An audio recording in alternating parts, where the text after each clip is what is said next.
Modern residential building. In a modern residential building, a socially withdrawn young man, halfling on his small bed, finds joy in a conversation with another equally introverted individual through his headset. "Hello, can you hear me? I'm going to play jungle," the young man declared. A commotion erupted on the other end, but our protagonist resolutely clicked on his favorite hero. Shadow Scythe Kage out a short while later, excitement surged through him. "Quick, engage. Initiate the fight. Attack directly," he exclaimed, straightening his back, his eyes glinting with enthusiasm. Blow, Q. Excavate Q. The youthful Kage unleashed a flurry of skills, eliminating 4 heroes in swift succession. Only one left. Though the young man's facial expression remained impassive, his eyes betrayed his elation. "I still have my ultimate," as he observed the opposing mage, barely clinging to life, desperately using their flash. A subtle smile tugged at the corners of his mouth. Yet in that moment, the computer screen went black, leaving him bewildered. What's happening? Then, the darkened screen rippled, and the young man felt a sudden heaviness in his head before he lost consciousness. In another realm, a small boy lay on the ground. Smoke billowed around him, dust slowly rising. The boy gradually regained consciousness. Where am I?" he questioned, bewildered as he surveyed his surroundings. "Wasn't I at home, playing games?" Before him lay a small village, modest in size but engulfed in smoke. Flames erupted from a nearby building's window. Suddenly, fragments of memories flooded his mind. Cautiously, he placed his hand on his face, where a jagged scar resembling a centipede marred his skin. Is this real? The newly surfaced memories revealed disjointed snippets of information. First, this was a world inhabited by ninjas, and the village before him had been ravaged by a band of them. Secondly, there was his appearance and name. "Y name is Uzumaki Kage, and I am a emotionless guard face and a reticent young man." Uzumaki Kage forced a smile. "Hey, just because I don't express emotions doesn't mean I appreciate this bizarre characterization. Calm down. Although this is an unpleasant experience of transference, my immediate priority is..." Kage pondered deeply, yet yielded no answers. "All right, it seems there's no pressing matter at hand. For now, I simply need to find something to eat, locate a map, and ultimately survive." He nodded with a sense of ease. Kage, akin to his previous life, resolved to focus solely on survival. Leaving everything else aside, he set off toward the village. Recently ravaged by ninjas, that he had previously resided in this village, accompanied by a man with crimson hair who ultimately perished amidst an assault. During the chaos, Uzumaki Kage was also struck by a shuriken, which severed his throat, leading to a fateful takeover of his body, thereby becoming Uzumaki Kage. With an air of familiarity, Uzumaki Kage approached the lifeless form of the red-haired man, who still clutched a shuriken in his hand. This man met a tragic end, he mused. The man had succumbed to flames, his body now rendered unrecognizable on one side. Observing the remains, Uzumaki Kage felt a flicker of emotion. It was tempered by the reality that he had never truly known this individual.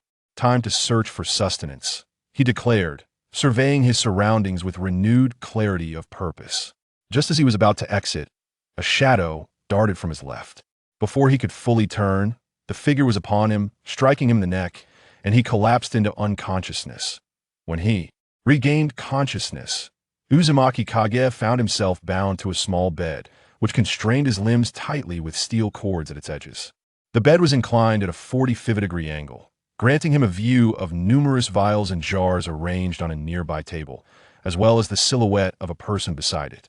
Clad in a white lab coat with cascading long hair, Uzumaki Kage suddenly realized who this individual could be. In this world of the Fire Country and its hidden leaf village, such a scene could only point to one person. Orochimaru? He whispered to himself. As he contemplated this revelation, the figure turned slightly, revealing half of a pale face with a prominent nose, strikingly reminiscent of an anime character. Indeed, a flicker of trepidation crossed Uzumaki Kage's eyes, though not one to fear death, he pondered. The implications of being subjected to Orochimaru's experiments. I'm Uzumaki Kage. Uzumaki, he exclaimed, realizing that the two characters in his name would surely pique the interest of the man before him. The Uzumaki clan was known for their extraordinary vitality and immense chakra reserves. Orochimaru, noticing the awakening of Uzumaki Kage, remarked, "Ah, a member of the Uzumaki clan has awakened." He approached slowly, a wide-mouthed vial in hand, gently shaking it to agitate its contents. Placing his frigid fingers on Uzumaki Kage's face, he traced the scar that nearly marred his visage. "Haha, why does your expression remain unchanged?" Most would not react so stoically in such a situation, Orochimaru taunted, leaning closer, causing Uzumaki Kage's eyes to widen in alarmed "Ah, you are not as composed as you appear. There is fear lurking in your eyes." Orochimaru chuckled as he retrieved a syringe from his pocket, seemingly indifferent to the feelings of Uzumaki Kai. Orochimaru plunged the syringe into his neck, the crimson liquid swiftly filling the vial.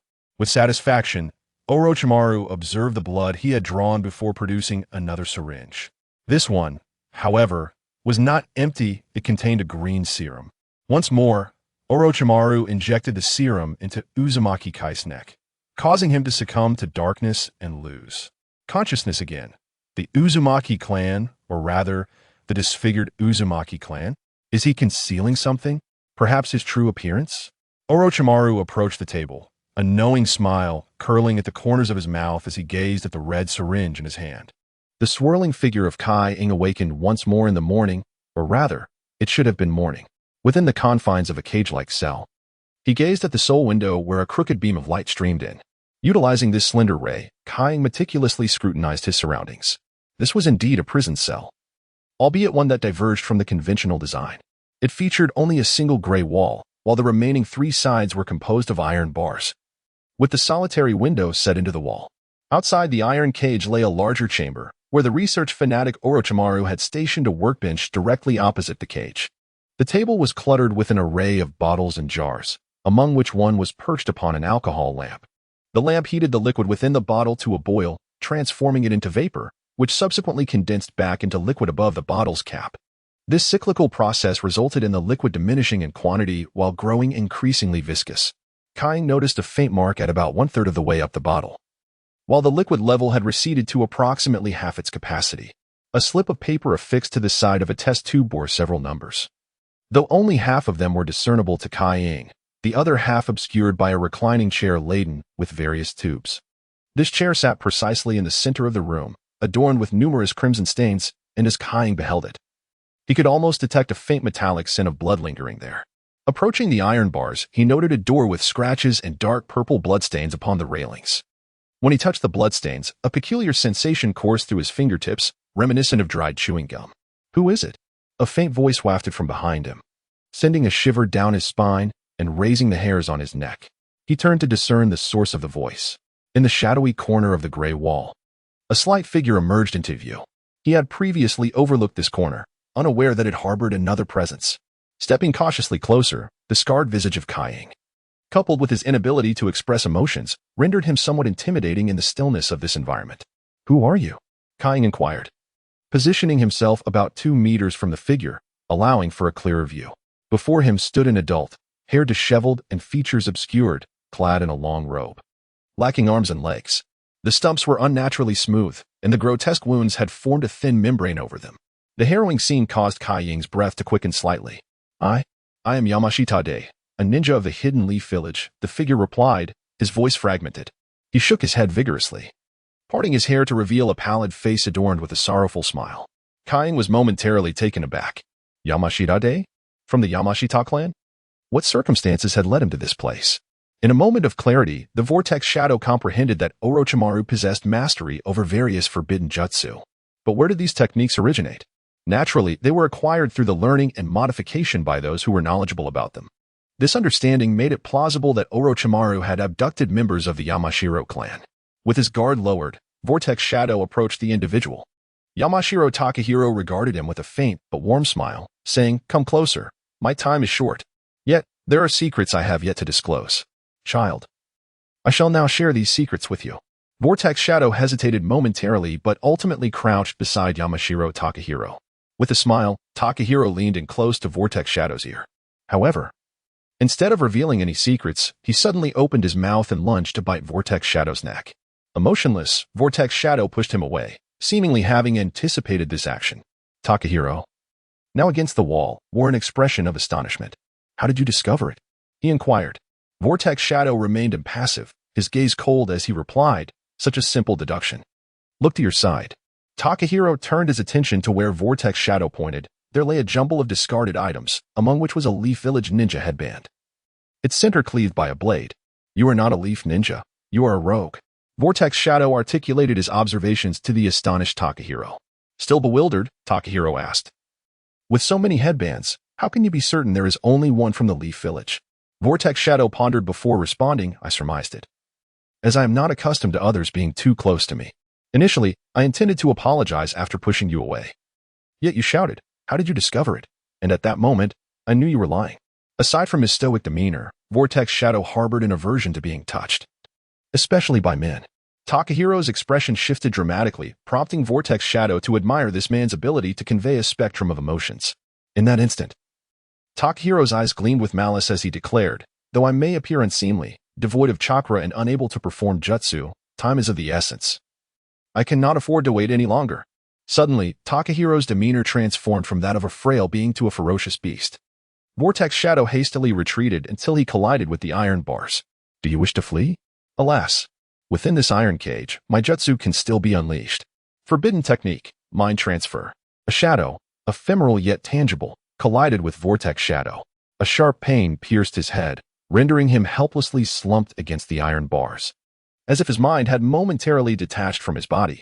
The torment lingered for approximately 5 seconds, when a voice known as the Vortex Kaiying roused him from his stupor, simultaneously bestowing upon him a flawless physical transformation. Ding! A powerful attack has been detected. Activating data-driven combat mode. Entering a state of dizziness. Vortex Kaiying succumbed to unconsciousness for about a second and a half, before awakening once more. He discovered that his vision was now filled with elements that did not belong to reality. A series of skill bars appeared before him, with 4 gray icons manifesting in the first 4 slots. Golden plus signs adorned the first 3 icons, while a gray plus sign crowned the last one. 2 elongated bars emerged, one red and the other blue. The red bar culminated in a number that Vortex Kaiying found somewhat cumbersome to recall, accompanied by a parenthetical note reading, low-tier genin. The blue bar mirrored this arrangement. Behind these 2 bars, 2 icons materialized, prompting Vortex Kaiying to observe their descriptions.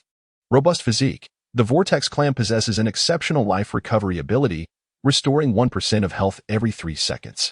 Vast chakra reserves. The Vortex clan boasts a chakra quantity far exceeding that of others at the same tier. Vortex Kaiying regarded the values behind the 2 bars with a sense of bewilderment, yet he endeavored to perform a rough calculation. It seemed that his health regeneration would be significantly enhanced, his health slightly augmented, and his chakra reserves vastly increased. Thus, all his attributes corresponded to the lowest tier of a genin. After further analyzing the figures, he reached a tentative conclusion. It appeared he had gleaned insight into the terrifying values of others at this low tier. Vortex Kaiying mused. Beneath the 2 bars representing health and chakra lay a small map in the lower right corner, currently illuminated by a faint glimmer, resembling perhaps 3 or 4 rooms. Within it were 5 or 6 diminutive avatars.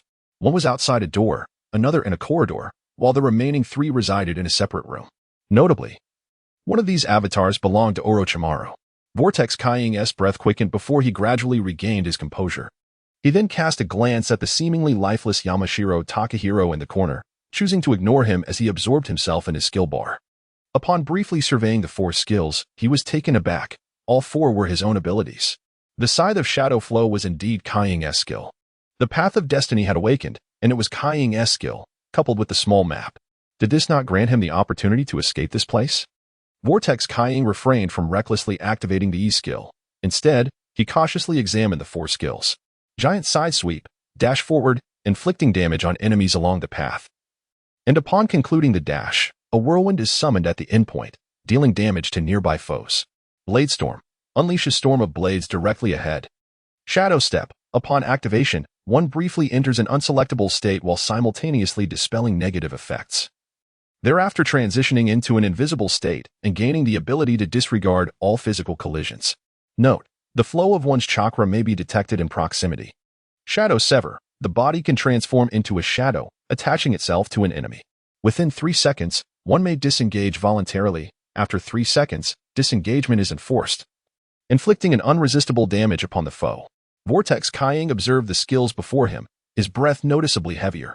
Among these 3 abilities, Shadow Step was undoubtedly tailored for his current predicament. With determination, Vortex Kying decisively pressed the plus sign above Shadow Step. A surge of power coursed through his being, and soon, a massive scythe materialized in his right hand. The scythe was nearly as tall as the young Vortex Kying, yet he wielded it effortlessly. Perplexed by the absence of weight one would expect from such a formidable weapon, in a sinister demeanor, Vortex Kying clutched his scythe, casting a furtive glance at the corner where Shanshong Da lay. Is this fellow merely feigning death? Approaching the incapacitated man, whose limbs were severed yet still possessed the ability to wield secret techniques, Vortex Kying prodded him with the scythe, causing the man to topple over. Leaning closer, Vortex Kying discerned the absence of breath. Thud. Eliminated the traitorous ninja Shanshong Da. Reward: Experience Upgrade 52013. A series of incomprehensible numbers appeared before Vortex Kying, heralding his ascension in level. In his skill bar, an additional usable icon emerged, though it was only present for the first 2 symbols. The icon for Shadow Step was absent, while the one for Rending Shadow was grayed out. Before the quartet of skills, a new ability materialized. Dark Reaper Scythe. Engaging various enemy types accumulates experience. When facing powerful ninjutsu opponents, it stores shadow power, which, when fully charged, can transform into the Shadow Assassin form for 1 day, with the option to dismiss at will. When confronting formidable physical opponents, it accumulates Darkborn power, which, when fully charged, can shift into the Darkborn avatar form for 1 day, also dismissible at will. During transformation, Kying receives enhancements.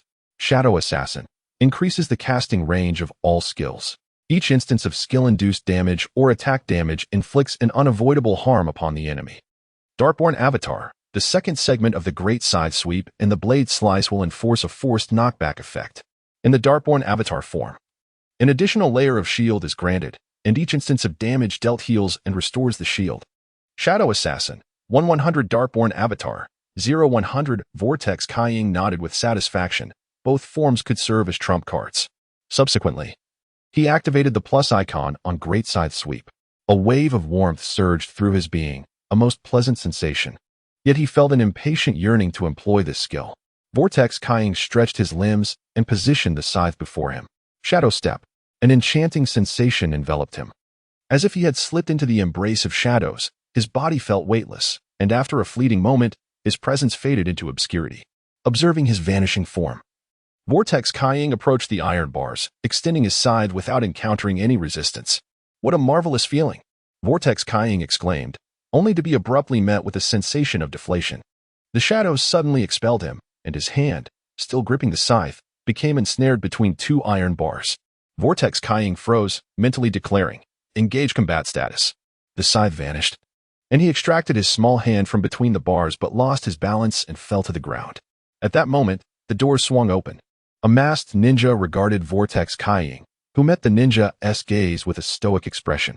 Their eyes locked for a brief moment before the ninja closed the door. Behind the door, beads of sweat trickled down the face concealed beneath the gatekeeper ninja's mask. This child was truly wicked. He then recalled the great river nestled within the mountains. It seemed that the great river had perished. I must seek out Lord Orochimaru. The gatekeeper ninja departed. And at that moment, a few droplets of sweat also appeared on the brow of Uzumaki Naruto. Did that person discern something? Naruto contemplated his map and promptly activated his battle mode. On the minimap, the gatekeeper indeed moved, heading towards the chamber of Orochimaru. A wave of tension washed over Naruto, his palms dampening with sweat. He was on his way to find Orochimaru. Naruto glanced at his Shadow Step skill, still 20 seconds away from cooldown. Why was the cooldown duration so prolonged? Frustration gnawed at him as he moved away from the door. In a corner of the iron cage, Naruto scrutinized the minimap, pondering where he had erred. I sank into the shadows and then activated the skill, but why did it suddenly cease? The system's Shadow Step must differ from that in the game, but how? Naruto repeatedly tried to relive the sensation, while Orochimaru appeared to be in motion. Once again, a cold sweat broke out on Naruto's forehead. Damn it, how can this happen so swiftly? The cooldown for Shadow Step stood at 5 seconds. Naruto was acutely aware of what the gatekeeper ninja might convey to Orochimaru, who would then hasten over. Fortunately, Orochimaru did not arrive immediately but ambled back and forth within the room at a normal pace before making his way over. At this juncture, Naruto's Shadow Step skill had cooled down. He murmured to himself, "Activate battle mode, Shadow Step." Instantly, Naruto sank once more into the boundless shadows. A faint sense of suffocation enveloping him. It seemed he had uncovered the secret of this skill. One must not breathe while utilizing this ability. Holding his breath, Naruto charged recklessly forward. Before long, he plunged into a realm of darkness. He opened his eyes wide but could perceive nothing. Could it be that this room lay beneath the ground? Was this all earth? Naruto ceased to charge blindly and desperately pushed upward. As he activated Shadow Step, he felt an extraordinary power to control his own gravity. Gaining speed, Naruto finally glimpsed the light. He collapsed onto the ground, gasping for breath. Shadow Step was released. What is happening? Why has my fatigue vanished so abruptly? Within Shadow Step, he felt akin to a drowning individual, yet now he felt no discomfort. As if breathing were unnecessary. Is this the advantage of a data-driven combat mode? Naruto seemed to have discovered the merits of this combat style. Thus, only Shadow Step required breath control. Naruto effortlessly rose to his feet, sensing a breath of freedom. This vast prairie is splendid. Well, however, Vortex Kying did not enjoy his respite for long, as he noticed several new icons appearing on his map. They all represented ninjas, rushing towards him. Without hesitation, Vortex Kying took off at a swift pace, quickly distancing himself from the adversaries. It was then that he realized he had forgotten his scythe. A pang of discomfort crossed his mind at the thought of his beloved weapon. Oh, how he wished his scythe could magically return to his embrace. Reluctantly, he abandoned the scythe and continued his flight. Suddenly, a dark, gaping hole appeared before him, from which a large scythe sprang forth. In a moment of panic, he caught it. Wow, the system even possesses a one-click retrieval function. How marvelous. While Vortex Kying was still wandering aimlessly on the ground, let us turn our attention to Orochimaru. At this moment, Orochimaru was exceedingly furious. He glanced at the ninjas beside him, contemplating that if he weren't currently short-handed, he would have swiftly dispatched this individual. Is this what you refer to as the demise of the Yamashiro clan? That Vortex brat is still at large? Orochimaru's eyes blazed with fury as he stared at the iron cage before him, instilling fear in the hearts of the nearby ninjas. Suddenly, one of the ninjas seemed to have an epiphany and spoke to Orochimaru. "Lord Orochimaru, just now, when I opened the door, that Vortex brat was staring directly at me, and I could feel a cold sweat breaking out. There was something terrifying in his gaze. Could it be that he?" Orochimaru turned his gaze towards the man beside him, his eyes reflecting a peculiar intensity. "What else do you know?"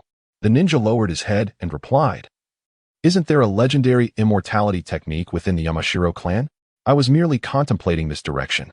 Orochimaru's eyes narrowed imperceptibly, and before the ninja could utter another word, a kunai found its way into his heart. The ninja seemed to want to speak, but a serpent silenced him.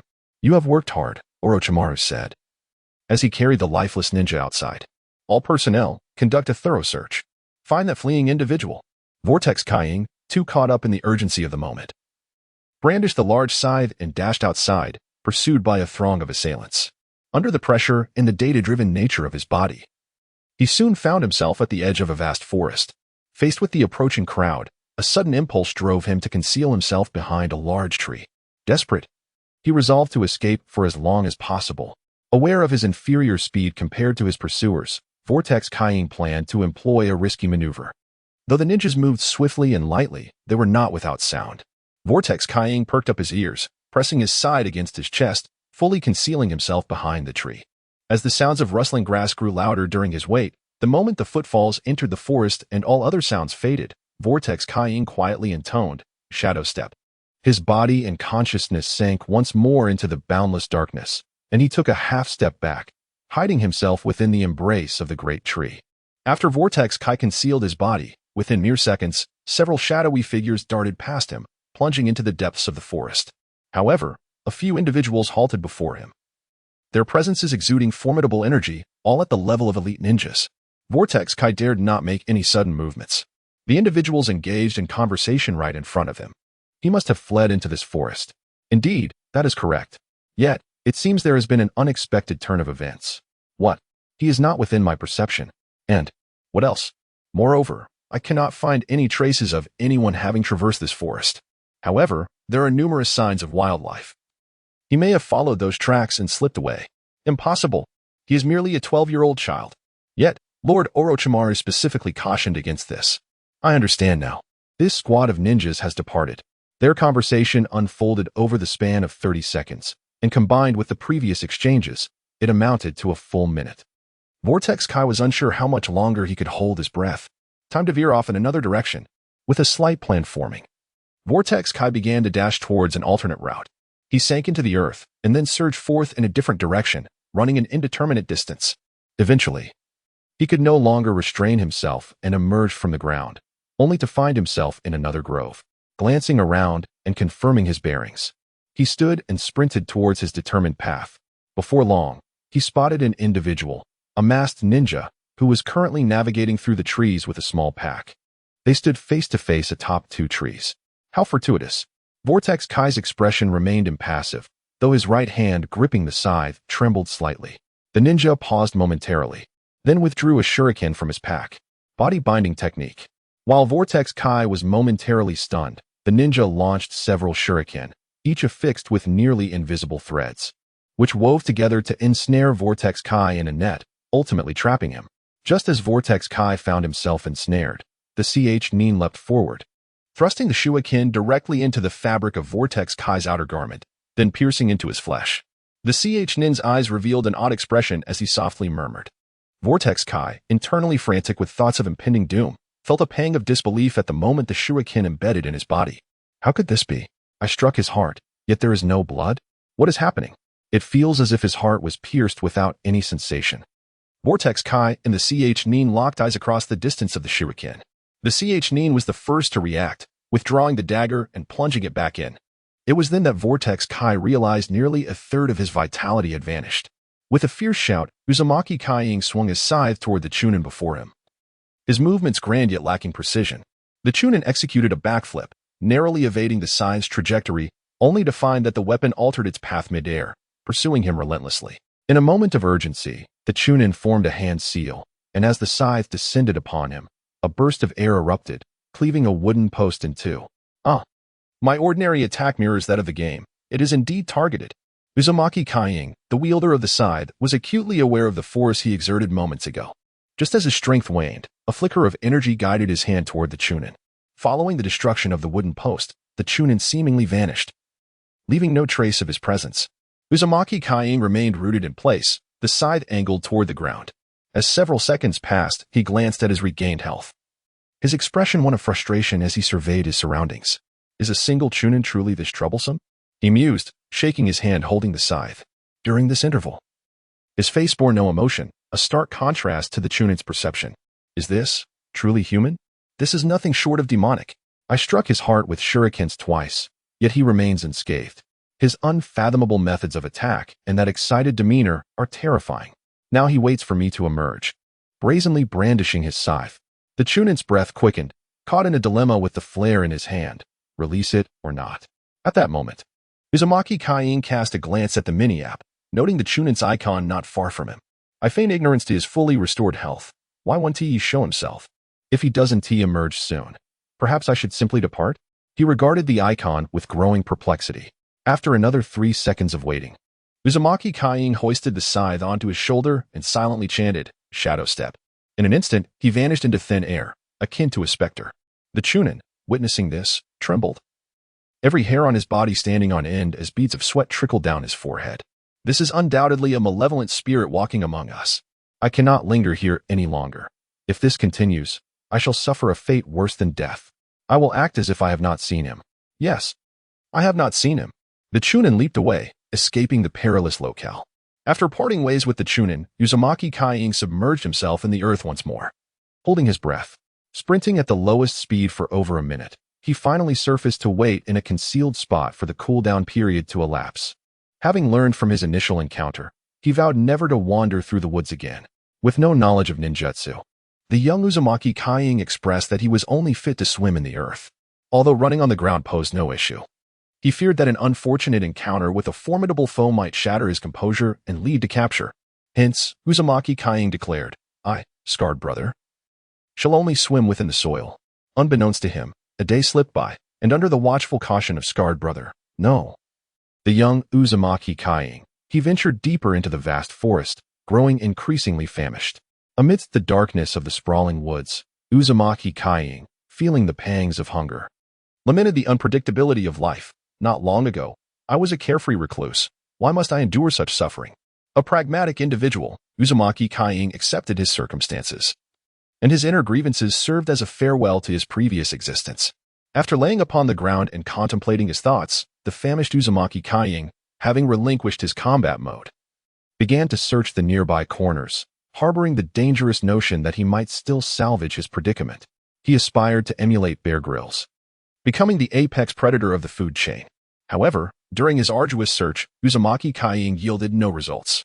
Consequently, he fell despondently to the ground, though his facial expression betrayed none of his inner despair. As he drifted into a daze from hunger, a peculiar fragrance wafted through the air. Instantly invigorated, he rose to his feet. The scent of fruit. Uzumaki Kaiying's eyes sparkled with excitement as he activated battle mode and rushed toward the source of the aroma. Before him stood an immense tree, towering like a 50-story building. Beneath its sprawling branches, he discovered several mushroom-like fungi, each the size of a soccer ball, emanating the delightful fragrance. Crouching down, Uzumaki Kaiying gazed intently at the fungi, salivating as he pondered, should I eat it? What if it's poisonous? Yet, I am on the brink of starvation. Just as he wavered in indecision, he sensed a presence watching him from behind, causing him to freeze in place. Turning his gaze to his minimap, he noticed a colossal icon overshadowing a significant portion of the display. With a dazed expression, he adjusted the map scale until the icon appeared suitably sized, revealing a substantial portion of the forest. Exclaiming in astonishment, he recognized the figure, the Sage of Slugs. A gentle and ethereal voice resonated from behind him. Do you know of me? Uzumaki Kaiying turned in bewilderment, confronted by a visage as grand as a skyscraper. It was noteworthy that even Tsunade and Sakura, in their empowered forms, could only summon a fraction of the Sage of Slug's vast size. It was evident that this sage's scale rivaled that of the Tintails. Uzumaki Kaiying felt as though his mind had short-circuited. What is my cheat compared to this? He thought, glancing toward the future's formidable figures, Sasuke and Naruto. In a realm of unparalleled strategic magnitude, the enigmatic slug sage regarded the dazed countenance of Uzumaki Kaiying with a look of curiosity. What troubles you? He inquired. Instantly, Uzumaki Kaiying regained his composure. Glancing at the scythe he held in his right hand before discreetly casting it aside.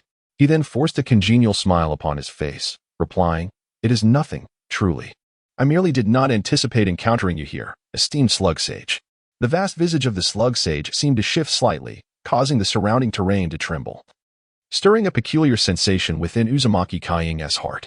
Observing the palpable tension enveloping Uzumaki Kaiying, the slug sage detached a diminutive slug from his grand form. The little slug stood at approximately knee-height to Uzumaki Kaiying and began to speak. You should feel more at ease now, I presume. Uzumaki Kaiying regarded the speaking slug, then glanced upward toward the darkened figure of the slug sage, exhaling a sigh of relief before settling into a meditative posture. Tentatively, he addressed the small slug, Slug Sage. The little slug twisted its body to face Uzumaki Kaiying. Indeed, it is I. This is but a portion of my being. I am both this and that above. Uzumaki Kaiying understood this concept intrinsically, yet he could not articulate it aloud. He nodded, once again adopting an expressionless demeanor. After maintaining the stoic facade for an extended duration, he attempted to display an expression, only to find it felt rather peculiar. More disconcertingly, he sensed a sharp pang at the scar upon his face, as if it were on the verge of splitting anew. Noticing Uzumaki Kaiying's silence, the slug sage began to speak once more. It has been quite some time since anyone visited my wet-bone forest. The last was a man named Hashirama Senju. Uzumaki Kaiying's eyes narrowed slightly. The slug sage continued. What is it? Are you surprised? Do you know him? Uzumaki Kaiying was at a loss for words. The slug sage nodded knowingly, struggling to find the right words. That man was filled with ideals and strength, quite the boisterous character. He boldly proclaimed his desire to end the wars, though the turmoil among humans is not so easily quelled. I presume you have heard his name in the pursuit of his dreams. Uzumaki Kaiying nodded, reflecting. The god of ninjas, Hashirama Senju. Who among us is unaware of him? Those who do not know must certainly have never watched Naruto. The slug sage, observing Uzumaki Kaiying's reaction, smiled and inquired, By what means did you enter the wet-bone forest? There exists a natural miasma outside that only the aforementioned Hashirama Senju managed to traverse through his mastery of wood manipulation. No one else has set foot within. Uzumaki Kaiying thought to himself, Am I to reveal that I swam through the earth to arrive here? Nevertheless, after some contemplation, he stood upright, clasped his hands before his chest, and proclaimed, Shadow Step. His form radiated with a bluish-black luminescence before vanishing entirely. Moments later, Uzumaki Kaiying reappeared from where he had just disappeared, as if performing an enchanting illusion. The slug sage marveled, "What a remarkable power! That you possess merely the skills of a lowly ninja, you wield such extraordinary abilities. Is this your bloodline limit?" "No," replied Uzumaki Kaiying. "I am of the Uzumaki clan. This is a talent I inadvertently comprehended." The slug sage nodded in understanding. "I see. You utilize this technique, akin to space ninjutsu, to enter from underground." Uzumaki Kaiying silently admired the slug sage's perceptiveness as he quickly discerned the secret behind his skill and articulated the serendipitous manner in which Kaiying arrived. At that moment, a rumble emanated from Kaiying's stomach, betraying his hunger. "You must be famished. Follow me," the slug sage suggested. However, Kaiying's gaze was drawn to the fungi beneath the towering tree. "Sage, can't we eat this?" he inquired. Without turning, the slug sage replied, "That is poisonous. It exists in a parasitic relationship with the tree. Its purpose is to lure beasts, which, upon consuming it, are then incapacitated, allowing the tree to absorb their bodies as nourishment for its growth." Uzumaki Kaiying felt a shiver of dread. Thankfully, he had refrained from eating it. "What does one consume in the wetbone forest, then?" he pondered, soon receiving an answer. "Grass?" The slug sage enlarged slightly, his mouth filled with a mound of grass, which he tossed onto the ground. "Eat. This is all edible and what I typically consume." Kaiying, perplexed, picked up a leaf, noticing a glistening liquid atop it. "Is this truly safe to eat?" He swallowed hard, glancing at the slug sage. "Go ahead. The last person consumed it this way as well," the slug sage encouraged. With his eyes closed, Kaiying chewed the leaf, quickly finishing 2 large ones. The flavor was refreshingly natural. "I suspect the name of the leaf village derives from Shinja Hashirama's penchant for consuming leaves." Kaiying mused, a mischievous thought crossing his mind. Once he finished, he noticed the slug sage was observing him intently. Had he not been aware of the pronounced scar marring his visage, he might have entertained thoughts unfit for this narrative. "You may leave once you have finished." The slug sage indicated with a nod in a particular direction. "That way lies the nearest exit, beyond which you will find a small village." Uzumaki Kaiying interrupted in astonishment. "Sage, are you sending me away?" The slug sage replied. "This place is not suitable for humans. Remaining here will only deteriorate your health." It was then that Kaiying noticed a new purple symbol appearing alongside his buffs. Increased humidity, a frail body tainted by moisture, losing 10 life points per second. He glanced at his health bar, observing it fluctuating slightly, and felt reassured. "My recuperative abilities here can be deemed nothing short of impeccable."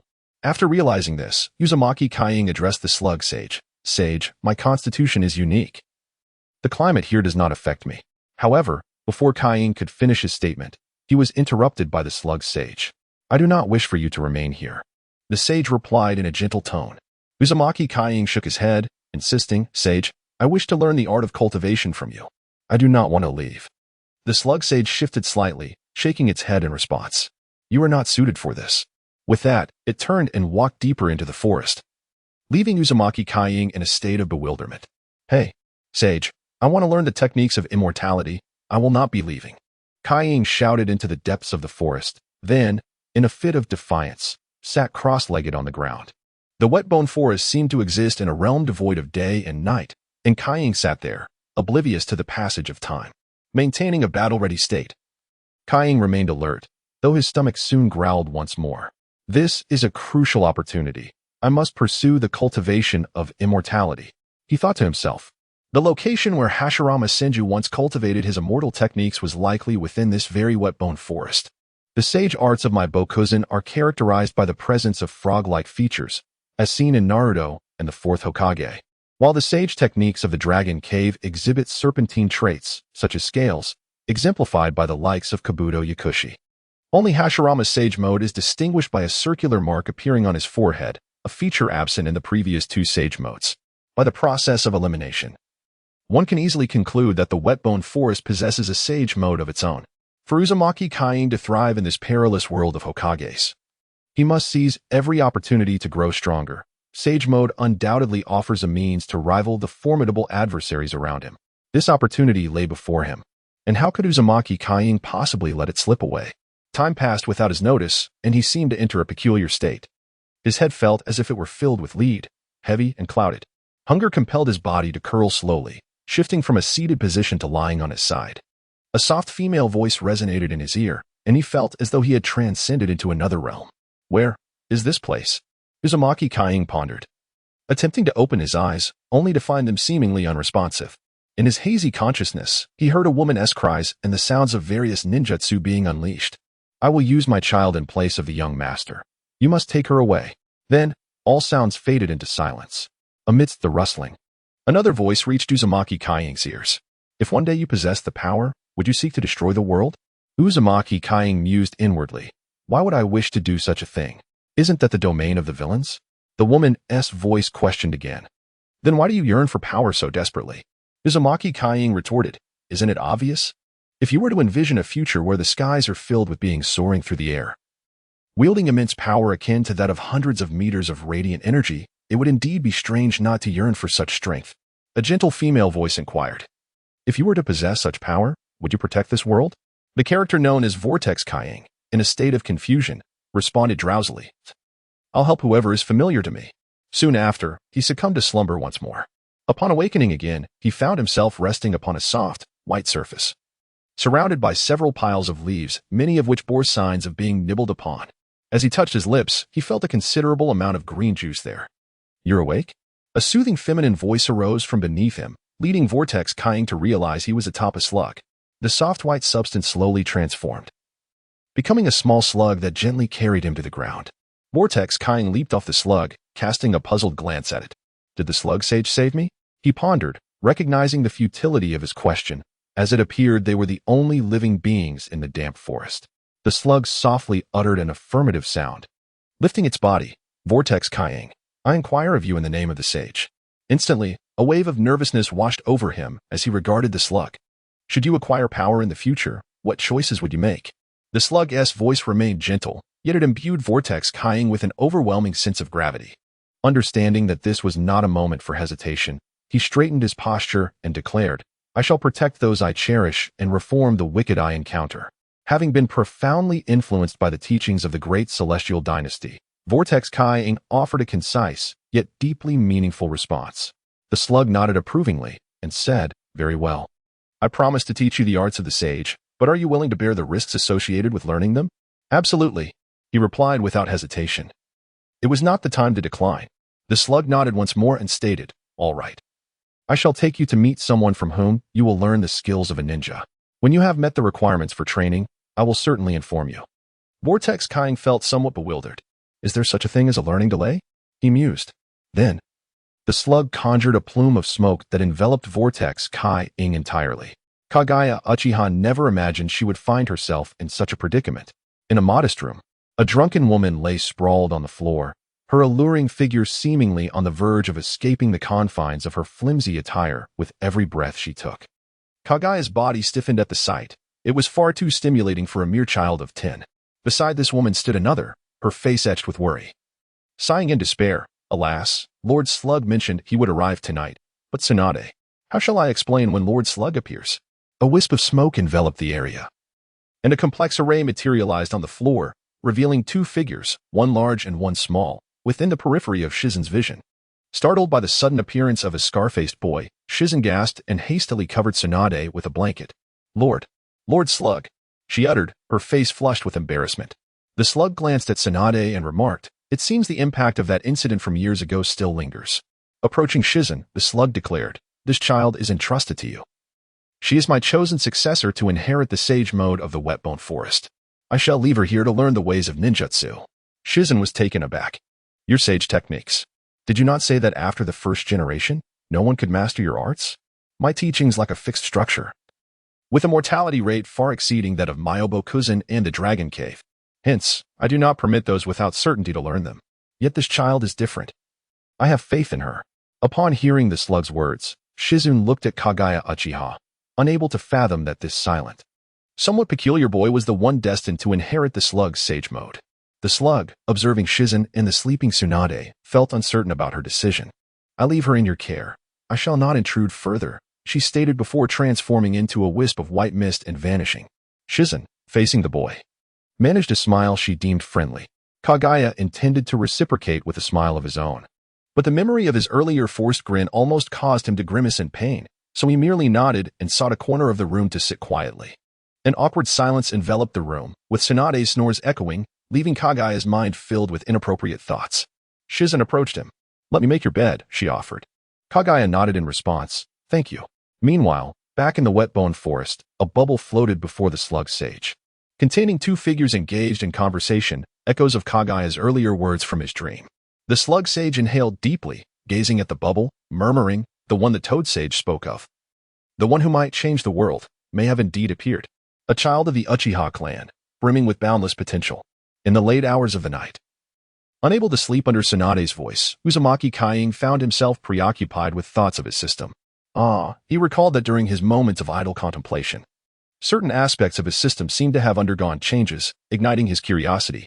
Although he yearned to activate his battle mode to examine the transformations, after careful consideration, he relinquished that desire.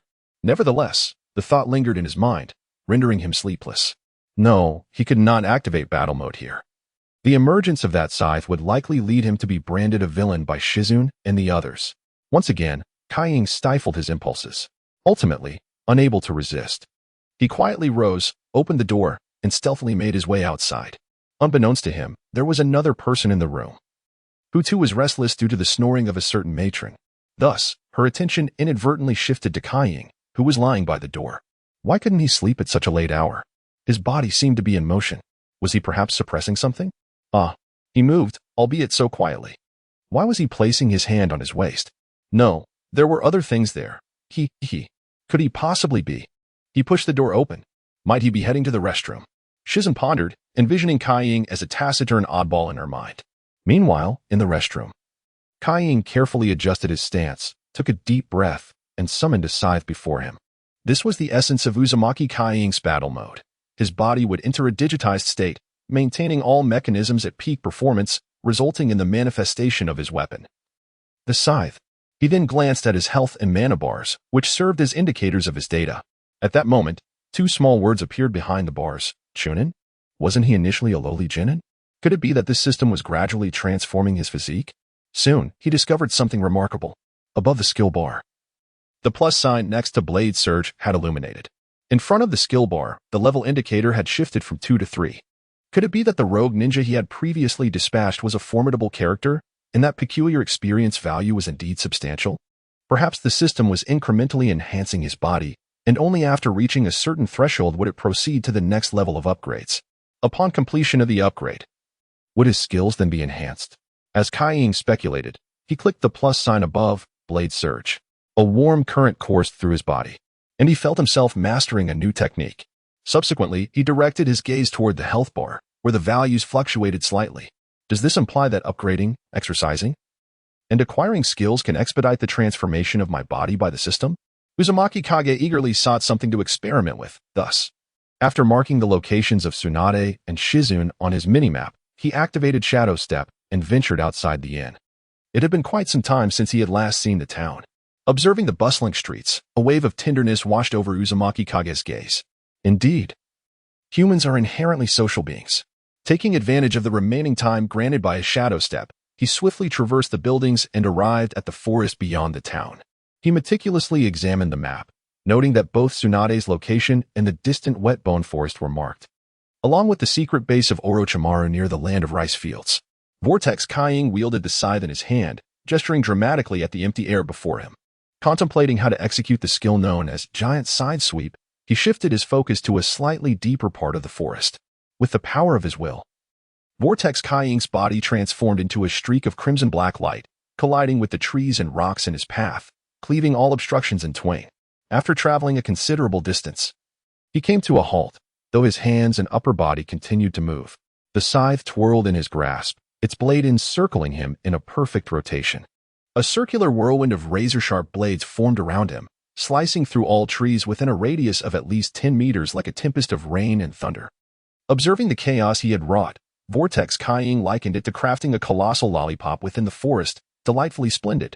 Previously, he had no clear conception of the destructive potential of his skills, but now he could assert with certainty that their power rivaled that of some of the more formidable ninjutsu in this world. He felt a burgeoning sense of strength. As his abilities grew, so too would the potency of these skills. Turning his gaze towards another direction, he prepared to unleash his second skill, Blade Piercer manifested before him as a swirling crimson vortex, a colossal strike taking form, leaving the ground beneath him resembling freshly plowed earth. Satisfied, he nodded approvingly. At this moment, his first skill was ready again.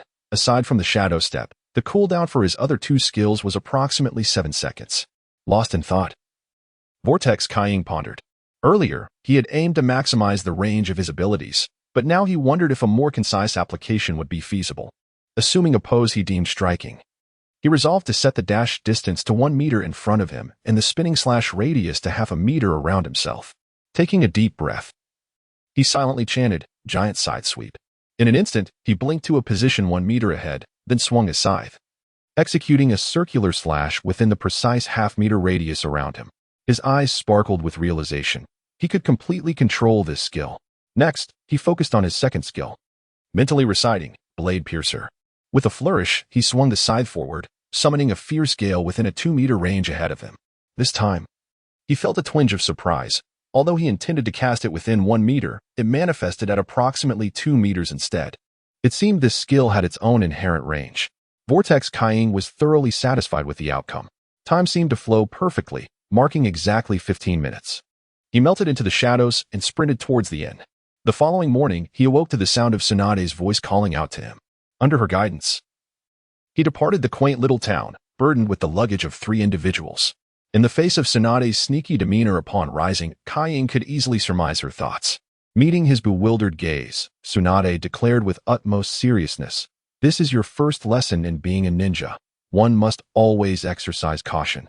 Kaiying, maintaining a stoic expression, muttered inwardly, "Surely, you are just afraid of those coming to collect debts." Tsunade, perceptive to Kaiying's skepticism, chose not to dwell on it. Instead, she silently added a few more heavy items to his load before striding confidently ahead. "Why are you adding more to my burden?" Kaiying inquired, eyeing the stones she selected.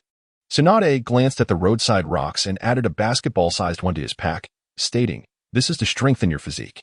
I will observe your limits to tailor your training. Besides, these stones are not without purpose. They can serve as a grill for roasting meat in the mountains." Resigned, Kaiying adjusted the straps of his backpack and silently activated his data analysis. Suddenly, a formidable scythe materialized in Tsunade's hands, its design fearsome, yet her expression remained largely unchanged. In contrast, Kurenai tensed slightly, but soon resumed her composure. Observing the resilience of the 2 women, Kaiying felt a sense of relief and continued his march. As they walked, Tsunade continued to add stones to his load. With each step, a shallow footprint marked the ground, until Tsunade finally paused her task. At that moment, a pile of stones, roughly the size of a large double bed, rested on Kaiying's back. For him, having activated data analysis, this weight represented his utmost limit. Tsunade, noticing his silence, walked beside him and asked, "How do you feel? Have you reached your limits, yet not been overwhelmed?" Kaiying, succinct as ever, replied, "Yes." Tsunade's eyes narrowed slightly. She sensed an icy detachment emanating from him. Gazing at his scarred visage, she pondered silently, "Does this child harbor something within? Why does he exude such an aura of malevolence?" Meanwhile, Kaiying was engrossed in his data, noting that within just a few minutes, both of his metrics had experienced a significant increase. This indicated that his earlier hypothesis regarding the correlation between training enhancement and the timeline for upgrades was, to some extent, correct. Fortunately, he remains oblivious to Tsunade's inner thoughts. Otherwise, this stoic recluse would undoubtedly leap to proclaim his innocence. Tsunade approached the figure of Uzumaki Kaikich, walking alongside Shizen with a sense of camaraderie. "Hey, Shizen, I dozed off yesterday. What did the slug sage convey to you? Please recount it in detail." Thus, Shizen elaborated extensively, not only sharing her experiences but also her conjectures regarding the scar and the clandestine outings of Uzumaki Kaikich at night. Tsunade nodded gravely at her side, perceiving that the child's predicament was far more serious than she had anticipated. The failure rate of the slug sage's sage mode is notoriously high. Her grandfather had cautioned her when he bestowed the contract scroll upon her, advising against pursuing sage mode unless the slug sage approved. Now that the slug sage had identified a suitable candidate, it was imperative that she guide him with utmost care. This entailed not only instruction in ninjutsu but also in the nuances of interpersonal conduct, ensuring he matured into a respectable adult. Tsunade spoke earnestly while Shizen, standing beside her, felt a slight flush of embarrassment. "Perhaps you should first remove your gambling ring. There's still a character on your attire." "Of course," She refrained from discouraging Tsunade, keeping that thought to herself. As night fell, Tsunade serendipitously stumbled upon a quaint little town. Within this town, she found herself welcomed with open arms into a magnificent mansion, where the owner greeted them with great enthusiasm.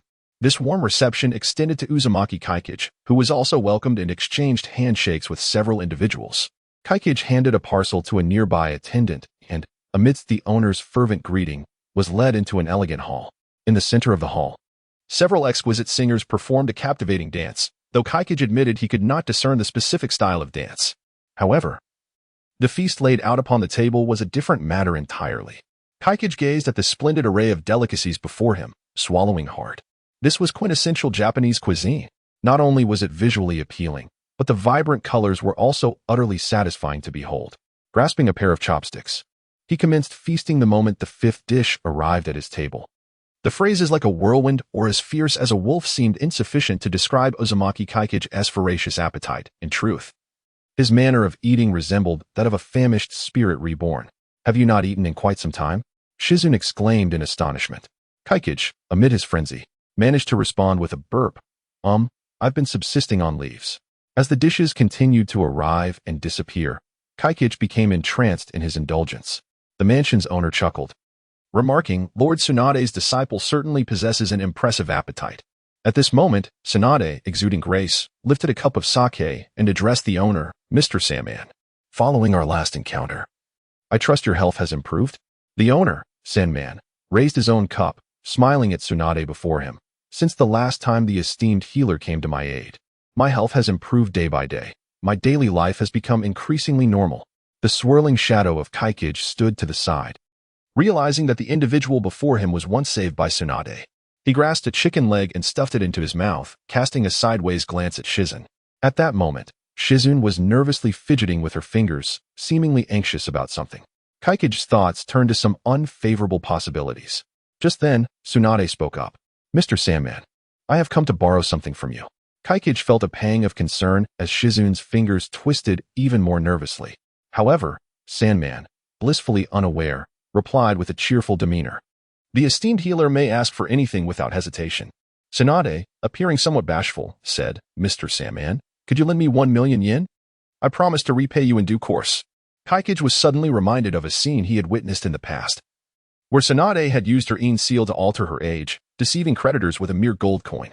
Thus, her coy demeanor and promises of repayment felt disingenuous.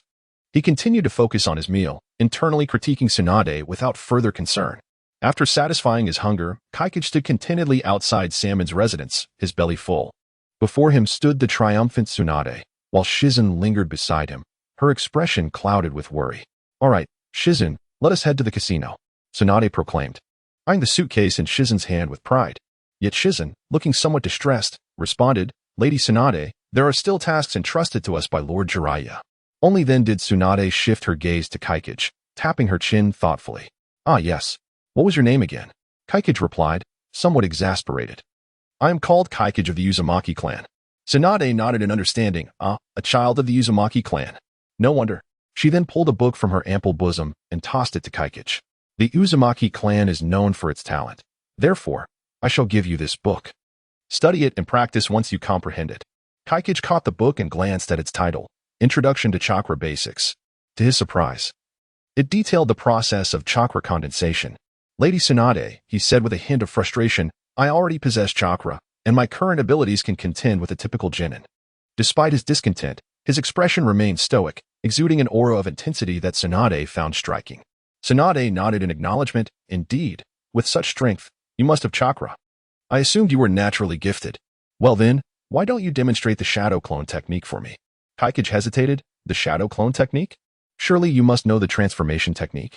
Tsunade appeared exasperated, then turned to Shizune, asking, "What did you learn in your childhood?"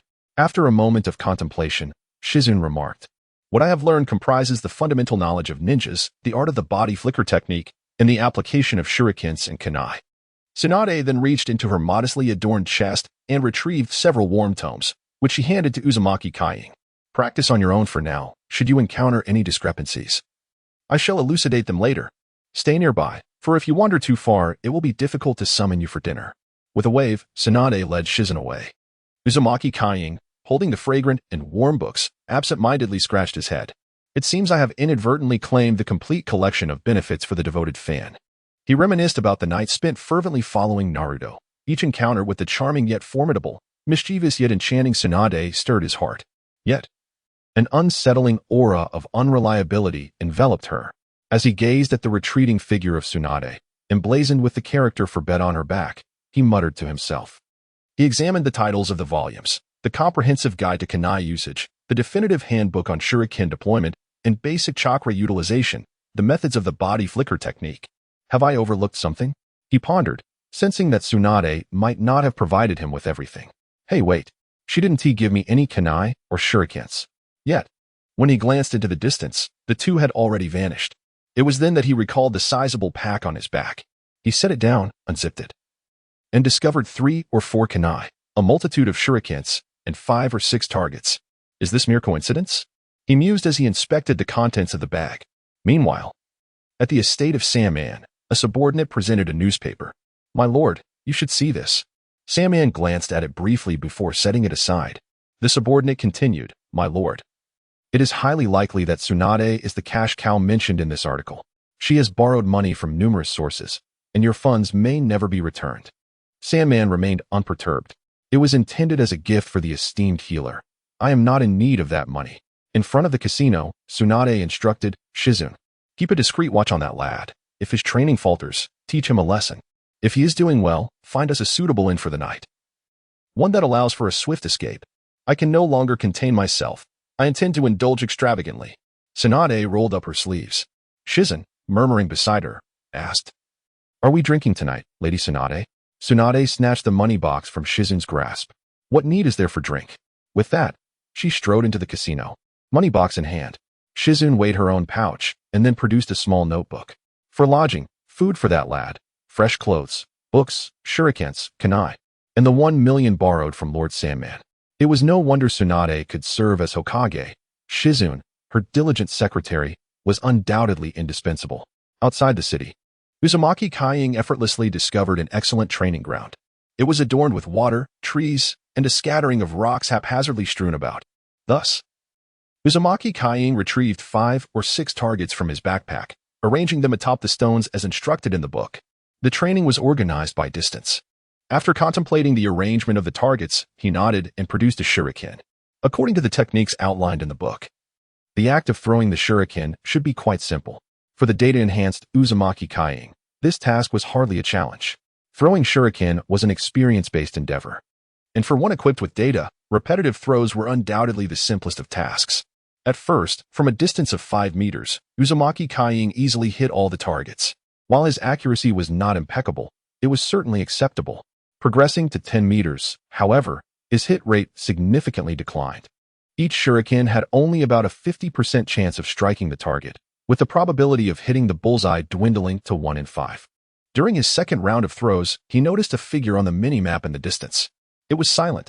A warmth spread through Uzumaki Kying's heart as he picked up the shuriken and continued his practice. The monotonous throwing persisted for 2 hours, and halfway through the second hour, Silent departed.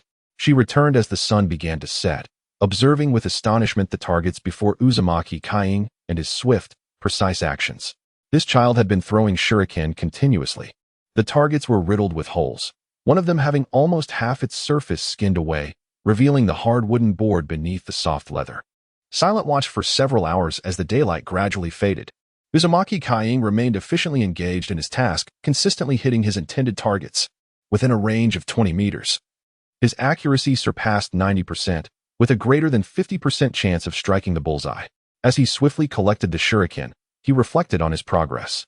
At that moment, Silent, who had been observing for quite some time, feigned having just found Uzumaki Kying and approached him, saying, "Kying, I finally found you. Let us tidy up and go for a meal." Uzumaki Kying glanced at Silent, maintaining his pace as he completed the last of his throws in 2 minutes. He then walked over to the targets, methodically stowing the shuriken into his bag. Silent watched his graceful movements, feeling an inexplicable surge of emotion. This child trained with an almost reckless abandon. With their backpacks in tow, Uzumaki Kying and Silent made their way to a grilled fish restaurant. Along the way, Silent seemed eager to share her thoughts, conversing animatedly with Uzumaki Kying. who adhered to his principle of speaking less and doing more, engaging in a delightful exchange.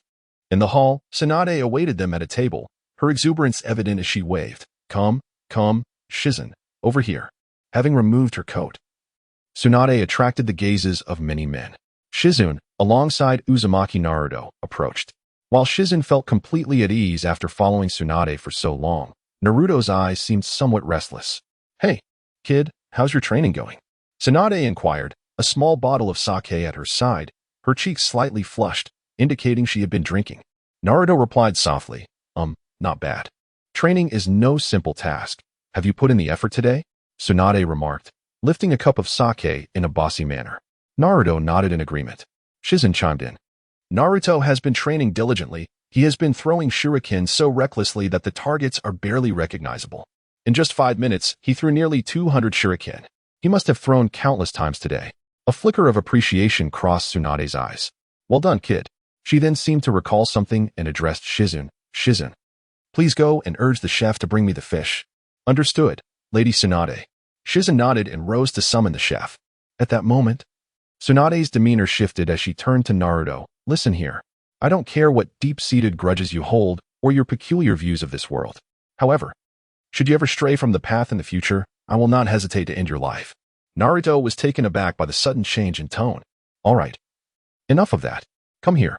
Tsunade beckoned him over, adopting a big sisterly tone towards the naive youth. Cautiously, Naruto approached, only for Tsunade to envelop him in a hug. Shizen wouldn't lie. You must have thrown a lot of shuriken today. Let me check if you've sustained any injuries. Naruto was stunned by Tsunade's bold demeanor, his eyes darting and his face flushing red. And no, it's fine. I'm all right. Despite his protests, Tsunade's strength was unyielding. After some resistance, he resigned himself to her examination as her delicate hands roamed over him. After inspecting Naruto, Tsunade looked at him quizzically. How is it that your body shows no signs of injury? Naruto lowered his head slightly. It's a special trait of mine. I possess a remarkable regenerative ability. No matter how exhausted I am, a brief rest allows me to recover completely. Tsunade stroked her chin thoughtfully. Is it the power of your bloodline? Naruto shook his head. I don't know. Though usually reticent, Naruto found himself speaking a bit more in Tsunade's presence. Tsunade laughed heartily. Haha, that will suffice. Tomorrow, I shall tailor a training regimen for you. A glimmer of gratitude flickered in Uzumaki King's eyes, which Tsunade perceptively noted. This child prefers to conceal his emotions. Yet they occasionally surface within his gaze. He is not as emotionally detached as his countenance suggests. With a smile, Tsunade poured another cup of sake for herself. At that moment, Shizun approached, accompanied by a server laden with an array of dishes. Tsunade promptly picked the plumpest fish and tossed it into Uzumaki Kaying's bowl, exclaiming, Eat up, little one. Kaying nodded imperceptibly. Tsunade, cup in hand, watched with amusement as Kaying, head bowed, consumed the fish. In his eyes, she once again discerned warmth. This boy's inner feelings may starkly contrast with his outward appearance. Raising her head, Tsunade emptied her cup and refilled it, following her heartfelt declarations. Days passed without Kaying encountering Tsunade again, or rather, it was a matter of not even being able to see her. Their lives were dictated by a rigid routine, with Tsunade and Shizen adhering to a similar pattern, albeit differing in pursuit, one practicing, another gambling, and the last running errands. As night fell, Tsunade returned to the inn, entering with a cautious demeanor. Shizen, rubbing her eyes and stifling a yawn, inquired, Lady Tsunade, what is it you are doing? Tsunade gestured for silence and signaled to Shizen. Covering her forehead, Shizen exclaimed, Lady Tsunade, have you borrowed money from the gambling house again? At that moment, Uzumaki Kaying awoke. His previous concern for Tsunade dissipated upon realizing it was unwarranted. Well, we shall discuss this later. Shizen, open the window. Tsunade maneuvered into the room, stealthily approaching the window. She stood cautiously about half a meter in front of it, casting her gaze downward with utmost care. Kaying had encountered this scenario before. The book Tsunade had tossed him days prior detailed techniques for stealth and reconnaissance. Although Tsunade's methods were somewhat unorthodox, they embodied the essence of a ninja. Hey, little one.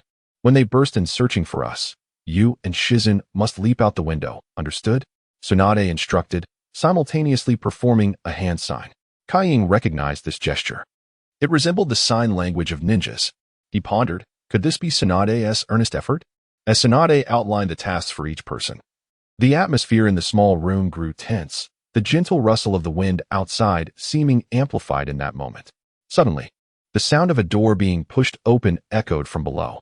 Tsunade whispered fiercely now.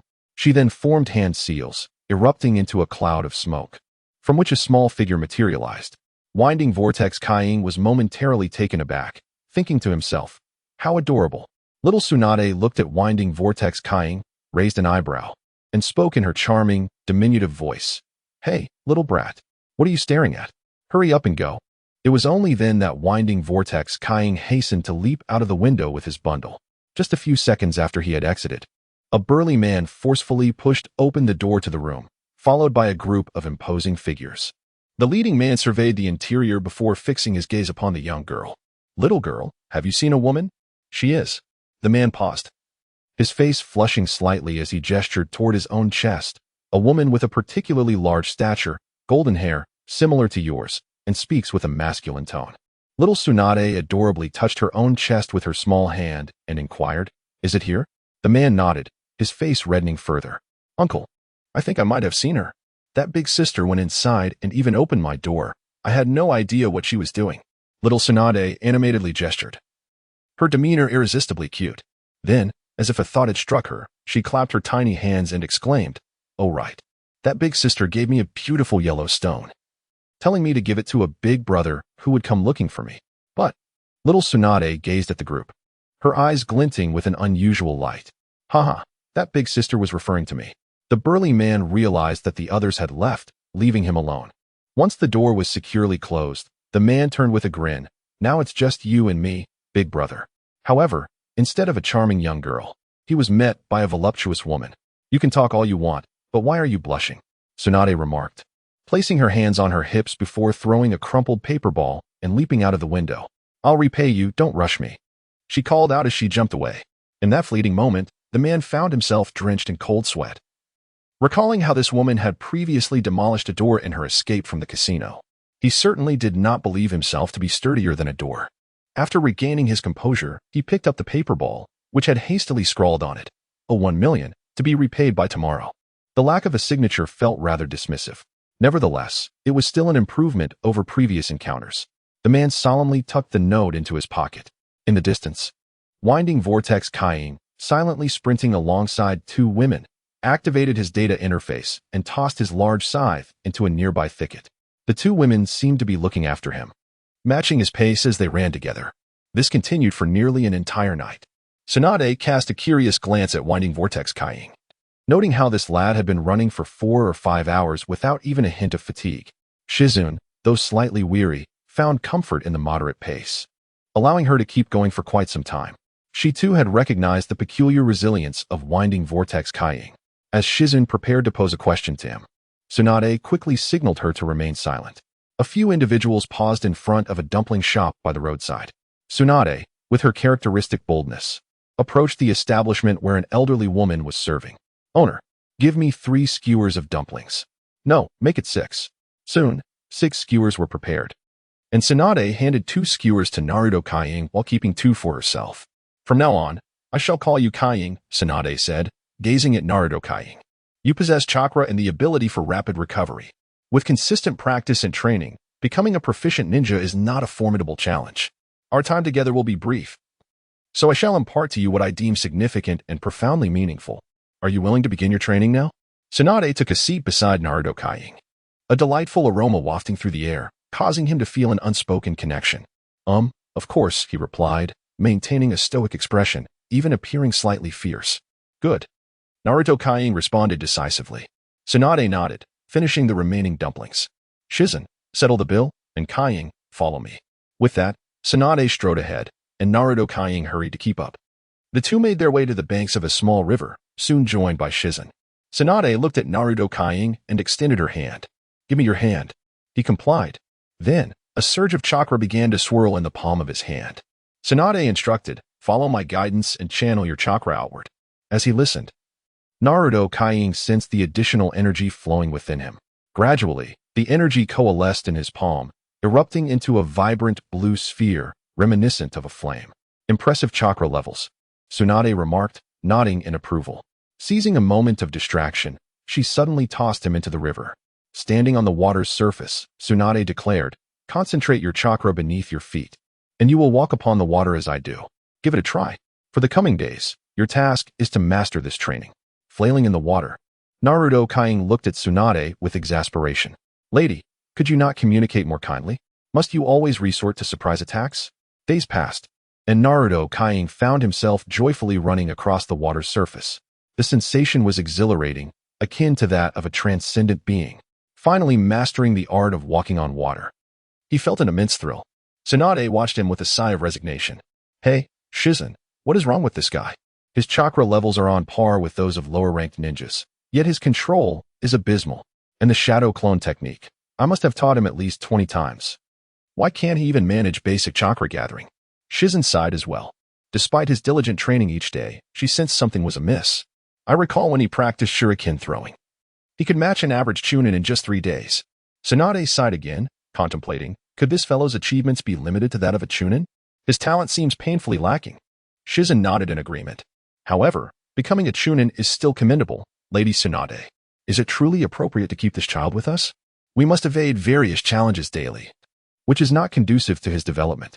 Tsunade gazed at the exuberant Uzumaki Kage, frolicking joyfully on the surface, and sighed once more. Indeed, the village's environment is far more suitable for him. In the distance, Uzumaki Kage leaped excitedly, inadvertently tumbling into the water. In shock, Ino exclaimed, "Lady Tsunade, he has fallen into the water." Tsunade pressed her forehead. "I do not know him."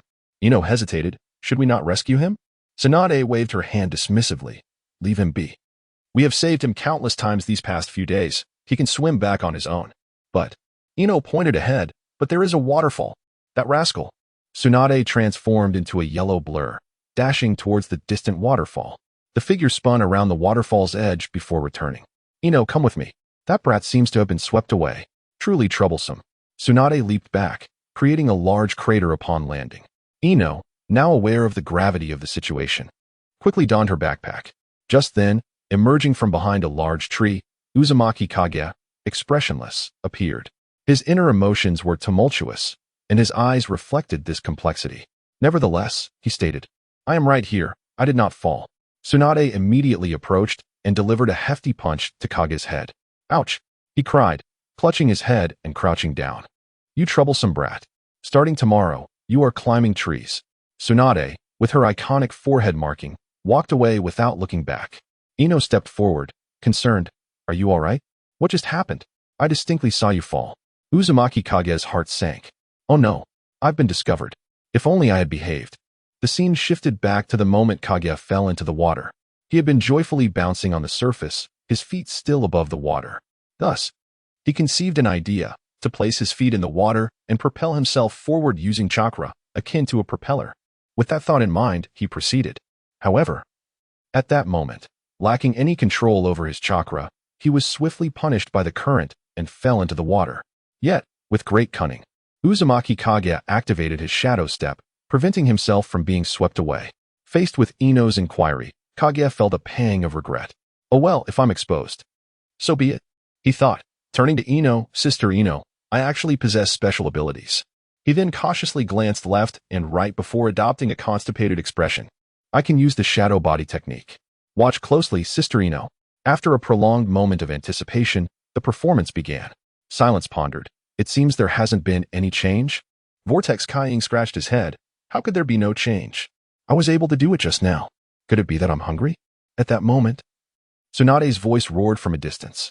"You little brat, what are you doing? Let's go?" Silence quickly pulled Vortex Kaing along. "Oh no, Lady Tsunade is going to be angry. We must hurry." Eventually, the group arrived at a small town, where Tsunade ordered a lavish spread at a tavern. Vortex Kaing indulged heartily in the feast. "Hey, aren't you going to explain what that was all about?" Tsunade, with a flushed face from the sake, waved her fist at Vortex Kaing, causing him to feel a bit apprehensive. I can become invisible, like merging directly with the environment," Vortex Kaing replied, setting down his utensils. Tsunade looked puzzled.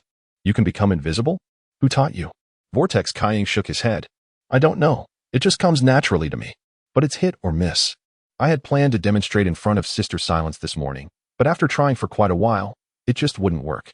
I think it was because I was hungry. Tsunade glanced at the half-eaten dishes on the table and then turned her thoughts back to Vortex Kaiying. What about now? Give it a try. Vortex Kaiying surveyed his surroundings and finally nodded. Well, if I've already exposed myself, then so be it. As he spoke, a large scythe, nearly his height, leapt out beside him. A peculiar glint flashed in Tsunade's eyes. Is that the space ninjutsu of my granduncle? I thought only that Kid Minato could do that. Vortex Kaiying, filled with determination, whispered after a brief moment of concentration, shadow step. Then, before Tsunade and silenced his eyes. Vortex Kaiying and the scythe completely vanished literally, not leaving a trace of existence. This. Silence covered her mouth in disbelief. Such a ninjutsu. In Silence's understanding, such techniques were exceedingly rare. Tsunade, however, remained composed. It's not complete concealment. His chakra is still fluctuating in a very subtle manner. Wait a moment. Tsunade's expression shifted. Kid, can you pass through obstacles? Vortex Kaiying suddenly appeared beside Tsunade, breathing heavily. After a while, he said, yes. My invisibility technique allows me to traverse terrain. I can pass through most ordinary objects. Tsunade propped her chin on her hand, gazing at him. Describe your feelings after entering that state. A shiver ran through Vortex Kaiying. Are you trying to discern whether this ability is innate or acquired? It seems the bloodline limit offers a good explanation for some of my abilities. With that thought, Vortex Kaiying began to weave a tale. Actually, at first, I felt nothing.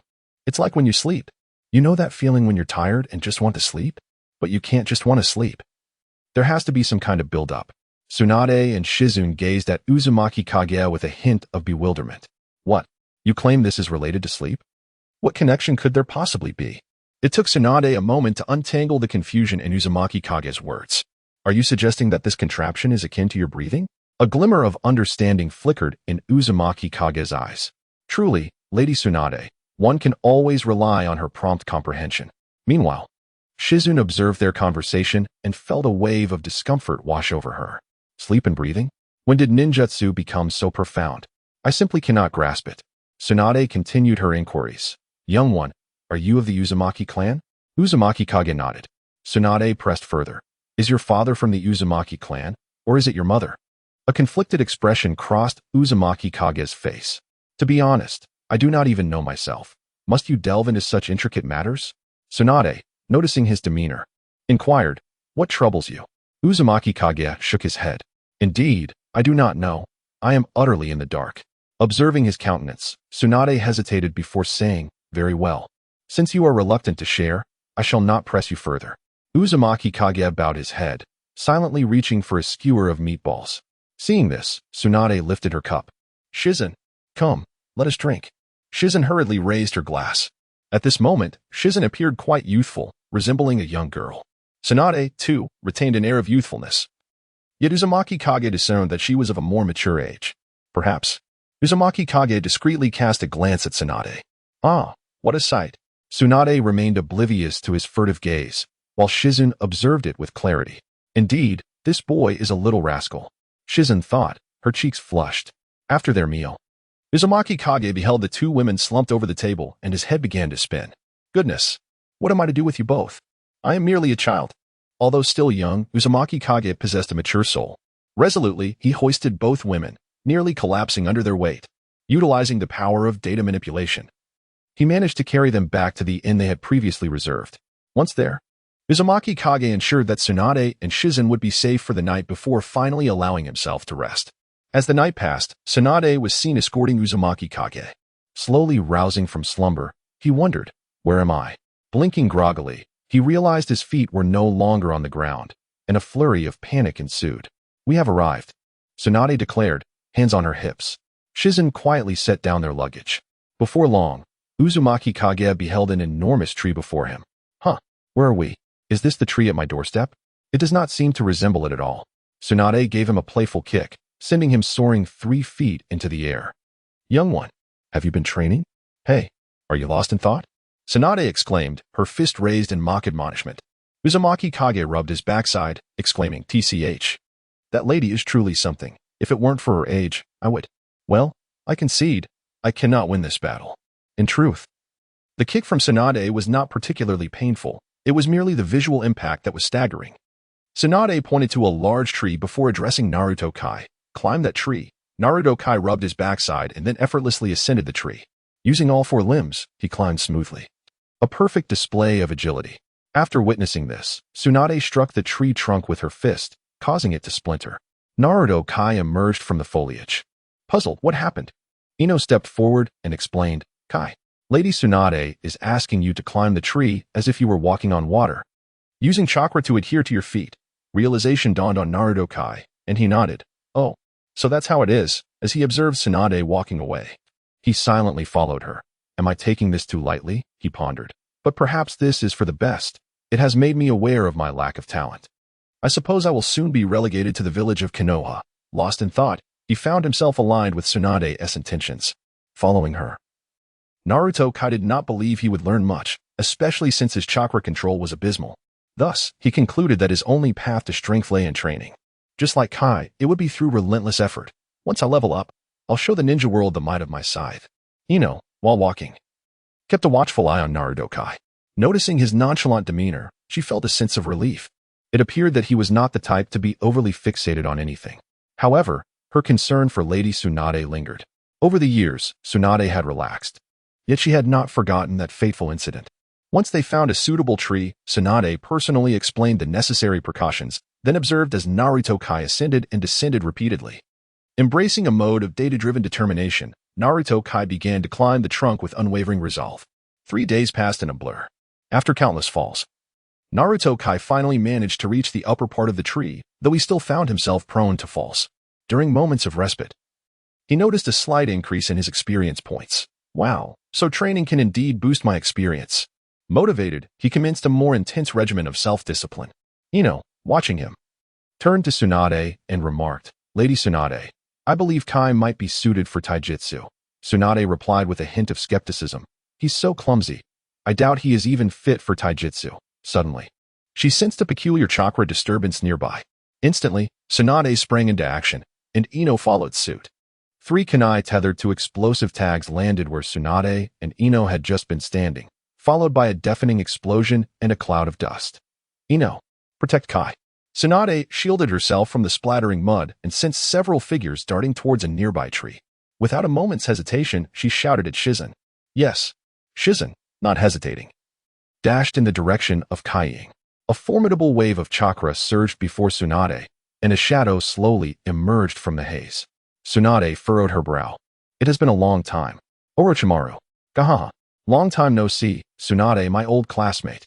Orochimaru, clad in a green vest, stepped forth. His long black hair cascading over his shoulders. In the distance, the clashing sound of shuriken echoed. As the dust settled, Shizen stood protectively over Kai and 3 masked figures in green vests. Tsunade assumed a combat stance, locking her gaze on Orochimaru. What do you intend to do? Orochimaru chuckled ominously. Tsunade, I've protected someone I shouldn't have, and I intend to take that little brat with me. Tsunade's expression hardened. You mean Uzumaki Kai? You wish to take him? I cannot allow that. Leave now, or I will be forced to act. Orochimaru's eyes narrowed slightly. This is a rare opportunity to encounter a member of the Uzumaki clan, especially one with pure Uzumaki blood. Do you truly think I would let him go? As he spoke, Orochimaru advanced towards Tsunade. With a powerful strike, Tsunade slammed the ground, shattering the earth within a 10-meter radius, debris and dust enveloping her and Orochimaru. Shizen, take the brat to point B. Tsunade shouted, her voice cutting through the chaos. Shizen, gripping her kunai, glanced at the dust cloud raised by Tsunade's attack. Worry etched across her face. Lady Tsunade, hurry, we must go. A series of thunderous roars erupted from the dust. Shizen cast one last look at the seemingly dazed Uzumaki Kai, gritted her teeth, and with a swift motion of her left hand, launched several kunai at the 3 middle ninjas, who appeared oblivious to their village's impending doom. Then, she seized Kai and fled in a specific direction. Out of the corner of his eye, Kai noticed the trio swatting away the kunai and charging after them. How troublesome, he thought. It seemed Orochimaru was resolute in his pursuit. Glancing at the determined Shizen, Kai pondered. Surely this isn't the glitch of running out of chakra and being chased by villains? Such narratives are often seen in the world of Naruto. However, those plots are typically reserved for the destined heirs and chosen ones, and I doubt I'll encounter such a fate. With that thought, he regarded the 3 relentless pursuers behind him with an air of detachment. Approximately an hour later, Shizen, breathless, leaned against a tree, having carelessly dropped Kaiying at her feet. Before her stood the three middle ninjas, equally exhausted. Stay back. Konoha will not let you escape, Shizun declared fiercely. Kaiying found it hard to listen. Shizun. They are rogue ninjas. Which rogue ninja doesn't prepare themselves mentally before defecting from their village? Kaiying stood up beside Shizun, stepping forward silently. He brandished 1,000 books toward the 3ch Nin ahead. Uzumaki Kaiying felt a flicker of emotion. He positioned himself protectively behind Shizun, turning his face toward her and saying, "Leave these fellows to me. Your chakra is nearly depleted, so refrain from using it further."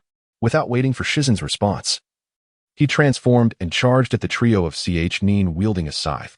After days of training, his exceptional physical prowess and chakra, coupled with the system's enhancements, left him feeling confident. Surely he could handle these three underlings, especially since they had already expended a significant portion of their chakra, though lacking in self-assurance. The sight of the three opponents gasping for breath signaled to him that this was his only opportunity. He couldn't possibly abandon Shizun, leaving her to fend for herself while he made a hasty retreat. With that thought, Uzumaki Kaiying swung his scythe at the somewhat dazed Ch Nin before him, a glimmer of pride shining in his eyes. Hehehe, bet you're surprised by where this little brat pulled the scythe from. Scared you, didn't he? The Ch Nin, showing some skill, quickly executed a backflip. As Kaiying's scythe swept through the air, the opponent vanished from sight. However, it mattered little. A smirk of mockery danced in Uzumaki Kaiying's eyes as he completed the swing, cleaving a deep gash in the green vest of the Ch Nin, blood splattering forth. The remaining two Ch Nin stood in stunned silence. What kind of jutsu is this? One asked, his hand trembling as he clutched a shuriken. Attempting to maintain an air of composure, Uzumaki Kaiying rested the scythe on his shoulder and approached them, his expression unreadable. Why don't you take a wild guess? At that moment, he was merely stepping into his attack range. Although he could strike unerringly, there was a drawback. He needed to be within close proximity to land a blow. Specifically, this referred to melee attacks. Ranged assaults, like throwing shurikens, would not suffice. Once more, Uzumaki Kaiying swung his scythe. The ninja lost his composure, frantically forming hand seals within 2 seconds. Earth release, earth-style wall. A small earthen barrier manifested before Uzumaki Kaiying. He pouted slightly, mentally chanting, giant side sweep. A shadow flashed over the wall, the dark figure slicing through and striking the already breathless Ch Nin, who had cast the technique. In the next instant, Uzumaki Kaiying appeared before him, his scythe and body moving in a disjointed manner before delivering a razor-sharp cleave that caught the unsuspecting Ch Nin off guard. The scythe produced a grotesque effect, severing the unfortunate Ch Nin in two, his body falling lifelessly to the ground. He had never anticipated that the moment the earth-style wall emerged, this individual would materialize before him, especially when his chakra was nearly exhausted. The Ch Nin, clutching his chest in panic, and the one who had thus far avoided capture by Uzumaki Kaiying were now frantic. Wind release, wind cutter, fire release, great fire. The first completed the seals swiftly, while the second was still in the process. Vortex, Kaiying murmured as he sheathed his scythe, casting a glance at the two fallen Chunin, their bodies marred by invisible blades. I have long contended that the combat system of the Hokage is fundamentally flawed. Why must one vocalize their techniques? Could they not be executed in silence? A certain individual conveniently disregarded his own system. Just kill me, implored the Chunin, his chest wounded and body battered. The other remained equally mute. At this moment, devoid of chakra, they had been reduced to mere shadows of their former selves, their martial prowess utterly dismantled. Yet, the term utterly dismantled was predicated upon Vortex Kaiying's swift, shadowless strike. In the eyes of the two Chunin who had surrendered, Kaiying, wielding the intangible blade, was an insurmountable force. Kaiying regarded him with a glance, having never before encountered such a peculiar request. With that, he raised his scythe. Kaiying would not spare these rogue ninjas, who had forsaken their village and were now embroiled in nefarious schemes. Particularly since these two were intent on transforming Kaiying into a mere specimen for Orochimaru's experiments. With a swift strike, he granted them a merciful end. Following this, Kaiying felt himself ascend to level 4, endowed with chakra and physical attributes rivaling that of a Chunin. A new icon appeared in his skill tab. With delight, Kaiying clicked on it. Shadow Sever. The body can transform into a shadow and attach to the enemy. It can disengage voluntarily within 3 seconds, or be forcibly removed thereafter, inflicting an unavoidable damage upon the foe. This was the skill acquired upon reaching level 4, devoid of tears, existing solely as a singular ability. In the lower right corner of Shadow Sever was a cooldown timer of 2 full minutes. Given the absence of opportunities to upgrade skills, Kai found himself without the means to negotiate with the system. Alas, what shall I do from here? He could only watch as the prince and the second pillar of Konoha clashed in the skies, unleashing energy blasts. Observing his filled skill tab left Kai in a state of resignation. Nevertheless, with Shadow Step and Shadow Sever at his disposal, he believed that exercising caution would suffice for self-preservation. With this thought, he approached the watchful Shizen. Shizen scrutinized Kai with palpable vigilance, her gaze traversing his form. Could it be that she suspects I am an imposter? Kai coughed lightly. I have dealt with the matter, he stated, moving to stand beside Shizen in silence. She took several steps back, peering behind the earthen wall. Upon seeing the blood and corpses, her expression morphed into one of shock. Did you do all of this? Kai nodded. Since he possessed such strength, he reasoned, there was no harm in revealing it.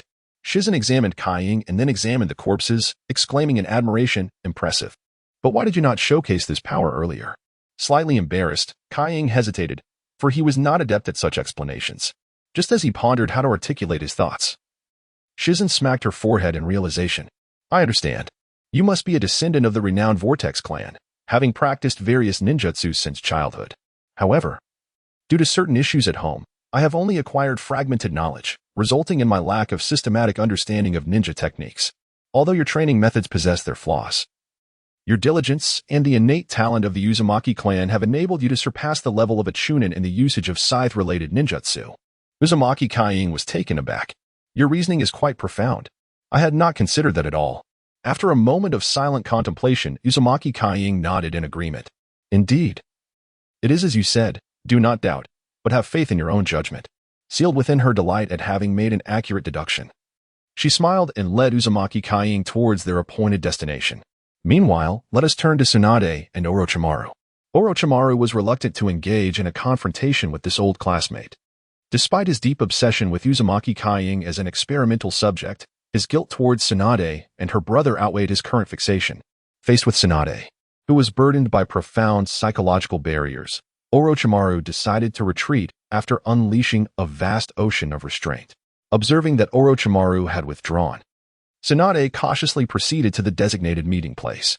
Along the way, she encountered the lifeless bodies of 3 rogue ninjas, which alleviated her concerns for Uzumaki Kai and Sealed. When they reconvened, Tsunade was astonished to see that neither Uzumaki Kai nor Sealed bore any injuries. In the presence of Uzumaki Kai's admiring gaze, Sealed, the exceptionally supportive teammate, articulated her well-founded hypothesis. Subsequently, Tsunade requested Uzumaki Kai to demonstrate what he had learned. The group made their way to a small grove. Tsunade pointed to a tree and declared, "Let it be this tree. Use your abilities to strike it." Uzumaki Kai nodded, extending his right hand as he activated his data transformation, summoning a large scythe into his grasp. Giant scythe sweep, he silently chanted, transforming into a sharp whirlwind that swiftly approached the small tree. With a swift turn of his body, he swung the scythe, cleaving the tree in two. Tsunade nodded, estimating in her mind, this ability resembles a combination of body flicker technique and the Konoha Lotus, bearing some resemblance to White Fang's prowess. After a moment's reflection, she added, "Youngster, do you not possess a technique that leaves opponents battered and bruised? Show it to me." Uzumaki Kai nodded, placing the scythe behind him as he gazed at the fallen half of the small tree. Razor blade piercing, he casually raised the large scythe, causing the tree to be shattered into countless pieces of timber. Tsunade's eyes narrowed. It is unclear. Is this chakra? The razor-like edge does not resemble chakra. Rather, it resembles a form of wind-release ninjutsu. Tsunade, known for her extensive knowledge, found herself bewildered. Does your technique require no hand signs? Tsunade inquired as she approached Uzumaki Kai. At a loss for words, he replied with a simple, "Mm." Tsunade nodded. Is this a family secret of yours? Uzumaki Kai shook his head. This is a system skill. Who knows how it came to be? Tsunade nodded slightly, acknowledging, I understand. The value of your scythe is considerable. It must be a treasured heirloom from your family. Uzumaki Kai remained silent, casting the scythe aside as he dispelled his data form, causing the scythe to vanish along with it. With her hands on her hips, Tsunade remarked, You are rather stingy, young one. After all, I am one of the legendary Sannin. Why would I covet trinkets from someone of your generation? Uzumaki Kai felt a sense of resignation. He merely wished to convey that he treated the item with great casualness, not regarding it as a family heirloom. Nevertheless, it worked out well. Tsunade had already concocted a narrative in which this item was indeed his ancestral treasure, serving as an excellent explanation for his abilities. One would think that Tsunade, a grandmother who had attained the position of Hokage, should possess a higher intellect. Uzumaki Kying appeared to be lost in thought. Tsunade, observing him, refrained from commenting. After all, the Uzumaki clan had suffered greatly. Tsunade instructed Shizen to clean up the small tree that had been reduced to timber and to procure some ingredients. As for Uzumaki Kying, he was led by Tsunade to the riverbank to catch fish. Confused, he pondered the location, marveling at the abundance of fish surrounding him. The mini-map only recorded positions and displayed character avatars, lacking any geographical annotations. After catching a basketful of fish, they began their evening barbecue, utilizing the ingredients Shizen had bought. Tsunade, sipping her drink, said, "Young one, your intentions are rather obvious. I shall escort you back to the village. There, your learning should improve significantly. With your strength, you should be able to participate in the Chunin exams directly. I will arrange for some excellent teachers to give you special guidance." It had been a long time since she had returned. She wondered what changes had taken place in the village. A hint of loneliness flickered in Tsunade's eyes. Uzumaki Kying, slightly furrowing his brow, realized they were indeed heading to Konoha village. Was this progress too swift? He picked up a fish, tearing away the rough skin that had not been completely removed, and began to eat quietly. How he longed for delicious food, like the famed Ichiraku ramen. After witnessing Uzumaki Kying's remarkable abilities, Tsunade resolved to send him to the Hidden Leaf Village. Upon discovering that his shadow step technique matched her own full-speed prowess, she dubbed it training and urged him to run at full speed along the way. As he continuously expended and replenished chakra, Uzumaki Kying sensed a subtle enhancement in both his physical condition and recovery capability. This improvement was something he could faintly perceive. Although his system did not display all attributes and abilities, he felt quite satisfied with his progress. His mastery of physical abilities had been honed through recent training, even if such skills would prove less useful in the later stages of the Naruto world. During their journey, Tsunade imparted a wealth of knowledge regarding ninjutsu to Uzumaki Kying. Additionally, an investigation into the chakra attributes of Uzumaki Kying was conducted. Ultimately, Tsunade arrived at a rather perplexing conclusion. Uzumaki Kying possessed chakra akin to that of the Nara clan, yet inherently distinct, rendering the erudite Tsunade incapable of discerning the true nature of Uzumaki Kying's chakra attributes. Subsequently, she prescribed an appropriate remedy, teaching him a similar ninjutsu. However, despite possessing a vast reservoir of chakra, Uzumaki Kying struggled to harness it effectively, rendering him unable to utilize ninjutsu or even taijutsu. Apart from a few techniques executed with his large scythe, Tsunade had yet to witness him successfully perform any other moves. Tsunade gazed at Uzumaki Kying in frustration, poking the clean ashes of the barbecue with a stick. "What on earth is the matter with you? Even my great-grandfather would likely be perplexed by your predicament." She flicked her twin ponytails, while Uzumaki Kying noticed a wave of emotion surge from Tsunade's chest, prompting him to look skyward. Form is emptiness, emptiness is form. He nearly lost his composure. No wonder Orochimaru sought to capture you. For such matters, he must be the foremost authority since my great-grandfather. Tsunade recalled the research facility where Orochimaru was discovered, shuddering at the thought. I cannot allow this innocent child to fall into Orochimaru's clutches. I shall use the will of fire to enlighten this sorrowful youth. At that moment, Uzumaki Kying sighed as he gazed at his system. "Oh system, why have you endowed me solely with attributes, yet deprived me of any opportunity to hone my skills? I too yearn to learn those impressive hand seals and the ninjutsu that follows." Uzumaki Kying pondered for a long while, mentally cycling through fire, wind, earth, and lightning techniques. He then silently scrutinized his abilities. It is no wonder that so many are fixated on creating ninjutsu without seals. Indeed, while they may appear impressive, they are quite troublesome. Just moments ago, Uzumaki Kying had roughly counted those who perished in the anime due to their inability to complete hand seals in time. Ahem. He then dismissed the notion of learning ninjutsu. Rather, it should be termed a yearning, as it seemed that Uzumaki Kying was inherently unable to acquire ninjutsu according to his settings. Alas, he possessed only a meager 4 skills. It appears that I must seek out more experience points to elevate my level and attributes. Otherwise, my future may be fraught with difficulties. Unbeknownst to him, Uzumaki Kying had inadvertently accumulated 10 points in passive abilities during this time, yet he still had a long way to go before reaching 100 points. Thus, he naturally did not regard passives as part of his combat prowess. To be candid, The formidable foes in the Naruto universe are characterized by their rich narratives and innate talents. It is all Kishimoto's fault for having redeemed so many characters. When the time comes for me to wield my blade, the likelihood that I will falter is quite significant. This is Uzumaki Kaing's nature. When encountering unfamiliar individuals, he would only take action upon witnessing their malevolence. In the world of Naruto, as long as one possesses the ability, a swift strike is inevitable. However, when confronted with characters who inexplicably evoke poignant memories during battles, Vortex Kaing surmises that he cannot wield lethal force against them. The notion of nostalgia. Vortex Kaing recalls the humorous subtitles crafted by netizens while watching Naruto. Each time a flashback occurred, a line of text would appear, welcoming viewers to the redemption segment. Thud. A pale blue rectangular box materialized in the upper left corner of Vortex Kaing's vision, inscribed with a new task. He clicked on it. Destruction and construction. Dismantle unreasonable systems and forge a better Naruto world. By constructing the Naruto world, one can earn construction points, which may be used for upgrades and lotteries. Subsequently, Vortex Kaing observed a new row resembling a coin bar beneath his minimap, labeled as construction points. Has it transformed into a nurturing game? A visible twitch appeared on Vortex Kaing's typically calm visage.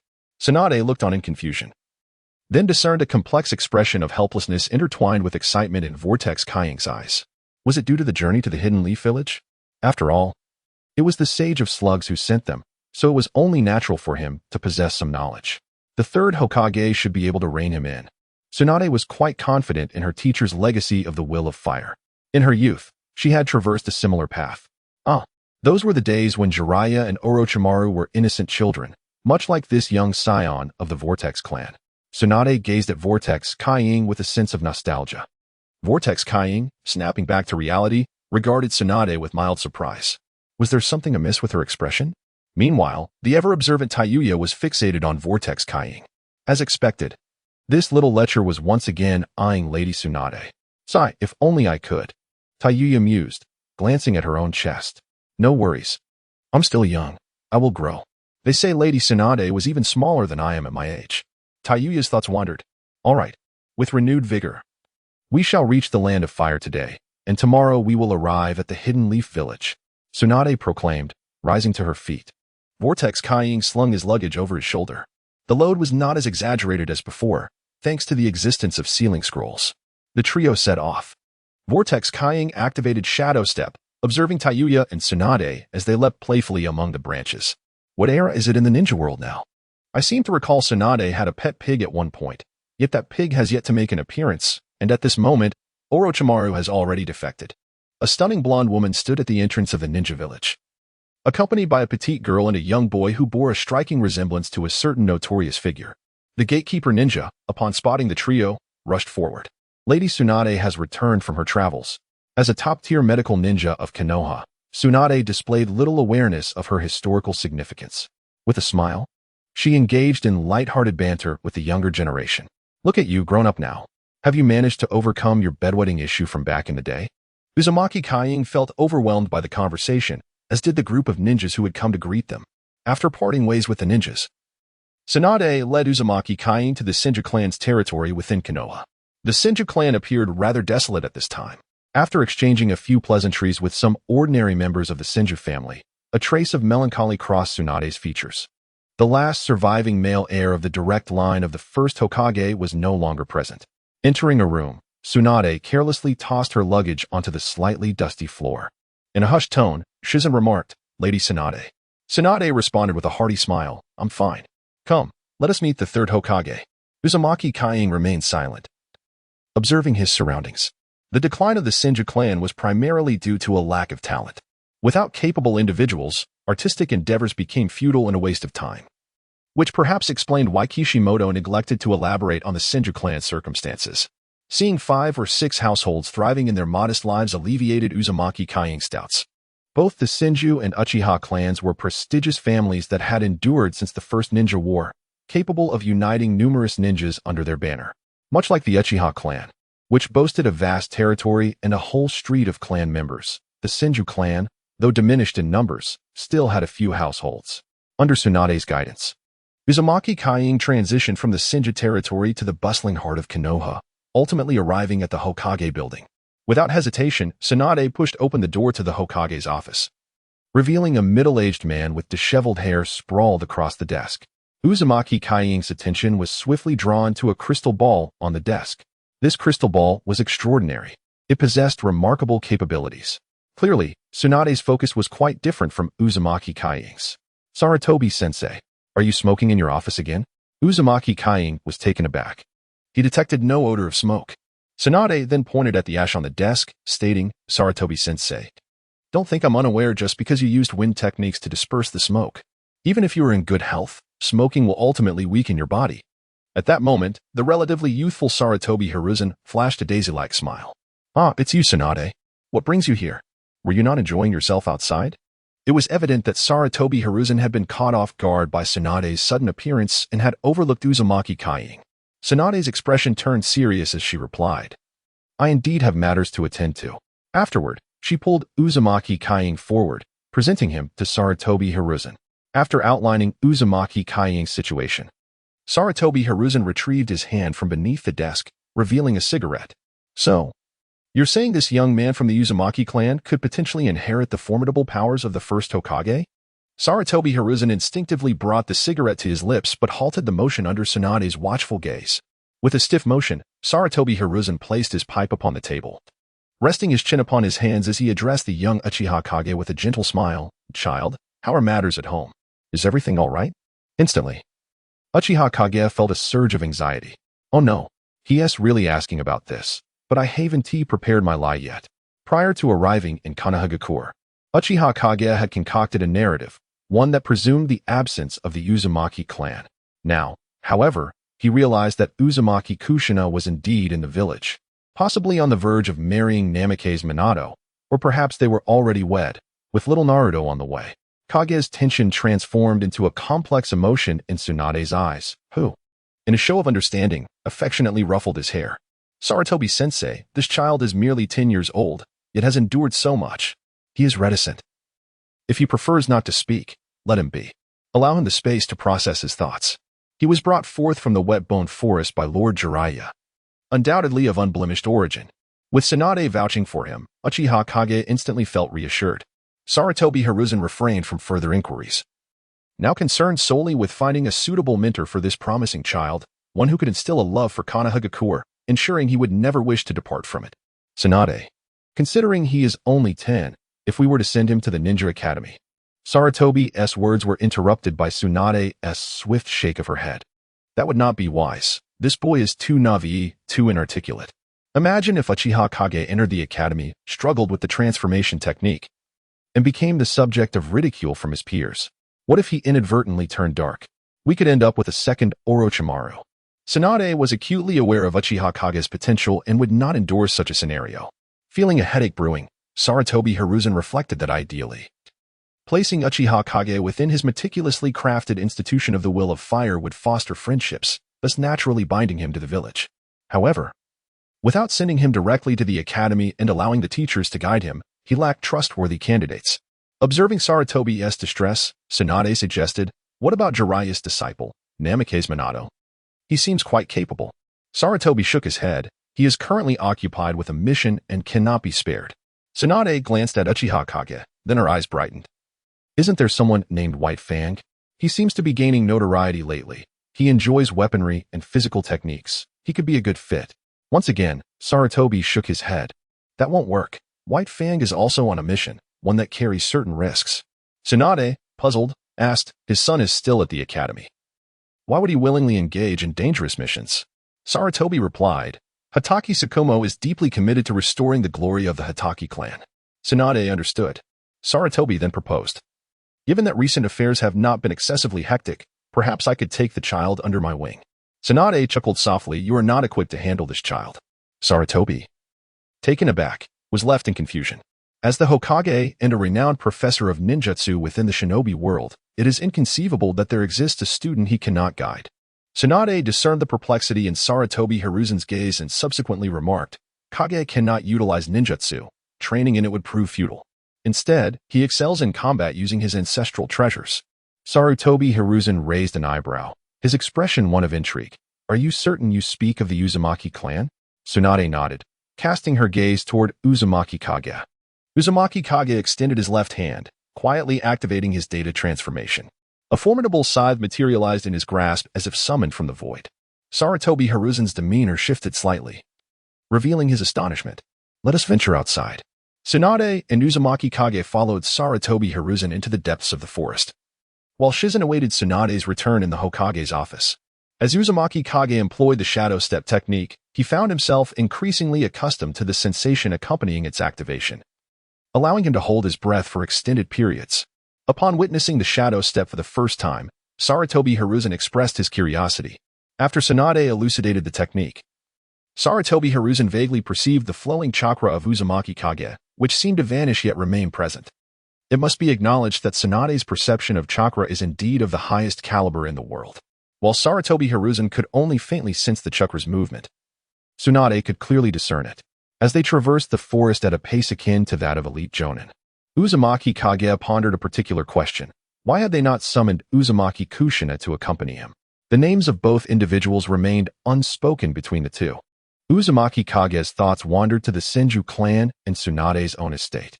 It was expansive, clearly not intended for a single occupant. Thus, it was apparent that it served as the estate for Uzumaki Mido and Senju Hashirama. However, this place had long been devoid of human presence, leading Uzumaki Kage to surmise that Uzumaki Mido was likely occupied discussing matters regarding the Nine Tails with Uzumaki Kushina, particularly concerning the new Jinchuriki. Hence, Kushina's appearance to guide Uzumaki Kage, who was not a conventional member of the Uzumaki clan, was implausible at this juncture. Before long, they arrived at their destination. After Uzumaki Kage executed a swift double strike, he sheathed the scythe and observed Sarutobi Hiruzen as he meticulously examined a tree that had been cleaved into timber. Remarkable swordsmanship. As chakra quantity and experience burgeon, this power will escalate to an extraordinary level, Sarutobi Hiruzen proclaimed, clutching a piece of wood as he addressed Tsunade. Tsunade nodded in acknowledgement. He may be inept in ninjutsu, but he undoubtedly possesses exceptional talent in swordsmanship, having been chosen by Lord Jiraiya. Uzumaki Kage felt a twinge of embarrassment, attributing it entirely to his persistent entreaties to the slug. Sarutobi Hiruzen began to ponder deeply, clearing his throat softly several times. Regarding Kaikage, I have formulated some thoughts. Sarutobi Hiruzen gazed at Tsunade, hesitating slightly. Initially, Tsunade wore a perplexed expression, which soon transformed into one of alarm. Are you certain you wish to seek him out? Tsunade's brows furrowed, her demeanor swiftly shifting to one of discontent. Do you truly believe he is capable?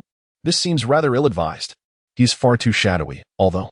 Tsunade cast another glance at Uzumaki Kaikage, momentarily taken aback by his presence. What is it? Are you contemplating casting me into some pit? Despite this, it indeed appeared to be a rather commendable choice. Tsunade's expression settled into calmness as she articulated a sentiment that struck her as somewhat peculiar. She harbored an inexplicable confidence in the Uzumaki Kaikage before her. The Vortex Shadow, accompanied by Tsunade and Hiruzen Sarutobi, arrived at a foreboding location. This place was reached by the Vortex Shadow utilizing the water-walking technique he had painstakingly mastered. Hiruzen Sarutobi, standing nearby, expressed his admiration, visibly pleased with Tsunade's newfound clarity. Tsunade, with an air of pride, crossed her arms, leaving Vortex Shadow with a sense of burgeoning intensity. However, this fervor swiftly dissipated upon sighting the structures at the water's edge. Goodness! The Konoha-Umbu, or rather, the root, the domain of Danzo. Vortex Shadow's eyes glimmered with trepidation as he glanced at Tsunade, his expression pleading for reprieve. Tsunade, however, simply chuckled and ruffled his hair. Calm down. I know you adore this place, but you must behave. Vortex Shadow felt a profound sense of despair. Haven't you always been able to decipher my thoughts from my expressions? Why is that not working now? I truly do not wish to. Suddenly, a spark of inspiration ignited in Vortex Shadow's mind. If I am at the root, won't I be assigned various tasks from unscrupulous individuals? Danzo is also one of the prominent figures in Konoha. If I could persuade him to engage in the reconstruction of Konoha instead of covertly undermining the clans. At this moment, Vortex Shadow's mind was ablaze with ideas. However, the exhilarated youth remained blissfully unaware that he lacked the eloquence befitting a noble, with his facial scar and reticent nature lending a rather comical air to his attempts at disguise.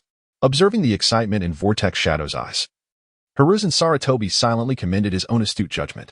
Indeed, I possess an innate understanding of children. As the trio proceeded, Several ninjas clad in tattered white vests and adorned with bizarre animal masks revealed their muscular arms beside them. Lord Hokage, this is the route. Lord Danzo inquires about your purpose here. One of them half-kneeled, clasping his fists. Tsunade furrowed her brow. Danzo, since when must even the Hokage's movements within the village be reported to others?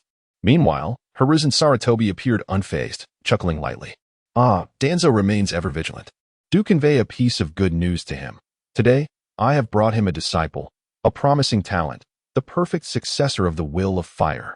In Hiruzen's mind, the image of the white-haired man who had once offered his life for the future of Konoha resurfaced. Master, we are diligently striving to develop Konoha. Hiruzen brimmed with vitality. If Vortex Shadow were privy to Hiruzen's thoughts at that moment, he would undoubtedly express his disdain for the tumultuous actions of the third Hokage. The third and Danzo were the very roots of Konoha's decay, without exception. Since the Second Great Ninja War, this duo had been a source of continuous turmoil, nearly squandering the advantageous position left by the second Hokage. For instance, the current strife among the clans of Konoha and the discord among its higher echelons. Such as the ostracism faced by the Uchiha clan, it is evident, particularly in the case of the third Hokage and his treatment of Naruto. The orphan left behind by the fourth Hokage, a young nobleman so impoverished that he resorted to dubious techniques inspired by adult literature. This illustrates the third's overly simplistic approach to numerous matters. The same applies to Danzo. Fortunately, at this moment, Uzumaki Kage does not yet grasp the intricacies at play. After a report from those in the route, the Hokage and others were granted entry. As they proceeded, they encountered many individuals, occasionally hearing the sounds of combat and training emanating from below. Sarutobi Hiruzen nodded in satisfaction as he walked, while Tsunade also expressed her contentment as she surveyed the surroundings. The Umbu and Root, inherently tasked with addressing issues that could not be resolved overtly, were fundamentally built upon strength. Clearly, the flourishing Root met the approval of both the third and the future fifth Hokage. As for Uzumaki Kage, he regarded all this training as trivial. Consider, in this world, the pinnacle of martial prowess is confined to a select few. Without core techniques, one ought not to be too harsh on oneself. Just as Danzo, despite his machinations, ultimately fell to the blade of the younger generation. Thus, the Hokage represents a rather cynical reality. As Uzumaki Kage pondered this, he arrived at a corridor resembling an office space. The leading masked ninja opened a door and entered, revealing the middle-aged Danzo, who had not yet exhausted himself to a mere shadow of his former self. The masked ninja stepped back. Danzo gestured towards several chairs in front of his desk. Sit. His tone resonated with the original narrative, Kage noted. Sarutobi and Tsunade complied. Danzo regarded Uzumaki Kage, standing at the side, and inquired, "Is this the one?" Sarutobi chuckled, "Indeed. This lad possesses terrifying talent." Danzo scrutinized Uzumaki Kage for a moment before nodding. He was on par with several top-tier youths, deemed adequate. However, to accept him as my disciple, I must evaluate other aspects, he proclaimed with an air of superiority. Uzumaki Kage could no longer contain himself. "Hey, are you so certain that you can teach me what I wish to learn?" he exclaimed, startling both Sarutobi and Tsunade. The imposing presence of Danzo, a formidable figure of Konoha, radiated towards Uzumaki Kage, his aura infused with a menacing energy. Sarutobi and Tsunade did not intervene, recognizing Danzo's intention to test this scarred youth, who appeared to carry a wealth of stories. At that moment, as the pressure approached, Uzumaki Kage activated his data form. All hostile energy ceased before his digitized body, lacking the potency to inflict harm or impose debuffs, thus allowing him to withstand Danzo's onslaught with ease. Even as Danzo exerted all his might, he was met with the unwavering gaze of Uzumaki Kage. Tuanzong halted the surge of chakra within him, feigning a gesture to wipe the beads of sweat from his forehead. He then grasped his right arm, which bore the lingering injuries from years of relentless battles. The recent flow of chakra had rekindled discomfort in his arm. "Excellent." Tuanzong cast an appreciative glance towards Vortex Kaiying. In response, Vortex Kaiying sheathed his scythe and bowed respectfully, a demeanor that inspired a rare sense of admiration and affection in the typically somber Tuanzong for this seemingly mature child, who was, in reality, merely 10 years old. This child possesses remarkable qualities. If he can maintain this composure during the upcoming real combat, what harm would it be to take him on as my disciple? Tuanzong rose, his left arm clutching his right arm without any pretense. Sarutobi Hiruzen inquired with concern. "How is your hand?" Tuanzong waved dismissively, indicating that it was of no consequence. His injury had been examined by Tsunade, revealing irreversible cellular damage resulting from the prolonged use of powerful wind release techniques, a condition beyond even her healing capabilities. "Come with me, kid," Tuanzong instructed, glancing at the motionless Vortex Kaiying. As he observed the fifth Hokage, Vortex Kaiying was filled with mixed emotions. To be frank, Tuanzang's ambitions and beginnings were commendable. However, his methods were dark, even despicable. At this moment, Tuanzong walked with a semblance of vigor, yet his body resembled that of a drifting reed, fragile and feeble. Vortex Kaiying began to view this man, who had toiled for much of his life only to succumb to illness, in a different light. Stripping away the underhanded tactics, Tuanzong could indeed be seen as a true inheritor of the Will of Fire. After traversing several long, narrow corridors, Vortex Kaiying observed numerous flaws in the construction, such a lack of scientific planning. It was no wonder that oftentimes, this pinnacle of Konoha could be infiltrated by a mere one or two individuals with relative ease. Finally, they arrived at a grand hall, its periphery resembling an arena. At that moment, the arena lay empty. Tuanzong summoned a ninja and exchanged a few words with him. After a brief pause, another ninja appeared before the trio. This newcomer appeared to be in his 20s, adorned with a fawn mask. His first act upon arrival was to bow deeply to Tuanzong. Tuanzong nodded and then stated, "This is a newcomer. Please familiarize him with our root's combat methods and strategies. Be gentle." Upon hearing this, the young man turned to Vortex Kaiying, nodding in acknowledgement. Tsunade and Sarutobi Hiruzen were particularly pleased, as this indicated Tuanzang's intention to accept Vortex Kaiying, irrespective of whether he would be a disciple of Tuanzong himself. Vortex Kaiying leaped onto the arena, matching the height of his peers. At this point, he had fully adapted to his own strength, a notable advancement. Indeed, this progress was achieved under the rigorous training of Aunt Tsunade. Otherwise, given Vortex Kaiying's tendency to be inconsistent in his efforts, he would likely have grown weary after just a few days of practice. In this world devoid of computer games, comfortable mattresses, and indulgent beverages, the question of whether Uzumaki Kaiying can remain idle arises.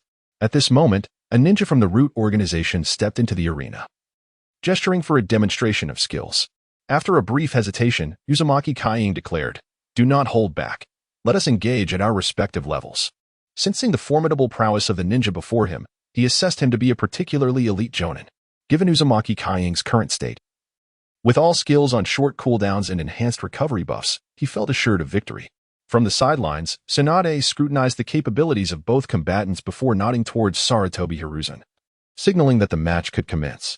Danzo smirked, a hint of malice in his expression. Does he have such confidence in that kid? Yet, this member of Root is no ordinary individual. Uzumaki Kaiying assumed a commensurate stance, adhering to basic etiquette. "You may strike first," the ninja stated, his eyes beneath the mask flickering with a faint crimson glow. Uzumaki Kaiying was taken aback. What in the world? A member of the Red-Eyed clan. The revelation exhilarated him. Hastily, he drew forth his oversized scythe, identical in height to himself. Danzo's eyes narrowed. From where did that scythe emerge? Tsunade, witnessing Danzo's disconcertment, felt a swell of pride. With the scythe firmly in hand, Uzumaki Kaiying faced the vigilant red-eyed ninja from Root, effortlessly swinging the weapon. Tsunade's previously triumphant expression froze in place. As Uzumaki Kaiying approached the Uchiha clan member, he declared, "Prepare to receive my strike." With that, he swung down his scythe. The languid motion was effortlessly discerned by the keen eyes of his opponent. The Uchiha ninja retreated a couple of steps, deftly evading the sluggish cleave. A flicker of mockery danced in Uzumaki Kaiying's gaze. The system's guaranteed hit, a consequence of the weapon's nature, renders evasion through mere positioning futile. Following his movement, the Uchiha ninja suddenly sensed a sharp presence before him and quickly brandished a kunai to defend. A crisp sound resonated as the Uchiha ninja gazed in horror at the gash torn through his white vest. His perception of Uzumaki Kaiying shifted dramatically. This child was no ordinary opponent. "I shall make my move," the Uchiha ninja proclaimed with honor, drawing a kunai in each hand as he advanced toward Uzumaki Kaiying, thrusting them forward. Undeterred, Uzumaki Kaiying swung his scythe once more. This time, the Uchiha ninja adapted, sidestepping and lunging toward Uzumaki Kaiying. However, the Uchiha ninja had not taken more than a couple of steps when the scythe struck at an astonishing angle. Tsunade, the third Hokage, and the future fifth Hokage all stood in stunned silence. What sort of swordsmanship is this? His arm contorted in an unfathomable manner. The Uchiha ninja observed the seemingly irrational force exerted by Uzumaki Kage. Estimating the blow's power to be minimal, he raised his dagger, intending to meet it head-on. Seizing the moment during Kage's attack, he advanced to subdue him. However, one's imagination often paints a favorable picture, while reality proves to be merciless. The force behind that strike was nearly equivalent to his full strength. A hefty and forceful blow landed on the hastily raised kunai, yielding predictable results. One kunai was sent flying, while the other precariously braced against the approaching scythe. Kage, seizing the opportunity, murmured, "A perfect chance." Standard combo, basic attack into W. Blade pierces through, caught off guard. An invisible blade of chakra suddenly surged from beneath him. The Uchiha ninja, startled once more, frantically began to form hand seals, as if infused with adrenaline. With a resounding clash, a large wooden stump was cleaved into numerous fragments, which fell around Uzumaki Kage. In the distance, the Uchiha ninja forced himself to summon his chakra once again, this time to exert his utmost strength, even reaching his limits. Fire release, Phoenix fire technique. Despite his masked visage, flames erupted from the mouth of the Uchiha's mask like a machine gun. Tsunade watched the scattered wood around Kage with a tightening sensation. "Kid, you've fallen into a trap." Yet, Kage remained blissfully unaware of any deception. In the realm of gaming, when one cannot evade a skill, one must simply utilize another skill to escape. Shattering shadow, Kage's form suddenly erupted, transforming into countless shadows that surged through the flames. Ultimately, these shadows lunged forcefully into the body of the Uchiha ninja. A deep crimson scythe hovered above him, and between its handle and blade, a blood-red eye slowly opened. A crimson glow emanated from that eye, resembling some malevolent creature. "What?" Danzo exclaimed, marveling at the shadow infiltrating the Uchiha ninja's body and the uncanny, demonic nature of the jutsu. Is such a jutsu something a mere 10-year-old could wield? Chapter 21. The effect of shattering shadow back in the arena. After the Uchiha ninja unleashed his fiery assault, he beheld the boy's form explode into shadows racing toward him. This bizarre spectacle was unlike anything he had ever witnessed in his long life, causing his chakra output to become erratic, leading to a stifling sensation in his chest. Subsequently, he knelt, gazing up at the scythe above him. He felt an unusual heat surging within him, a tempest that threw his chakra into disarray. Despite his utmost effort to suppress it with mental fortitude, he found no relief. 5 seconds elapsed. Uzumaki Kage erupted from within the Uchiha ninja's abdomen, the shadows coalescing back into Kage, while the Uchiha spat a mouthful of blood before collapsing to the ground. The third Hokage immediately called out, "Tsunade."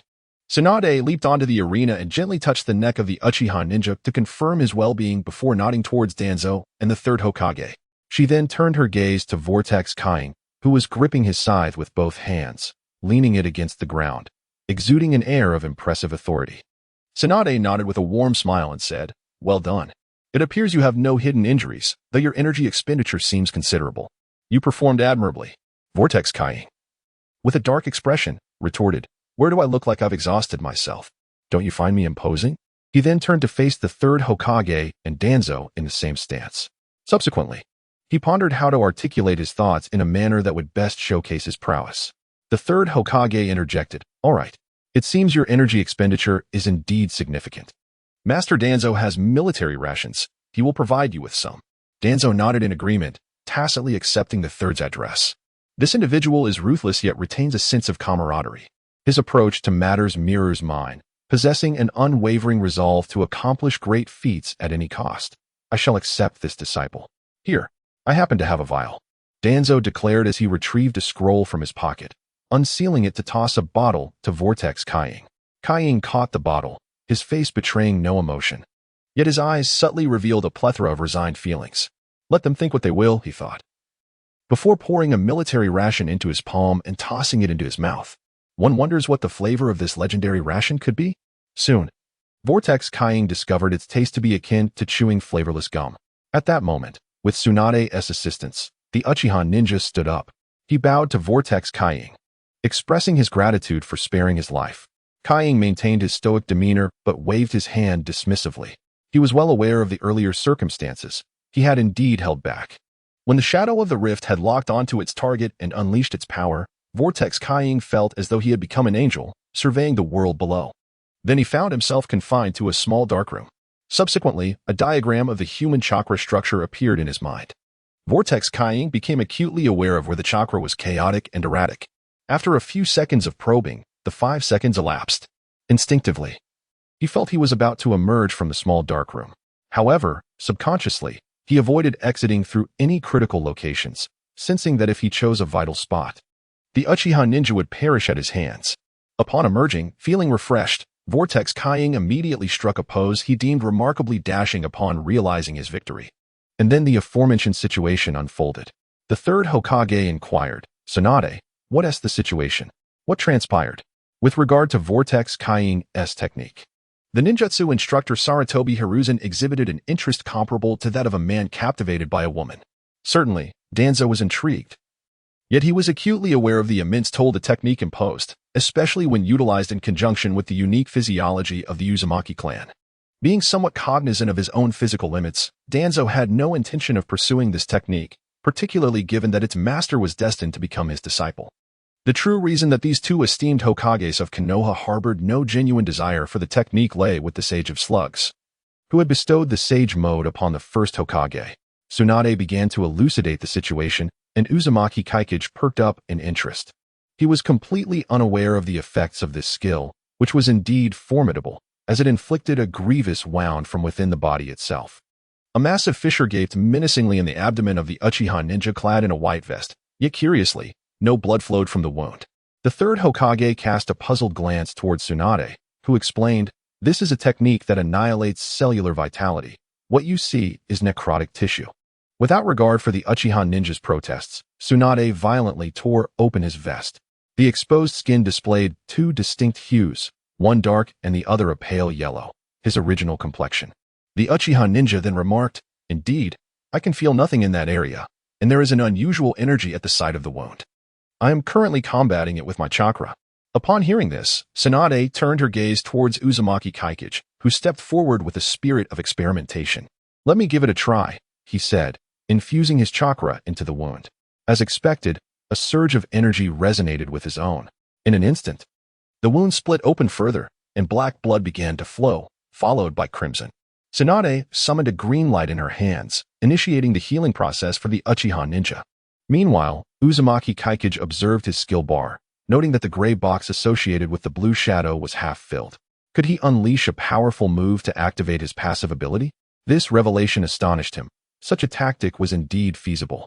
Soon after, the group transported the Uchiha ninja to the hospital, and the 4 of them then arrived at the third Hokage's office in the Hokage Tower. Just as they settled in, the third Hokage inquired about the origins of that jutsu. Uzumaki Kaikage rolled his eyes in exasperation. How was he to know where the skill originated? "Why don't you ask the system?" he silently grumbled. Nonetheless, suppressing his inner sarcasm, Uzumaki Kaikage contrived a plausible fib.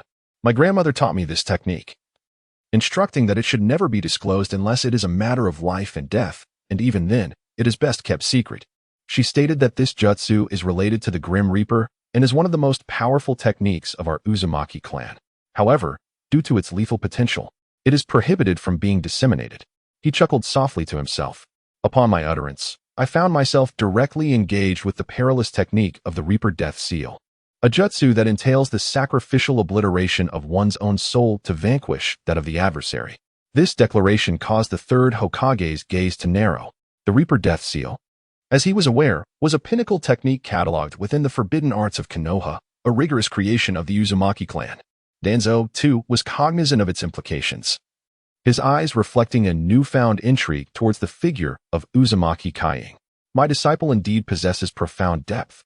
At that moment, Uzumaki Kying examined the skill description of the Rift Shadow, grasping the notion of inflicting internal damage. According to the skill's exposition, could it be that upon transforming into the Blue Shadow, even my basic attacks could yield such effects? A sense of unexpected delight washed over Kying as he contemplated experimenting with his passive ability, though the progress bar remained unfilled. The third Hokage then tossed a pair of documents towards Uzumaki Kying. "These are the household registration forms for Konoha, along with some pertinent information for the Root organization. Please fill them out. Thereafter, you shall accompany your master Danzo back to the headquarters of Root." Picking up the documents, Kying began to fill them out, encountering a peculiar script that bore no resemblance to that of Earth. Initially, he contemplated confessing his illiteracy, but to his astonishment, he found himself effortlessly comprehending all the characters, perhaps a result of some innate recognition ability bestowed upon him in this new realm. Fortunately, Kai was not one to dwell on complications, swiftly completing the forms. He then turned towards Danzo, who bore a strikingly similar expression of stoicism. Danzo nodded before shifting his gaze to Tsunade, who inhaled deeply and stepped forward.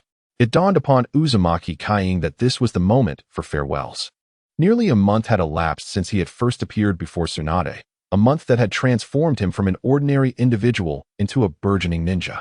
Well-versed in the lore of shinobi, and having acquired the rudimentary skills to prepare meager, albeit tasteless, sustenance in the wild, Kai was inherently reserved in expressing emotions, and Tsunade, having endured her own tribulations, had likewise become reticent. Her eyes, filled with a complex mixture of sentiments, regarded Kai before she finally uttered words reminiscent of a concerned elder. Remember to take care of yourself out there. Remain composed in times of adversity. And please, do avoid falling into waterfalls again. Tsunade's meticulous admonitions were not lost on the third Hokage, who perceived a subtle shift in her demeanor. Tsunade, after all that has transpired, you remain that same child within. Return to us. Uzumaki Kai has become your new bond. He mused silently, yet his hesitation lingered due to the estrangement from Orochimaru, which had hindered him from retaining Jiraiya on his journey. Meanwhile, Danzo pondered, Tsunade embodies the true heir to the will of fire, yet she is plagued by indecision.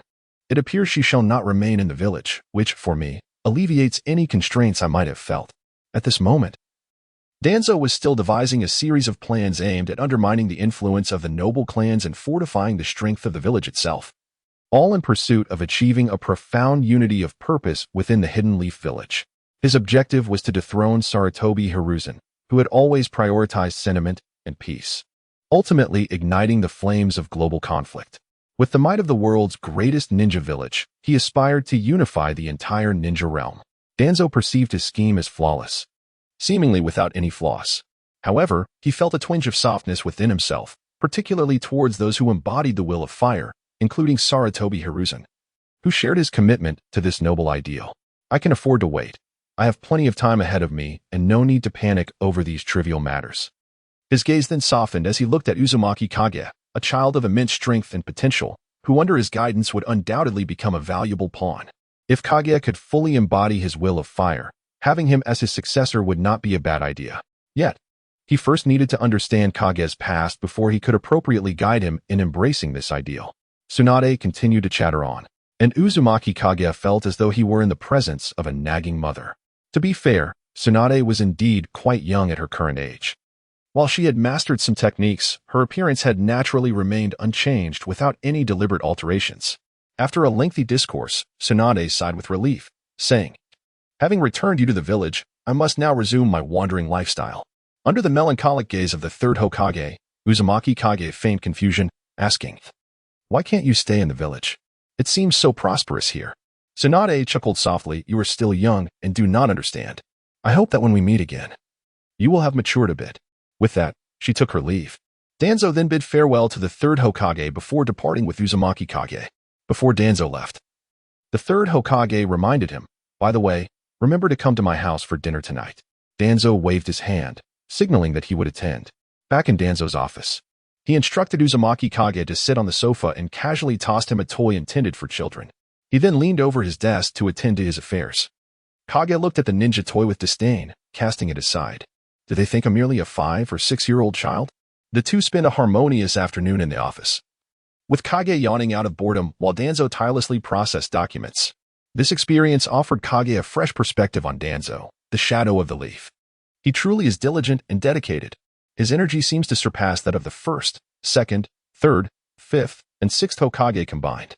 Observing Danzo's relentless work ethic, Kage could not resist his boredom and began to examine the ninja toy again.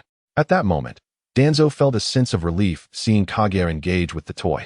After all, he was still just a child, seemingly mature yet profoundly deprived of a true childhood, adept at concealing his inner self behind a hardened exterior. Danzo then created a new file for Uzumaki Kage within his stack of documents. Observations and analyses regarding the swirling vortex of Kaiying have been articulated.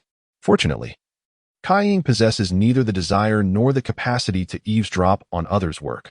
Otherwise, upon witnessing Danzo's evaluations, he would likely unleash a torrent of scorn upon him. As time slipped by unnoticed, dusk began to settle. Danzo, accompanied by his new disciple, made his way to the residence of Sarutobi Hiruzen.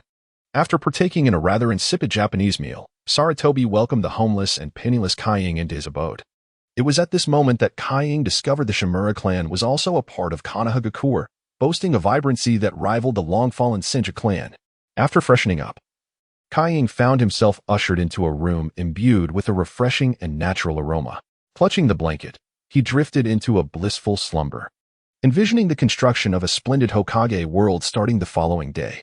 Upon awakening from his delightful slumber, Kaiying noticed the sun had already risen. Danzo approached, cradling a lunchbox, seemingly filled with rice balls. Kaiying, eat up, he urged, taking a seat beside him. He picked up a rice ball and began to consume it voraciously before Kaiying's eyes. In that instant, Kaiying comprehended Danzo's unspoken message. The food was delectable and safe to consume. In this post-war era, when most lived in trepidation, Danzo's actions were understandable to Kaiying. However, he underestimated me, for I am a man of data. Without a moment's hesitation, Kaiying seized a rice ball in each hand and devoured them rapidly. It wasn't until Danzo led him out the door that he realized he had neglected to wash his face or brush his teeth upon rising. Ultimately, Danzo escorted Kaiying to the Umbu. At this juncture, the Umbu and Root had yet to diverge. Root comprised the elite and those deemed worthy by Danzo. Kaiying was directly brought into the training grounds, which resembled a vast steamer, filled with countless boys and girls, all fervently channeling their chakra and sweat, driven by the will of fire. Observing this, Kaiying couldn't help but marvel once more at the efficacy of Konoha's ideological education. At this moment, Danzo, greeted with respect from those around him, reached the depths of the training ground, standing before an underground river. Turning to Kaiying, he remarked, "Your situation is quite unique. What I know may not be within your grasp, thus I am uncertain of what to teach you. Therefore, if there is anything you wish to learn, do inform me, and I shall assist you." Kaiying pondered in silence. This must surely be something Tsunade had conveyed to him. Reflecting on this, he found himself yearning to learn. Yet the system imposed restrictions upon him. He gazed melancholically upon the surface of the dark river. This gesture left Danzo somewhat perplexed, unable to decipher Kaiying's thoughts. He remained standing there, accompanying him in silence, while Kaiying fell into deep contemplation. Returning to the matter at hand, considering Danzo's character, what kind of request should I make for him to respond in a straightforward and unambiguous manner? After a prolonged contemplation, Uzumaki Kaiying turned to Danzo, his expression devoid of emotion, and stated, "I wish to join the Hidden Leaf Village." Danzo paused momentarily, then a smile crept across his face. "My child, are you unable to wander any longer and seeking a place to settle? Though you appear youthful and composed, you are ultimately still just a child." Danzo recalled the way Uzumaki Kaiying devoured his food earlier that morning, and his smile broadened. "Very well, I shall grant your request." With a somewhat sinister smile, Danzo regarded his young apprentice with satisfaction. Uzumaki Kaiying continued, "Master, I have acquired enough knowledge for now. I wish to utilize my strength to contribute." At this moment, as he spoke, he did not look at Danzo but rather at the surface of the lake. It seemed he had begun to grasp the concept of contributing to the village's development as outlined in the system tasks.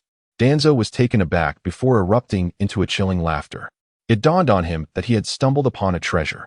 Uzumaki Kaiying was a living repository of ninjutsu heritage, capable of self-training without the need for traditional ninjutsu teachings. Just how much ninjutsu resided in his mind? Surely, it was akin to an entire tome. Moreover, Uzumaki Kaiying's declaration of wanting to contribute to the village's construction elicited a hearty laugh from Danzo, as it echoed the very essence of the will of fire. Without any indoctrination, the child had independently grasped the will of fire. Truly, he was remarkably gifted. Were Uzumaki Kaiying to discover Danzo's thoughts, he would undoubtedly retort with a dismissive remark about overthinking. This was starkly different from Uzumaki Kaiying's pure intentions. Subsequently, Danzo escorted Uzumaki Kaiying to his office, where he provided him with a sum of money along with a few instructions before ushering him out of the Umbu. It was now Uzumaki Kaiying's time for free activity. Tomorrow, he would obtain his certification as a genin and simultaneously become a member of the Umbu, and the day after, Danzo would take him on a mission. One must commend Danzo for his swift actions. The advantages of power were indeed substantial. In years past, the prince. At that moment, Uzumaki Kaiying found himself at the legendary Ichiraka ramen shop. With an expression of neutrality and a hint of mysterious curiosity, he stepped inside. A young man of modest stature stood behind the counter, looking slightly perplexed at Uzumaki Kaiying's presence, yet he greeted him with a smile. "Welcome. What would you like to order?" Uzumaki Kaing gazed at the menu adorning the wall, his eyes gleaming with excitement. This one, and this one, he said, selecting 3 items before settling into a corner of the establishment. Nearby, 3 individuals appeared to be a family, each sporting distinctive and whimsical topknots. The legendary Nara clan. Known for their remarkable intellect, yet their appetite is famously insatiable. As Whirlpool Kaing gazed with astonishment at the trio amidst the tumultuous waves, the middle-aged man among them turned to him with a smile. Immediately, Whirlpool Kaing averted his gaze. "What's the matter, dear?" inquired the long-haired woman, directing her attention to the man. "Nothing," he replied, sipping his ramen broth. At that moment, the child nestled between them cast a wary glance sideways. "Mom, Dad? I sense a presence strikingly similar to our families." Nara Shikahisa appeared to have only recently graduated from the Ninja Academy. The woman playfully tapped Nara Shikahisa on the head. "Eat your noodles and refrain from speaking. You must report back thoroughly on your mission's progress. I warn you, if you fail to accomplish anything this time, I shall." Nara Shikahisa recoiled, hastily devouring his noodles. Why so fierce?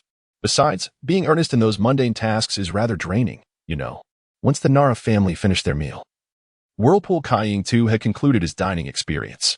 As they exited the Ichiraku ramen shop, Whirlpool Kaing felt a wave of emotion wash over him while savoring the delicious noodles. What joy! After such a long time, I finally indulged in food that can be deemed normal. As a competent homebody, Whirlpool Kaing had indeed tasted various local takeouts. He had sampled an array of culinary delights in the great nation of China, but compared to the food in the Naruto universe, he realized that even the poorly rated Matewan eateries paled in comparison to this delectable ramen. No, I must innovate. I must cultivate a beautiful and harmonious Naruto world. I long to spread the ideals of beauty and abundance across the land. I must, once again, enjoy fried chicken paired with cola. After the Nara family departed from Ichiraku ramen, Nara Shikeo, as the father, addressed Shikahisa and his wife, Nara Yoshimi. "You two head back first. I shall consult Lord Hokage regarding any suspicious individuals recently appearing in the village."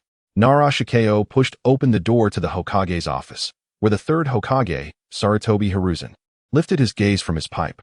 Nara Shikeo, what brings you here?" he asked, while jotting down notes on parchment and subsequently tossing aside a scroll to retrieve another. "I have discovered some suspicious characters in the village." Nara Shikeo concisely recounted his observations. The third Hokage chuckled. "Oh, you are referring to that Whirlpool Kaing, the child brought back by Tsunade, an orphan of the Whirlpool clan. He is currently under Danzo's supervision. Did you encounter him today? Did he speak to you?" Nara Shikeo shook his head. "No, that child seemed rather sullen." The third Hokage took another puff of his pipe and laughed. "Indeed, that child is just as you describe. When I met him, he hardly spoke either. I suppose my old friend would find such a temperament quite appealing." With that, the third Hokage picked up another scroll, and upon examining it, his eyes brightened. "Look, this is a scroll just delivered by Danzo, under the guidance of Tsunade and his training. The child has already begun to accept our village, even grasping the will of fire, and is willing to harness his strength for it." Nara Shikano received the notification from the third Hokage regarding Danzo's endorsement of Uzumaki Kaing's qualifications as a genin, expressing some reluctance. Is this truly the right course of action? The third Hokage smiled as he reclaimed the scroll, saying, "Who knows? In any case, that child is remarkable, and I have high hopes for him." Thus, Uzumaki Kaing became a prodigious genin of Konohagakure. Of course, at this moment, Uzumaki Kaing remained blissfully unaware of these developments. He was joyfully exploring various food stalls throughout the village, sampling the offerings. While each dish possessed its unique charm, they were all constrained by the limitations of contemporary thought, rendering many flavors less delightful than Uzumaki Kaing had envisioned.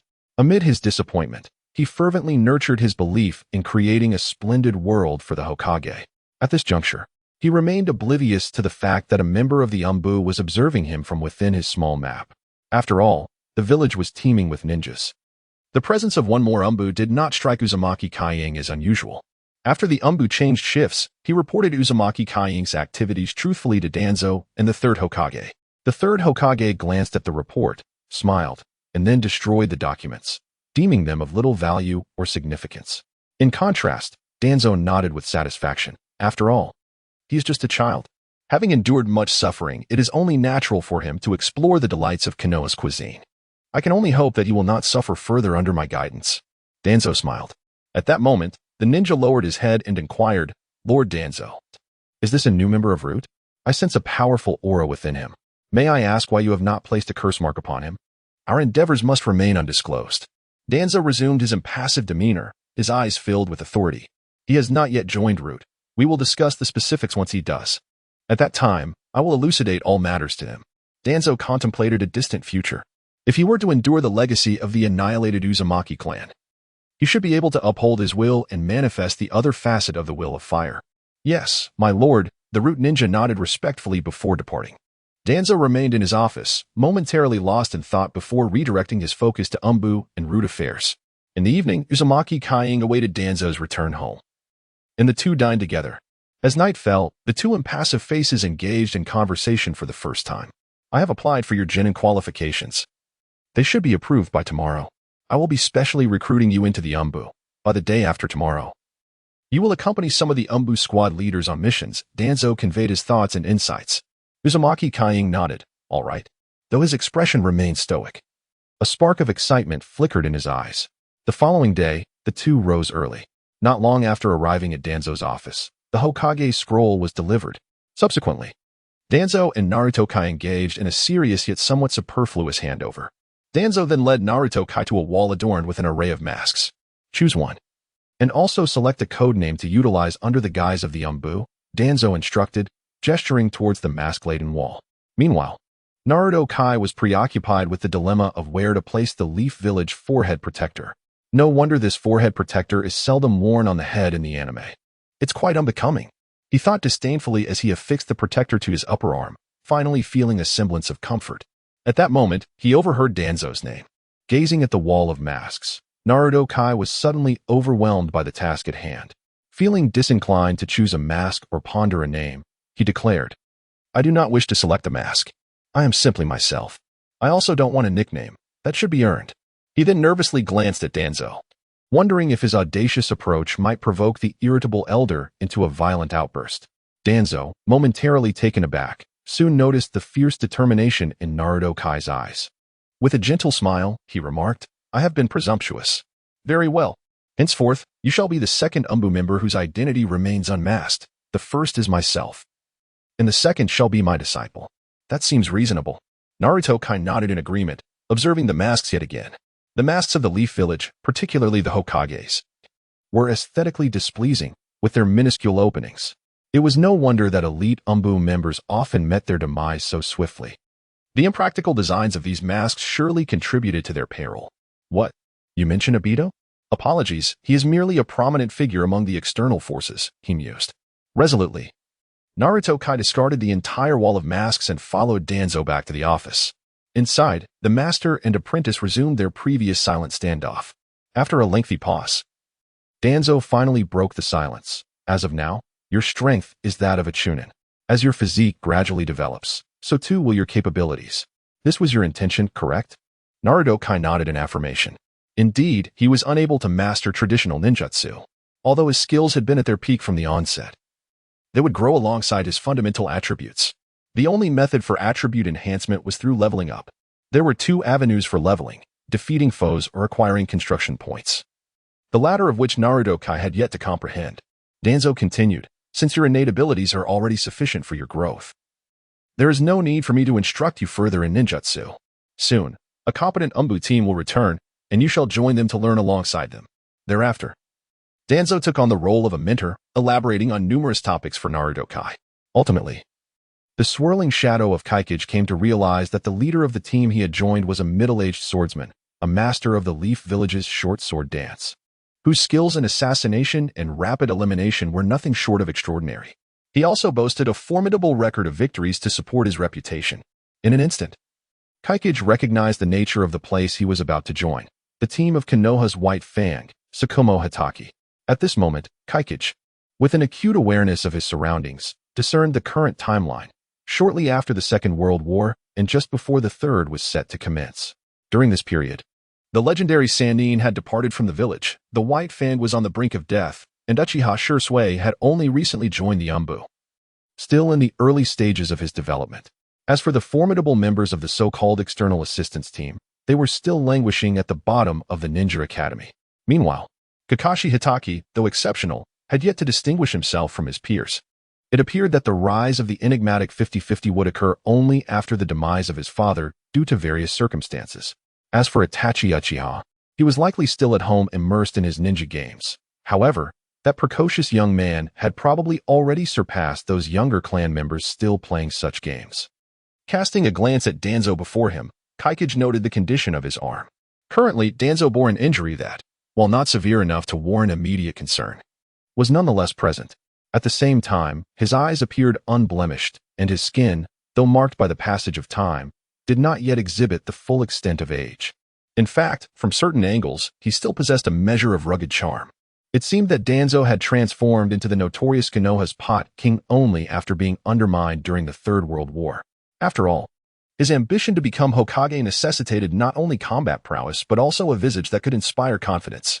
A Danzo with but one eye and one arm hardly projected the image of a benevolent leader, nor did he embody the capacity for strength.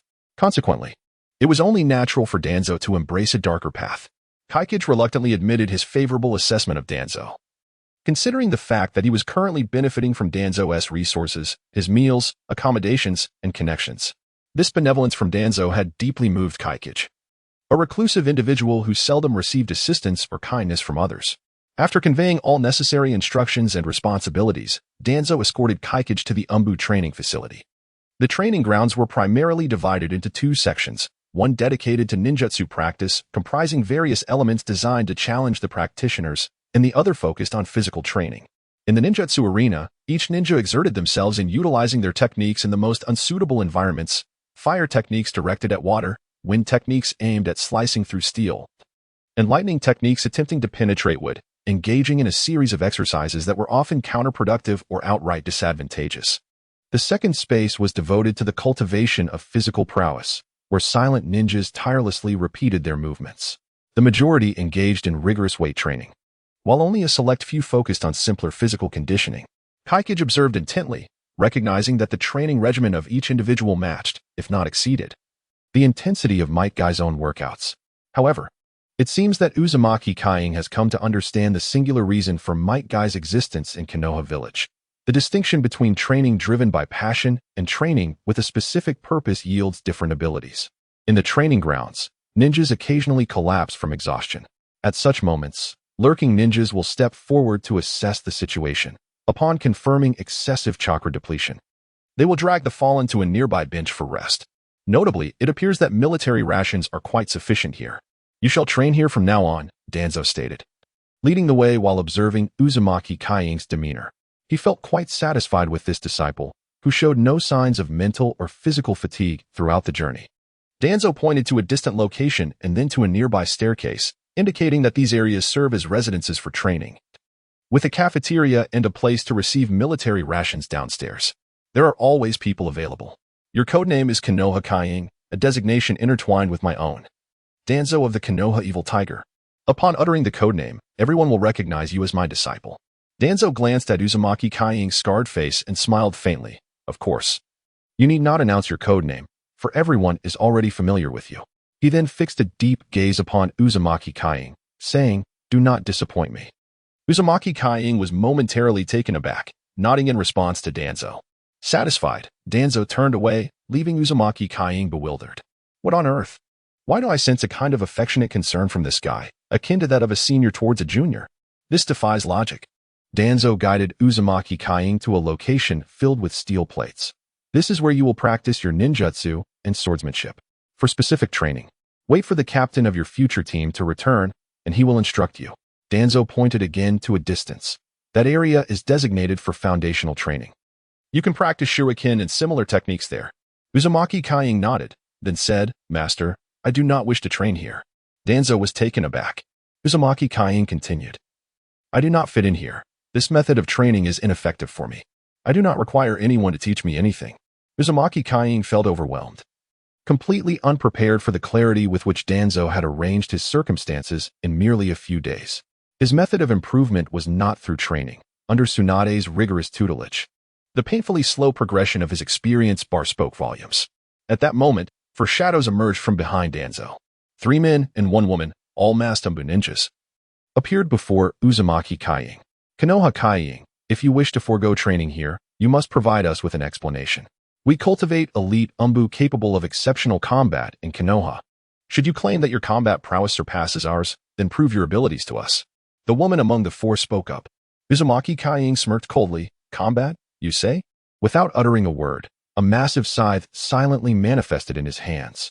Indeed, the structure of the umbu differed significantly from that of the Konoha ninja village. Here, freedom must be earned through one's own capabilities, in stark contrast to the myriad of choices presented by the Hidden Leaf village. The options available to the umbu were lamentably few. Yet, Uzumaki Kaiying relished this sensation. It was exhilarating and provided ample opportunity for bravado. A flicker of unusual emotion danced in the woman's eyes. Have you made your decision? The life and death trials of the umbu are far from the mundane arena battles. This is a realm where true peril exists. Uzumaki Kaiying nonchalantly swung his large scythe, remaining silent. However, the provocative gesture seemed to articulate his intentions with remarkable clarity. Danzo expressed his satisfaction. Very well, let us commence the trial. Should you succeed, you shall be granted the freedom to train as you wish. The woman felt a twinge of surprise. Lord Danzo, you are exceedingly indulgent with your disciple.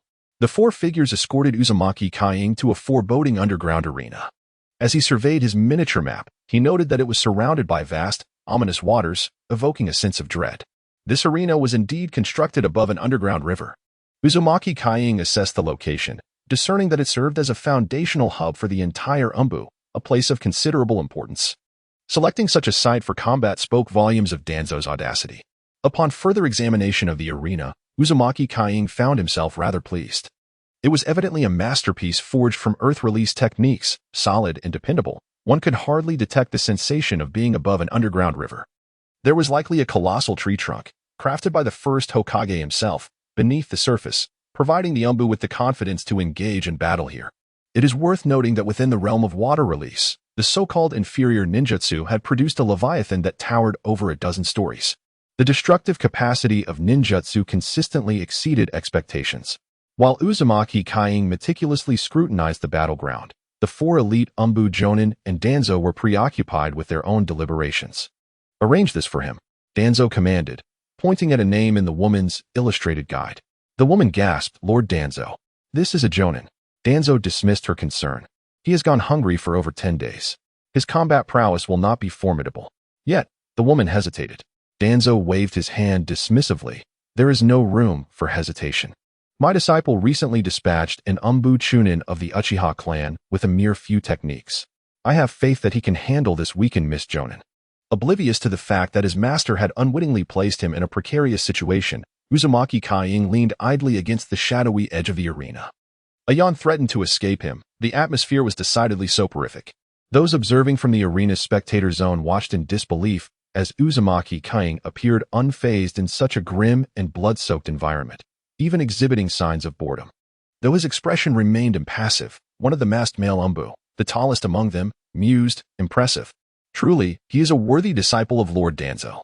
When I was his age, I participated in the Second Shinobi World War and was so terrified that I wet my pants. The others nodded in agreement, their sentiments mirroring his own. They are the most exceptional ninjas, selected through the crucible of war. Even if some possess only the average prowess of a low-ranking ninja, their combat awareness is undeniably terrifying. Generally speaking, at the same level, they are invincible, achieving victory in every battle. Of course, this does not account for the chaotic, overpowered ninja teams that recklessly engage in battles beyond their means. Uzumaki Kage, oblivious to the fact that this place is a blood-soaked battlefield, perceives it merely as a patch of slightly firmer ground, devoid of any particular significance.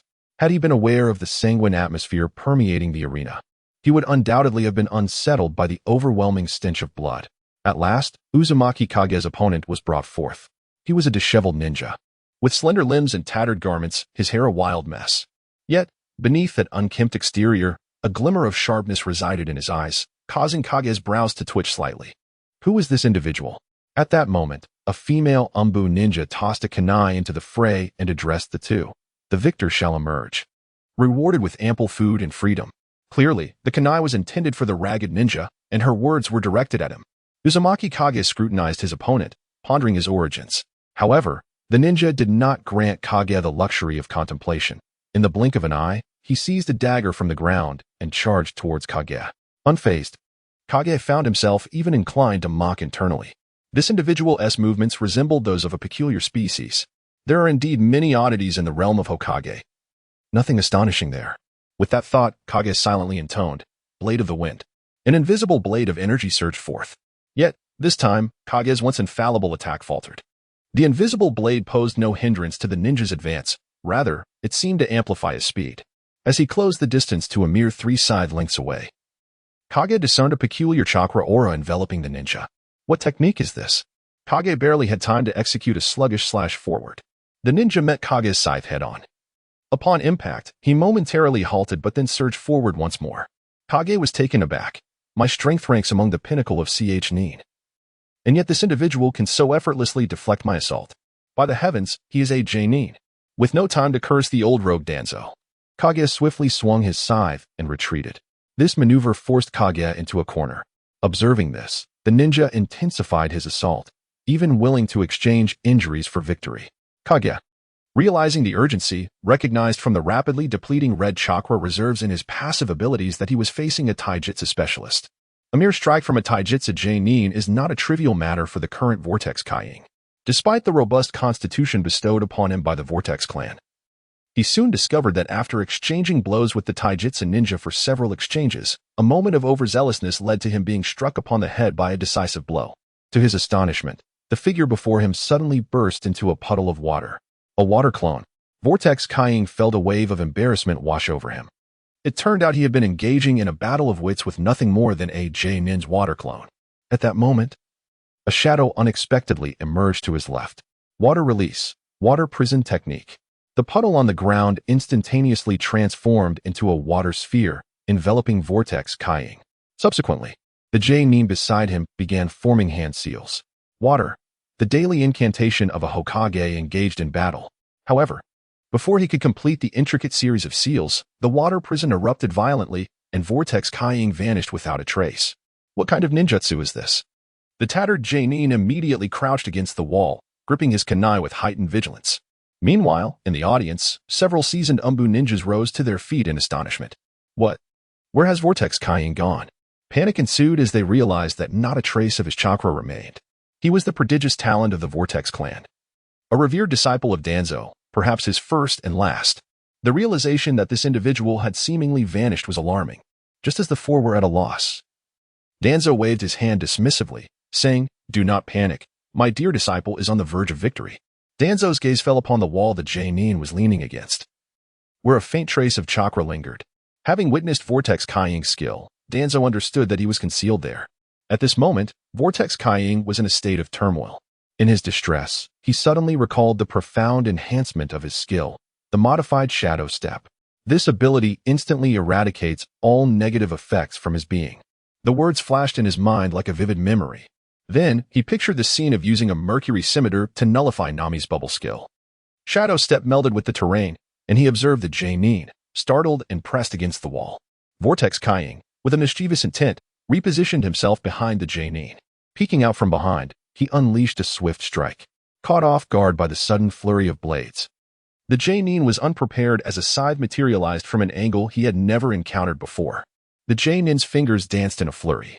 Substitution technique. Barely evading Vortex Kaiying's ordinary attack, the Nin found himself battered and panting on the opposite side. Meanwhile, Vortex Kaiying, wielding the scythe, regarded the distant Nin with a faint smile. From the very beginning, he had only suffered a mere scratch. This was a battle against a Nin. In a moment of self-satisfaction, the opposing ninja began to form seals. In the audience, a shadowy ninja praised, "What grace." He allowed his opponent to unleash his ultimate technique before making his move. Danzo glanced at the arena, a faint smile gracing his lips, not too shabby. He was not concerned that the Vortex Kakashi would be struck by the enemy's jutsu, for the technique that could directly infiltrate the opponent's body had yet to be employed. Water release. Great exploding water colliding wave. Suddenly, the opposing ninja inhaled deeply, swelling up, and then exhaled forcefully, spewing forth an immense torrent of water. Akin to a violent eruption. Perhaps the metaphor was somewhat inappropriate, yet it was indeed the perspective through which Vortex Kakashi observed the calamity unfolding before him. Goodness! Could one not execute water release with the same flair as the second Hokage? Vortex Kakashi felt a strong aversion to utilizing jutsu in such a manner, preferring instead the domineering, CEO-like style of the second Hokage's Dragon King technique. Naturally, he found himself incapable of mastering such finesse. Uncertain of why a plethora of thoughts flooded his mind in that moment, Vortex Kakashi gazed at the colossal splash of water that nearly engulfed half the arena, feeling as though he were confronting a natural disaster. Yet, he remained unfazed. Great side sweep, shadow split. A classic 2-hit combo. If only he had a teleportation ability at that moment, it would have been perfection. As Vortex Kakashi leapt from the body of the J-Nin, the unfortunate ninja had already succumbed to the depletion of chakra and the tumultuous onslaught from Vortex Kakashi. The kill was rightfully attributed to him, elevating him to level 5. With eager anticipation, he noticed a new skill box appear behind the skill bar, adorned with a golden plus sign. Yet, its contents remained a mystery. Kakashi mused. Could it be a luck-based lottery? I utterly despise such things. With that thought lingering, he pressed the plus sign. A skill materialized within his view. Composed of emerald and gold, Alpha Strike. Indeed, it was the infamous technique of the Sword Saint's six-eyed prodigy. This very skill, with its invulnerable state, had propelled the six-eyed ninja to the pinnacle of the canyon's hierarchy. A quintessential short cooldown invincibility skill, paired with Vortex Kakashi's shadow split, filled him with exuberance. If only I had a formidable tank by my side, I would dare to dance before Lord Ban. This was nothing short of a blessing bestowed upon a junior by the illustrious six-eyed master. The Sword Saint's 2 seconds of invulnerability, coupled with Kakashi's own 2 seconds of untouchability, my heavens. The prospect of dancing was more than sufficient. Of course, Vortex Kakashi merely entertained the thought. Standing before the illustrious king of Konoha, capable of delivering a casual slap to the tailed beasts, the current Vortex Kaiying would likely meet his demise at the slightest scratch. On the side, Danzo had not anticipated the ambitious aspirations of Vortex Kaiying, which had swelled to Siberian proportions. Observing Vortex Kaiying gazing at the corpse of the ninja with reddened eyes, he stepped forward to offer solace. This is the enemy. He has single-handedly slain countless individuals from our Konoha. To kill him is to save others. There is no need for sorrow. Vortex Kaiying was momentarily taken aback. What? Sorrow? Why should I feel sorrow? With a cascade of question marks swirling in his mind, he silently regarded Danzo, whose face radiated comfort, and inwardly mused. I feel quite joyous at this moment. After dispatching the rogue ninja, Vortex Kaiying successfully ascended to become the first privileged member of Konoha's Umbu. As for Vortex Kaiying, upon receiving the exclusive green vest of the ninja, he was summarily expelled from the Umbu by Danzo. Train yourself with whatever methods you possess, he declared. Additionally, he was barred from returning to the Shimura estate and instead provided Vortex Kaiying with a spacious apartment in a prominent building, along with a substantial sum of money. According to Danzo, as his disciple, he should not allow financial matters to hinder his growth and strength. Thus, this seemingly generous amount, sufficient for Vortex Kaiying to indulge extravagantly for 2 months, became his monthly allowance. Of course, receiving such funds did not exempt Vortex Kaiying from responsibilities. His daily obligations included clocking in at Danzo's office and undergoing a piercing gaze of scrutiny from him. Furthermore, every 3 days, he was required to challenge an elite jonin from the Umbu, regardless of victory or defeat. These elite jonin, originally chunin in strength, had excelled in certain aspects to reach or even surpass jonin level, thus earning the title of elite jonin. From that point forward, Vortex Kaiying was bound to engage in combat, as long as he was not assigned any missions. Danzo's intentions were twofold: to hone Vortex Kaiying's practical combat skills, and to introduce his seemingly aloof yet extraordinarily capable disciple to others. After all, to this day, the somewhat idealistic Danzo held a profound satisfaction in his obedient pupil. Upon exiting the Umbu, Vortex Kaiying realized it was already lunchtime. So he instinctively made his way to Ichiraka Ramen. Although he claimed the food was not as delectable as it once was, his body betrayed him, guiding him to select from the array of dishes before him. With a resigned sigh, he exclaimed, "Oh dear, how delightful. I shall have a bowl of tonkatsu ramen." No, 1 bowl is insufficient. Perhaps 2? No, let's make it 3 bowls then. Ultimately, Vortex Kaiying ordered 3 bowls of tonkatsu ramen.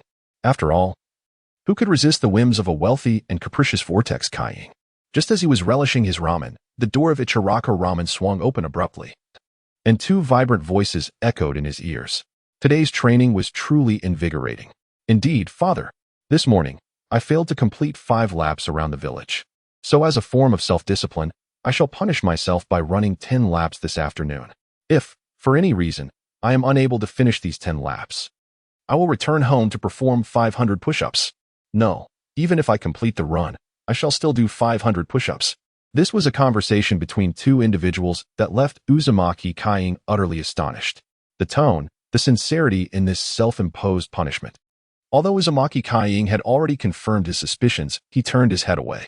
What met his gaze were two individuals with thick eyebrows and watermelon-shaped hair, both clad in remarkable green bodysuits, which appeared to be one piece. The larger individual sported a brown scarf around his neck, while the smaller one wore nothing of the sort. Might die. Uzumaki Kying silently recalled the names of these two renowned ninjas. Despite their formidable reputations, no one currently seemed to acknowledge their past exploits. Might Die had once single-handedly reduced the 7 ninja swordsmen of the mist to merely 3, while Might Guy had nearly delivered a decisive kick to the conclusion of the Wind's Tale. Even the renowned Leaf Village's Dance King had laughed heartily, declaring, "My class shall call you the strongest."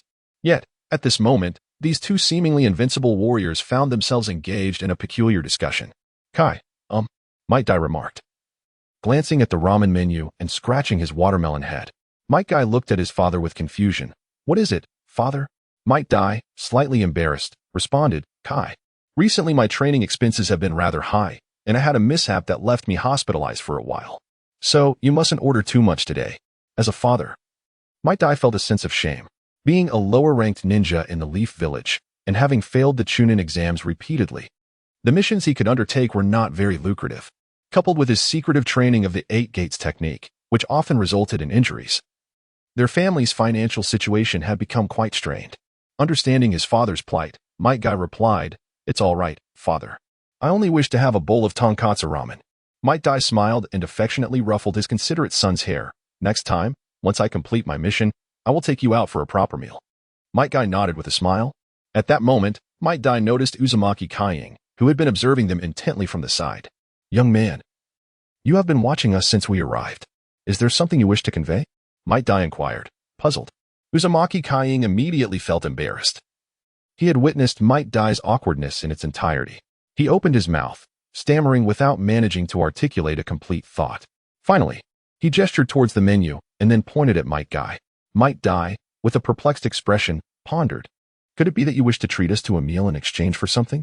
He then added, "We are from the Leaf Village, and there are designated hospitality establishments within the village. If you are facing difficulties, you may seek assistance there." The swirling shadows of Kai lingered in a moment of silence, momentarily at a loss for words. He gestured vaguely, only to be astonished when Might Guy managed to derive a meaning from his ambiguity. "Well, that works too." Kai swiftly turned, revealing the ninja emblem adorning his arm. "I am a ninja," he stated, his expression impassive as he regarded Might Guy. Yet internally, he pondered, if what transpired earlier was mere speculation, then Might Guy should now comprehend my intent. It was inevitable. One could hardly expect a recluse to engage in social interactions. The mere act of speaking in front of others was commendable. Might Guy observed Kai, a contemplative expression crossing his face. "Oh, this brother seeks our assistance?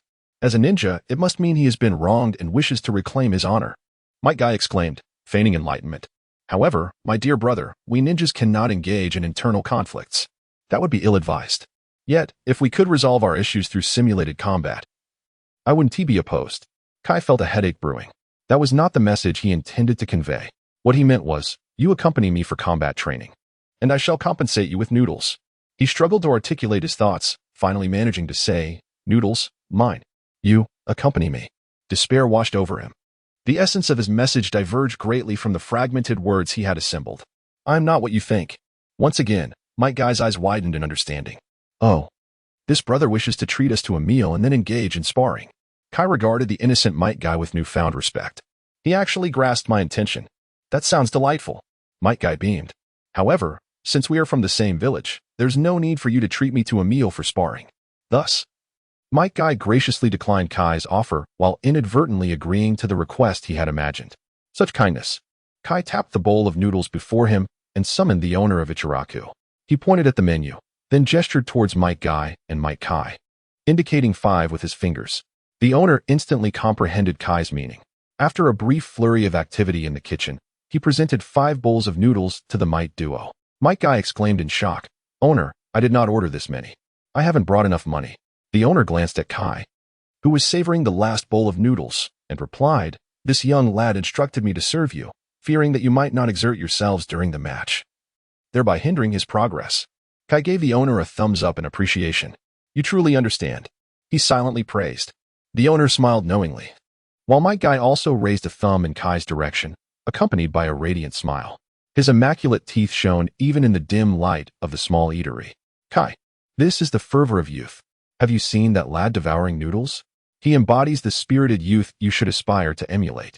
The fiery ambition of youth ought to be like ours. Might Guy remarked to Might Kai, brimming with enthusiasm. Might Guy looked at the similarly aged Vortex Kaiing and smiled, revealing a mouthful of bright white teeth. Might Dewey glanced at the 5 bowls of noodles before him and said to Might Guy, All right, Kai, let us commence our noodle-eating training. Let us compete to see who can eat faster. The loser shall run an additional 5 laps around the village. Might Guy swallowed hard at the sight of the noodles and declared, Father, I will absolutely not lose to you. Hey, it is this spirit of youthful fervor that matters. Under Might Dewey's deliberate encouragement, Might Guy astonishingly consumed 3 bowls of noodles in the time it took Vortex Kaiing to finish one.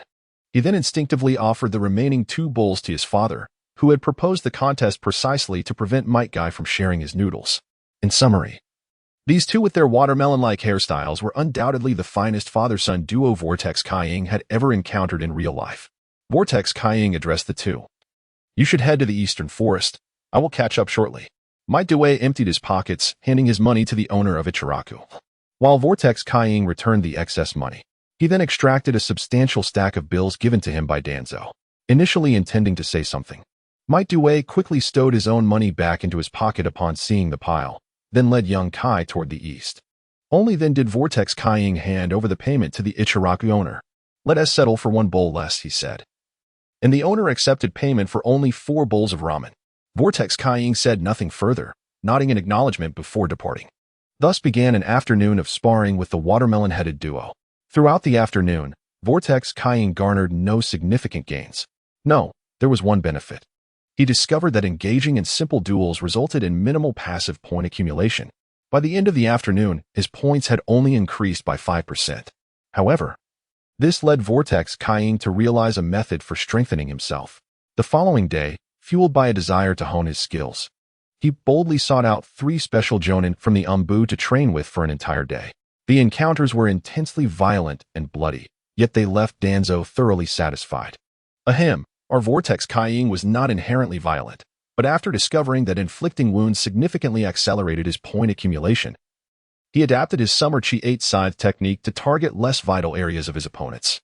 Though his swordsmanship was far from refined, he was unable to withstand the prowess of his adversaries. Each strike that could have resulted in a serious injury merely inflicted minor wounds. Thus, Vortex Kaiing became a figure of respect among the Umbu ninjas. He found himself, somewhat inexplicably, earning the respect of many Umbu ninjas. Initially, he believed he had awakened a charismatic aura. However, he later uncovered that those attacking him were under strict orders from Danzo to incapacitate him. Under the weight of such commands, numerous ninjas hold a deep-seated admiration and respect for Danzo. Thus, the elite genin that Uzumaki Kai faces are primarily driven by a malevolent ideology that even they perceive as wicked. It is crucial to understand that the sparring sessions within the Umbu are not constrained by the sanctity of life. In other words, should one discern that their opponent harbors lethal intentions, they are permitted to eliminate them without consequence. With such nefarious thoughts in mind, the ninjas confronting the disciple of their idol naturally engage in battle with a resolute acceptance of their own demise. This mindset transforms into utter despair once Uzumaki Kai gains absolute dominance in combat. However, despite holding this overwhelming advantage, after prolonged skirmishes and without shedding a single drop of blood, Uzumaki Kai merely leaves them with minor injuries. This display of mercy and strength compels the Umbu elite to recognize the intrinsic charisma of Uzumaki Kai, although he himself possesses no such charm. After enduring 4 consecutive days of high-intensity confrontations, with at least 3 battles each day, Uzumaki Kai, seemingly unscathed, manages to inflict injuries upon every special genin in the Umbu who were not on missions. At this juncture, he has also fully realized his 2 passive abilities. Leaning his head on his hand, Uzumaki Kai muses, No wonder those fellows fought so fiercely. A few times, I nearly fell victim myself. Throughout these sparring sessions, he experiences several minor mishaps, occasionally struck by jutsu or traps. Nevertheless, thanks to the Uzumaki clan's robust constitution, his shadow step technique, and the exponentially increased breath-holding capacity that follows his enhanced physical prowess, Uzumaki Kai's fighting style essentially revolves around outlasting his opponents. When his health dwindles, he simply retreats into the terrain, waiting for his vitality to replenish before re-emerging. In this manner, Uzumaki Kai establishes his reputation within the Umbu. The name of Konoha's Kai seems to resonate ever more loudly, albeit only within the shadows of this clandestine organization. Observing his thoughtful disciple, Danzo cannot help but feel a twinge of anxiety. He instinctively offers an explanation for the revelations he has just shared. Kai, without such experiences, you would be unable to comprehend your own potential. It is then that Uzumaki Kai snaps out of his reverie. Oh, it's fine. I find it quite enjoyable. Danzo exhales in relief, taking another appraisal of his disciple. Truly, a formidable talent. Inwardly, Danzo praises, for the time being, you need not engage in battle. The special J-nin within the Umbu have been injured by you. The targets worthy of your challenge currently reside outside, and it is still premature for you to contend with J-nin. You may now enjoy some freedom, though daily check-ins remain mandatory. Danzo advises, by the way. Your future team is expected to return in 5 days. A hint of regret flickers in Danzo's eyes as he reflects on the failed mission. Watching Uzumaki Kai depart, Danzo retrieves a document from his drawer. He contemplates this material for a considerable time, letting out a soft sigh before returning it to its original place. Now is not the right moment. It still holds significance. Danzo files the document in his pinning matters. Meanwhile, Uzumaki Kai strolls contentedly along the path of the Umbu. From time to time, a shadowy ninja would pass by. These were merely the low-ranking shinobi performing menial tasks. Upon encountering the esteemed Kaikage of the Whirlpool, they would respectfully greet him. Greetings, Lord Kaikage. This salutation brought great delight to the Whirlpool's leader. As he walked from Danzo's office to the entrance of the Umbu, he couldn't shake the lingering desire for that sense of reverence. Clearing his throat softly, the Whirlpool's Kaikage prepared to venture inside. Integrity? He did not consider himself possessed of such a trait. After taking a couple of steps, he spotted the masked feline he had encountered earlier. Greetings, Lord Kaikage. The cat-faced ninja regarded him with a hint of confusion before retreating down a narrow path beside the door. Never mind. I have an appointment with Watermelon Head, he sighed, shrugging as he entered the Umbu. In a small grove, the Whirlpool's Kaikage easily located 2 individuals with prominent eyebrows, one large and one small. Soon, Might Guy was shouting about vitality and youth, initiating yet another evenly matched contest with the Whirlpool's leader. Take this, Summer Highmate Cuts. The Whirlpool's Kaikage executed a chaotic scythe dance, leaving Might Guy no choice but to brace himself with chakra and sheer physical strength. Impressive, Might Guy exclaimed, retreating a few steps to adopt a martial arts stance. But I am not one to be underestimated. Come on, this is our 100th spirited duel, my young brother Kaikage.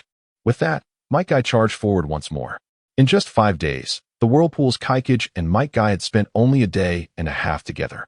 Yet in that brief span, they had engaged in 100 battles. One must admit, Might Guy's stamina recovery was truly remarkable. As the two sparred, young Might Guy watched enviously from the sidelines. Brother Kaikage is so impressive, managing to hold his own against father. I too shall become a powerful ninja like them. All right. I shall now do 100 push-ups. If I fail, I will walk home on my hands. Thus, the Whirlpool's Kaikage gained his very first young admirer outside of the Umbu, destined to become the renowned Kaiga. As for the reason behind his sparring with Might Guy, it was simply due to the unbearable boredom of a home devoid of any entertainment. Eventually, Might Guy, exhausted, collapsed onto the ground, and young Might Guy, uncertain of what to train in, similarly fell to the earth. Observing the 8 or 9-year-old Might Guy, and then glancing at his own 10-year-old form, he recalled the title bestowed upon him by Might Guy, Brother Kaikage. A wave of exhilaration washed over the Whirlpool's Kaikage. Yet, when he cast his gaze upon Might Guy, a sense of regret emerged. Might Guy had missed the prime opportunity for growth and strength during his training years, compounded by his childhood struggles for sustenance, and his secretive study of the 8 gates.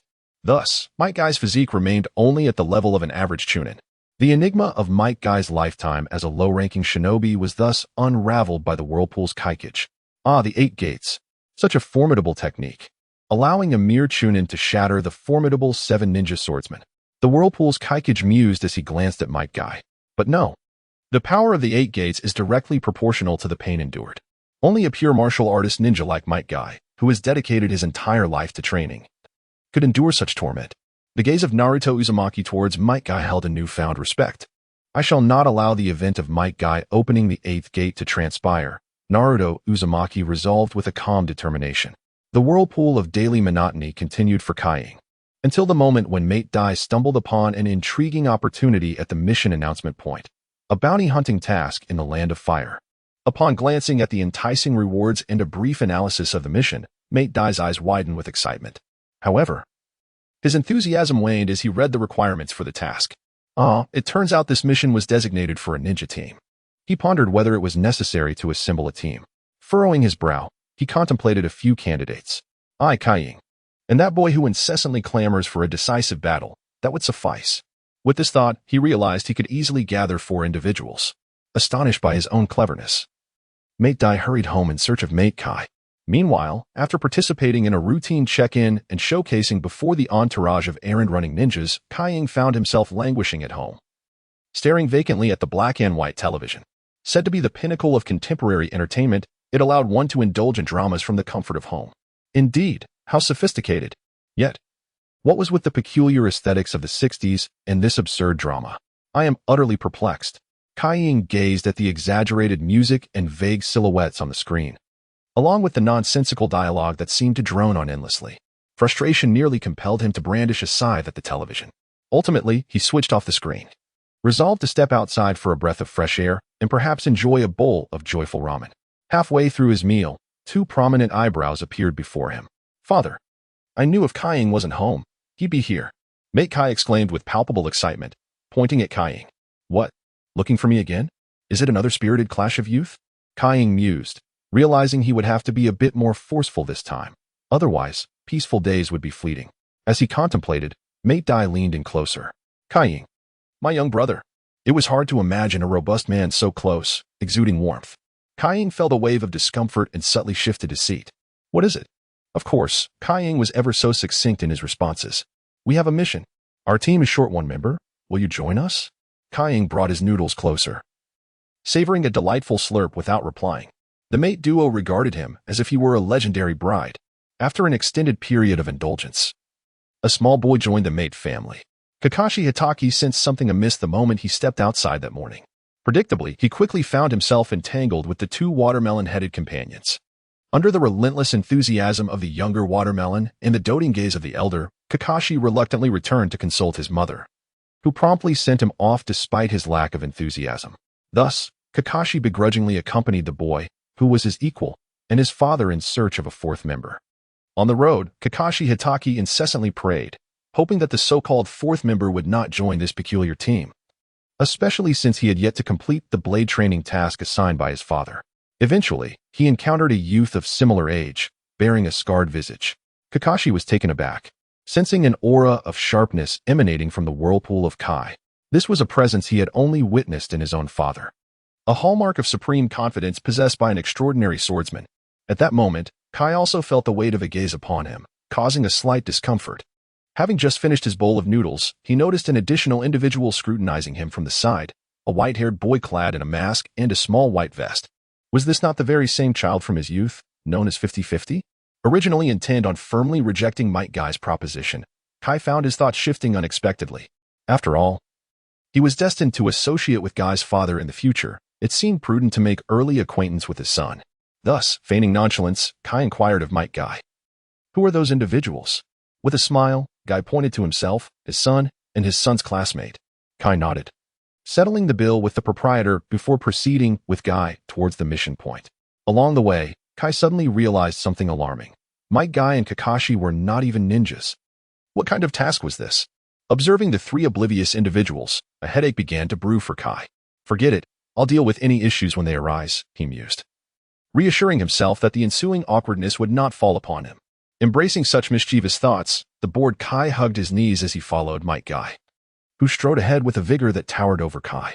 Before long, the quartet arrived at the mission point. Might Guy assertively seized the mission slip and slammed it onto the desk of the female ninja present. "I wish to accept this task." The female ninja was taken aback, only to be further startled by the sight of 2 bushy-browed individuals behind him. "Well, we require a ninja team," she quickly remarked. Recognizing that the children behind Might Guy did not fit the bill, Might Guy, brimming with enthusiasm, exclaimed, "Indeed, I have formed a team. Behold, these are my members." The female ninja felt a sense of resignation. A ninja team must consist solely of ninjas, right? What do you mean by bringing in students from the Ninja Academy? After pondering for a moment, she contemplated a more tactful way to decline Might Guy's request. However, her peripheral vision caught sight of the expressionless Kai standing behind him, causing her to gasp in shock. This is the Umbu's Kakashi. The female ninja recalled her boyfriend, a nin in the Umbu, who had recently remarked on the youthful heroes of their time, mentioning Kakashi, who had effortlessly bested numerous elite jonin. The description of him matched perfectly, an expressionless, weathered youth, with a menacing scar stretching from his forehead to his mouth. The female ninja suddenly realized that she was unable to adequately address the issue at hand. Danzo's disciple, Uchiha Kakashi, was one who had gained his status through Danzo's influence, while the other had forged his reputation through sheer strength. Both attributes attested to the extraordinary nature of the seemingly impassive youth before her. Such matters necessitated the attention of the higher-ups. Thus, the female ninja promptly reported the situation regarding Might Guy's four-man team in detail. Shortly thereafter, Might Guy enthusiastically invited everyone to dine. Uzumaki Kage pondered. Could it be the grilled fish from that day? Might Guy had treated Uzumaki Kage to a meal just the day before, at a quaint corner of Konoha village, known for its grilled fish. The dish was inexpensive yet uniquely delightful, but having indulged in it, Uzumaki Kage could hardly bear the thought of eating it again. After several turns, he found himself once more led to the same establishment by Might Guy. Alas, the pathways of Konoha village were indeed intricate. Recalling the markedly different route from last time, Uzumaki Kage felt embarrassed to flee before Hatake Kakashi, and thus steeled himself to partake in his second meal of the day. Meanwhile, in an office where he was smoking, Sarutobi Hiruzen expressed his contentment with the village's flourishing state as the Hokage. Ah, how delightful this harmony is. If only my disciple Orochimaru were not such a disappointment. Sarutobi gazed into the distant sky, sensing that his understanding had ascended to another level. Ah, the musings of age. He mused with a touch of self-deprecation, stretching his weary limbs. A man in his 40s, he felt like an old man at that moment. Suddenly, a loud and frantic knocking echoed from the office door. "What is it, so hasty? Come in," he called out. The third Hokage swiftly hid away his pipe. The door swung open, and his assistant hurried in, clutching a scroll. "Hokage-sama, it's bad news. The child you instructed me to keep an eye on, the ninja gasped, handing over the scroll. What happened?" Sarutobi Hiruzen's heart raced. That child was the granddaughter of Senja Hashirama, a promising candidate for inheriting sage techniques, and if anything were to happen to her, I would not forgive you.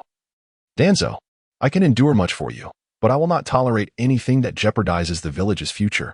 He sought to embark on a mission to quell bandits in the Land of Fire. The ninja finally managed to catch his breath.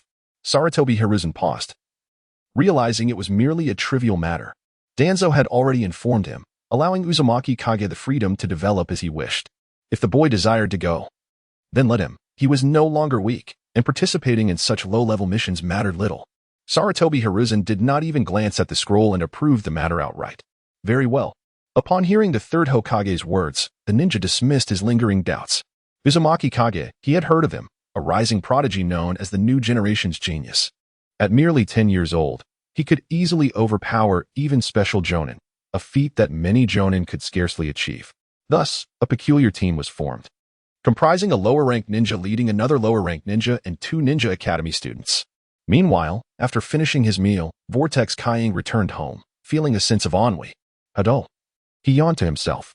Perhaps I should visit the Umbu. Stretching his limbs, he set off towards the Umbu's location. Shortly after Vortex Kaiying departed, Might Guy arrived with his prot-G. Might Guy Jr. They had received the notification regarding the establishment of the new team. The 2 enthusiastic individuals knocked on the door for quite some time, only to be informed by an Umbu member residing next door that Vortex Kaiying was not at home. Consequently, they left a note and, undeterred, hurried towards the Hatake household. Upon learning of the team's formation, Hatake Kakashi informed his mother of the news. Kakashi's mother, an ordinary woman and a ninja of minor renown, primarily engaged in logistical tasks, was puzzled. Wait, aren't you and that classmate of yours, Might Guy, still not ninjas?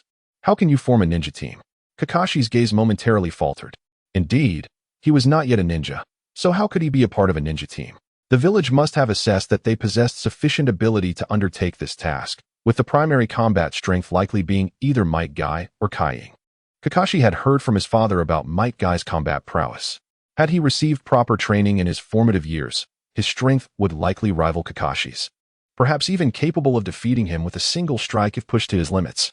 Regrettably, his current prowess was merely that of a nin, even at his peak. He could only attain a level akin to that of the Hokage. These were the exact words of Kakashi's father, Ataki Tsukumo. The subsequent statement was, Kai's potential strength in the future will be formidable. He could become your lifelong rival or your closest friend. Thus, Kakashi and Might Guy found themselves entangled in a complex destiny. In other words, the village's assessment of the primary combat strength was not Might Guy, but rather Kaiying, who was of similar age to Kakashi. The realization struck Kakashi profoundly. Mother, my father was a genius ninja. Could he have accomplished a task meant for a nin team at the age of 10? Kakashi inquired of his mother. As a devoted homemaker, Kakashi's mother responded earnestly to her son's unexpected question. He seemed to have quickly ascended to nin, one of the stronger ones at that, on par with the legendary Sannin of Konoha. However, he was only able to independently complete a Team S mission after turning 12. To accomplish such a feat at 10 would require an extraordinary talent. Kakashi buried his head in his meal, pondering the notion of being a monster. Meanwhile, while observing the myriad of ninjas training at the Umbu training grounds, Vortex Kaiying suddenly sneezed. What is this? Is someone thinking of me? Greetings, Lord Kaiying. A ninja greeted Uzumaki Kai with a nod. Though his expression remained impassive, Uzumaki Kai's heart soared with excitement. The following day, Uzumaki Kai stood at the designated meeting spot with Might Guy, arriving early. Kakashi, roused from slumber by his mother's admonition not to disappoint his friends, had arrived even earlier. The news of Uzumaki Kai's mission had reached Danzo the moment Sarutobi Hiruzen learned of it, after which Uzumaki Kai made a courteous visit to Danzo's office. After all, Danzo was his mentor, and it would have been quite improper not to inform him. Danzo straightforwardly permitted Uzumaki Kai to embark on his mission, emphasizing the importance of fulfilling the task at hand. Just before Uzumaki Kai departed, Danzo rarefied offered a word of caution: be careful. It was undeniable that this dark-hearted schemer of the Hokage world held a certain regard for Uzumaki Kai. After a considerable wait, Might Guy and Might Dai finally arrived. Meanwhile, Uzumaki Kai and Kakashi, both not particularly loquacious, stood in silence for quite some time. For Uzumaki Kai, this was merely a moment of tranquility. However, Kakashi experienced a different sentiment. As they stood together on the same patch of earth for several hundred seconds, Kakashi meticulously analyzed Uzumaki Kai's demeanor. He pondered how he could swiftly subdue someone of Uzumaki Kai's age, who was nearly his equal. Yet, amidst his thoughtful scrutiny, despair began to creep in. In the casual stance of Uzumaki Kai, Kakashi found no viable angle for an assault, regardless of the approach he devised. Uzumaki Kai's swift movements would thwart any attempt. The rapid contemplation and his profound understanding of Uzumaki Kai's formidable prowess caused beads of sweat to form on Kakashi's brow. Indeed, it was him, the prodigy of that village. Kakashi clenched his fist in realization. Why is he sweating? Kakashi mused. Perplexed by the unseasonably cool morning, yet witnessing Uzumaki Kai's languid posture and nonchalant gaze that occasionally drifted past him. Noticing Kakashi's perspiration, Uzumaki Kai considered whether to offer him a tissue. However, upon meeting Kakashi's resolute gaze, Uzumaki Kai thought better of it. Well, perhaps it's best to refrain. We are all ninjas with chakra. With his intention to assist now dismissed, Uzumaki Kai finally welcomed the arrival of the Might duo. Both Might Guy and Might Dai bore large bundles, appearing ready for an outdoor excursion. Uzumaki Kai felt a twinge of exasperation. Kakashi, equally dry, remarked, Guy, this seems rather impractical. To which Might Guy, hands on hips and a serious expression, replied, Kakashi, you must understand that sustenance is of utmost importance in the wilderness. Thus, we ninjas must always prepare adequately for our journeys. Moreover, this mission is not overly arduous, so I have taken it upon myself to guide you through this experience. In essence, this outing is primarily to allow you and my young brother Kai to gain a glimpse into the life of a ninja. Regarding Might Guy's reasoning, Kakashi felt that justifying himself was futile, leading him to choose silence. To my astonishment, I had yet to engage with those two thick-browed individuals. It was common knowledge that we were merely embarking on a straightforward mission, yet I found myself wandering into a supermarket. Although the offerings here were rather basic, a meticulous search could indeed unveil some delightful discoveries. Vortex Kaiying, feeling a bit exasperated, touched the several scrolls at his waist. On this outing, he had packed some explosive tags, smoke bombs, and a substantial supply of military rations. As for anything else, Vortex Kying admitted he had not given it a moment's thought. Still inexperienced, he resolved to remember this for the next time. With determination, Vortex Kying set forth alongside his companions, departing the village. At that moment, the third Hokage had also received notification of their departure. After a moment of contemplation, Sarutobi Hiruzen summoned a shadow clone and made his way to Danzo's office. Danzo, regarding that young man, I intend to assign a few ninjas to assess him. I am somewhat concerned about his solo venture, Sarutobi Hiruzen stated. Observing his old comrade slumped over his desk, Danzo, however, merely chuckled. You have heard of the title Konoha Shadow, have you not? Sarutobi Hiruzen nodded. While that may be true still, Danzo shook his head. Sometimes, it is necessary to give the youth room to grow. After a moment of reflection, Sarutobi Hiruzen ultimately chose to trust his old friend. You may decide these matters. With that, Sarutobi Hiruzen dispersed his shadow clone. Danzo then donned an unusual expression, waiting a few seconds before he too vanished in a burst of energy, his own shadow clone. Meanwhile, in a small corner within the detection range of Vortex Kying's map, he was startled to stumble upon an icon. Danzo. Armed with a scythe, Vortex Kying ran alongside Kakashi, who bore a short sword, both taking their positions in the second line. In stark contrast, the Might father and son exuberantly declared their youthful fervor as they boldly sprinted ahead in the front line. For over 10 minutes since spotting that icon, Danzo had been trailing at a comfortable distance behind Vortex Kying's team. Was this esteemed figure truly intent on playing the role of a caretaker? Amidst his astonishment, Vortex Kying felt a flicker of warmth. Perhaps this grumpy old man wasn't as bad as he had imagined. Before long, Vortex Kying and his companions reached their destination, a small town located at the edge of the Land of Fire. The town's size was comparable to the bustling expanse of Konoha Village. It must be noted that Konoha Village is indeed vast, featuring not only the prominent Hokage building and an array of surrounding structures, but also the various clan territories. The Uchiha clan could be considered a village within a village, while the smaller Hitaki clan boasted several sizable residences. Similarly, the Hyuga clan's courtyard-style homes formed a contiguous block. Beyond these residential areas, there were several hilltops silently claimed by Konoha, along with various remarkable bases established within the mountains, such as the Nara clan's extensive herbal research facilities. In summary, the Land of Fire, which has invited their ninjas, is a bustling area. The Might father and son are not individuals who pursue material desires. Upon their arrival in the Land of Fire, they immediately sought out the town's governing family, while Kakashi Hitaki made his way in search of lodging. As no one arranged employment for Naruto Uzumaki, he began to explore the locality in search of appealing food. After a thorough search, he sampled a few dishes that appeared promising, yet none could rival the delectable taste of Ichiraku ramen. Why do I use Ichiraku ramen as a benchmark? In this world, it is indeed a culinary delight. With aspirations of one day opening his own eatery, Naruto returned with a bounty of food. Following the clues left by Kakashi, not long after Naruto's return, the Might father and son arrived. Wow, so much delicious food, exclaimed Might Guy, eyeing the provisions Naruto had left by the door. Might Dai, however, restrained his eager son from diving into the food. Naruto, Kakashi, this afternoon we are dining at the mayor's house. He will provide us with important information and a meal. Naruto nodded in agreement, finding this aligned with the customary proceedings of a Hokage. Kakashi also nodded, having only encountered such matters in theory during his Ninja Academy days, yet lacking practical experience. In the afternoon, Might Dai escorted Naruto and the others to the mayor's residence. The banquet was laid out, and the group enjoyed their meal heartily. Once they had finished dining, the mayor began to earnestly relay the situation to Naruto and his companions. It was noteworthy that the seemingly unreliable Might Dai transformed into a figure of seriousness and professionalism in addressing these matters. Young Might Guy mirrored this demeanor, while young Kakashi maintained a contemplative expression, deep in thought. Only Naruto seemed unfazed, his expression unchanging, though internally he was not absorbing the information being presented.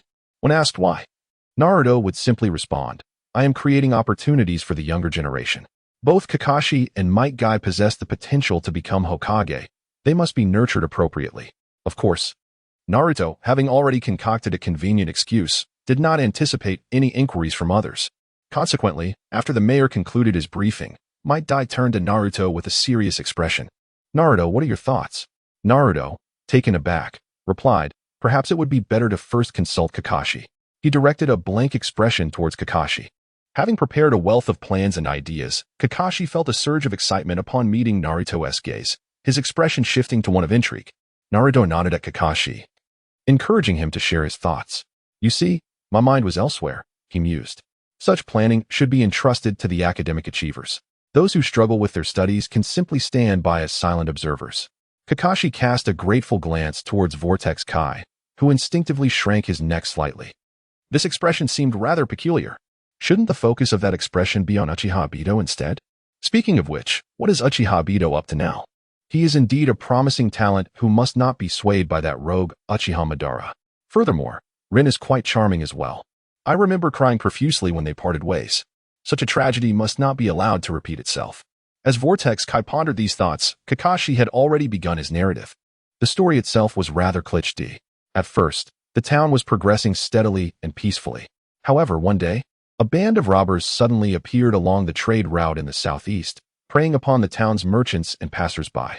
As time went on, the robbers grew increasingly greedy, leading to a sharp decline in the town's economy.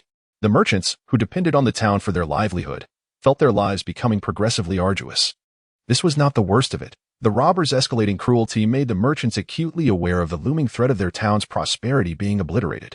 Consequently, the merchants pooled their resources and urged the mayor to seek assistance from ninjas to eliminate the bandits.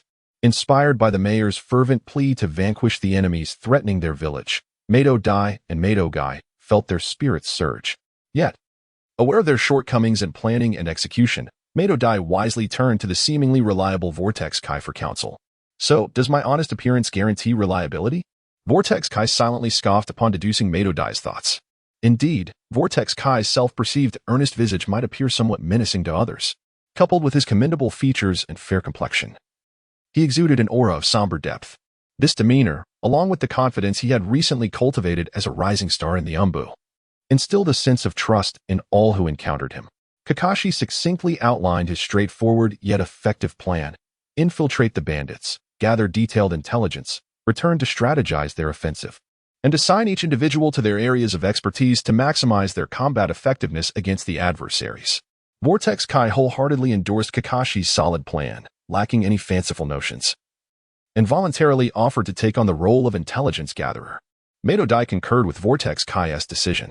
Subsequently, with the mayor's heartfelt gratitude, Vortex Kai and the others were guided by the mayor to the bandits' hideout. The town, situated on the border of the Land of Fire, had the bandits dramatically positioned atop a mountain at the boundary between the two nations. It was there, within the mountains, though the exact location is unclear to me, where the robbers descended to commit their thefts, targeting the official trade route meant for transporting goods. This was the sole path available to us, making it easy for them to seize our belongings. The guide from the mayor's family remarked to Vortex Kai, by the way. Why are you speaking to me? I clearly do not seem like the most imposing figure here. Certainly, the carefree Might Guy remained unfazed by such matters. Meanwhile, the enthusiastic 5-5 Kai, who had undergone a significant change in attitude towards the appearance of the Vortex Kaiing, also failed to notice these subtleties. At present, this minor detail was only observed by the rather bored Vortex Kaiing. These bandits are quite professional. They possess a remarkable insight into the logistics of transporting goods and the intricacies of mapping. Kakashi Hitaki scrutinized the map he had obtained from the town mayor, stroking his chin in contemplation.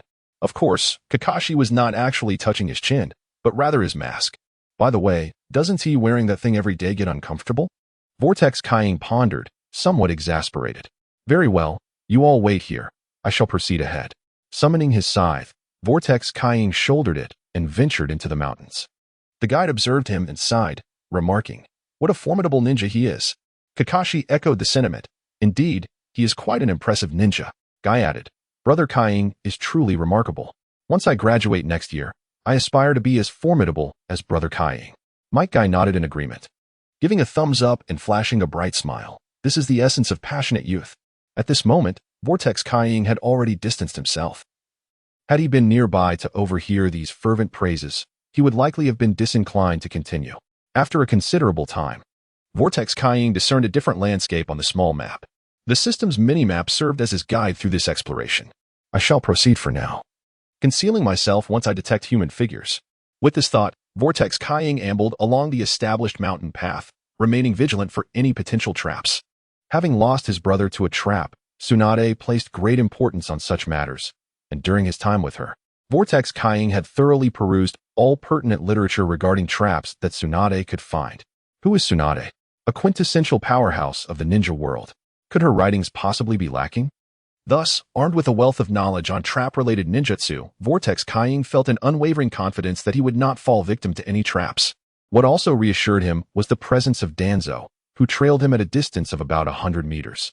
Speaking of which, can that peculiar Danzo truly act as my caretaker? Quite dubious. Vortex Kying mumbled to himself as he pressed forward.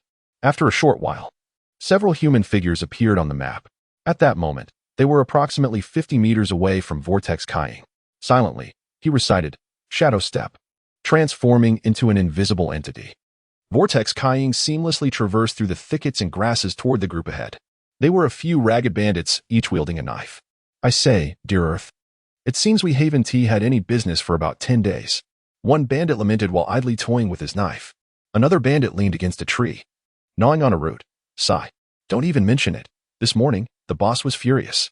Something must have stirred in the cave, causing quite a commotion. The robber seated on the ground remarked, "There is no alternative. Our leader has fallen ill and requires certain remedies for treatment. However, their faculties are clouded, primarily due to the machinations of the strategist who holds sway over affairs. What do you think? Is the strategist attempting to exploit our leader for some ulterior motive?" The first robber who spoke expressed his bewilderment. Amidst the discourse of the quartet of marauders, the Vortex Shadow found himself enveloped in a veil of discontent. What is this madness? Strategist, what is your objective? Do you presume this is the realm of the romance of the Three Kingdoms? Indeed, this is the world of Naruto, a domain where the later stages are characterized by aerial confrontations and shockwaves. The Vortex Shadow gradually pieced together the unfolding scenario. Two formidable lunatics had been led to the borders of the Land of Fire and a neighboring small nation by an astute individual, engaging in thievery and trafficking. As the condition of the two maniacs deteriorated, the clever mastermind began to expedite their exploits, striving to extract as much profit as possible in a limited time frame, intent on fleeing to distant lands thereafter. Upon deducing the sequence of events, the Vortex Shadow resolved to take action against this band of simple bandits. How to proceed? He decided to strike while cloaked in invisibility, launching a razor blade piercing from the shadows. Those who fell became his experience, while the survivors would serve as scouts. Eventually, the leader of the band managed to withstand the Vortex Shadow's assault, while the others were reduced to mere experience points, incrementing the Vortex Shadow's gains by a few percentages. Engaging these bandits bore no psychological burden for him. Firstly, he did not know them. Secondly, they were murderous brigands, evidenced by the blood on their blades. Alas, the experience gained was scant. Their levels were likely inferior even to the villagers of a standard ninja village. It seemed imperative to accelerate the construction tasks. The pressing question was how to commence this endeavor. The Vortex Shadow pondered, accompanied by the trembling bandit leader, as they navigated past several observation points to reach the main stronghold of the marauders. Upon arrival, the leader became expendable. The Vortex Shadow swiftly incapacitated the bandit, who appeared to have lost consciousness, as no experience was accrued from the encounter. Casting a glance at the map revealing a dozen small strongholds, he activated the Shadow Step and made his way toward the edifice before him. However, as he approached, he stumbled upon a most alarming revelation. Within the structure, two colossal icons on the map were none other than his old acquaintances, the Golden Horn and Silver Horn. Those two aberrant figures notorious for toppling the second Raikage and second Hokage. What the devil? I had clearly selected the easy mode. How has it escalated to hellish proportions? The Vortex Shadow swiftly connected the dots. The two lunatics had previously battled the second Hokage, Senju Tobarama, and were believed to have perished. It turned out they were not dead but had succumbed to madness, subsequently ascending to the ranks of bandit leaders, exploited by an unknown puppeteer. This cannot stand. I must retreat at once. It is known that only the most formidable adversaries could contend with the Golden Horn and Silver Horn in their prime. For the Vortex Shadow, who has only recently attained the level of a special Jainin, to engage them now would be premature. Such foes are best left for those of superior caliber. Like his father, just as the Vortex Shadow resolved to withdraw, an astonishing occurrence transpired. Tuanzang, who had been tailing him closely, unexpectedly strode into the lair. As a disciple of the second Hokage, Tuanzang had ventured into the chamber of the very enemies responsible for his master's demise. One could surmise his intentions with utmost clarity. What is this madness? Isnt Danzo, the so-called king of Konoha, already past the age of being able to fight? Without any human modifications, how could he be so reckless? Vortex Kai was also perplexed. His body, which had initially intended to flee, inexplicably turned back, and his previously languid floating speed suddenly quickened. Danzo, that old man, Vortex Kai could not bear to see him perish so easily. At that moment, Danzo sensed an overwhelming power. The Ninetales could not possibly be present here. Danzo's eyes narrowed. The once dull gaze suddenly sparkled with vitality. Thus, only those two individuals could possess such chakra. Subsequently, Danzo employed a perceptive ninjutsu, recalling the two detestable figures from his memory. He clenched his fists tightly, feeling the ability to control his body with ease, and he resolutely made a decision. Believing himself to be on par with the second Hokage, Senju Tobirama, Danzo began his preparations. Green vest, Konoha forehead protector, shuriken, kunai. A plethora of items were meticulously readied. Then, using an assortment of materials, he inscribed several symbols on his body that resembled forbidden techniques. Jinjiao, Injiao, this time I shall take your lives directly. Soon, Danzo arrived at an expansive hall. At the center of the hall stood a massive chair, upon which sat two individuals with bulging muscles. One had golden hair, and the other silver. Both possessed eyes that glowed crimson. Brother, our new toy has arrived, the silver-haired giant remarked to the other. Indeed, my dear brother. Though I wonder how long this one will entertain us, the golden-haired giant replied with a grin. Danzo then noticed, behind the chairs of the two men, the torn and mangled remains of corpses. Clearly, these two individuals referred to living beings as their toys. Damn it, what is wrong with Konoha's intelligence system? Danzo muttered under his breath. The existence of such beings around the land of fire had gone unnoticed by the villagers. Wind release, vacuum sphere. Danzo forcibly suppressed the pain in his right hand with a secret technique, twisting his chakra to unleash a seemingly formidable air projectile. This ninjutsu struck the silver-haired figure, causing him to cough blood. Danzo's combat prowess appeared quite formidable at that moment. The golden-haired giant shouted at his brother, "Brother." The silver-haired giant steadied himself against the chair, responding, "I'm fine, brother. This toy is quite enjoyable. Let us play with him together."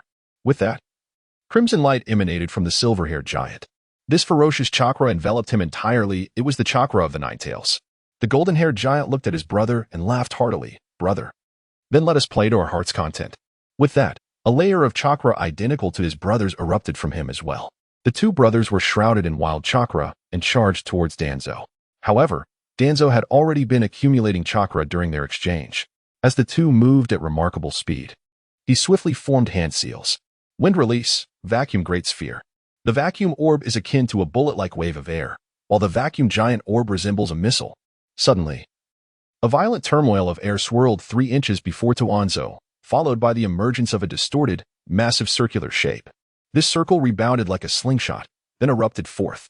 The tremendous shockwave struck the two brothers, cloaked in Ninetales chakra, sending them hurtling backwards at an accelerated pace, propelled by an onslaught that exceeded normal limits.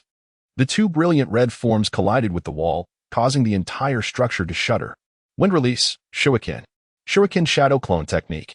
A semi-transparent blade of wind surged towards the two figures, clearly indicating Danzo's ruthless nature as a ninja, offering no mercy to his adversaries. At that moment, the two frenzied beasts before him were enraged. "Brother, this toy hurt me.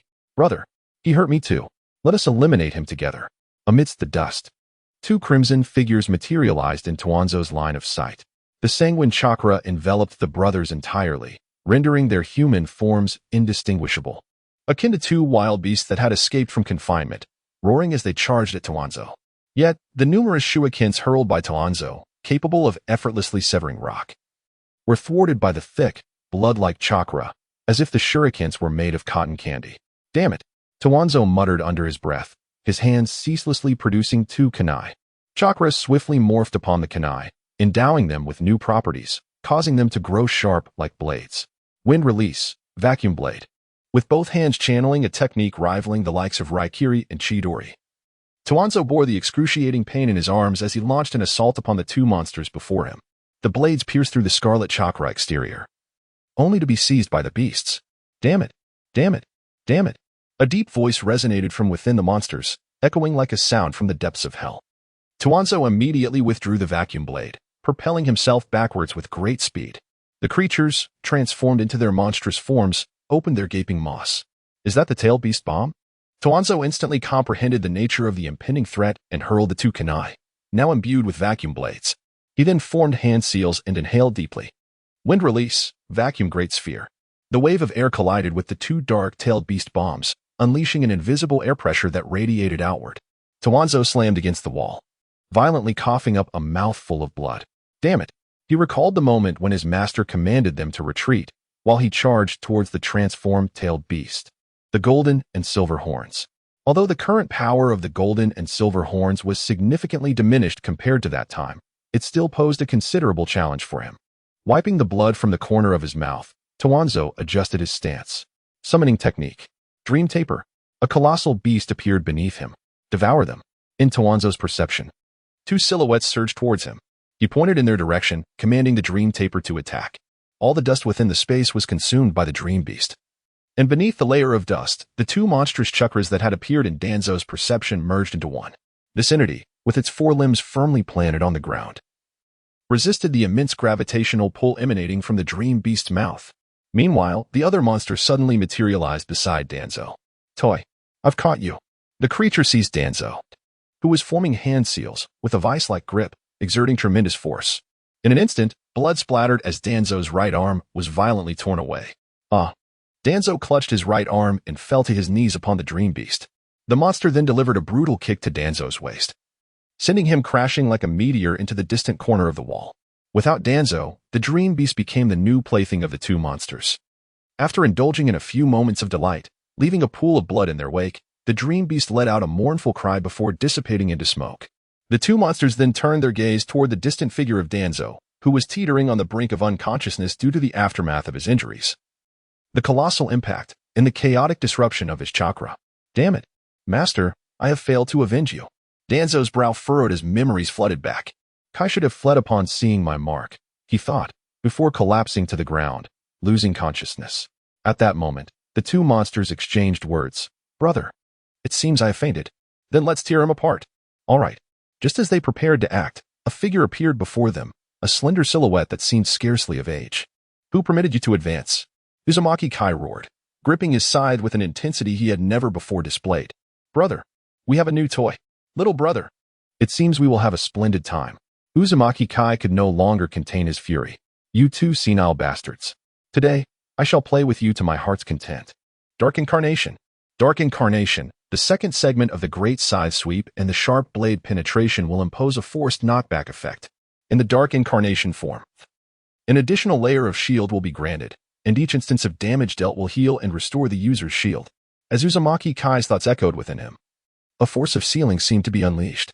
Red steam and an unusual crimson glow flickered within the vast, sealed space. Do not think you are the only ones who can transform. Let me tell you, there are many who can change in this world. I can transform too. Pointing at the two chakra monsters before him, Uzumaki Kai's body began to undergo a remarkable metamorphosis. The most significant change was in the scythe he wielded. The originally dark red blade morphed into a hue reminiscent of fresh blood, with the blade and handle appearing to shift and misalign continuously.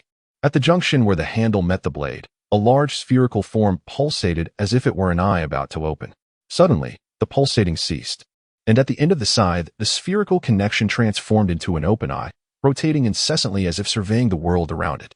At that moment, Uzumaki Kai was enveloped in a tight layer of crimson membrane, securing him within its grasp.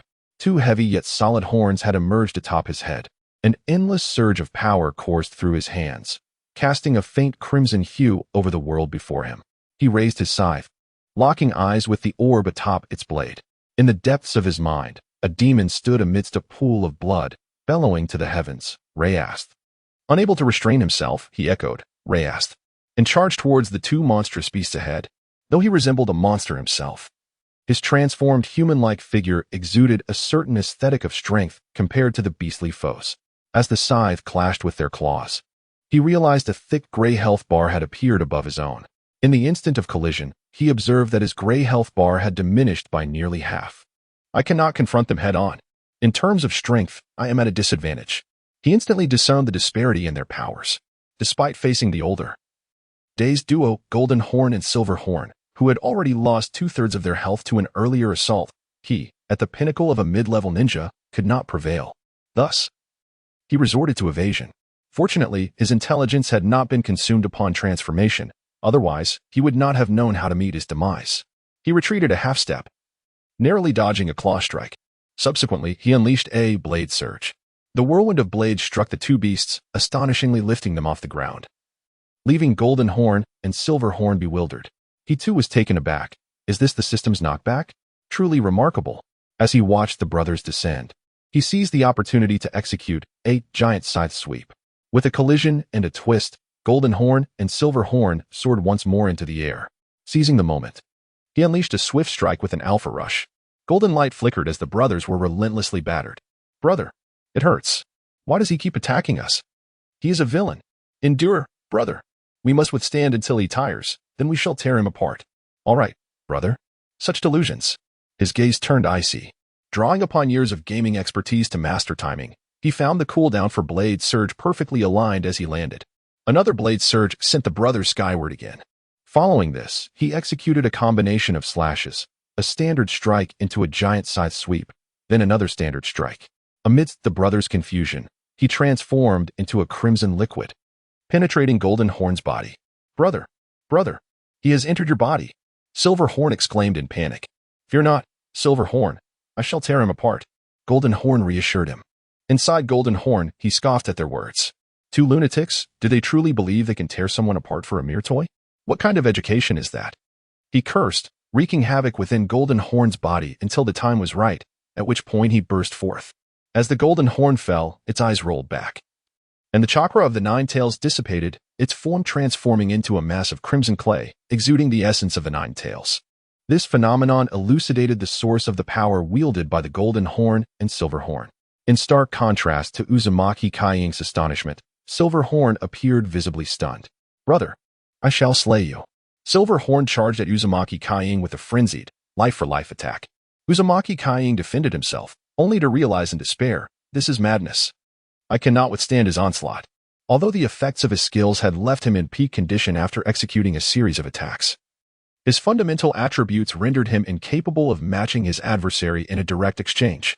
Nearly 3 exchanges of blows depleted Uzumaki Kaiying's shield, while his opponent remained seemingly unscathed. The damage concealed beneath a robust layer of chakra.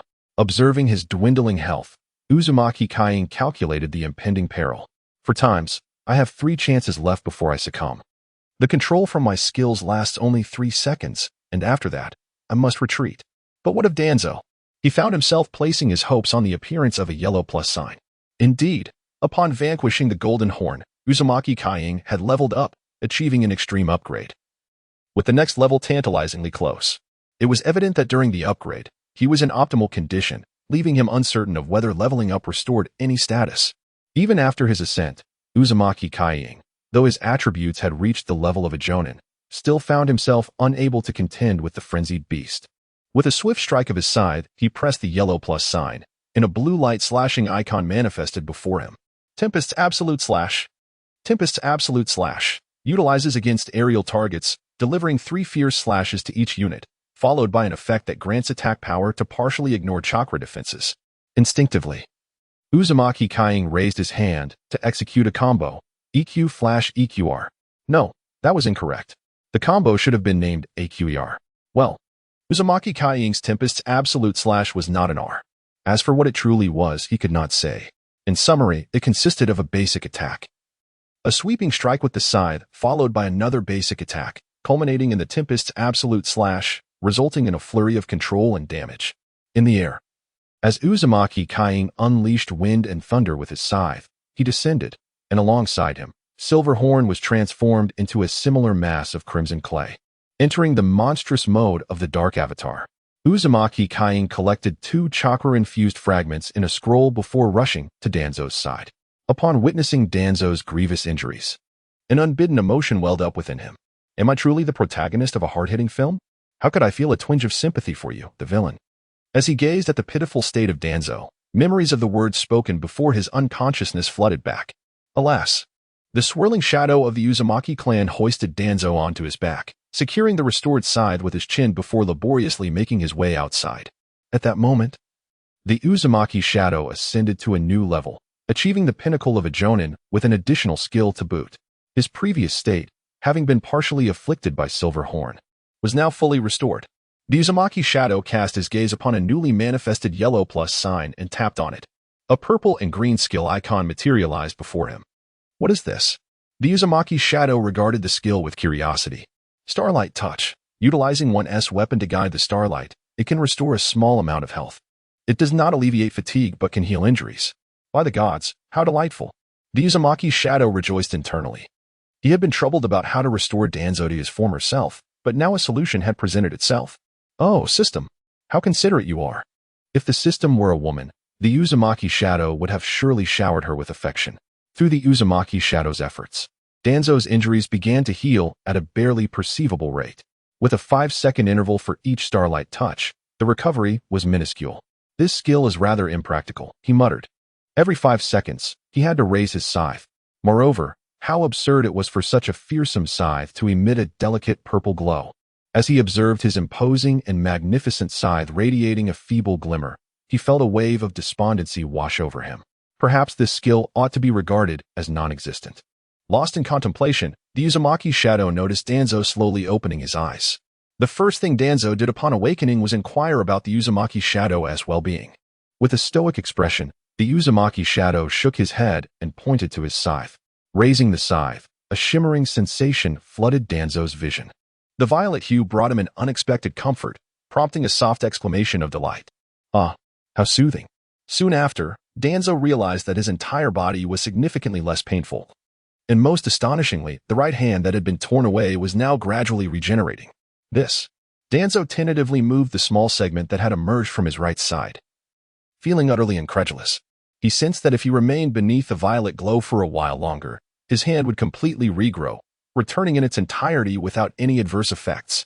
Danzo, with a touch of disbelief, pointed at his arm and asked, "Is it truly possible for it to regrow?" The Uzumaki Shadow nodded, and then, as if struck by a mischievous thought, remarked, "Master, it can be reattached." The Uzumaki Shadow meticulously retrieved Danzo's arm, but Danzo immediately shook his head, stating that this limb could be discarded. He had entirely given up on the hope of regaining the damaged arm. After Danzo confirmed that the Uzumaki Shadow had vanquished the Gold and Silver Horn brothers, he remarked, "Heroes emerge from the youth." Subsequently, Danzo and the Uzumaki Shadow resolved to deal with the remaining bandits. Initially, under Danzo's directive, these unfortunate souls were destined to serve as mere experience. However, upon the earnest suggestion of Uzumaki Kaing regarding labor reform, Danzo conceived the idea of selling these individuals to the local town for mission assignments. After all, those wretched capitalists had an abundance of wealth. As for the most astute individual within that bandit system, it appeared he fled the moment Uzumaki Kaing took action. Subsequently, Danzo, with a partially healed arm, returned to the village, while Uzumaki Kaing led a group of bandits, marked with unknown seals by Danzo, to encounter Kakashi, Might Guy, and Might Dai, who were merely passing by. Might Dai, astonished at the sight of Uzumaki Kaing surrounded by a throng of people, was met with the latter's calm declaration, "I have resolved the mission, and I intend to sell these individuals to the mayor as laborers." Following this, Uzumaki Kaing walked away with an expressionless demeanor. Kakashi, utterly captivated by Uzumaki Kaing, began to refer to him as Big Brother. The guide, overwhelmed with fear, was being carried by Might Dai.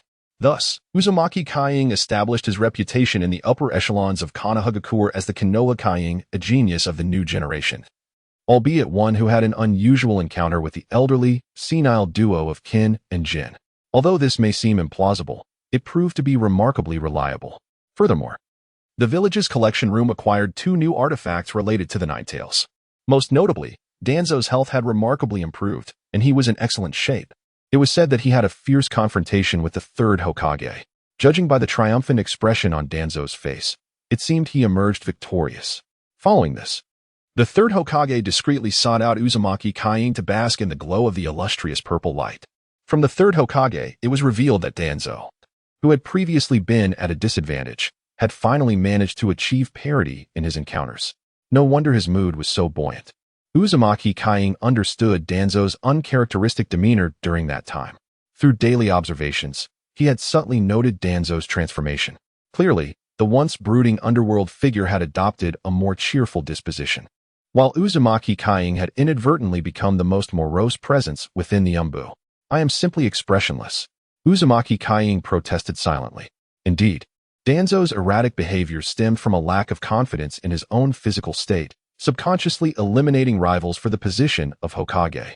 Uzumaki Kaiying expressed empathy toward Danzo, as he too had navigated similar experiences, albeit through binge-watching shows. In summary, life had become significantly more intriguing among those who had become acquainted with Uzumaki Kaiying during this period.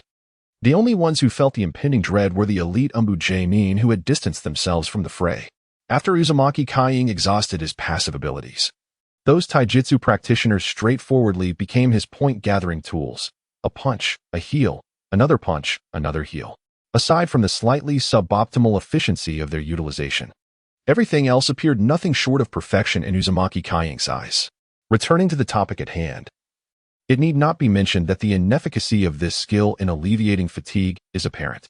A treatment skill that can indeed mitigate weariness is nothing short of a flaw in the system and should not be permitted within the established parameters.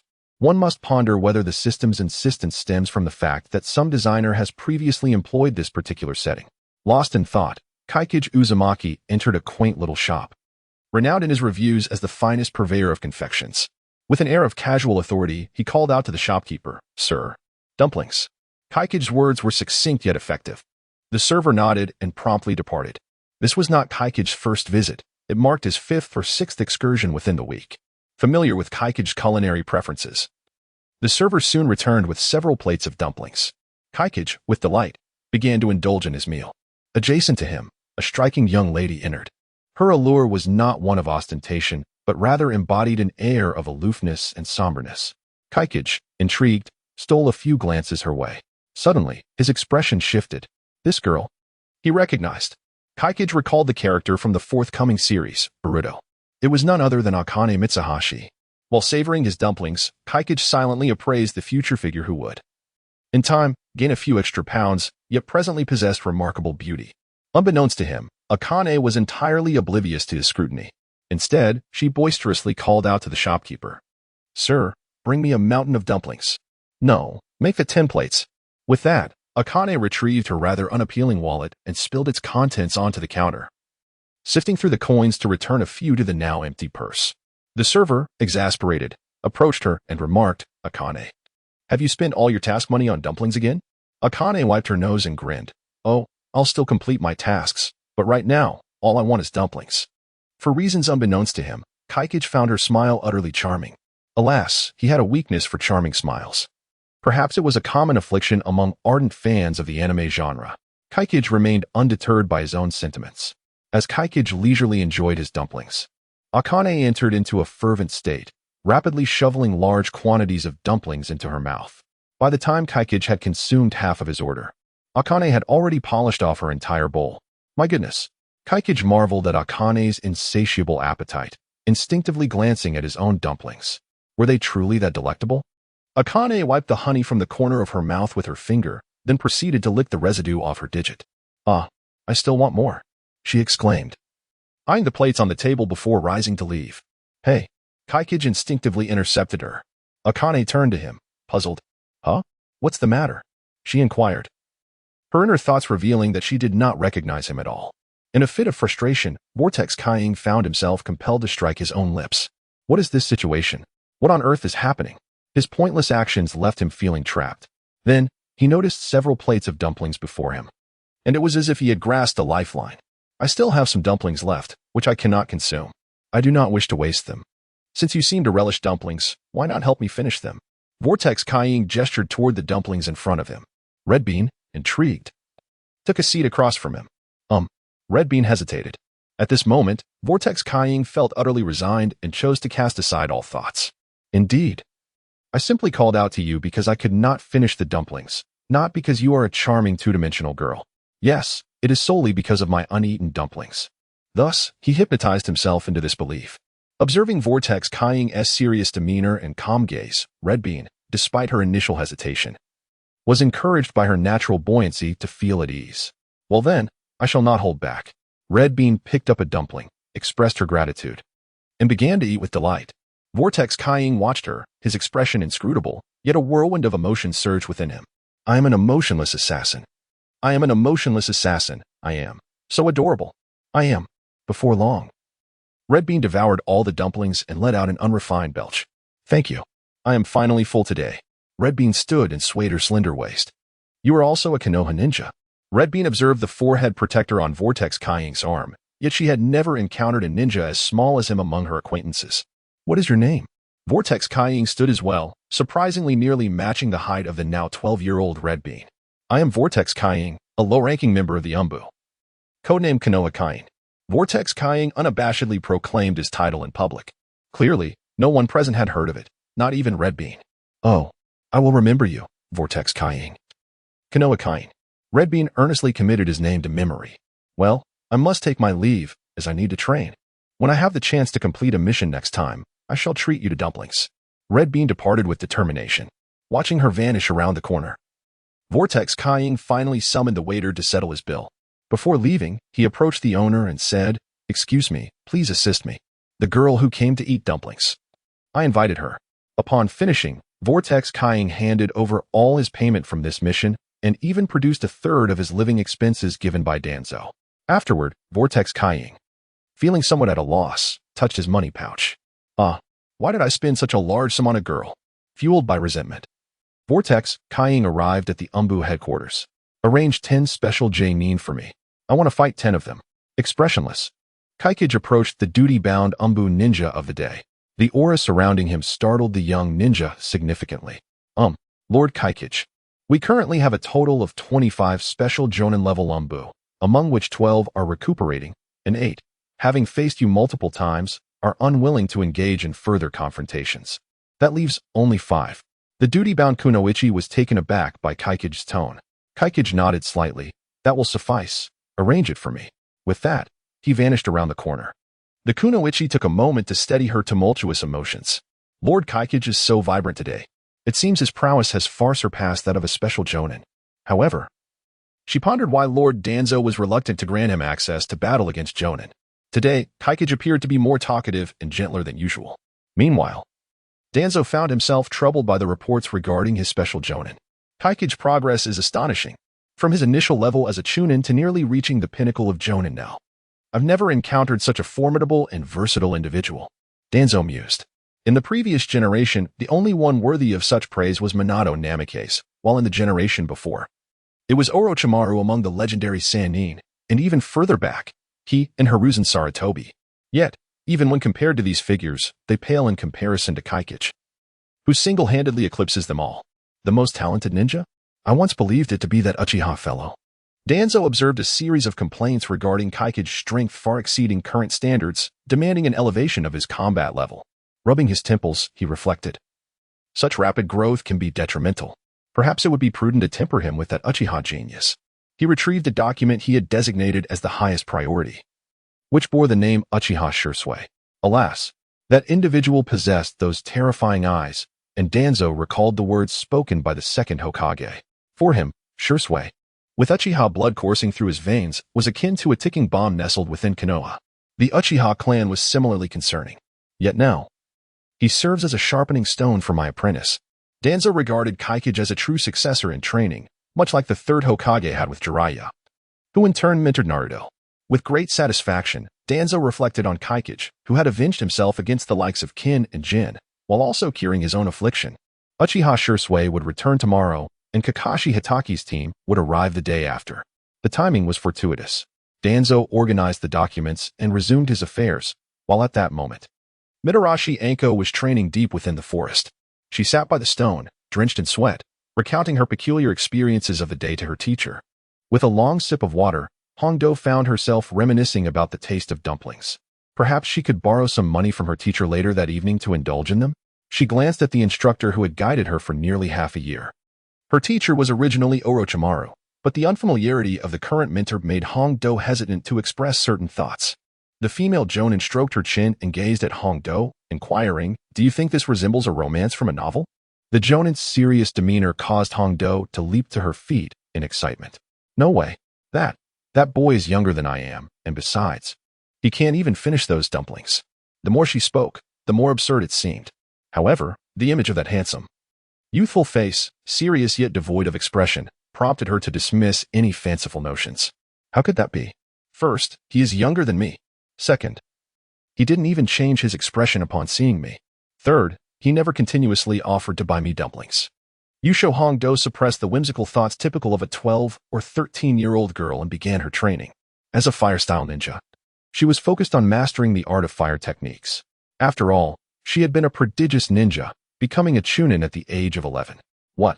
No need to pay? Hongdo carefully savored the dumplings purchased with the meager earnings from a low-ranking task. Upon hearing the shopkeeper mention that a young man had covered her bill, she was momentarily stunned. What was that young man's name? Hongdo quickly inquired, as she disliked being indebted to others. Oh, that young man is called Kaiying, right? Kaiying. The shopkeeper chuckled as he noted it down. He treated you to 230 plates of dumplings. Now that you've had one, there are still 229 left. When you return to the shop, your meals will be complimentary. Hongdo was utterly bewildered. 230 plates of dumplings. What a staggering sum for someone like her, who had grown up as an orphan subsisting on charity meals. It was worth several B-rank missions. She found tackling B-rank missions to be quite challenging. Shopkeeper, could I perhaps pay you later and you could refund that young man? Hongdo felt a twinge of embarrassment. Having never had many close friends, she had always been solitary. After her only trusted mentor defected from Konoha, her naturally introverted disposition deepened. Faced with such a situation, she felt uncertain about whom to consult. The shopkeeper observed the sparse clientele and invited Hongdo to sit down. Ms. Hongdo, while I may not know the specifics of your relationship, I believe it is essential for you both to clarify matters face to face, he advised earnestly. On that day, after momentarily losing focus upon receiving the money, Vortex Kaiying vanished without a trace. Subsequently, the proprietor of the exclusive dumpling shop in Konoha promptly mobilized friends and relatives to investigate the identity of Uzumaki Kaiying. To their astonishment, they discovered that he was the personal disciple of the notorious Danzo, having once shared the same roof with him. This revelation was merely the tip of the iceberg. What truly struck fear was his formidable prowess, which enabled him to dominate even the elite J-names, earning him the moniker of Konoha Kaiying within the ranks of the Umbu. This newfound knowledge elucidated the proprietor's current demeanor. The bewildered Akane was unceremoniously thrust a pile of dumplings and sent out of the shop.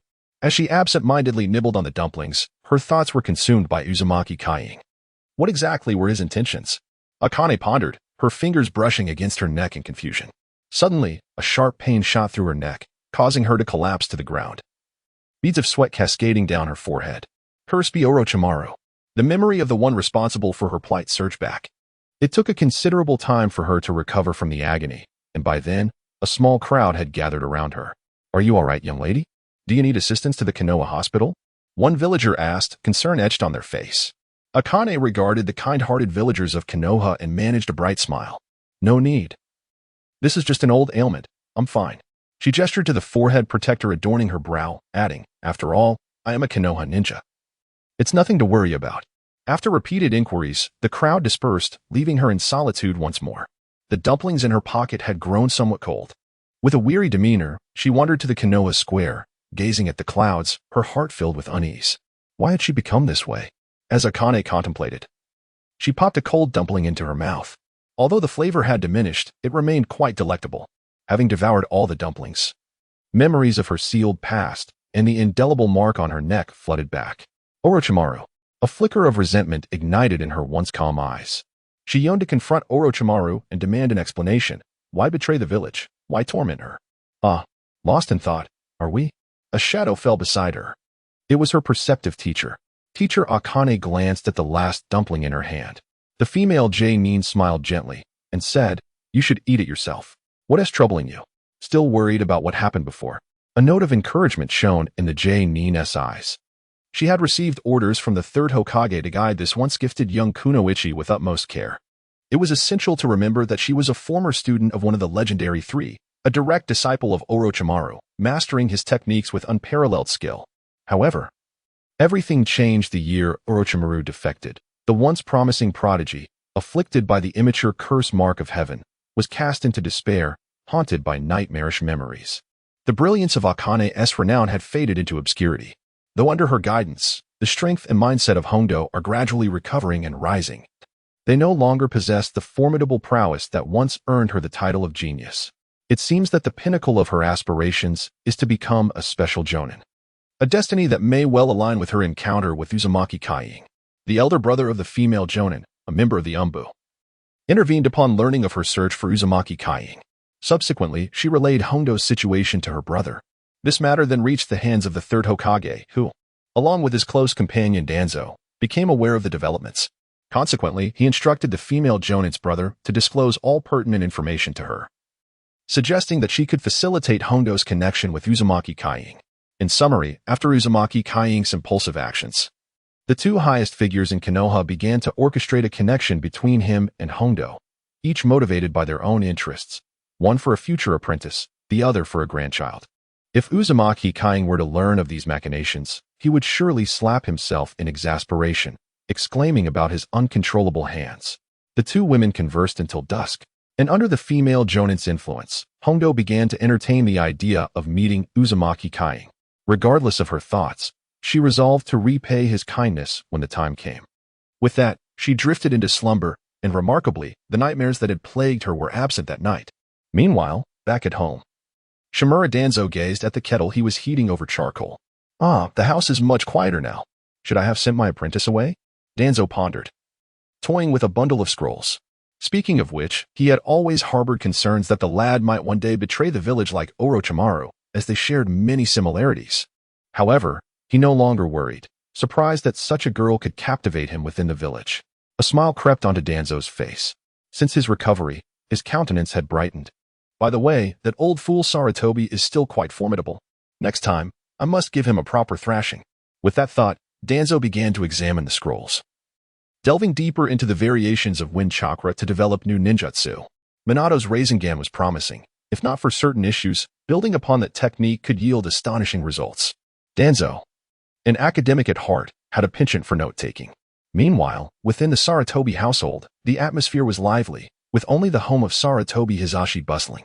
"Play with me, Daddy," exclaimed 10-year-old Sarutobi Asuma, tugging at his father's beard in frustration. Sarutobi Hizashi's patience finally erupted. "Can you be quiet for a moment? I am currently researching ninjutsu," he bellowed, gripping Asuma by the collar. The last encounter with Danzo had nearly ended in defeat. After all, he was the Hokage. Losing would be quite the embarrassment. Danzo was constantly studying ninjutsu, and Hizashi was determined to surpass him one day. He could not afford to be idle. As Sarutobi Hizashi contemplated, he swiftly created a shadow clone and directed it towards Sarutobi Asuma, exclaiming, "You insolent brat, settle down. Accompanying you in training is not akin to playing. Furthermore, do not surreptitiously purchase cigarettes. How many times must I reiterate this?" With a scoff, he added, "You are still smoking daily, you little rascal."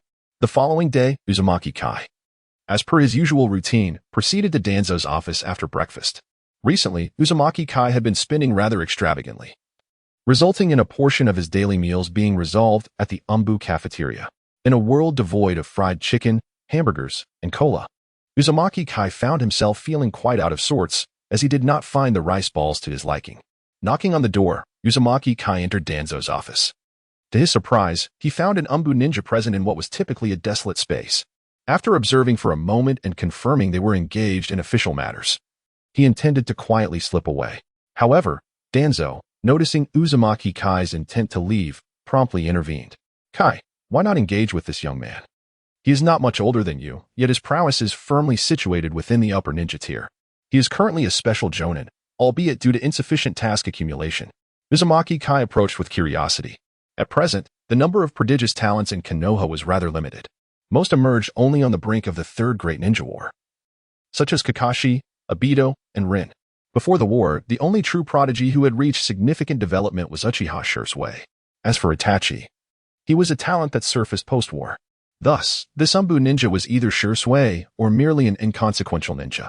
As Uzumaki Kai stepped closer, the Umbu ninja removed his mask, revealing a prominent round nose. Before him stood a gentle young man with short hair, and faintly visible on the right chest of his white vest was a portion of the Uchiha clan emblem. Uchiha Shursui is also one of our Umbu. Indeed a genius of all Konoha. His talents rival yours, and he is merely 13 this year. You must have heard of his name. Frequently mentioned throughout the village, one known as the strongest Genjutsu user, and the other as Shunshin Shursui, Danzo introduced him. Uchiha Shursui smiled warmly. After Danzo recounted a series of Shursui's accomplishments, Shursui then addressed Uzumaki Kai, saying, "I know you, Konoha Kai. We are both ninjas of Konoha. Let us assist one another and work together to build a splendid Konoha village. Uzumaki Kai mused, without a doubt. Not only do I aim to construct a beautiful Konoha, but I also aspire to build a better world. As he pondered, he recalled the construction points that had yet to show any signs of progress.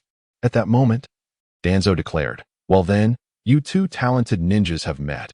It is only fitting that you take the time to understand one another better. In the future, you may even find yourselves working within the same team. Why not head to the arena for a spar?" Uchiha Shirsue's calm eyes shimmered with waves of excitement, and a subtle smile graced his gentle features. "Dear brother Kaiying, to speak candidly, ever since I first heard of your remarkable deeds, I have been enveloped in curiosity regarding you." The battle intent in Uchiha Shirsue's eyes is unmistakably evident. Yet, despite several days of sparring, the Vortex Kaiying seems reluctant to engage in combat with others. "I have accumulated enough points. Fighting seems pointless." Clearly, both Danzo and Uchiha Shirsue have no intention of respecting Vortex Kaiying's sentiments, compelling him to stand on the arena alongside Uchiha Shirsue. As he gazes at Uchiha Shirsue before him, Vortex Kaiying retrieves his scythe. A multitude of thoughts concerning Uchiha Shirsue flashes through his mind, causing his head to spin. Uchiha Shirsue is undeniably a true genius, possessing an alarming strength in every aspect. In terms of taijutsu, his swordsmanship coupled with his astonishing body flicker technique allows him to traverse the ranks of mid-level jounin with ease. In ninjutsu, the Uchiha clan's ancestral fire release is child's play for him, conjuring fire dragons with effortless grace. As for genjutsu, let us not even get started. His divine techniques can obliterate one's mental will, reconstructing a new consciousness within one's mind. Thus, is he striking me merely to gauge my capabilities? Observing Uchiha Shirsue, Vortex Kaiying perceives the underlying motives of both Danzo and Shirsue. Danzo seeks to have Vortex Kaiying suppress Shirsue, while Shirsue intends to probe Danzo's true strength. Perhaps it is best not to overthink it. Vortex Kaiying possesses a measure of confidence in himself. After all, he stands at the pinnacle of jounin with all attributes. The majority of elite ninjas in the realm of Hokage, lacking external enhancements, possess merely sub-elite physical qualities. Currently, the youthful Shirsue does not strike Vortex Kaiying as possessing sub-elite physical attributes or chakra reserves. At best, he is merely at the peak of jounin. Therefore, while Vortex Kaiying does not presume to easily best Shirsue, he believes a fair contest is undoubtedly within reach. Let the battle commence. Uchiha Shirsue casts a smile towards Vortex Kaiying, stating, "I certainly won't allow you to strike first intentionally." With that, Uchiha Shirsue instantaneously enters a state of combat. His hands forming seals at an astonishing speed. One transforms into three, advancing towards Vortex Kaiying at a measured pace. Vortex Kaiying grips his scythe, observing the three figures. As flashes of information race through his mind, the body flicker technique, an art employed by Shirsue in his youth, allows for incredibly rapid movement within a certain range, creating what appears to be three tangible clones. Razor's Edge. Vortex Kaiying does not hesitate to unleash his skill without mercy. Following his upgrade, his Razor's Edge has significantly increased in distance. The blade storm can truly be described as a tempest of blades now. The blades surge toward the three Shizuis, who disperse, transforming into a swarm of crows. Uchiha Shirsue's crow-based ninjutsu, crow substitution or crow clone. Yet, Vortex Kaiying has no time to ponder whether these are mere substitutions or clones. At this moment, he senses an additional presence behind him, Uchiha Shirsue.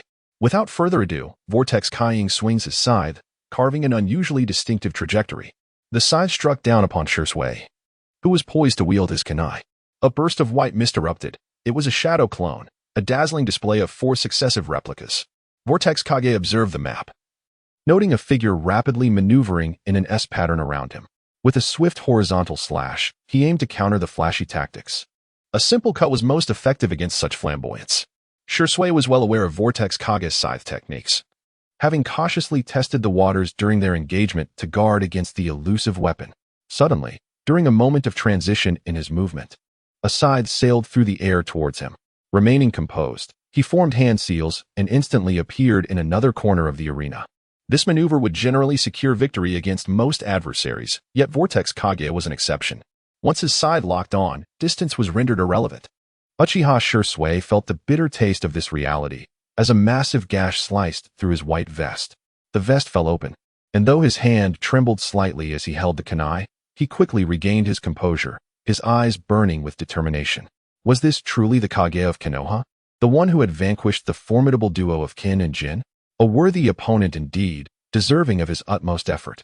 Subtly, he glanced at Danzo with his three-tomo Sharingan. Contemplating that the more of his power he revealed, the more cautious Danzo would become towards his clan, perhaps deterring any further aggression. With this thought, Uchiha Shursui shed his white vest, refocusing on the formidable adversary before him. In contrast to Shursui's cautiousness, Vortex Kage adopted a more serious demeanor. The conditions for his intangible horizontal cut had been triggered, marking his first engagement without drawing blood. His gaze deepened, retaining its inscrutable expression. From the outset, he had never relaxed his vigilance against Shursui, and that remained unchanged. In the distance, Shursui brandished three kunai towards Vortex Kage, declaring, "Now, let us engage earnestly. Let us unleash our full strength." Vortex Kage nodded, succinctly replying, "Agreed." With that, Shursui began to form hand seals. Fire release, Phoenix fire technique. A torrent of searing flames enveloped the kunai, hurtling towards Vortex Kage with alarming speed. Shursui swiftly executed another set of seals, his hands moving so rapidly that the average observer could scarcely discern the signs he was crafting. Recognizing the shift, Vortex Kage abandoned his previous stance of passive defense and began to reposition himself. The pinnacle of J-Nin speed allowed him to evade the three flaming kunai effortlessly. Just as Shursui completed another ninjutsu. Fire release, Great Dragon Fire Technique. A magnificent serpentine blaze spiraled around the arena, culminating in the dragon's head lifting high. Gazing down upon Vortex Kage, at that moment, flames surrounded him on all sides, transforming the arena into a veritable inferno. The dragon's head twitched, causing the flames to flow as fluidly as water throughout the battleground. The infinite flames surged toward the vortex of Kaiying as if to overturn the very heavens and earth. Kaiying instinctively took a step back, preparing to employ a skill for defense. However, he sensed something amiss. This is exaggerated. At this stage, Jishui should not possess such power. Glancing at the status bar, he was startled to discover a debuff obscured behind his enhancement buff. Illusion. Kaiying was speechless. It turned out he had been frightening himself. He immediately recited in his mind, Shadow Step. Under the modified version of Shadow Step, the controlling effects dissipated, and the surrounding flames and heat vanished in an instant. Before him, Jishui, wielding kunai, swiftly approached from the far side of the arena. Despite his rapid speed, traversing the vast stage still required a few seconds. In that brief interval, Kaiying had vanished. Such speed to dispel my illusion. Jishui marveled, yet his body did not halt. With instinctive combat awareness, he directed his attack toward the spot where Kaiying had just been. Uchiha style, flame over sword. Jishui swung his kunai, unleashing a red blaze of fire. Observing this, Kaiying quickly sank underground, evading the assault. He then emerged behind Jishui, delivering a simple yet effective scythe strike. The scythe was intercepted mid-flight by a kunai, and Jishui sidestepped, forming a tiger seal before him. Fire style, great fireball technique. This time, it was genuine. Yet Kaiying remained unperturbed. He had witnessed grand spectacles before. Alpha assault, his form vanished, and a yellow arc of slashing light danced around Jishui, ultimately materializing beside him as Kaiying's silhouette.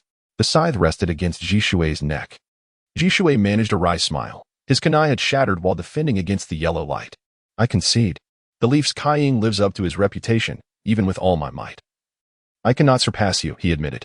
At this moment, Danzo arrived beside the two, and Kaiying calmly lifted his scythe, remarking, You are formidable. Your eyes can become even stronger. Kaiying did not believe that Jishui had exerted his full strength. After all, Jishui possessed the Manjiki Sharingan. In this battle, his Kodoame Tsukumi had not been utilized, nor had the Susanoo, and even his more aggressive fire techniques had remained dormant, such as the Fire Dragon Song. These trump cards had been left untouched. Let's see you unleash your full power. Danzo, however, was quite pleased with the outcome. The confrontation between the youthful ninjas was precisely the kind of strategic contest he desired. You are all exceptional. Once Danzo concluded his statement, Jishui suddenly grasped the true significance behind Danzo's decision to have him battle Kaiying. Danzo sought reassurance. He aimed for the Uchiha clan to be thoroughly suppressed by the village, rather than remaining restless. His defeat to Kaiying implied that the most talented ninja of the Uchiha would not overturn the village's dominance in the future. For the Leaf possessed a genius capable of containing him. Having comprehended all of this, Uchiha Shursui felt a sense of relief. He would not allow himself to be angered by Danzo's ulterior motives, His true aim was the harmonious development of both the Uchiha clan and the village. He sought to dispel the village's wariness and suspicion towards the Uchiha. Clearly, this objective had been achieved. A smile graced his lips amidst Danzo's words of praise. This high-stakes confrontation among the elite shinobi concluded. After sharing a meal with Danzo and Shursui, Vortex Kage returned to his humble abode, snuggling under his blankets to embark on another round of slumber. Before long, the afternoon slipped away, and the pangs of hunger roused him from his sleep. He rose and made his way to the Ichiraku ramen shop. It became evident to him why Naruto and the other shinobi were so drawn to this establishment. Compared to other culinary delights, the food here was notably superior. Furthermore, the young ramen chef, with his squinting eyes, was quite handsome. Making Ichiraku ramen the restaurant he frequented the most. After relishing his ramen, Vortex Kage, in accordance with Uchiha Shursui's invitation for lunch, proceeded to the Uchiha clan's domain.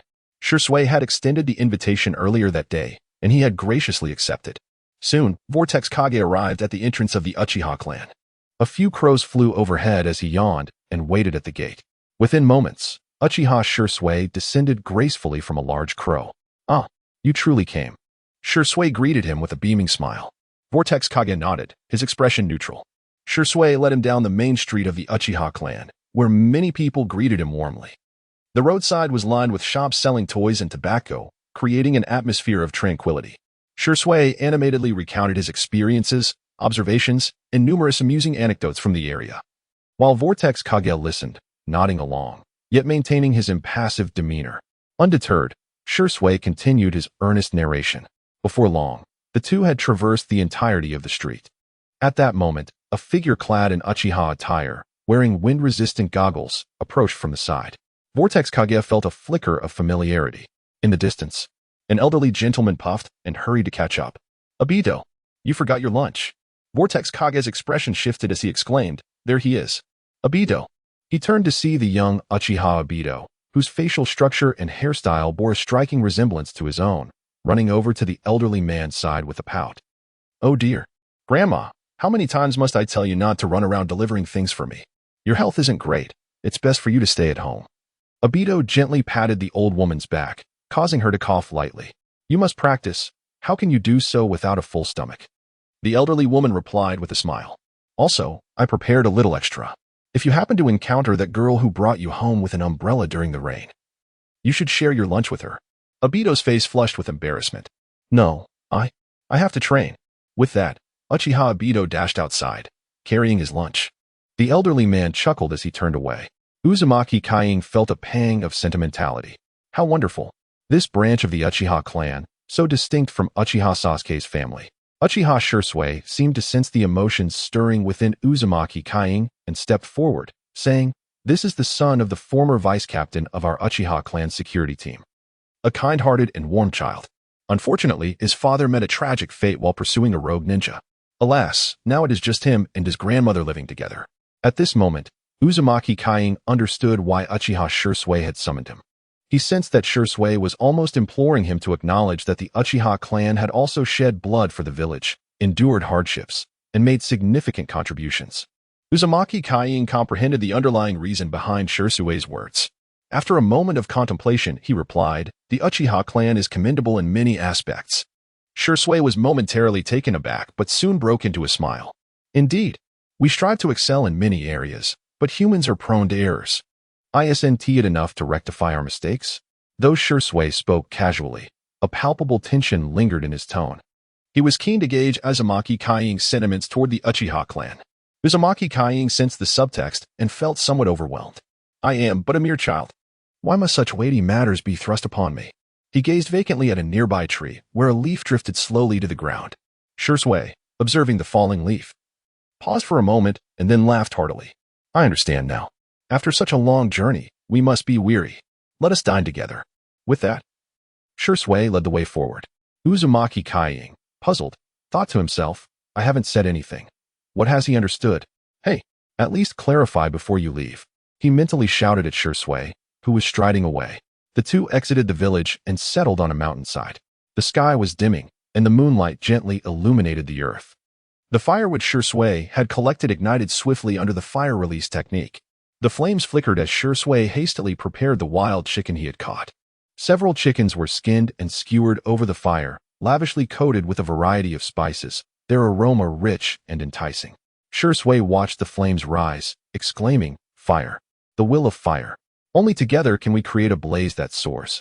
At last, I comprehend." He turned the roasting chickens, his face alight with uncontainable joy. Uzumaki Kaiying, however, felt differently. "Goodness! Must you smile so ominously? And what exactly have you understood? If you accidentally turn into someone like Danzo, my troubles will multiply," he thought, inwardly raging at Shusui's grin. Subsequently, the two enjoyed a peaceful meal of roasted chicken. It must be noted that Shusui's culinary skills were exceptional. Vortex Kaiying unexpectedly consumed 2.5 chickens. "I shall invite you next time. I have matters to attend to this evening." Jishui briefly tidied up the scene before leaping onto a large crow and soaring away. Vortex Kaiying glanced helplessly at Jishui, sighing, "Don't cause any trouble." He executed the shadow step and anxiously pursued Jishui's direction, but soon lost track. With no other choice, Vortex Kaiying returned to the village. Upon arriving at his doorstep, Vortex Kaiying was startled by an unexpected sight. Yasuo Hondo was curled up, hugging her knees, fast asleep at his entrance. Cautiously, Vortex Kaiying knocked on the door of the neighboring residence. "What on earth is happening?" he inquired of his colleague from the Umbu. The colleague shrugged, adopting an expression of ignorance, and finally disclosed that the girl had come to seek out Vortex Kaiying. "Well, obviously, if she's at my door, who else could she be looking for?" Observing Hondo, clad in short sleeves and black fishnet stockings, Vortex Kaiying felt a pang of concern for her catching a chill, yet was unsure how to proceed. In utter exasperation, he activated the shadow step, entered his home, and gently placed a quilt over Hondo. Once he ensured she was sufficiently covered, he intended to return inside once more. At that moment, Hondo unexpectedly awoke, springing to her feet and inadvertently dropping the quilt to the ground. Vortex Kaiying found himself at a loss, just as he managed to arrange the quilt. She chose that precise moment to awaken. As he bent down to retrieve the quilt, Hondo froze, realizing it belonged to Vortex Kaiying. She hurriedly picked it up and handed it to him, apologizing profusely, "I'm so sorry." Vortex Kaiying accepted the quilt from her hands with a stoic expression, contemplating for a moment before addressing her in what he believed to be a gentle tone. "It's nothing. I saw you sleeping at my door and feared you might catch a chill." Hondo's cheeks flushed instantly. She had come to repay a debt. Yet here she was in such a predicament. Blushing, but inherently cheerful, Hondo retrieved the money from her pouch. This is the money I earned from today's mission. It's all for you to settle last time's debt." Quickly regaining her usual exuberance, she added, "Also, thank you for covering my dumpling expenses at the shop. I will train diligently and work hard to repay you." Although Hondo remained perplexed about the substantial debt she owed, this time it was Vortex Kaiying who felt his cheeks redden. "Look at what you've done," he remarked, a hint of embarrassment coloring his voice as he took the money. Inadvertently, he caught sight of several wounds on Hondo's hands. "What is this?" Vortex Kaiying asked, pointing at her injuries with a puzzled expression. Hondo tucked her hand behind her back and grinned. "Haha, I accidentally got these while on a mission."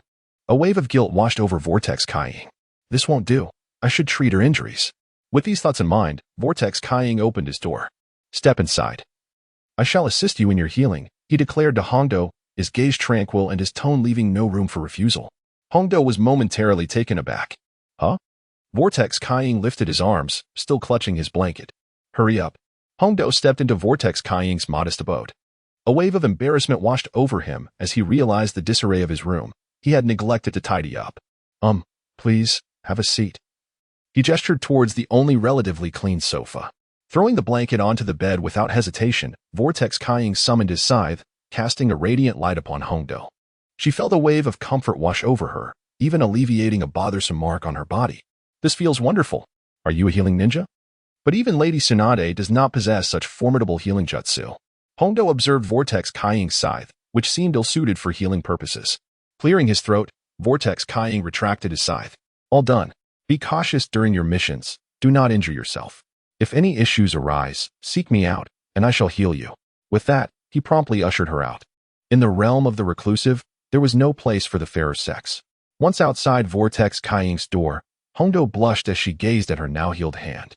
Meanwhile, Vortex Kaiying collapsed onto the sofa, realizing that his earlier actions may have been inappropriate. Though the world of the reclusive should not harbor females, one could argue that Hondo was indeed a charming character from the two-dimensional realm. He then surveyed the chaotic state of his room, feeling a slight swell of anxiety. Surely, no girl would wish to linger here. With that thought, he set about tidying up his space. And so, the bored Vortex Kaiying lay back on his bed and fell into slumber once more. The following day, after devouring a hearty bowl of ramen, Vortex Kaiying made his way toward Danzo's office. On his way, he encountered a rushing Kakashi. Vortex Kaiying paused to greet him with a casual wave. Kakashi halted in his tracks. In such a hurry? Vortex Kaiying inquired, his expression devoid of emotion, almost unsettling in its intensity. Had it been anyone else, they might have fled in fear. Ah, Brother Kaiying, you are as energetic as ever. Kakashi mused inwardly. Brother Kaiying, today, my father returns from a mission, and I must go meet him. Kakashi replied with a smile, despite his mask obscuring his features. Very well, off you go.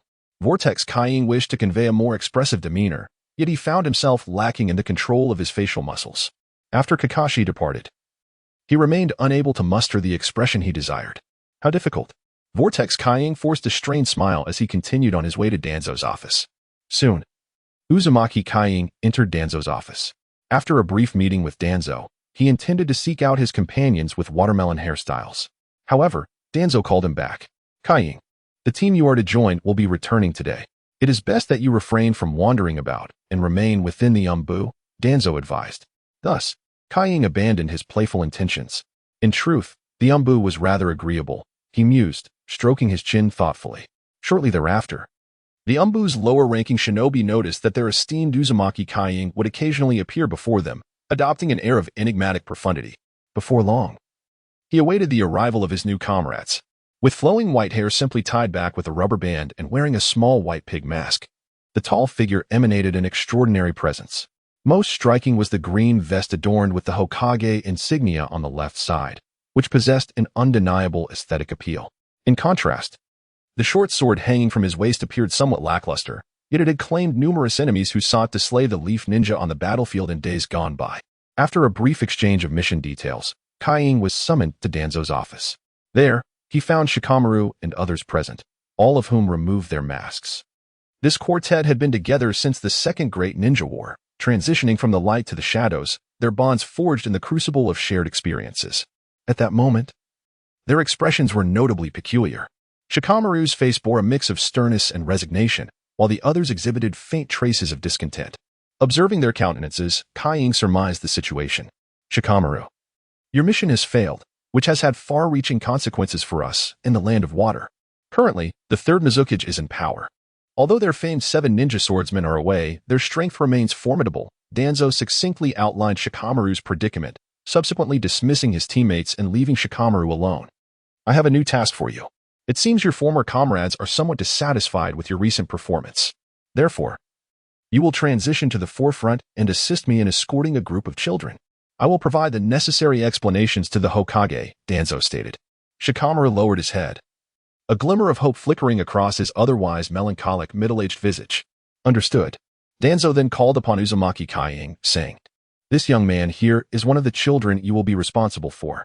Shikamaru examined Kaiying, a kind smile gracing his face. He appears to be around the same age as Kakashi. Unsure of how to respond, Kaiying simply nodded in acknowledgement. Danzo chuckled. My disciple may not be particularly loquacious or expressive, but do not underestimate him. His strength rivals that of an average Jainin, especially his mastery of swordsmanship, which is nothing short of extraordinary. Danzo recalled Kaiying's almost supernatural prowess with his scythe, a smile breaking upon his lips. My disciple is remarkably strong. Yet his swordsmanship has not been honed through extensive real combat experience. Although I have enlisted a special jonin from the umbu to provide him with practical training, the results have been so astonishing that it leaves me feeling somewhat incredulous. Please take it upon yourself to instruct him. Danzo straightforwardly conveyed his expectations regarding Naruto and his requirements for Kakashi.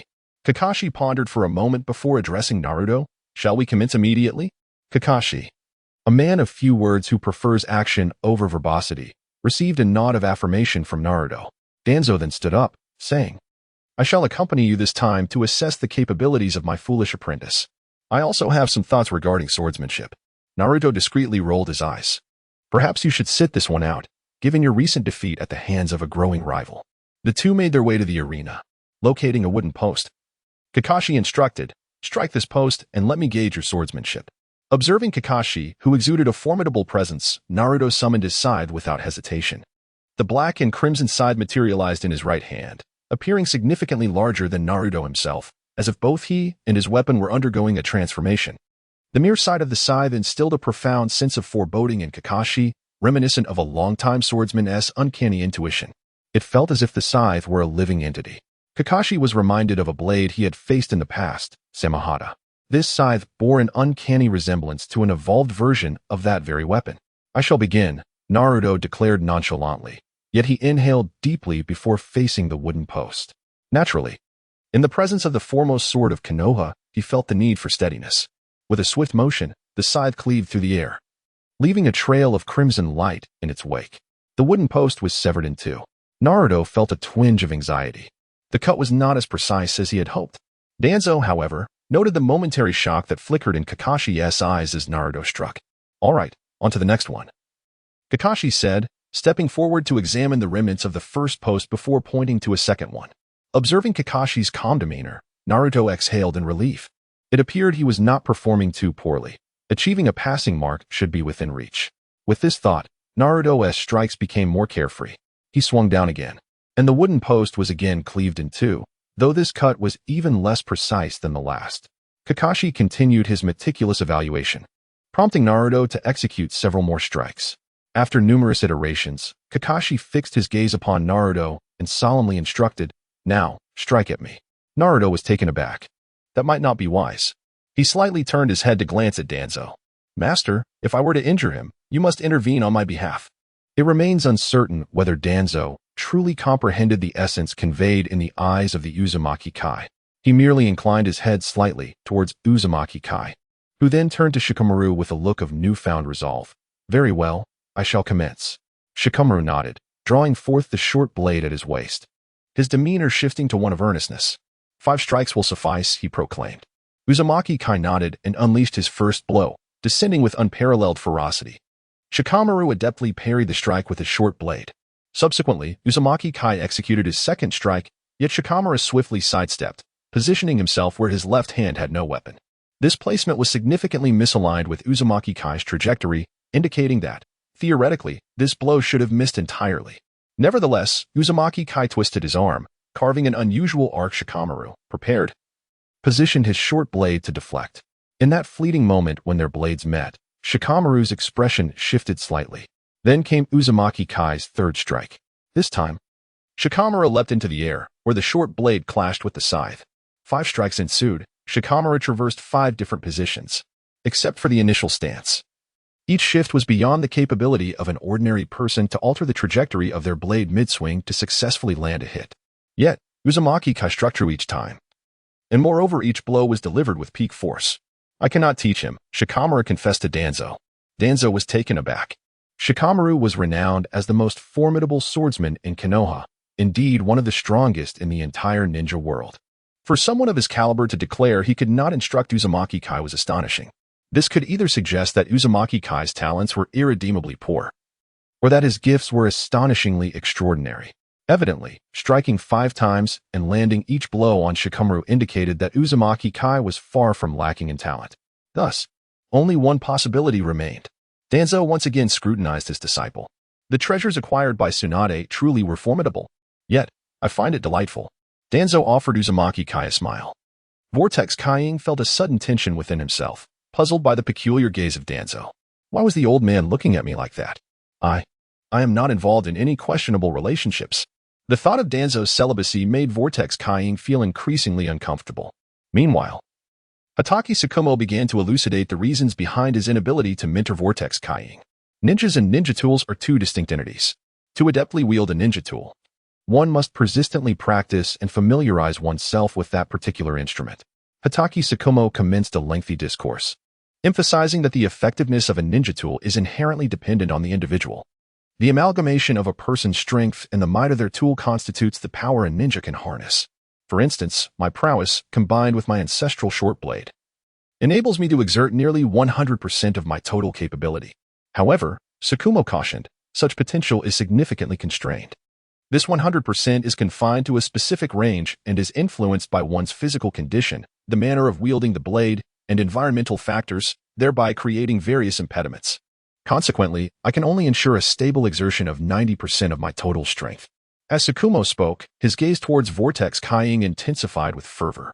The limits of the swordsmanship he had desperately pursued, after numerous failures, now seemed to manifest before him in the form of Kaiying. Yet, Vortex Kaiying felt a shiver run down his spine under Tsukumo's intense scrutiny. Could it be that the bonds of camaraderie in Konoha were indeed profound, and that such connections were effortlessly formed among individuals?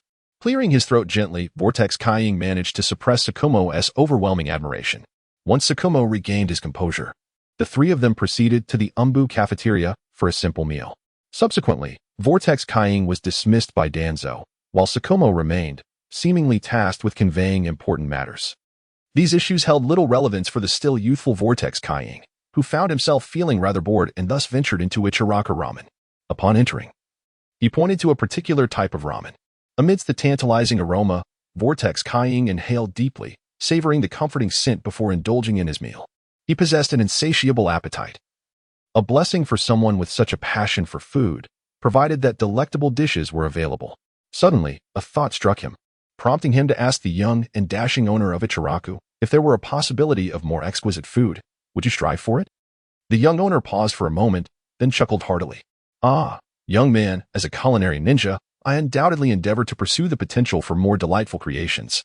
Currently, I am still in the phase of being unmarried, which means that our charming daughter has yet to make her entrance.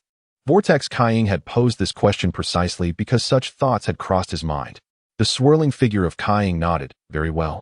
I shall bring more delectable possibilities to you in the future. Remember to visit my establishment and consider becoming my employee. With that, Kaiying placed the money for the ramen on the table and departed. Iryu looked at the curtain swaying after Kaiying's exit, feeling a sense of perplexity. What prompted this young man to utter such words? Could it be that my ramen has yet to reach its pinnacle? This is unexpected. I am, after all, the most renowned culinary ninja of our time. Iryu gazed at his ramen, lost in contemplation. Perhaps, the flavor of my noodles could indeed improve in the future. Little did he know, this moment of reflection would lead him to unwittingly board Kaiying's ship of ambition. Meanwhile, Kaiying encountered the charming anime girl, Anko Yuzuki. Hey, good morning, Anko exclaimed, momentarily taken aback by Kaiying's presence. After a brief pause, her face broke into a wide smile. Kaiying mused, glancing at the sun. Isn't it clearly midday? Anko, however, seemed oblivious to his unusual demeanor and continued to laugh. Kaiying, you appear just as spirited as ever today. Kaiying paused, taking a discreet look at himself. Shouldn't I be feeling drowsy? It was evident that he had not fully grasped his own state. He was not drowsy at all, but rather expressionless. This is what I earned from my tasks over the past few days. Anko extended her right hand towards Kaiying, feeling somewhat overwhelmed. Kaiying thought, I really wish you wouldn't always bring up financial matters upon seeing me. It puts me in an awkward position. He discreetly surveyed the surroundings, noticing several onlookers whispering and pointing at their interaction. Kaiying felt a wave of discomfort wash over him. Without overthinking, he grasped Anko's small hand and led her to a quieter corner. Anko beamed at him, feeling slightly dazed in her own innocence as she found herself pulled against a wall. Kaiying, she exclaimed, her cheeks flushing slightly. She had never been so close to him before. Despite the scar on his face, he possessed an undeniable charm that left no room for resistance. Moreover, under the guidance of her female mentor, she had become more adept at recognizing handsome faces. In her eyes, Kaiying perfectly fit her criteria for attractiveness. What do you intend to do? Anko asked, a hint of breathlessness in her voice. Startled, Kaiying quickly stepped back from her, retreating 3 paces before shaking off the awkwardness. Oh dear, I'm still just a child. Such scenarios could affect my development. I'm not equipped for this yet. Furthermore, he thought, for those with impure thoughts, please keep your minds innocent. We do not provide such services here. With that in mind, Kaiying mentally prepared his next words. You need not come every day to repay me. The swirling shadows of Kaikage spoke, and upon finishing, he inexplicably felt a sense of relief wash over him. Before him stood a living girl. Would it be too cruel to express myself so? No matter, I am a heartless assassin. If you seek repayment, I shall offer you a path. Show me around the village. Let me experience the beauty of your peace. As for the money for the dumplings, consider it my treat. Kaikage finally articulated the words he had pondered for so long. Red Bean paused, for she was intimately familiar with the village that had nurtured her. But was this truly sufficient? This hardly equated to the worth of the dumpling money you had expended on me. While I do delight in dumplings, I cherish even more the ones I procure with my own hard-earned money. Red Bean spoke her truth, despite the well-meaning counsel of friends and family. She resolved to voice her thoughts. Kaikage was momentarily taken aback, having overlooked this aspect during his time here. With a gentle smile, he proposed, "Then I shall issue an S-rank mission, one that only you can undertake. The task is to guide me through the village and, in the process, become my good friend. The reward will be my treat of dumplings." Red Bean was startled, but after a brief contemplation, she confirmed there were no issues and joyfully accepted. "All right. I accept this mission." In the Hokage office, Sarutobi Hiruzen contentedly puffed on his pipe. A slow knock echoed at the door. He discreetly concealed his pipe beneath his body. "Ahem, come in." A tall figure clad in a green vest entered, familiar to the children at the Ninja Academy, for he was their principal, a highly skilled jonin. "Hokage-sama. This year's S-class assignment has been finalized. Following your and Danzo-sama's instructions, we have included Kaikage among them. By the timeline, he will also be eligible for the Chunin exams in a month," the principal reported to the third Hokage. After a brief pause, the third Hokage smiled. "Ah, good. Danzo has finally allowed his prized disciple to emerge. By the way, who is their team leader?" the third inquired. As he had not been informed about this arrangement by Danzo. "It is the recently returned Kakashi Hitaki," the principal replied. Sarutobi Hiruzen was momentarily taken aback. "Kakashi? How? How has he been recently?" Kakashi Hitaki served in the Umbu, under Danzo's command, and Sarutobi Hiruzen had always refrained from intervening in Danzo's affairs. The principal shook his head. "I am uncertain of his current state, but the mission he failed has had significant repercussions for our Leaf Village, and for our Land of Fire as well." As he spoke, a hint of gravity and disdain flickered in the principal's eyes. This task is undeniably significant, and precisely because of its importance, individuals with a high success rate were dispatched. Yet, Kakashi Hitaki relinquished a victory that was within reach, allowing the shinobi of the Land of Water to reclaim vital information from the Land of Fire. The ramifications of this event are boundless, potentially enabling the ninjas of the Water Country to infiltrate the Fire Country directly, a most terrifying prospect. Sarutobi Hiruzen gazed upon this exemplary ninja, feeling a tumultuous stir within. How could information disseminate so rapidly? Hiruzen's teachings emphasized the importance of comrades within the village and the bonds that unite them. In contrast, Danzo's perspective diverged sharply. He prioritized the achievement of goals, adhering to the ironclad principles of a true ninja. Their differing ideologies consequently influenced their educational approaches for the next generation, permeating the Ninja Academy. This time, even the principal of the academy, who typically aligned with Hiruzen, exhibited such sentiments. Was I mistaken? Must a ninja ultimately embody a ruthless individual driven by mission-centric values to survive? Hiruzen, puffing on his cigarette, found himself at a loss.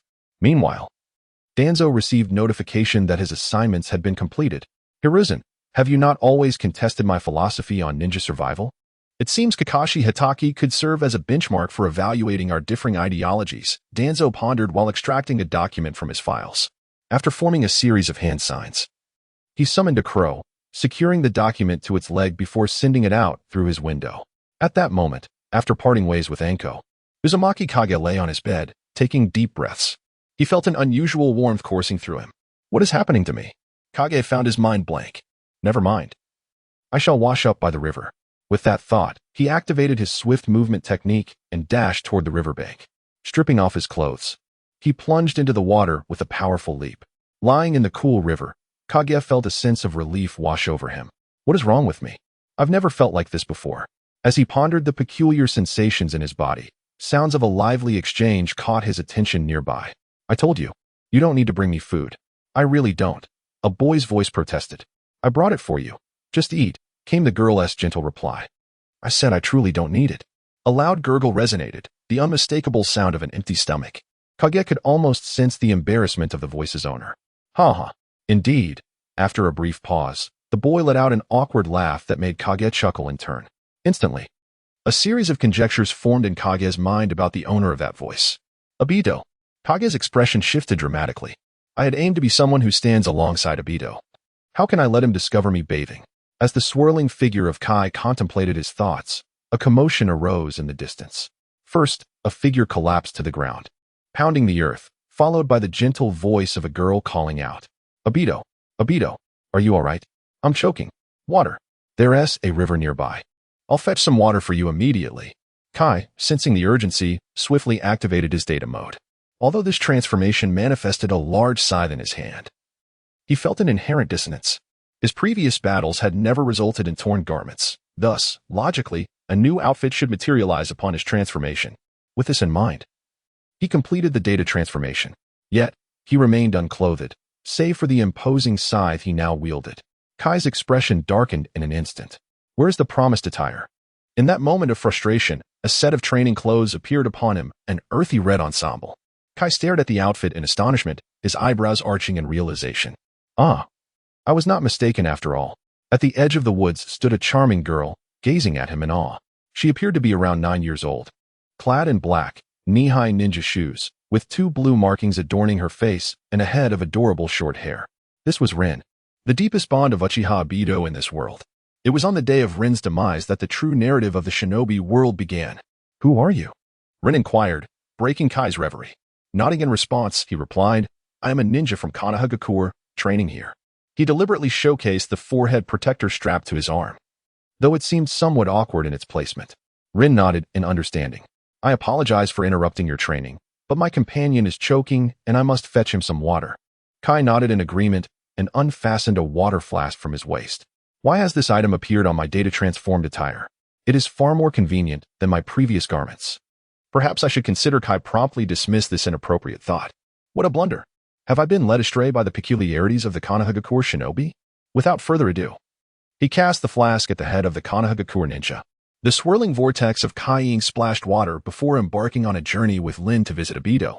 Indeed, Vortex Kai am an affable ninja, devoid of any thoughts of recruiting Ibito as a subordinate, upholding the cherished doctrine of Konoha, where one serves all. I rescued the choking Ibito from the brink of death. Saved at last. After gazing at me for some time, Ibito finally grasped the situation. This individual before him was a stranger, and his appearance was rather fearsome. Ibito hastily scrambled backward, only halting upon colliding with a tree. Ouch, that hurts. He crouched down, cradling his head, displaying a wounded demeanor. Lin hurriedly approached to inspect his injury, reassuring him, Ibito, Kai is not a villain. He is a ninja from our Konoha. Upon hearing this, Ibito's pain seemed to dissipate as he looked towards Vortex Kai with admiration. I aspire to be a Hokage, but my first step is to become a ninja. Ibito voiced his innermost thoughts. Lin smiled in response. I believe in you, but you're reminded. Ibito instinctively clutched his head once more. Ouch, that really hurts. Vortex Kai, exasperated, raised his scythe and stepped forward, stating, I shall tend to your wounds. No sooner had the words left his mouth than a radiant purple light enveloped Ibito's head. A soothing sound escaped Ibito's lips. Wow, this feels incredible. Noticing Lin's curious gaze, Ibito realized he may have acted inappropriately. Wait. He unwrapped the bandage from his wrist, revealing that his previous injury from training with shuriken had healed. Kai, your medical ninjutsu is extraordinary. Are you a medical ninja? Ibito's eyes sparkled with admiration. Vortex Kai, though bemused, casually waved his scythe towards the distance, toppling a small cluster of trees into a heap of firewood. Wow, how impressive. Ibito's eyes sparkled anew. Kai, though elated, maintained a stoic expression. Look, it seems I am but a step away from becoming Ibito's elder brother. Meanwhile, Ibito, brimming with enthusiasm, sought Kai's guidance.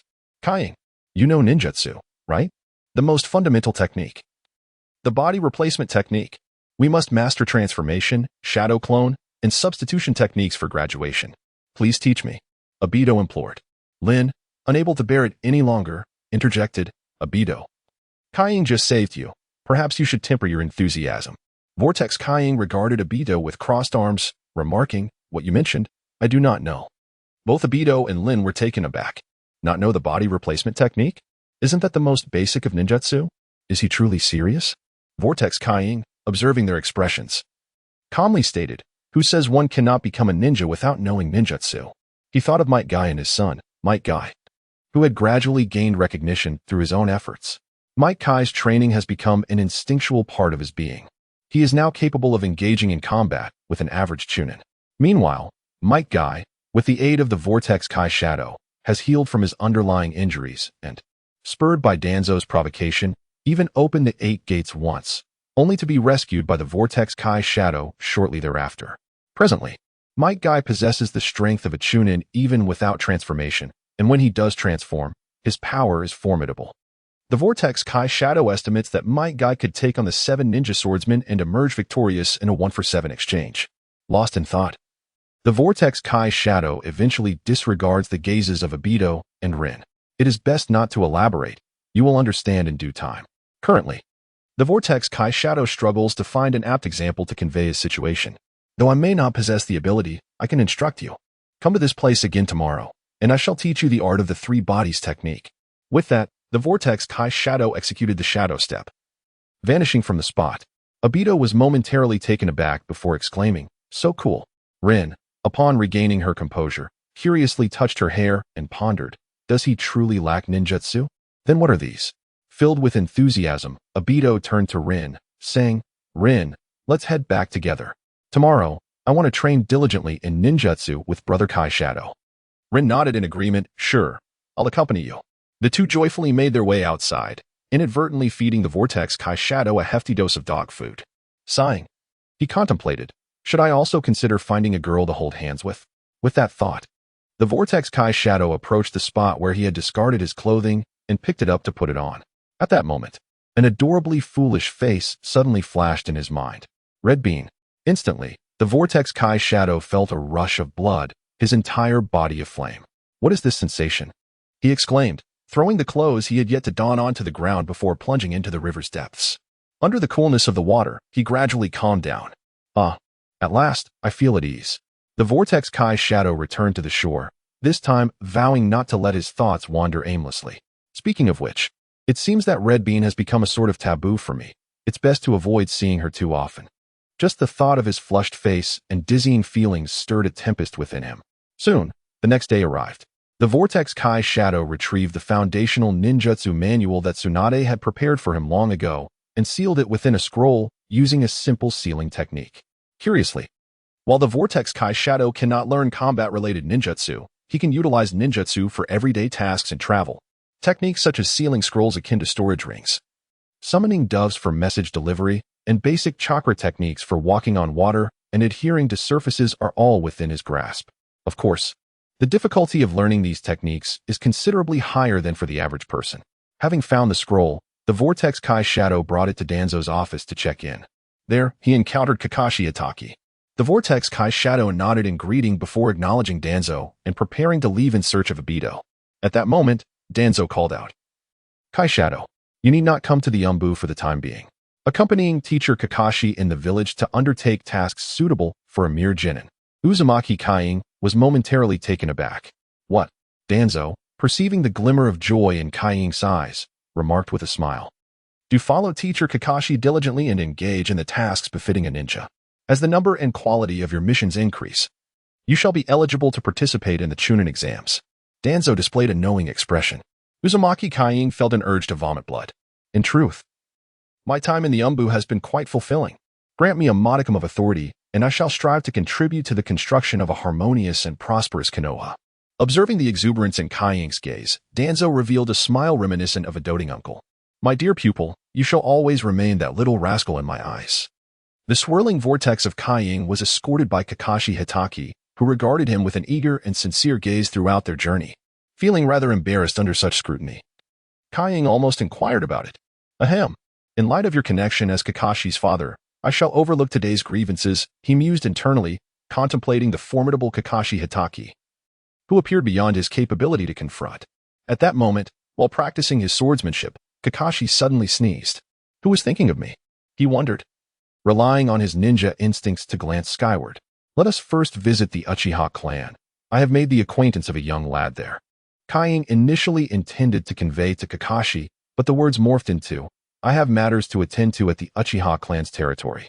Subsequently, Kakashi, with a curious expression, escorted Kaing to the Uchiha grounds, observing as he engaged in a superficial exchange with the formidable Shursui Uchiha. How peculiar. Isn't Danzo always perceiving the Uchiha clan as a dire threat? How is it that his disciple mingles with the current strongest of the Uchiha? This seemed utterly incongruous. Naturally, Kakashi kept such thoughts to himself, for he was cautious about speaking openly after having been scorned by the entire village due to a botched mission. His already fragile heart was burdened by sadness. The thought of inadvertently reaching out to others, only to be rebuffed, was unbearable. Yet, he never considered that these very thoughts might eventually lead to his downfall. Frankly, what would one do if, one day, all those they trusted regarded them as nothing more than repulsive to approach? For an ordinary individual, such a blow could drive them to madness. For someone with a strong sense of pride, it could lead to self-destruction. However, for the sake of Kakashi's childhood, Kaying would not permit Kakashi Hitaki to fall so easily. After all, he was among the village's elite warriors, and his untimely demise would be far from ideal. Following their visit to the Uchiha clan, Kakashi guided the uninformed Kaying to the designated location indicated on the Hokage building's notice board. Along the way, Kaying inquired about his teammates. Yet, under Kakashi's perfunctory responses, Kaying abandoned the thought of discovering their identities. During this period, there were hardly any notable geniuses. In the absence of such prodigies, the remaining individuals were merely indistinguishable names, A, B, C, and so forth. These unknown entities, lacking clarity in strength, personality, and potential, bore no value in forming connections in Kaying's eyes. He could hardly muster the energy to ask their names. When faced with significant challenges, I shall crush them with my strength. For trivial matters, I shall merely float by. Kaying had already established his combat philosophy. Upon arrival, he was left utterly speechless. Among his two companions, one was a remarkably familiar figure, Mitarashi Anko. Additionally, she was blushing in a rather peculiar manner. This unexpected display of emotion caused Uzumaki Kaying to flush as well, nearly prompting him to flee in panic. "Hey, it's great to see you again," Anko exclaimed, her radiant smile illuminating her flushed face. In contrast, Uzumaki Kaying maintained his usual aloof demeanor, nodding slightly and murmuring, "Ah, hello," despite his own cheeks betraying a rosy hue. "Let me tell you," Anko began, her words trailing off as they engaged in an awkward conversation. Observing from the side, the blue-haired youth curiously leaned toward his teacher, the familiar Kakashi Hitaki, and whispered, "Kakashi-sensei, what do you think is going on with them? Their conversation feels so awkward and silly. Is that really the Uzumaki Kaying, the one who defeated all the Umbu elite without a scratch?" With a fervent gaze, Kakashi responded, "Yes, that's him. And from now on, address me as Kakashi-sensei, not White Fang." "Oh," replied the blue-haired boy, nodding in understanding. While the identity of Kakashi Hitaki as the legendary White Fang was common knowledge among those who should know, there were still a few who remained unaware. After an awkward half-hour of conversation between Uzumaki Kaying and Anko, they began to feel a semblance of familiarity, reminiscent of a shared outing from the previous day. The atmosphere then shifted to a more composed state as Kakashi approached with the blue-haired youth. "Now that you two have calmed down, we can proceed with introductions," Kakashi declared. Uzumaki Kaying nodded, while Anko responded with a cheerful smile. The blue-haired boy offered a shy grin in return. "All right, you may begin. Share your names and your aspirations for the future," Kakashi encouraged with a warm smile. The blue-haired boy eagerly raised his hand. "I'll go first. My name is Shin, and I am a war orphan. My dream is to protect my younger brother, Sai." Uzumaki Kaying's eyes narrowed at the mention of Shin. He recalled the tragic tale of the legendary Sai's older brother, who succumbed to tuberculosis. Shin was indeed a character steeped in tragedy. In the original narrative, the elderly Danzo, during his midlife crisis, enforced the blood mist policy within the Umbu, leading elite Konoha ninjas to slaughter each other like puppets. With Shin as one of the unfortunate sacrifices, the one who chose to sacrifice himself. Oblivious to Uzumaki Kaying's scrutinizing gaze, Shin's focus drifted towards the clear blue sky. Admiring the beauty of the clouds, he wished fervently to rescue Sai from the shadows. He harbored a deep aversion to the darkness of the underground. As Shin pondered, Anko began sharing her own aspirations. "My dream is to become an important figure in the village, to reclaim the memories I've lost, to confront the man who inflicted endless suffering upon me, and to be with the one I love." As she spoke, Anko subtly cast a glance at Uzumaki Kaying. At this moment, Uzumaki Kaying was engrossed in formulating his thoughts, entirely oblivious to the expressions of Hondo. "I, Uzumaki Kaying, aspire to construct a harmonious shinobi world." Kaying's words remained succinct yet profound. Meanwhile, within the Uchiha clan, a cacophony of cheers erupted from the modest dwelling shared by Uchiha Obito and his grandmother. "What, Brother Shursui, you mean this is a gift from Brother Kaying?" He said he was busy, So he asked you to deliver this to me? Initially, Obito stared blankly at the scroll, only to be struck with astonishment, followed by an exuberant outburst. Haha, Obito is indeed as lively as ever. By the way, Kaiying mentioned he might not visit the place for a while, but he assured he'd return for an inspection. Obito promptly donned his goggles. I shall become the Hokage. Leave this matter to me, Uchiha Obito. Shursui chuckled softly. Very well. I shall await your progress. Obito proclaimed, All right, brother Shursui, please attend to your duties. The clan affairs still require your attention. Shursui vanished like a fleeting shadow, his voice lingering in the air. I have not done enough. We, along with Konoha, still require talented individuals like you. Obito was deeply moved. Indeed, 1,000 sentiments coalesced into a single affirmation. Hatake Tsukumo led his team of 3 toward their designated mission point. As they walked, Tsukumo contemplated Uzumaki Kaiying's ideals. What does it mean to build a harmonious and beautiful Hokage world?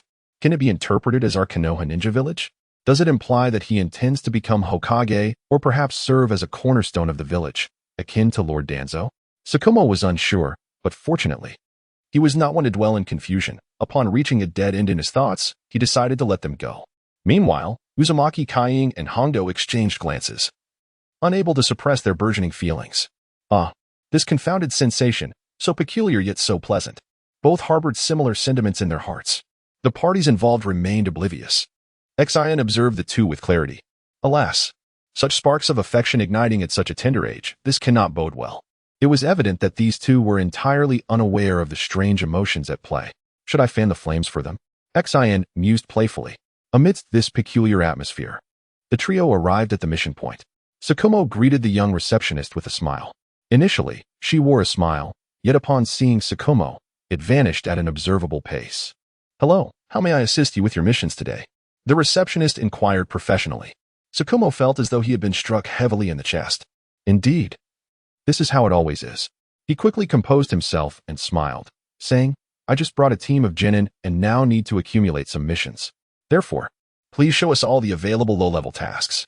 Although the receptionist displayed no smile towards Hatake Tsukumo, her efficiency remained remarkably swift. Although Shin could perceive everything, he found himself unable to articulate his thoughts. Meanwhile, Uzumaki Kaiying and Akane stood together, both shy yet inexplicably drawn to one another, their hands instinctively reaching out as they gazed at each other's palms, yearning to clasp them. Soon, the trio opted for 5 low-level missions. Hatake Tsukumo led the group as they embarked on their tasks. The low-level missions comprised simple errands such as finding lost cats, picking up litter, and babysitting. Before long, the day had elapsed, and Uzumaki Kaiying felt a profound sense of fulfillment. In the evening, the team gathered at Ichiraku Ramen for a meal. Upon seeing Uzumaki Kaiying, the owner of Ichiraku's eyes sparkled with delight. Kaiying, I cannot thank you enough. I previously believed I had perfected my craft, but ever since your words that day, I embarked on new culinary explorations and uncovered even more delectable flavors. Tonight, I shall cover your ramen expenses. Furthermore, do be sure to sample my new ramen creation. The owner exclaimed, his sincerity somewhat flustering. Uzumaki Kaiying, albeit somewhat bewildered, agreed. A bowl of new noodles was soon presented, featuring a fish-based dish that appeared quite appetizing. Nevertheless, Uzumaki Kaiying found himself lacking in appetite. He pondered why the 4 fundamental tastes, sweet, salty, spicy, and sour, seemed to be limited to just sweet and salty in this world. Sipping the exquisite fish broth, he felt a tinge of dissatisfaction regarding the culinary diversity, yet he was nonetheless astounded by the owner's noodle-making prowess, which could rival that of a renowned establishment. After finishing his bowl, Uzumaki Kaiying bestowed high praise upon the dish. With the completion of their tasks for the day, Hatake Tsukumo packed a portion of ramen to take home for his child. Uzumaki Kaiying surmised it was for Kakashi. Inspired, Shin also decided to take a portion back for his younger brother. Observing the two preparing their takeaways, Uzumaki Kaiying joined in, packing a portion for himself as a late-night snack. Akane clearly wished to do the same, yet for reasons unknown, she ultimately dismissed the idea. Consequently, Uzumaki Kaiying packed an extra portion and handed it to her. Upon returning to his humble abode, Uzumaki Kaiying reclined on the sofa, reflecting on what a joyous day it had been. This happiness lingered for approximately 3 to 4 days. On one particular day, Hatake Tsukumo received a more formidable assignment. The low-level tasks were swiftly completed in the presence of several underlings whose terrifying prowess belied their rank. leaving them only 1 or 2 high-level missions short of advancement. We can undertake B-rank tasks, but for these children, the experience gained might be insufficient, he noted. Akane, adept in Snake Uncle's ninjutsu, faced off against typical Chunin without trepidation, often emerging victorious. Shin, also a secret weapon of the Umbu, exhibited mastery over ink-based ninjutsu. The prowess of Uzumaki Kaiying is undeniably formidable, rivaling that of his mentor, Hatake Tsukumo, and in certain aspects, he could even surpass him. Consequently, Hatake Tsukumo, under the scrutinizing gaze of the front desk attendant, accepted an A-rank mission. Hatake Tsukumo, while I have heard whispers of your declining fortunes, I never anticipated they would be this dire. Your students are but genin, and yet you intend to lead them on an A-rank mission? The front desk attendant stifled her growing concern and her instinct to intervene for Kaiying and the others. She spoke with professional detachment. This mission exceeds the capabilities of a genin team. I must consult Lord Hokage regarding any assignments involving combat between ninjas. With that, she took the mission slip and departed. Hatake Tsukumo felt a twinge of frustration but refrained from voicing his thoughts, his once sharp aura somewhat diminished. Uzumaki Kaiying observed this exchange, unsure of what to say. Meanwhile, in the Hokage's office, the front desk attendant slapped her hand on Sarutobi Hiruzen's desk in exasperation. What? Lord Hokage, how could you approve such an absurd proposal from Hatake Tsukumo? I believe this mission should not be entrusted to him. What if something were to happen to those children? Sarutobi Hiruzen chuckled wryly. That situation certainly weighs on us. He continued, we must have faith in Tsukumo. His capabilities are evident, and he will fiercely protect his comrades, even at the cost of failing the mission. The front desk attendant paused, reflecting. Indeed, Hatake Tsukumo is one who is willing to sacrifice for his team. He embodies the will of fire. Though past failures have led to his ostracism within the village, of which I am also a part, albeit unknowingly. Regaining her composure, she bowed respectfully to Sarutobi Hiruzen before turning to leave. If Lord Hokage sees no issue, then what further objections could I have? The Hokage observed the departing Kunoichi and tapped his smoking pipe thoughtfully. After all, Tsukumo and his team could even tackle S-rank missions. Hatake Tsukumo accepted the task. Although he found the front desk attendant's demeanor peculiar, he responded with a courteous smile. All right, everyone, today we shall focus on our training. Tomorrow, we will gather at the Ninja Plaza. Remember to bring your belongings, for we shall journey afar. He beamed at his team. After a moment's contemplation, he added, join me at my home for dinner this evening. A timid voice piped up, may I bring my younger brother? Hatake Tsukumo nodded, of course, bring him along. And with that, he vanished in a flash. Uzumaki Kaiying turned to Akane and inquired, what are your plans next? Akane glanced at the Hokage rock and replied, I wish to go there for some ninjutsu training. Kaiying then asked, would you like me to accompany you? Akane's cheeks flushed slightly as she laughed. Sure. Konoha observed the two with a bemused expression. Why do I feel particularly radiant? Never mind. I shall proceed. The letter has vanished in a flash. Uzumaki Kaiying gazed in bewilderment at the direction in which the letter had disappeared. Huh. Why run off? Let us cultivate together. We are in the same team after all. Night soon descended, and despite being drenched in sweat, the fragrant red bean confirmed she did not need to change clothes. Encouraged by Uzumaki Kaiying, she headed straight to the Hatake household. Hatake Tsukumo awaited the arrival of Uzumaki Kaiying and the others at the entrance with his son, Kakashi. Upon seeing them approach, Hatake Tsukumo patted Kakashi on the head and said, Kakashi, these are your father's disciples. One is brother Kaiying, and the other is sister Hondo. Remember to greet them when they arrive. Kakashi rolled his eyes in mild discontent, but upon recognizing Uzumaki Kaiying, his face lit up with joy. Brother Kaiying. Kakashi beamed at Uzumaki Kaiying. Though masked, Uzumaki Kaiying could discern the smile behind it. Uzumaki Kaiying nodded at the shorter Kakashi and said, this is Sister Hondo. He introduced his companion to his young friend. Indeed, after several days of missions and interactions, Uzumaki Kaiying came to understand the nature of their relationship through the works of a certain toad manipulator. He began to regard Hondo as his own, albeit she had yet to realize this fact. Kakashi obediently addressed Hondo, Sister Hondo. With a smile, Hondo retrieved a few candies from her pocket. You must be Kakashi. How adorable. Kakashi, feeling somewhat disgruntled, accepted the candies. Why did it feel as though he was being looked down upon due to age? I am well past the age for candies, you know. With that thought, Kakashi popped the candy into his mouth, savoring the sweetness despite his mask. Delightful, he mused, relishing the flavor. Meanwhile, Hatake Tsukumo observed in surprise. When did Kaing become acquainted with Kakashi? It seemed that Kakashi listened to Kaing more than he did to me. Mrs. Hataki, who had come to usher Uzumaki Kaing and Hondo inside, smiled slightly. She bowed to Uzumaki Kaing and remarked, "You must be the young man who took Kakashi out that day. Indeed, a striking young man." Uzumaki Kaing replied with a stoic expression, "I am unworthy of such praise." Mrs. Hataki smiled again and led Uzumaki Kaing and Hondo into the house to sit. It must be noted that the Hataki residence is truly vast. Soon, everyone gathered, and the atmosphere was warm and harmonious as they shared a delightful meal together, akin to a family gathering. As for Sai, he was absent, having been taken by the art teacher from the ninja school for a sketching session. Well, Uzumaki Kaing was entirely oblivious to the existence of such an activity in this world. In any case, the group enjoyed a rather pleasant dinner. Upon returning home, Uzumaki Kaing collapsed onto his bed and fell asleep. By this point, he had almost forgotten what a construction point was, having yet to encounter one.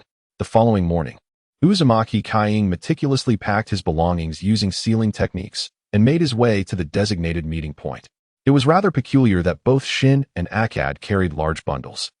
Alas, why was Kaing not burdened with luggage? Since Shin had taken on the responsibility of carrying his belongings, it was somewhat inconvenient for him to wield his sword. Thus he held it in hand. Akkad, too, bore a hefty pack that appeared somewhat cumbersome. Kaing naturally gestured towards his own scrolls, simultaneously pondering why they did not utilize scrolls themselves. Shin seemed to misunderstand Kaing's intent, whereas Akkad comprehended. Sealing scrolls are quite chakra-intensive. Our chakra reserves are currently rather limited, rendering such a lavish mode of travel a mere fantasy, Akkad elucidated. It was then that Kaing recalled his other identity, being a member of the Uzumaki clan. "Hand over your luggage to me," he beckoned to Akkad and Shin, as he unfurled a scroll and retrieved a new one, subsequently sealing their belongings within individual scrolls. "It can easily be unsealed with the simplest of techniques," Kaing remarked. Presently, he had acquired a considerable repertoire of sealing techniques, apart from the unusable adamant chains, the intimidating corpse demon technique, and the four-symbol seal which he dared not employ. He felt confident in his ability to manipulate the other sealing arts to varying degrees. Akkad expressed his gratitude with casual exuberance, accepting the items, while Shin comfortably slung his sword back onto his shoulder. "Ah, this is much more comfortable," he beamed with delight. Just then, the elusive Kakashi Hataki rolled into view before the group. "You are finally prepared. Let us embark," he declared, extending a scroll towards Kaing. Kaing, could you reinforce the scroll for me? My chakra is insufficient, and the contents may become unstable." Kaing was at a loss for words. Indeed, the Hataki clan was undeniably the epitome of the impoverished lineage. The group set off on their journey. This time, their route was rather lengthy, as they were about to venture into the chaotic origins of the Second Great Ninja War, specifically to the territory of the ambitious Yamato, known as the Land of Rain. Reflecting on this, Kaing's initial impression upon learning of the mission was one of exhilaration. "Isn't the Land of Rain a tad too thrilling?" Akkad murmured. "Isn't there a rain village there? Why would they request assistance from us, the Leaf Ninjas?" Upon grasping the complete situation, it became apparent that a village within the Land of Rain was plagued by turmoil and disturbances from the Hidden Mist Village due to ongoing conflicts. Thus, they sought the protection of ninja to safeguard their settlement. The scarcity of ninjas from the Land of Rain compelled them to appeal to the foremost hidden village. "Well, this rationale is impeccable," Kaing mused, though he harbored an unsettling feeling that something was amiss. After all, before being captured by Orochimaru, he had awakened in a village that had been assaulted by rain ninjas. This indicates that he indeed possesses certain connections with the Land of Rain. In the depths of his subconscious, Uzumaki Kaing exhibited an instinctive reluctance to venture into the Land of Rain. However, this undercurrent was exceedingly faint, dissipating entirely once Uzumaki Kaing grasped his scythe. "Whatever may come, I shall confront it with my scythe." With such thoughts, the team led by Hataki Tsukumo merrily proceeded on their path to battle. It must be said that Hataki Tsukumo is an exceptionally formidable and skilled ninja. His prowess in map recognition, terrain assessment, and strategic planning is nothing short of remarkable. Both Akkad and Shin gazed at him with admiration, while Uzumaki Kaing maintained an expressionless demeanor. Admittedly, Uzumaki Kaing felt a semblance of respect, though it did not border on idolization. Tsunade had inundated him with a plethora of convoluted ninja knowledge. Although Uzumaki Kaing was now familiar with these concepts, he often felt a sense of repulsion towards them. If one could disregard the terrain's undulations, a map would be unnecessary. This was Uzumaki Kaiying's perspective. As they traversed the landscape, under Hatake Tsukumo's guidance, they encountered nary a bandit and soon arrived at their destination, a small village. This dilapidated settlement was comprised of merely dozens of households, with a few hundred inhabitants. Upon seeing the target village, Uzumaki Kaiying's worldview returned to a semblance of normalcy. What is this? Now this resembles a village. As for Konoha, let us not even discuss it. The Hokage is no mere village chief. He is akin to a warlord. The group first surveyed the village's exterior with keen observation. Shin, I sense a troubling aura. Please scout ahead, Hatake Tsukumo remarked, his expression betraying his unease. The village was unnaturally quiet. Shin nodded eagerly, boldly declaring, "Sure, watch me." With that, he retrieved a blank scroll from his waist pocket and began to sketch upon it. In no time, a handsome youth resembling Shin appeared on the parchment. Satisfied with his work, he formed hand seals and exclaimed, "Ninjutsu. Ink clone." Upon the utterance, the drawing on the scroll animated menacingly, swiftly materializing into a figure identical to Shin hovering above the paper. What kind of jutsu is this? So impressive. Akkad marveled, her eyes sparkling. Shin, with a bashful smile, explained, this technique is akin to the shadow clone jutsu, but it serves the purpose of reconnaissance and is quite convenient, albeit somewhat chakra-intensive. Hatake Tsukumo, slightly exasperated by Shin's display of flair, rubbed his forehead and urged, "Hurry along, consume some military rations to replenish your chakra. This is a B-rank mission and carries some degree of difficulty. Do not let your guard down." With that, Hatake Tsukumo turned his attention to the composed Uzumaki Kaiying, who acknowledged him with a nod. With his assurance, it seemed that Uzumaki Kaiying would hardly need to intervene in this mission. Hatake Tsukumo smiled subtly, feeling that this was perhaps the easiest task he had encountered since becoming a ninja. Soon, the ink-like figure of the letter returned. Zen's face slightly altered. "We must hurry. The villagers are surrounded by thieves." At this moment, all the villagers in the small hamlet had gathered together. Before them stood a dozen figures cloaked in black robes. From all directions, more of these shadowy figures approached them. The villagers trembled in fear. In a position slightly behind, a small boy clutched his mother's hand and asked, "Mother, why are they doing such things in our village? Once, this place was serene and peaceful, but now it lay in ruins, ravaged by the ninjas before them. Many had perished. The village elder, the eldest son of the village chief, that vibrant brother." The boy now yearned to ask someone why.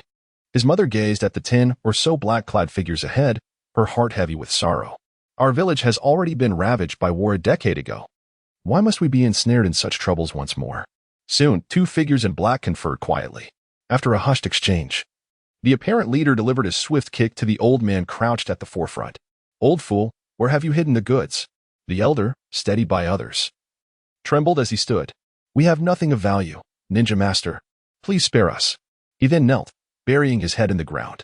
"Please spare us." The villager's eyes brimmed with tears. Village chief. On the periphery, a young man crouched, gritting his teeth in fury. "Damn it, why haven't those ninjas arrived yet? What has become of this country?" He recalled a few days prior when he had submitted a request for ninja assistance to the government, which had nearly drained the village of its wealth. The black-clad figures turned their attention to the village chief and delivered another kick. The old man crumpled to the ground, clutching his abdomen in pain. The black-robed figure coldly scoffed, "They are of no use now. Kill them. You dare." A commanding female voice echoed from above. Dressed in fishnet stockings, Akkadu hovered over the group. Her hands swiftly formed seals. Fire style, great fireball technique. The faces of the black-robed figures paled. Water style, water wave surge. 3 of the black-clad figures quickly formed seals, summoning 3 pillars of water that soared into the sky, colliding with Akkadu's fiery technique. Soon, steam billowed into the air as Akkadu landed amidst the throng of black-robed figures. "Kill this ninja," the leader of the black figures commanded. The others drew their weapons, short swords, shoiken, and daggers of every kind. At that moment, a chilling voice resonated in the hearts of all present. "You dare." Instantly, an invisible storm of blades erupted. 5 black figures were struck, 4 were wounded, and 1 fell lifelessly to the ground. A shadow, dark as night, emerged beside Hongdo, wielding an elegant scythe, its expression inscrutable and its gaze glinting with icy intensity. In a hushed murmur, Hongdo inquired of the figure, "Kaiying, why do you debut with the same lines as I do?" A flush crept across her cheeks as the thought crossed her mind. Meanwhile, Vortex Kaiying regarded Hongdo with a puzzled expression. Aren't we in the midst of a battle? Why does she appear as flustered as during a date? In the distance, Shin, who was providing cover for the fleeing villagers, watched the exchange between Hongdo and Vortex Kai-ing with exasperation. He pondered whether entrusting combat to these two was truly wise. Suddenly, the seemingly uninvolved Hataki Tsukumo appeared beside Shin, patting his shoulder reassuringly. There is nothing to worry about. That kid, Kai-ing, is remarkably strong, and Hongdo is no slouch either. Shin raised an eyebrow, responding, well, my concern lies elsewhere. Observing their own side having lost one member while the enemy maintained two, the leader of the black-clad figures swelled with arrogance. Prepare to meet your demise, he declared, brandishing his weapon. Vortex Kai-ing's voice cut through the tension. Lower your weapons and cease resistance. You are already encircled by us. The black-clad leader erupted in laughter. When did the ninjas of Konoha become so arrogant? Very well, I shall teach you a lesson today. With that, he began forming hand seals alongside several others.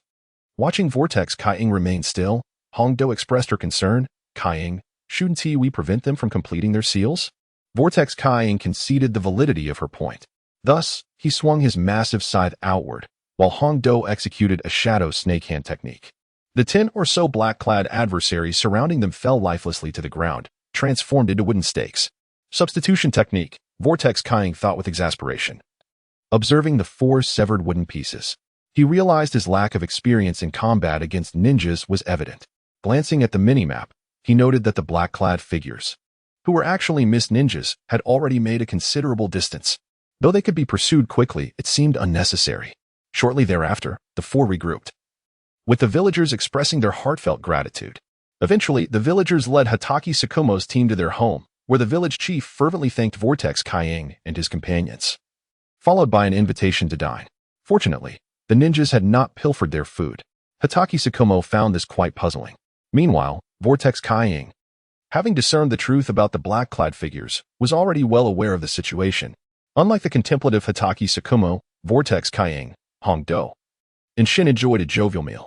Chief, Hataki Tsukumo's voice turned stern. The chief flinched, trembling slightly. Your task is to protect our village for a time, correct? Why have we arrived only to find ourselves in a rescue mission? What are their true intentions, and what have you concealed from us? Please elucidate, or we may choose to abandon the mission. Given the discrepancies between your situation and the task presented, we reserve the right to withdraw. Kamikaze Tsukumo spoke sternly, leaving both Hongdo and Xian momentarily stunned. The occurrence of such an event in a small village was evidently too implausible to withstand scrutiny. It was already evident that their adversary was none other than the Akatsuki, yet Kai Uchiha continued to indulge himself. The village chief clearly engaged in a psychological struggle before taking a deep breath and stating, the matter is as follows. This was a quintessential story unfolding in the style of Okamoto. The crux of the predicament lay with the village chief's foolish son, who, in his youthful arrogance, mingled with a young organization known as Akatsuki. After being assigned certain tasks by them, he returned to the village, inadvertently dragging it into a calamity. The source of this disaster remained completely unknown to the village. Kai Uchiha was rendered speechless, while Hongdo and Xian appeared visibly intrigued. Hey, such a mundane development, and an entirely fabricated plot, surely cannot be captivating. Kai Uchiha silently scoffed. Just then, a visitor arrived. The village chief sent his wife to open the door, revealing a tall and handsome young man, his face adorned with a gentle smile. Greetings, he exclaimed upon entering. Tsukumo felt a touch of awkwardness, but, as the captain, he managed to respond, hello. The young man then solemnly introduced himself, revealing that he was a comrade of the village chief's son. He recounted his mission alongside that of the wayward village son, which involved searching for a certain long-lost special item within the Land of Rain. This search had commenced several years prior, leading to unrest throughout the region. Meanwhile, the largest warlord in the Land of Rain had grown timid, opting to remain within a few key cities, resulting in widespread suffering among the populace. The value of human life had become alarmingly trivial. This small village was but a part of the unfortunate souls caught in this precarious fate. Suddenly, Kai Uchiha experienced a throbbing headache. Recalling the village he had encountered and the lives lost there, he remembered that he, too, had been in the Land of Rain. Thus, he pondered, what was his true identity? A daring thought began to emerge within him. Perhaps the various nations were in search of him, a descendant of the Uzumaki clan. Or perhaps Nagato, the one arranged by Hanzo from the Uzumaki clan. After some contemplation, he chose not to dwell on it too deeply. After all, he was currently a Konoha ninja and still a disciple of Danzo. Once the general situation was clarified, Tsukumo and his companions commenced their duty of safeguarding the small village, tirelessly constructing fortifications each day. Well, to be fair, it was Hondo and Xian who were fervently engaged, while Kai Uchiha was merely tasked with chopping wood. It must be said that Kai Uchiha's craftsmanship had improved. It seemed that his training with the Umbu had borne fruit. The only source of dissatisfaction appeared to be the large scythe he wielded. However, constrained by the system, he dared not act recklessly. Kai Uchiha finally grasped that what he held was indeed a Raist. Only after he activated his passive skill could Raster finally catch his breath. What, one might wonder, is this system that even Raster can easily suppress? Meanwhile, Vortex Kaiying, while chopping wood, gazed dreamily at the large scythe in his hand. Soon, the massive fortifications were constructed by these 4 part-time carpenters from Konoha. Vortex Kaiying admired Hatake Tsukumo greatly. To be a ninja, one truly must possess a myriad of skills. For otherwise, one would struggle to make a living. With this thought, a business impulse blossomed within Vortex Kaiying, for engaging in commerce would yield profits, and with profits, one need not fear starvation. At this moment, 4 days had elapsed since Vortex Kaiying and his companions had ventured out. According to the timeline outlined in their mission, they could return in another 2 or 3 days. As for the local delicacies of this small village, Vortex Kaiying felt he could no longer endure them. He was beginning to regard Ichiraka ramen as the pinnacle of culinary delight. His mind was filled with cravings for various dishes from his past, such as Huamin chicken, Dapan chicken, Sha County snacks, Peking duck, Dohua, and more. However, on the final day, Hatake Tsukumo approached Vortex Kaiying and the others with a furrowed brow. There was a situation. Those individuals had returned. Tsukumo summoned a few ninja dogs, who succinctly conveyed the situation to Vortex Kaiying and the others, prompting them to prepare for defense. Vortex Kaiying took one side, Shin the other, while Akane managed the center with support from Tsukumo. As night fell, a hazy mist enveloped the surroundings. Vortex Kaiying heightened his vigilance, cradling the scythe in his arms. Before long, more than 10 shadowy figures appeared around him. "My lord, please accompany us," said the leader, removing his hood to reveal a seemingly simple yet earnest face. Vortex Kaiying slightly lifted his eyelids and whispered, "Why must I go with you?" The man, his demeanor relaxed, replied, "Because you yearn for power. The Vortex clan was annihilated. Surely you harbor some resentment." Vortex Kaiying was momentarily taken aback. "What? Why should I be resentful? Besides, I'm still just a child. The destruction of the Vortex clan occurred ages ago. Why should I feel discontent?" Seeing Vortex Kaiying silent, the man chuckled. "Currently, we are the sole possessors of a second-tailed beast. If you seal it, you will gain unparalleled power." Vortex Kaiying realized the implication. In the world of Naruto, the land of earth had 2-tailed beasts, the land of water had 2. The land of lightning had 2, the land of fire had 1, the land of wind had 1, and Takigakure had 1. Now, the land of water was ruled by the 3rd Hokage, who was also the Jinchuriki of the 3 tails. Therefore, the other tailed beast, known as the 6-legged slug, was the Sia-hound. Suddenly, Vortex Kaiying found himself thinking that the somewhat unattractive Raster resembled a handsome man. "What do you say? Come with me. Our Mizukage will personally speak to Konoha," the black-clad man insisted. As the perfect Jinchuriki, the 3rd Mizukage indeed possessed the ability to look down upon all heroes of the world. Vortex Kai stood up, accompanied by his scythe. "How did you know I am from the Vortex clan?" he inquired with an expressionless face. The leading ninja chuckled. "It's nothing. We possess a unique ability to discern bloodlines and chakra. Your chakra is abundantly excessive, and combined with our bloodline examination, it was easy to ascertain." He continued, "It is truly marvelous that a clan such as the Vortex clan exists in this world. Your chakra is akin to a fragment of a tailed beast." The leader seemed to have confirmed that Vortex Kai would join them, and his demeanor grew increasingly audacious. Vortex Kai nodded and raised his scythe. The leader's eyes narrowed. "What are you doing?" Vortex Kai remained expressionless. "I am merely lifting my scythe." With that, the scythe descended, cleaving the leader in 2. The group of black-clad figures retreated half a step, taken aback. "This child is so ruthless. He kills without a flicker of an eyelid." Suddenly, a burst of mist erupted before Vortex Kai. Before him lay only 2 wooden dummies. TCH, a substitution technique. Vortex Kai expressed his annoyance. His horizontal strikes could strike anything. Yet he was powerless against this technique. "You are forcing our hand." In the mist, all shadows became indistinct, and the leader's voice echoed from all directions. Vortex Kai tilted his scythe toward the ground, still expressionless. "Oh." He responded casually to the leader, who felt a surge of frustration boiling within him. Forget it. The child of the Vortex clan is somewhat formidable. Eliminate him. Kill. In the mist, a torrent of shurikens and kunai came flying from all directions. Vortex Kai deflected them one by one with his scythe. However, as the onslaught intensified, he decided to forego the defense, allowing the weapons to pierce his body. From afar, a clear female voice rang out. Fire release. Great fireball technique. A colossal fireball surged forth, dissipating the mist around him. The shadows surrounding Vortex Kai suddenly revealed their forms. Fire release. Great fireball technique. Another massive fireball followed, further thinning the mist, as flames carved a vast trench before the assembly of mist ninjas. Water release. Water barrier. This time, the leader of the ninja took action. To his dismay, he beheld someone he had not wished to see. Hatake Tsukumo. You are the White Fang. The leader's gaze fixed on Hatake Tsukumo, disbelief washing over him. Under the machinations of their village, Tsukumo should have been entirely barred from any mission activities. Yet, here he stood before him, leaving him perplexed. Could it be that Danzo had lost his power? Impossible. Danzo would never relinquish his authority. Then had his character somehow changed? This leader was evidently a high-ranking figure of the mist, well-versed in the current dynamics among the great nations, and now, he was utterly confounded. Are you from the mist? Kakashi Tsukumo approached with Akkad and Shin, observing a misty shadow ninja peeking from beneath a dark cloak, frowning. Upon witnessing this, the other mist ninjas ceased their concealment, tearing away their black garments.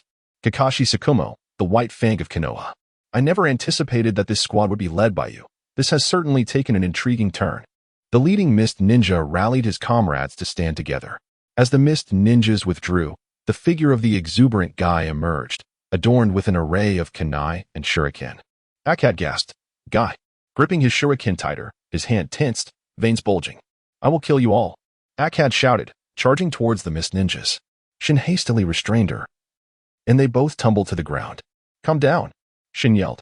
Akkad's fierce expression softened into tranquility, and she curled up sobbing. Why must you treat me this way? She lamented within, simmering with indignation. The more she pondered, the hotter her neck became. The black runes, akin to wandering tadpoles, attempted to escape from her neck while her chakra wavered. The enemy ninjas observed their distress with mirth. Kakashi Tsukumo, you have brought 3 children on this mission. What would happen if we were to eliminate them? During your last mission, you risked everything to protect your comrades, resulting in its failure. Kakashi Tsukumo furrowed his brow in silence, yet unbeknownst to him, he had already drawn his short blade. Are we to engage in battle? How fitting for your character. The leading ninja remarked, surveying his side, a dozen warriors, comprising 5 Jinin, 5 Chunin, and 3 Jounin. In contrast, Kakashi Tsukumo's side consisted of 1 Jounin and 3 Jinin. Well then, Kakashi Tsukumo, prepare to meet your demise. Just as the mist leader was about to strike, an unexpected voice chimed in. Ah, how underestimated you are. The exuberant guy, who had been observing silently, stood tall once more. Moments ago, he had been rendered speechless by an unexpected paralysis from a kunai. After the paralysis wore off, he gradually approached Kakashi Tsukumo. Akkad's tears transformed into laughter in an instant. Guy. The rare smile on Guy's face brightened the scene.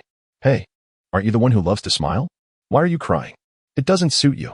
Ignoring the kunai adorning Guy, Akkad rushed to embrace him. Wait. Let me remove the kunai first. Upon saying this, Guy began to detach each kunai. The sight of over 20 kunai clattering to the ground was truly astonishing. Most remarkable was the fact that, despite being the target of these kunai, Guy bore no injuries. His attire remained unscathed. Am I under a genjutsu? One mist ninja rubbed his eyes in disbelief. He had distinctly felt the sensation of the kunai embedding into flesh when he threw them. Guy addressed him. No. You are not under a genjutsu, nor did you miss your target. Under the earnest responses of the parties involved, the ninja found himself even more bewildered.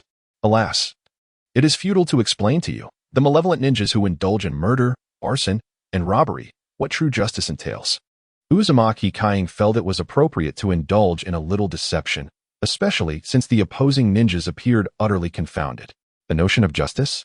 The leader of the ninjas even echoed the words spoken by Uzumaki Kaing. With an indomitable light within my heart, no difficulty or danger shall deter me. Beneath the radiance of that light, all acts that cause harm to others shall be obliterated. Despite uttering such fervent declarations, Uzumaki Kaing's expression remained unchanged as he raised his scythe, which flickered with an eerie purple glow. Instantly, a wave of comfort washed over the onlookers, prompting an involuntary exclamation from one. Ah, how delightful. Chapter 53. The Shadow Assassin mode unleashed once he regained his composure. The leader of the Mist Shadow erupted in fury. This brat is toying with us. On the side of Hatake Tsukumo, they too began to comprehend that Uzumaki Kaing was playing with their opponents. Meanwhile, Akamichi was captivated by the figure of Uzumaki Kaing, exclaiming, "So cool, let me in." With a wave of his hand, the leader of the Mist Shadow dismissed his confusion. Even if he could not fathom Uzumaki Kaing's intentions, he understood that whatever was destined to be crushed would indeed be crushed. As his Ninja Academy teacher had taught him, Uzumaki Kaing coldly remarked, "In that case, I shall not hold back." Initially, he had no intention of indiscriminately killing. For once a life was extinguished, what would become of future endeavors? However, since these adept water manipulators chose to engage in such antics, Uzumaki Kaing decided to indulge them. With that thought, he activated one of his passive abilities, Shadow Assassin. Boom! A dense black fog suddenly enveloped Uzumaki Kaing. Hatake Tsukumo stood momentarily stunned. What kind of power is this? He had never witnessed anything like it.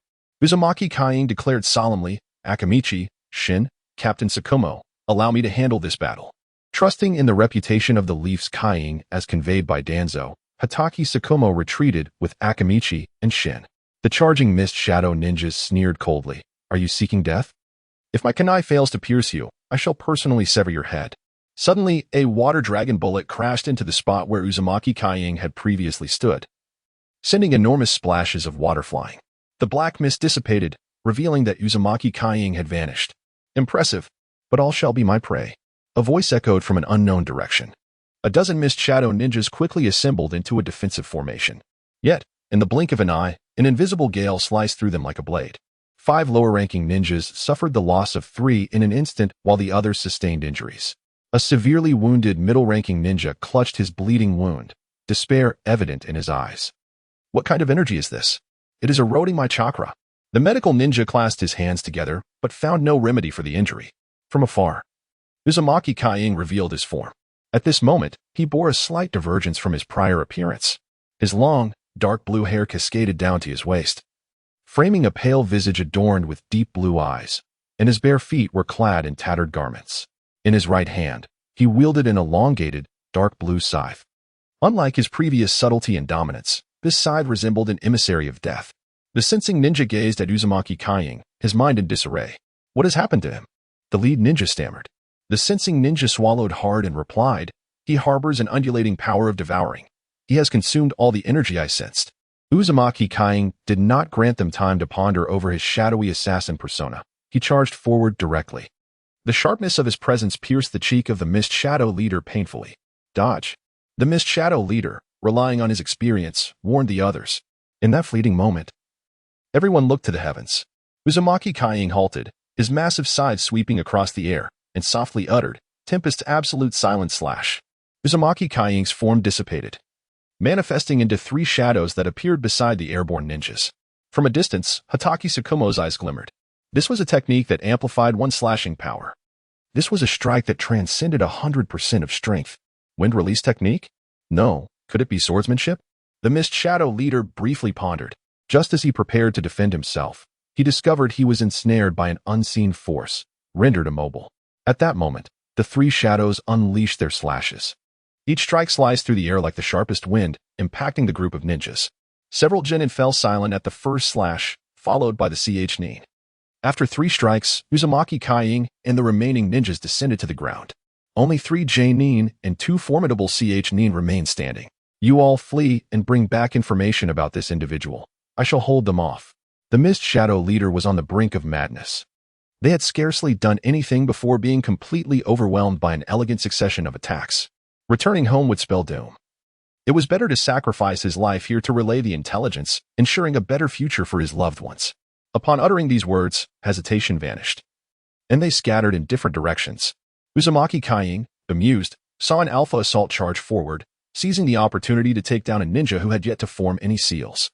He then activated the shadow step to pursue the fleeing ones. However, one j-nin managed to elude him.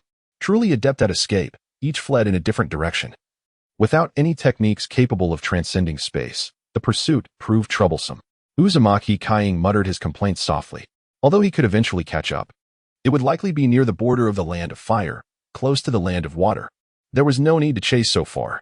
It would be a waste of precious time. What a splendid moment it would be to take a brief rest after Hatake Tsukumo inquired. Uzumaki Kying recounted the situation succinctly, and Tsukumo refrained from further questioning. The others, too, did not pose any inquiries, evidently aware of Tsukumo's prior instructions. This undoubtedly saved Uzumaki Kying considerable effort. Once again, after spending some time at the village chief's residence, Uzumaki Kying pondered whether he should pay a visit to the Akatsuki organization. Such opportunities were rare. Subsequently, Kakashi Hatake learned about the identities of the leaders of Akatsuki, Konan, Yahiko, and Nagato. Kakashi, reminiscent of his past experiences, shared with Uzumaki Kying the camaraderie he had with one of the legendary Sannin, Jiraiya, suggesting that he might visit him or his disciples. After completing their mission, they sought out a young man to accept a commission akin to a sightseeing tour, to deliver confidential information to the Akatsuki. It is worth mentioning that at this time, Akatsuki was not regarded as an illicit organization but rather a civilian mercenary group, renowned in the Land of Rain for undertaking tasks related to the protection of villagers.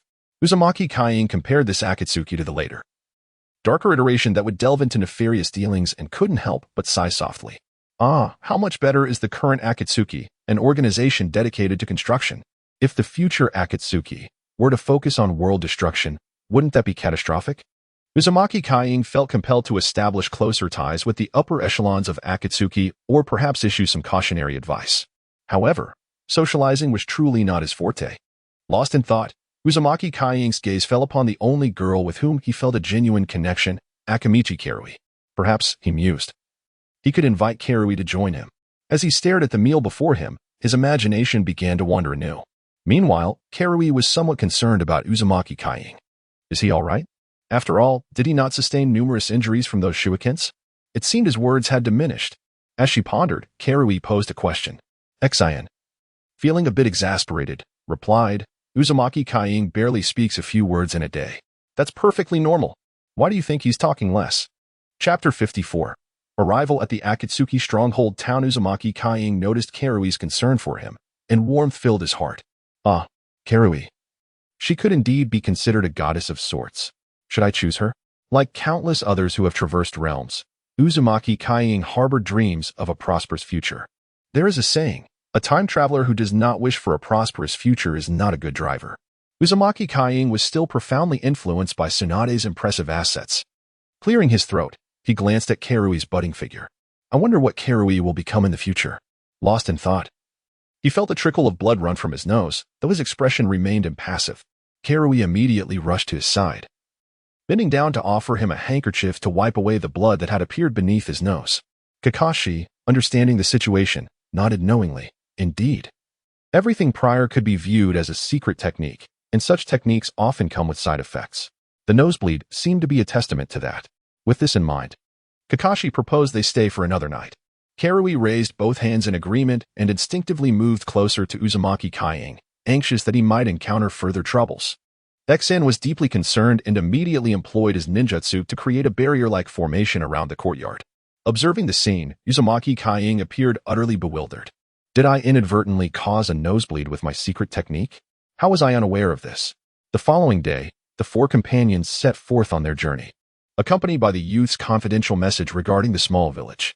However, one individual was decidedly displeased, Xen, who had been unexpectedly challenged to a duel by Uzumaki Kying. The situation unfolded as they traversed a narrow path, when suddenly Uzumaki Kying exclaimed, "Let us have a fight during mealtime." Internally, he mused, I need to accumulate points for Blue Shadow. Girls cannot fight, and with White Fang S points being Red Kai S, you are the only option. Xen. Xen was taken aback, thinking, are you jesting? 10 of me wouldn't suffice against you. Sure, that sounds good. Ardo chimed in, thinking. Kying is full of energy, how delightful. Hatake Tsukumo nodded, yes, I believe that could work, contemplating the prospect of closely observing Kying's swordsmanship. Thus, their one-day itinerary was inexorably extended to 2 days, with Kying's accumulated points barely surpassing 20%. On the first day, they officially entered the Land of Rain, gaining a profound understanding of the unpredictable nature of its weather. By the evening of the second day, they finally arrived at the Akatsuki stronghold. Xen observed a group of ninjas clad in red cloud cloaks assisting the villagers, murmurings escaping his lips. How should we approach their leader? Hatake Tsukumo smiled, "Follow me," and led the way with the letter in hand to an Akatsuki member, who at that moment was aiding an elderly villager with his belongings. "Oh, are you referring to our leader? They are performing a protective task over at the town. This town is of great significance to the development of our land of rain, and we must safeguard it diligently," the ninja replied with an upbeat demeanor. Uzumaki Kying felt a stir in his heart, reflecting, this is the initial phase. The innocent Akatsuki, radiating dreams everywhere. Contrasting with Kying's sentiments, the others were similarly fond of the organization. A commendable organization, alas, lacking strength, Hatake Tsukumo lamented. "It seems we shall not encounter one of the legendary Sannin. That individual has likely departed." Uzumaki Kying nodded slightly at Tsukumo's astute observation. True to his reputation, Hatake Tsukumo pointed out the organization's greatest flaw during Yahiko's time. The present Akatsuki was devoid of power and, due to Nagato's circumstances, was closely monitored by Uchiha Obito. However, there was comfort in knowing that there remained a year before Obito's descent into darkness. As long as Yahiko refrained from making reckless decisions and avoided conflict with Hanzo of the Salamander during that year, the organization's survival would be assured. Alas, the more he pondered, the more troublesome it seemed. He yearned to employ a swift shadow step and eliminate those intent on causing turmoil, restoring clarity to the world of ninjas. This would allow him to focus on constructive endeavors. Yet, Uzumaki Kying could only entertain such thoughts. He can currently be considered only a half-shadow. He is unable to defeat even the feeble and crumbling shadow, Danzo, who possesses the Sharingan. Reflecting on the past, it seems fortuitous that I managed to vanquish the formidable duo of Jinchuriki, Kin, and Jin. The Vortex Shadow recalled the two extraordinary brothers he had dispatched with a flurry of attacks. Fortunately, Danzo was present at that time. Otherwise, the Vortex Shadow might not have escaped at all. Just imagine, if one cannot withstand a mere strike, what hope is there for combat? The four of them made their way toward the town and soon arrived at the quaint little city. The inspection at the city gates was stringent. But thanks to the esteemed reputation of the Leaf Village ninjas and the revered ideals of peace and inclusivity championed by Hiruzen Sarutobi, all nations felt reassured. Thus, after completing a few formalities, the Vortex Shadow and his companions were granted entry into the town. Members of the Akatsuki organization arranged accommodations for them. However, the leader of the Akatsuki was away on business and would not return for the time being, so they would have to wait. Red Bean, feeling bored, dragged the Vortex Shadow out to explore the streets, while Shin found a suitable spot to sketch, claiming he wished to bring back the scenery of the Land of Rain for his younger brother. Meanwhile, Kakashi Hatake remained in their modest lodging, waiting in quiet solitude. As the mature and reliable adult, he had no choice in the matter. Naturally, he also requested the Vortex Shadow to procure some small gifts for his son, Kakashi. Thus, Red Bean, the Vortex Shadow, and Shin set out together. "Shin, what do you want?" "We'll buy it for you," Red Bean exclaimed with a carefree smile. The Vortex Shadow remained expressionless. Shin, in his thoughts, chuckled quietly. My brother is a bit simple. He probably won't understand the meaning of the gifts I bring him. You all go ahead. I'll just paint him a picture. Be careful of the rain. The weather seems peculiar today." Red Bean took the Vortex Shadow's hand and walked away. Shin inexplicably felt a twinge of jealousy. Nevertheless, he resolved to focus on his painting. "I love painting. It's good for the body and equally uplifting for the spirit." After Vortex Shadow and Red Bean departed, Shin joyfully ran towards the tallest structure in the town. As a ninja skilled in chakra absorption and water walking, navigating the terrain was a trivial task for him. Soon, he reached the pinnacle. Gazing down at the town's picturesque scenery, he felt a wave of tranquility wash over him. All right, it's time to paint happily. With that, Shin retrieved his sketchpad from his backpack. At the top of this towering structure, he settled in a sheltered spot to shield himself from the rain. Though the ground was somewhat damp, he felt no discomfort as he entered his creative state. Chapter 55. The sudden appearance of the bald man Shin's brush strokes were swift. The various pigments in his hands seemed to come alive, dancing upon the paper. In no time, he had captured the essence of the town's landscape. Yet, he was not finished. He added two little figures, one representing himself and the other a bashful dark-haired boy. It's done. Perfect. Shin bit the end of his pencil, his eyes narrowing with delight. At that moment, a voice broke the tranquility. "You are quite the talented artist." The voice startled Shin. He twisted his head slightly in a peculiar manner. Beside him sat a young man clad in a black robe adorned with crimson clouds, possessing fiery orange hair and a resolute visage. If Uzumaki Kaiying were present, he would undoubtedly scoff inwardly at the appearance of this three-dimensional version of Yahiko. What a splendid sight. Alas, such beauty will not endure for long, Yahiko mused to himself. Kanzu, looking perplexed, inquired not long. Yahiko nodded, explaining, in a few days. This place will transform into the battlefield for the ninjas of the Land of Rain and the Land of Water. They are all in search of individuals with extraordinary abilities. Yet none have been found. Soon, their gaze will fixate upon me. Kanzu appeared utterly bewildered. What on earth is this fellow talking about? Yahiko continued to speak in a manner that was shrouded in confusion, but eventually, Kanzu began to grasp the identity of the individual before him. The leader of the Akatsuki organization, Yahiko, the one whom Hatake Tsukumo spoke of as a lover of peace. Kanzu also began to comprehend the predicament facing the Akatsuki. The Mist Village and the Rain Village were set to clash on his territory, and while they called it a skirmish, the reality was a concerted effort to cripple his organization. Both sides were in collusion, driven by ambition. Yahiko understood this all too well, yet felt powerless. He could only respond to the challenge. Failure to do so would lead to the disintegration of their organization's spirit. Upon seeing the Leaf Ninjas, he contemplated the possibility of seeking reinforcements. Observing Kanzu's continued confusion, Yahiko shook his head and extended a hand towards him, pleading, "Assist me, my friend from the Leaf." With that utterance, Kanzu suddenly grasped the situation. This individual was indeed seeking allies.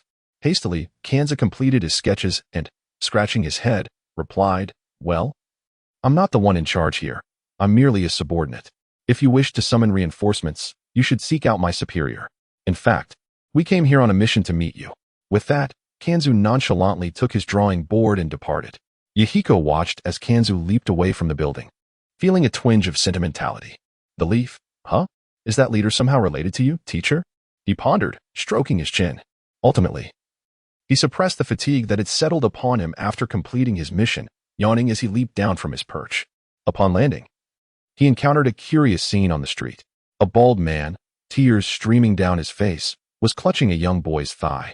The boy bore a scar on his face and wore an expression that was cold and somewhat devoid of emotion.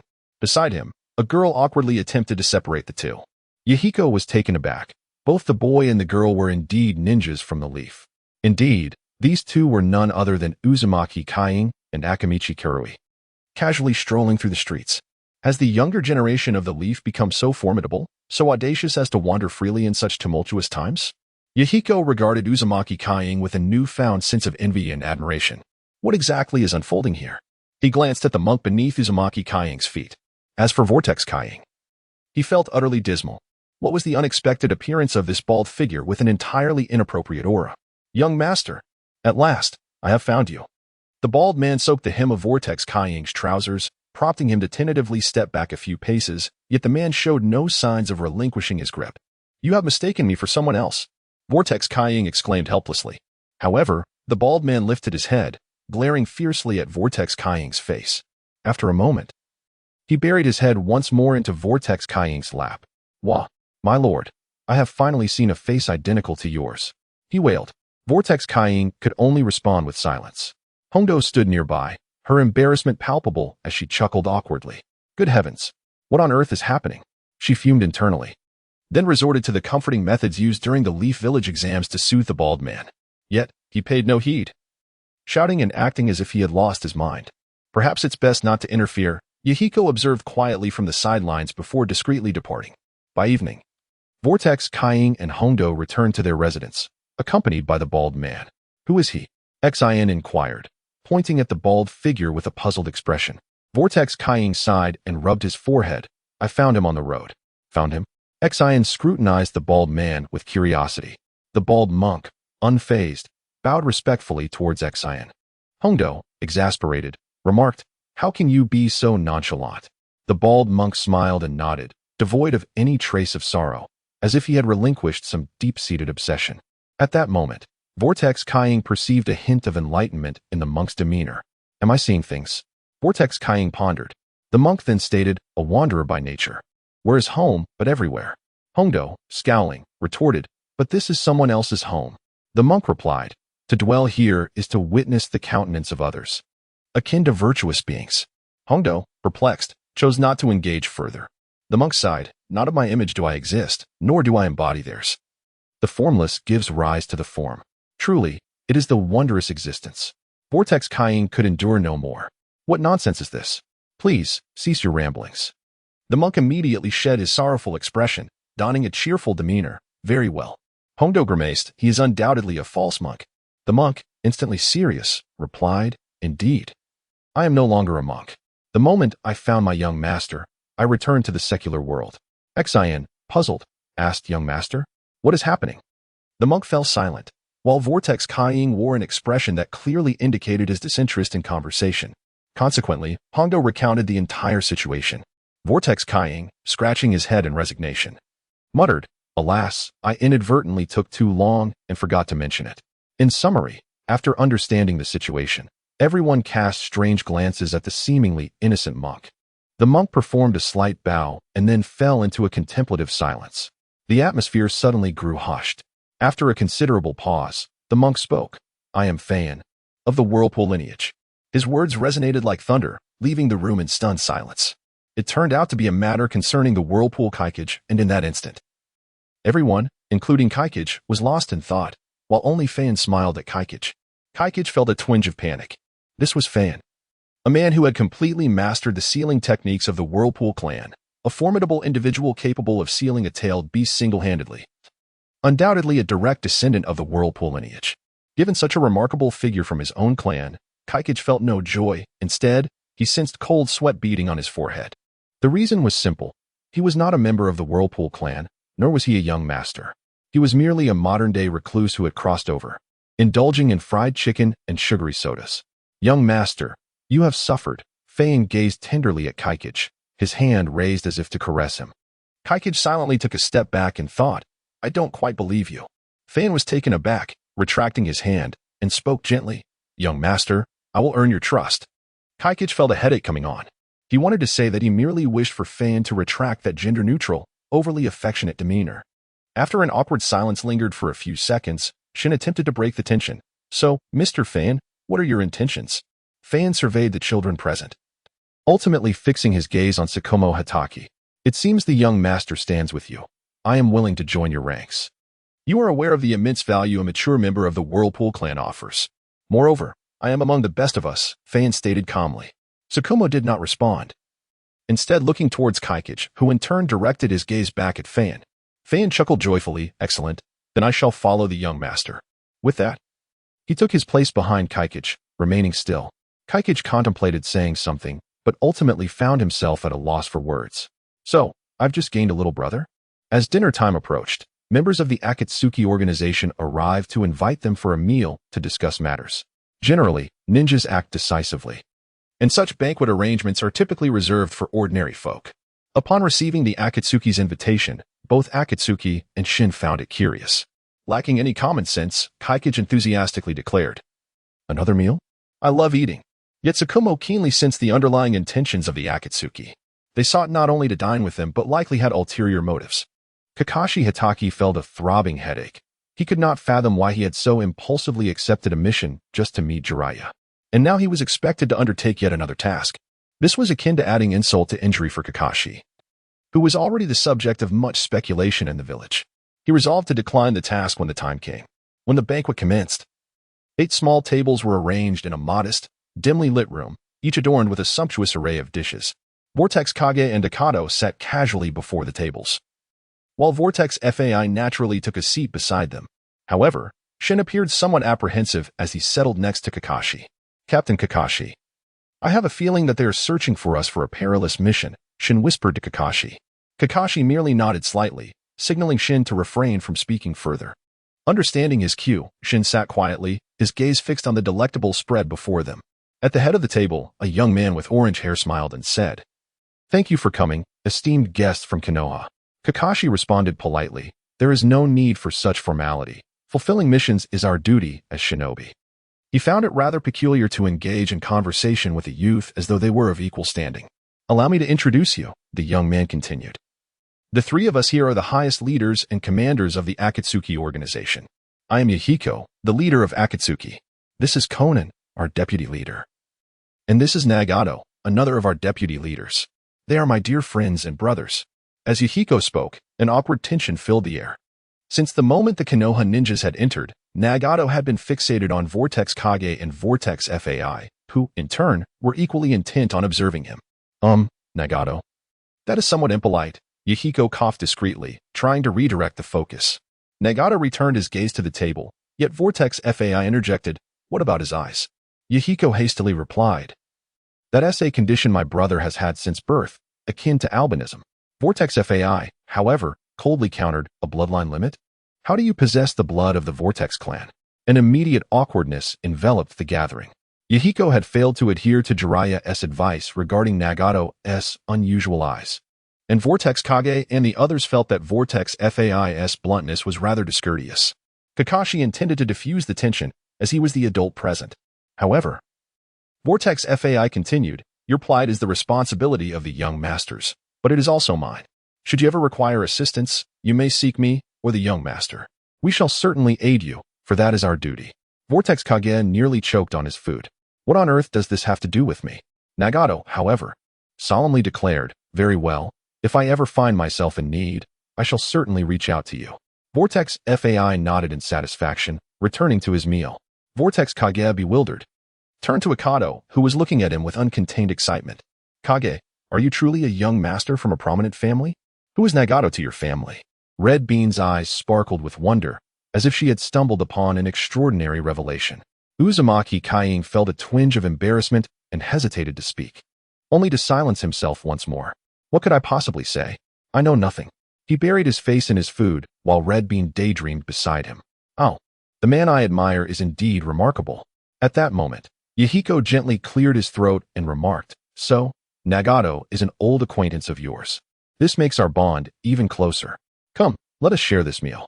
If awkwardness could be personified, Yahiko's embarrassment would likely reach the heavens. Nevertheless, no matter how uncomfortable it became, the pressing matter at hand needed to be addressed. Yahiko took a moment to gather his thoughts and spoke earnestly. "A few powerful ninjas from Konoha, we of the Akatsuki organization, require your assistance. Not far from our location. The ninjas of the Mist Village and the Rain Village are plotting against this town we wish to protect. Our strength alone cannot adequately safeguard this beautiful sanctuary, and we are willing to pay a price for your protection." Yahiko grew increasingly invested in his plea, his expression grave, observing the naive expressions of Yahiko and Nagato. Alongside the solemn demeanor of Konan, Uzumaki Kaiying could not help but contemplate the fate that awaited the trio. Perhaps, aiding them would be the right course of action. With this thought in mind, he reflected further. Yahiko, noticing Shikamaru's indifferent demeanor, felt a surge of urgency, and his tone grew increasingly impassioned. Nagato and Konan chimed in intermittently. "Please, we implore you to assist us." After uttering this plea, Yahiko appeared utterly drained, as though all his energy had been sapped. Earlier, he had exerted himself excessively, and his eyes were bloodshot. Red Bean was evidently moved by Yahiko's words. She gazed at him with sympathy and admiration, then turned toward Shikamaru with a questioning look. Shin's reaction mirrored Red Bean's. Despite his training in the Umbu, he too sought a satisfactory response regarding this matter. Shikamaru sighed and summoned a ninja dog using a summoning technique. This time, a corgi appeared, panting with its tiny legs looking adorably short. "Shikamaru, why did you call me? I was sleeping." The corgi's voice surprisingly resembled that of a middle-aged man, leaving Red Bean, who intended to pet the little corgi, momentarily stunned. "Kaiying, did that dog just speak?" Red Bean asked incredulously, turning to Uzumaki Kaiying. Before he could nod in affirmation, the corgi added, "Who is this wild girl? Does she not know our ninja dog clan?" The middle-aged voice made Red Bean shudder once more. "Ah, a magical beast. The dog can talk," she exclaimed. The short-legged corgi rolled its eyes in a very human manner and retorted, "Shikamaru, who is this ignorant person? Your apprentice? It must be said that your ability to choose disciples leaves much to be desired. I suggest you dismiss this inexperienced young lady who has not yet seen the world." Before Corgi could finish his sentence, he was abruptly silenced by an overwhelming aura emanating from behind him. Startled, he turned to see Red Bean glaring at him with an ominous expression. "Who are you talking about?" she demanded. Corgi hurriedly retreated behind Tsukumo Hataki, exclaiming, "Tsukumo, this fellow harbors improper intentions towards me. You must summon Inuzuka to deal with him." Tsukumo chuckled. "I trust you would not wish to provoke her, after all. She is the disciple of the one who often contemplates placing you on the operating table." At that moment, Corgi's expression paled, as he vividly recalled the man who had licked his lips while eyeing him with a predatory gaze. Seeing Corgi tremble in silence, Red Bean returned to her position, losing interest in teasing him. Tsukumo then turned to Yahiko and stated, "This matter is beyond my authority to decide unilaterally. I must consult with the village. Only with their guidance can I assist you." This was a compromise Tsukumo had devised. He could not compel the children around him to act against their own inclinations, as that would be inappropriate. Upon hearing his proposal, both Red Bean and Shin expressed their delight. Vortex Kage contemplated for a moment and suggested, "Please include my opinion." Tsukumo paused, then dutifully inscribed Kage's request to join the battle. As a disciple of Danzo, Kage's opinion held considerable weight. Once the letter was completed, Tsukumo inscribed a summoning seal upon Corgi, who then transformed into a cloud of smoke and vanished, destined to relay the message through Konoha's special liaison personnel. The specifics would be entrusted to these summoning ninja dogs. After witnessing Tsukumo dispatch the letter, Yahiko exhaled a sigh of relief. Although he had not secured the immediate assistance he desired, obtaining even a semblance of support was preferable to having nothing at all. According to Master Jiraiya, the Hokage of Konoha was quite supportive of his ideas and would likely back their Akatsuki organization. Thus, Yahiko remained confident that they would receive aid from Konoha. Following the banquet, the trio of Yahiko was once again engulfed in a whirlwind of activity. Vortex Kage, with a sense of resignation, escorted Vortex Fai, who trailed closely behind him. Naturally, Red Bean accompanied them as well. When conversing with Red Bean, Kage couldn't help but notice the paternal smile on Vortex Fai's face and the inexplicably radiant shine of his bald head. Could it be that the sun had emerged in the land of rain, creating a reflection that formed a second sun? On the rain-soaked borders of the land of rain, two factions tested each other from a distance. "Captain, I request permission to lead the squad into combat." A somewhat anxious young ninja implored an older ninja, whose face bore the marks of time. The weathered ninja seized the young one and tossed him outside his tent. "No more. How many times must I tell you? You are here to observe, not to engage in battle." The young ninja, Zabuza, patted his clothes, now muddied and sticky from the ground, and muttered, "Ugh, ugly creature." With that, he dashed back to his tent. He aspired to become a great ninja, and he could not afford to falter in such a trivial place. Upon glancing inside his small tent, he realized that his supply of ninja tools was alarmingly scant. It seemed he had neglected to organize them for quite some time. And now he was left with so little. Zabuza felt a twinge of distress at the meager remnants of his equipment. Yet, a man determined to become a formidable ninja should not be deterred by minor grievances. Thus, Zabuza embarked on a quest to acquire more ninja tools. However, under the command of the weathered ninja, Zabuza's endeavor was thwarted before it even commenced. Strangely enough, even the few tools he had in his tent mysteriously vanished. Even Zabuza, not the sharpest of minds, could deduce the cause. That damn father of mine must be behind this. He gritted his teeth, feeling both frustrated and helpless. His father was the commander of this operation, and Zabuza had merely accompanied him to gain experience, albeit reluctantly. "I will prove to you that I can become a powerful ninja." With such thoughts in mind, Zabuza succumbed to sleep within his tent. The weathered ninja emerged from the nearby woods, feeling the gentle patter of rain as he sighed. Another ninja appeared at his side. "Lord Orochimaru, everything is ready. We can commence at any time," the ninja reported. Orochimaru's expression sharpened. "Very well, you may leave." Yet, the ninja did not depart. Instead, he continued, "Lord Orochimaru, it is time for your son to be sent to the blood mist." Orochimaru furrowed his brow. "I understand. You may go." The ninja seemed to wish to say more, but Orochimaru released his chakra with an intense demeanor, asserting, "Now is not the time for such concerns, nor for your associates." The ninja ceased his speech, bowed, and departed. Meanwhile, far away in the Hokage Tower, an unexpected visitor arrived. "Danzo, come, sit beside me." Sarutobi Hiruzen called out warmly, puffing on his cigarette atop the roof. "No. The smoke is too heavy," Danzo curtly refused. Sarutobi felt a twinge of embarrassment. He had forgotten that his old comrade abstained from smoking and drinking. "Oh, don't mind such trivialities." Sarutobi chuckled, tucking his cigarette behind him and plastering a jovial smile upon his face. "Humph." Danzo let out a cold huff. Stepping closer to Sarutobi, "What is it? You call me here for a reason?" Danzo inquired, his tone sharp yet curious. Sarutobi merely smiled gently, formed a complex hand sign, and clapped his hands on the ground. Suddenly, a corgi bounded forth, wagging its little tail. "What is this?" Towanzo immediately recognized the entity before him. It was none other than Kiki Shiboku, a spirit creature belonging to his former subordinate, a dog brimming with personality. As soon as the corgi appeared, It surveyed the two formidable figures before it, and without further ado, lifted its rear and buried its head amidst the voluminous golden fur on its chest. Moments later, it retrieved a white scroll from within. The scroll was inscribed with a series of intricate seals. Clearly, both individuals present were exceptionally skilled old-timers, well-versed in these seals. Thus, the corgi, without wasting words, cheerfully declared, "My lords, I shall take my leave now," in a voice that starkly contrasted with its appearance, sounding remarkably like a middle-aged man. A puff of smoke dissipated. Tawanzo furrowed his brow, exclaiming, "Monkey, should your task bring harm to my disciple, I shall relentlessly pursue you." His gaze was piercing, and his tone resolute. Sarutobi Hiruzen felt a jolt within his chest. He had anticipated that the return of a message from Kiki Shiboku would bring joy. Yet his thoughts immediately veered towards ominous possibilities. Sarutobi Hiruzen understood that Tawanzo held his disciple in high regard, though the extent of this importance remained elusive to him. After all, Tawanzo was an old bachelor, devoid of a wife and utterly incapable of expressing his emotions, making him somewhat of a closed book. Thus, Sarutobi Hiruzen continued to observe. These thoughts swirled in Sarutobi Hiruzen's mind as he watched Tawanzo decipher the scroll and extract its information. Soon, Tawanzo successfully unraveled the scroll's contents, revealing a concise segment of information that he effortlessly transformed into a coherent paragraph.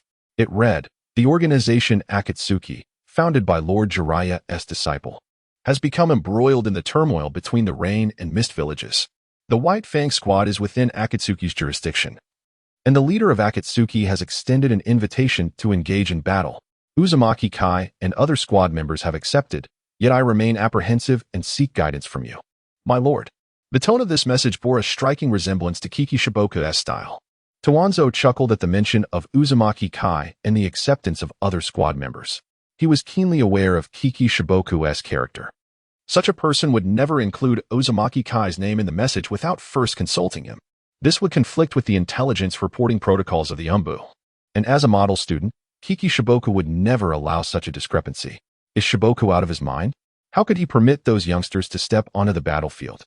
This is unacceptable. Sarutobi Hiruzen took the notification and his expression shifted dramatically as he began to vehemently criticize Kiki Shiboku's actions while discreetly sizing up his old classmate. He could not fathom that this classmate would allow Kiki Shiboku to jeopardize his plans once again after having done so previously. He even began to contemplate the idea of assigning Kiki Shiboku as the protector of the village, a role typically held by a distinguished figure. Presently, the protector of the village was Jiraiya, with the next generation's protector being Uchiha Sasuke. Coughing slightly, he mused about the type of man who would safeguard the village from outside threats. Then, Sarutobi Hiruzen noticed a curious arc forming at the corners of his old classmate's mouth. What schemes could he be concocting? Should he intervene now? Or was there something else afoot? As Sarutobi Hiruzen found himself lost in thought, Danzo smiled and remarked, "There is no need for such concern. Let them be. I wish to observe the achievements of my apprentice."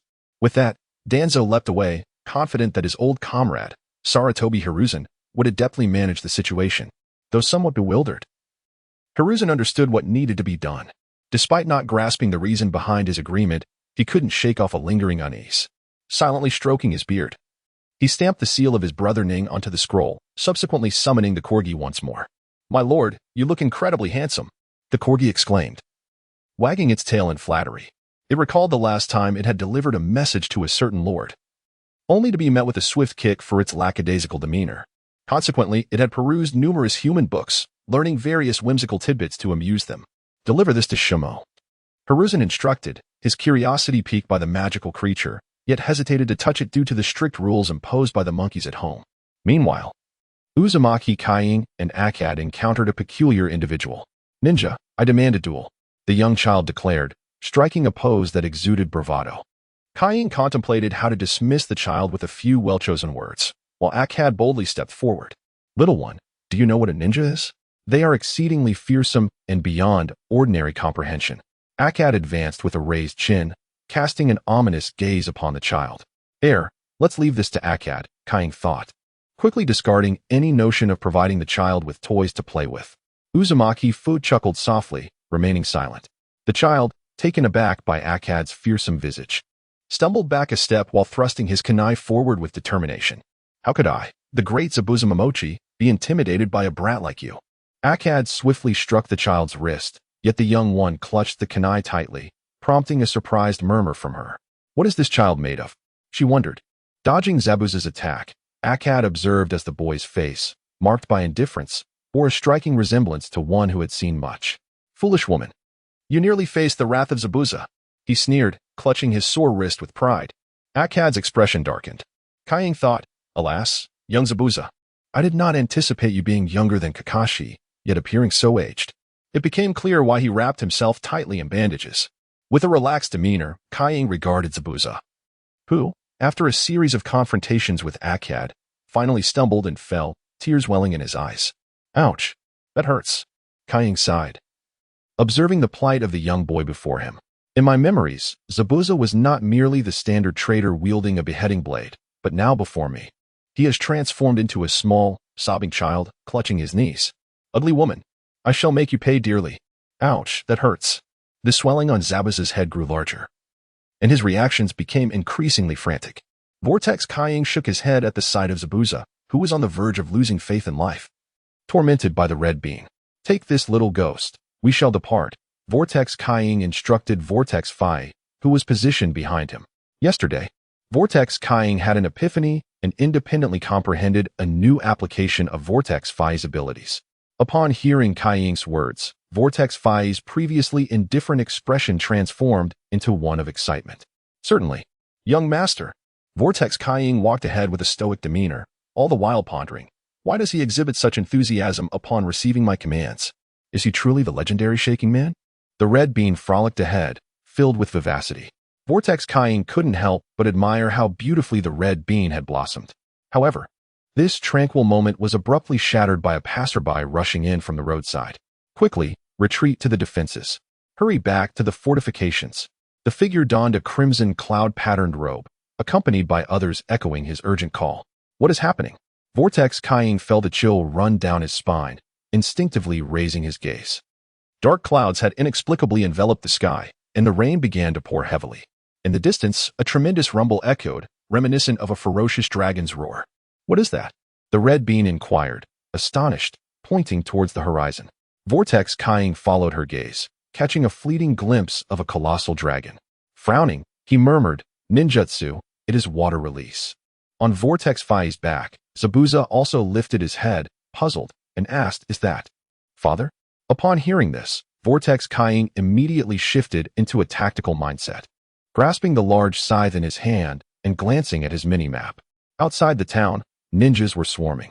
Rain Shinobi, Mist Shinobi, and members of the Akatsuki organization formed a bizarre, triangular battleground beneath the ancient city walls. Vortex Kaiying spoke in a hushed tone, Red Bean, we must hasten back. With that, he sprinted towards the distance, with the red beam closely following and Vortex Fai effortlessly keeping pace. The trio swiftly reunited with Kakashi Hitaki and Shinkai. Upon seeing the fully armed Vortex Kaiying, Kakashi approached with a furrowed brow, saying, I have something to discuss with you. Vortex Kaiying lowered his weapons and nodded. I have matters to address as well. Kakashi glanced at Vortex Fai and the fidgeting figure on his back, thinking, a thief? This is of little consequence. He proceeded to relay the intelligence he had acquired from Kogi. The red bean's eyes sparkled with excitement. So, we can join the battle against that group of ruffians outside? Kakashi nodded affirmatively. Indeed, we can aid the Akatsuki in their fight. The Vortex Kaiying forcefully pulled Zabuza from Vortex HK's grasp. This individual was the son of the Mist Ninja's leader. As Kaiying held him firmly, Zabuza attempted to break free while grandiosely introducing his lineage. Kakashi Hitaki was noticeably taken aback. Was this truly the leader's son? He found it hard to believe that such a leader would leave his offspring unattended in battle. Was he a fool? Zabuza was incensed. You white-haired, hollow-eyed fool, be silent. My father is the most illustrious and formidable ninja in the world, the greatest of them all. As the future unparalleled ninja, I will not allow you to speak of him in such a manner. Zabuza lunged at Kakashi like a small lion. Internally, Kaiying lamented the absurdity of the situation. With Zabuza as their formidable weapon, Kakashi solemnly outlined the battle strategy, wrapping the table to solidify their tactics. After receiving unanimous consent, the White Fang team's first official hunt commenced. Naturally, one should disregard Vortex HK trailing behind Kaiying. The squad's plan was straightforward. The four would break through, infiltrate the Mist Ninja stronghold, confront their leader, and negotiate. The success rate stood at 50%, while the remaining 50% spelled failure. A contingency plan was already devised. Release Zabuza, and Kakashi would deliver a swift decapitation before retreating. Indeed, Kakashi's strategy was brutally direct, grounded in his formidable strength and confidence. He was assured he could strike down anyone who faltered for even a fleeting moment. Thus, amidst the chaos of battle, Kakashi, accompanied by Akamaru, Shino, and Vortex HK, approached the Mist Ninja's headquarters. As for Vortex Kying, he vanished in a blur, leaving even Vortex HK behind. The number of foes ahead was few, yet each was intensely focused, patrolling the 4 primary directions. Suddenly, Kying emerged, reporting his reconnaissance findings to Kakashi. After detailing the precise route, the tactical master swiftly led Vortex HK to the stronghold. However, he hesitated to include Akamaru and Shino. He sensed an ominous aura, a sixth sense honed by experience, warning him of formidable adversaries lurking within the stronghold. As they stepped into the camp, Zabuza shouted alarmingly, "Father, run! It's a trap, flee!" Zabuza was not entirely the Navi child one might assume. He understood the gravity of the situation. Kakashi, however, dismissed the boy's cries, confident that his father would emerge regardless of the warning. Meanwhile, Vortex Kying, observing the 3rd Mist Ninja collapsing beneath him, waved his scythe.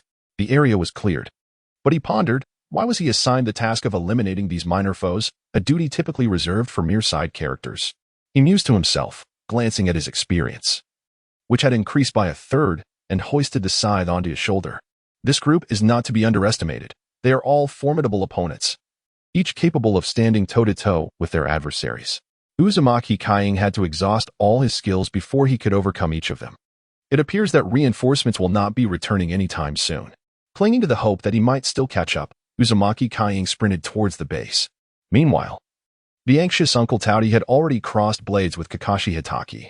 The clash of ninja blades reverberated through the air as 2 similarly skilled individuals engaged in a fierce duel, their movements leaving behind afterimages as they exchanged strikes with equal fervor. On the sidelines, the enigmatic Zabuza watched with keen interest, seemingly on the verge of preparing a bowl of popcorn. Zabuza, however, was twisting and squirming, playfully nudging Uzumaki Kying. "Let me down, you bald-headed freak." The one referred to as the bald-headed freak, Uzumaki Kying, exhibited a slight shift in his expression. This shift resulted in a surge of chakra enveloping Zabuza. Once engulfed by the dense and pure chakra, Zabuza felt as though he were submerged in water, finding it arduous to even move his arms. After a few moments of persistent squirming, Zabuza, panting heavily, ultimately ceased his struggle. Uzumaki Kying soon arrived on the scene. "What is this? The promised decapitation mission has turned into a farce." Indeed, Kakashi Hitaki's engagement with Uncle Tauti was nothing short of a diversion. Have you ever witnessed a legendary swordsman resorting solely to defense in battle? Uzumaki Kying found it perplexing. Was Kakashi's initial plan to hand off the troublesome bodyguards to Uzumaki Kying while he engaged in a game of Tai Chi with the opposing leader? "Come on, hurry up," Uzumaki Kying urged impatiently. Kakashi, upon seeing Uzumaki Kying return after dispatching the guards, felt a wave of embarrassment wash over him. "Please, just agree with us and stop fighting." Kakashi deflected another strike from Uncle Tauti's blade and sternly questioned him. Uncle Tauti snorted coldly, executing another slash before performing a couple of flashy backflips. He surveyed the expressionless Uzumaki Kying, who stood beside the equally impassive Uzumaki Fan, cradling his son. Both were formidable beings, their chakra radiating immense power. Uncle Tauti bit his lip, a flicker of hesitation crossing his eyes. His mission was to locate a member of the Uzumaki clan capable of containing the 6 tails, not to engage in a large-scale ninja skirmish as he was currently embroiled in. However, after this clash, they would gain the support of the Rain Village, with the backing of the local power players in the Land of Rain. Uncle Tauti's team would find it easier to accomplish their objectives. He was indifferent to others, after all. Aren't ninjas merely pitiable souls willing to risk everything for their missions? Yet now, he found it necessary to reconsider, as his son was in someone else's hands. The proposal to breach the agreement with the Rain Village was, for a ninja like Uncle Tauti, merely routine. "Your mission is to avoid harming the civilians here, correct? My task is to seek a vessel capable of containing the tailed beast within our village. Our missions, in essence, do not conflict." After contemplating the matter, the esteemed individual from the Peach Clan decided to negotiate with the Leaf Ninjas for the sake of his son. Observing the maturity of the Peach Clan leader's thoughts, Kiki Shiboku felt a slight sense of pride. Indeed, becoming a father transforms one's perspective. Kiki Shiboku lowered his ninja blade and addressed the Peach Clan leader directly. Indeed, our mission is to safeguard the peace of this small town, while your skirmishes with the Rain Ninjas have severely impacted our efforts. Therefore, I kindly urge you to take your mist ninjas and depart. The Peach Clan leader pondered and replied, You are well aware of the circumstances surrounding my conflict with the Rain Ninjas. We require their support, as it is essential for the successful completion of my task. After all, a ninja's foremost duty is to fulfill their mission. Kiki Shiboku was momentarily taken aback. The Peach Clan leader's reasoning was distinct from his own. He lifted his ninja blade slightly, signaling an unwillingness to continue the dialogue. Alas, based on his earlier demeanor, he had assumed the man was akin to himself, a devoted father, but it seemed he had misjudged the situation. The Peach Clan leader, observing Kiki Shiboku's actions, discarded his own ninja blade onto the ground. However, we ninjas are still human, and we will not forsake everything for the sake of our missions. Moreover, I have discovered a new approach to mission completion and intend to seek your assistance, Leaf Ninjas. He turned to the figure of Uzumaki Kying, standing behind him, and proposed. Shall we strike a bargain? I shall cease hostilities, and you will return Zabuza to me. In return, I will issue a mission request in the name of my village. The Peach Clan leader was certain that the man carrying his son belonged to the Uzumaki clan, a distinguished lineage. Although the Land of Water's Mist Village and the Land of Fire's Leaf Village had previously been embroiled in conflict, it had never escalated to the most severe levels. The Land of Water, being remote and distant from the Land of Fire, had little potential for further conflict. Thus, had the Land of Water known earlier of the presence of Uzumaki clan members in the Leaf Village, they would undoubtedly have invested considerable resources in undermining them. A genius from the Uzumaki clan is not merely an astonishing ninja with immense chakra. He can also serve as a formidable weapon of war, a jinchuriki.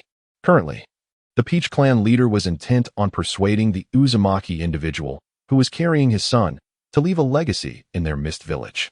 Although the elder jinchuriki of their village was nearing the end of his life, he could still endure for another year or two without significant issue. Kiki Shiboku began to grasp the intentions of the individual before him. This man was astute. His initial confrontation was a mere test of strength. Upon recognizing the disparity in their abilities, he began to contemplate the possibility of seizing Zabuza and making an escape. When Uzumaki Kying arrived and his powerful aura left no room for opportunity, the Peach Clan leader shifted to negotiation. His approach was characterized by principled strategy. He began by articulating his difficulties, then proposed generous terms that would evoke sympathy and understanding. Kakashi Hitaki discerned the situation and nodded, stating, If you cease the battle, we shall release the captives. As for your mission letter, we cannot ascertain its acceptance within the village. It is important to note that I am unable to sway the esteemed opinions of our village elders. Upon hearing this, Toad Sage acknowledged with a nod, Very well. I have no objections. Following this exchange, the group proceeded towards the heart of the battlefield, which lay just beyond the outskirts of the town. The nearest skirmish between elite shinobi unfolded 100 meters outside the town's defensive structures, involving one member from Akatsuki, one from the Mist, and one from the Rain. The clash of their jutsu created tremors that threatened to topple the fortifications. Amidst the tumultuous confrontation, it was the members of Akatsuki who bore the brunt of the exhaustion. The jutsu of both the Mist and Rain shinobi were largely directed towards Akatsuki, compelling them to expend their own energy in defense. One cannot deny the resilience and determination of Akatsuki. Each member fought fiercely, their hearts ablaze with the fervent desire for peace, despite the precarious state of their fledgling organization. Yahiko, wide-eyed, once again utilized his jutsu to deflect the trio of techniques aimed at the town. His chakra reserves were nearly depleted, and his body bore numerous wounds, leading him to feel on the brink of collapse. Conan's condition was scarcely better. The sole advantage lay with Nagato, yet even he was ensnared, unable to maneuver freely. It appeared that Akatsuki was on the verge of annihilation. Cease immediately. The voice rang loud and far, reaching the ears of all present. However, it was inconceivable for the combatants to halt simply due to a single utterance, particularly for the Mist and Rain shinobi, who relished their moment of dominance, particularly the latter. The Rain village, once oppressed during the Second Great Ninja War, now harbored a twisted sense of vindication, fighting with an intensity as if driven by a deep-seated vendetta against Akatsuki. The grim outcome for the members of Akatsuki was evident, yet, fortunately, due to the large-scale conflict, they had not succumbed to ambushes at the onset. After enduring the battle for an extended period, bolstered by mutual support among comrades, while their injuries were severe, the casualties remained manageable. The battlefield resembled a chaotic tapestry of colors, with two factions colliding against the third, which was desperately attempting to repel the encroaching colors. Despite the apparent back-and-forth exchanges, once Akatsuki's reserves were deployed, their endurance was likely to falter. At that juncture, the agreement between the Mist and Rain Shinobi would be all but finalized. The decision to continue the fray or retreat post-mission completion would hinge entirely on the Rain's perspective. "Damn it!" Yahiko exclaimed, using a fire-style jutsu to push back the Mist Shinobi before gasping for breath. After the rain of 1,000 papers, Conan retreated to Yahiko's side, supporting him. Ahead, several Mist ninjas began to form hand seals. Water release, water chaos. A jet of water was shot forth, and Conan, wielding the wings behind her, managed to deflect the high-speed water column but was subsequently scattered. With her chakra nearly depleted, Conan struggled to transport both herself and Yahiko to safety. In Konoha, Yahiko located the Akatsuki member with a bandaged head who was responsible for logistical support. Have the Konoha ninjas agreed to come? Yahiko placed one hand on Conan's shoulder and the other on the logistics member. The logistics member hesitated before responding. "When we left, those from Konoha also made their way out. However what?" Yahiko inquired, his impatience evident as he sensed the logistics member was withholding information. At such a critical moment, this was no time for suspense. He thought to himself that he would certainly reprimand this individual upon his return. Oblivious to his superior's thoughts, the logistics member continued, somewhat smugly, only those few did not head toward the battlefield but rather in a different direction. "Initially, I thought they were retreating. But after reviewing the intelligence gathered by our members, I realized." Here, the logistics member paused again. Yahiko, suppressing his urge to lash out, exclaimed, "Spit it out. What is it?" The logistics member, now sharing in Yahiko's excitement, finally revealed, "I later learned that the Konoha ninjas' target is the local stronghold. Specifically the most formidable faction among the Mist ninjas dispatched this time." Upon hearing this, Yahiko's eyes sparkled with joy. "Is that true? Have the Konoha ninjas accepted my request?" The logistics member's expression shifted slightly. "Well, I haven't fully confirmed that." Yahiko's demeanor changed as well.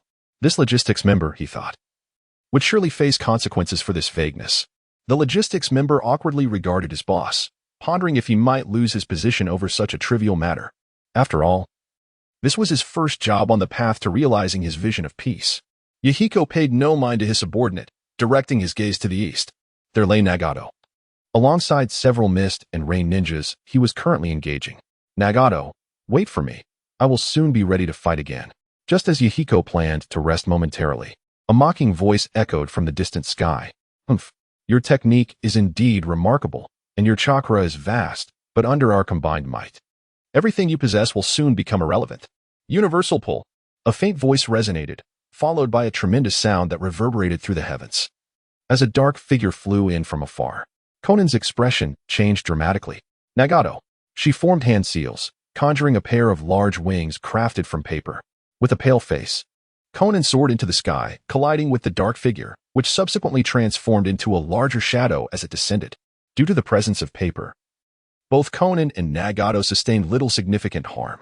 Water style, water dragon bullet technique. The opposing ninja clearly intended to seize this advantageous opportunity.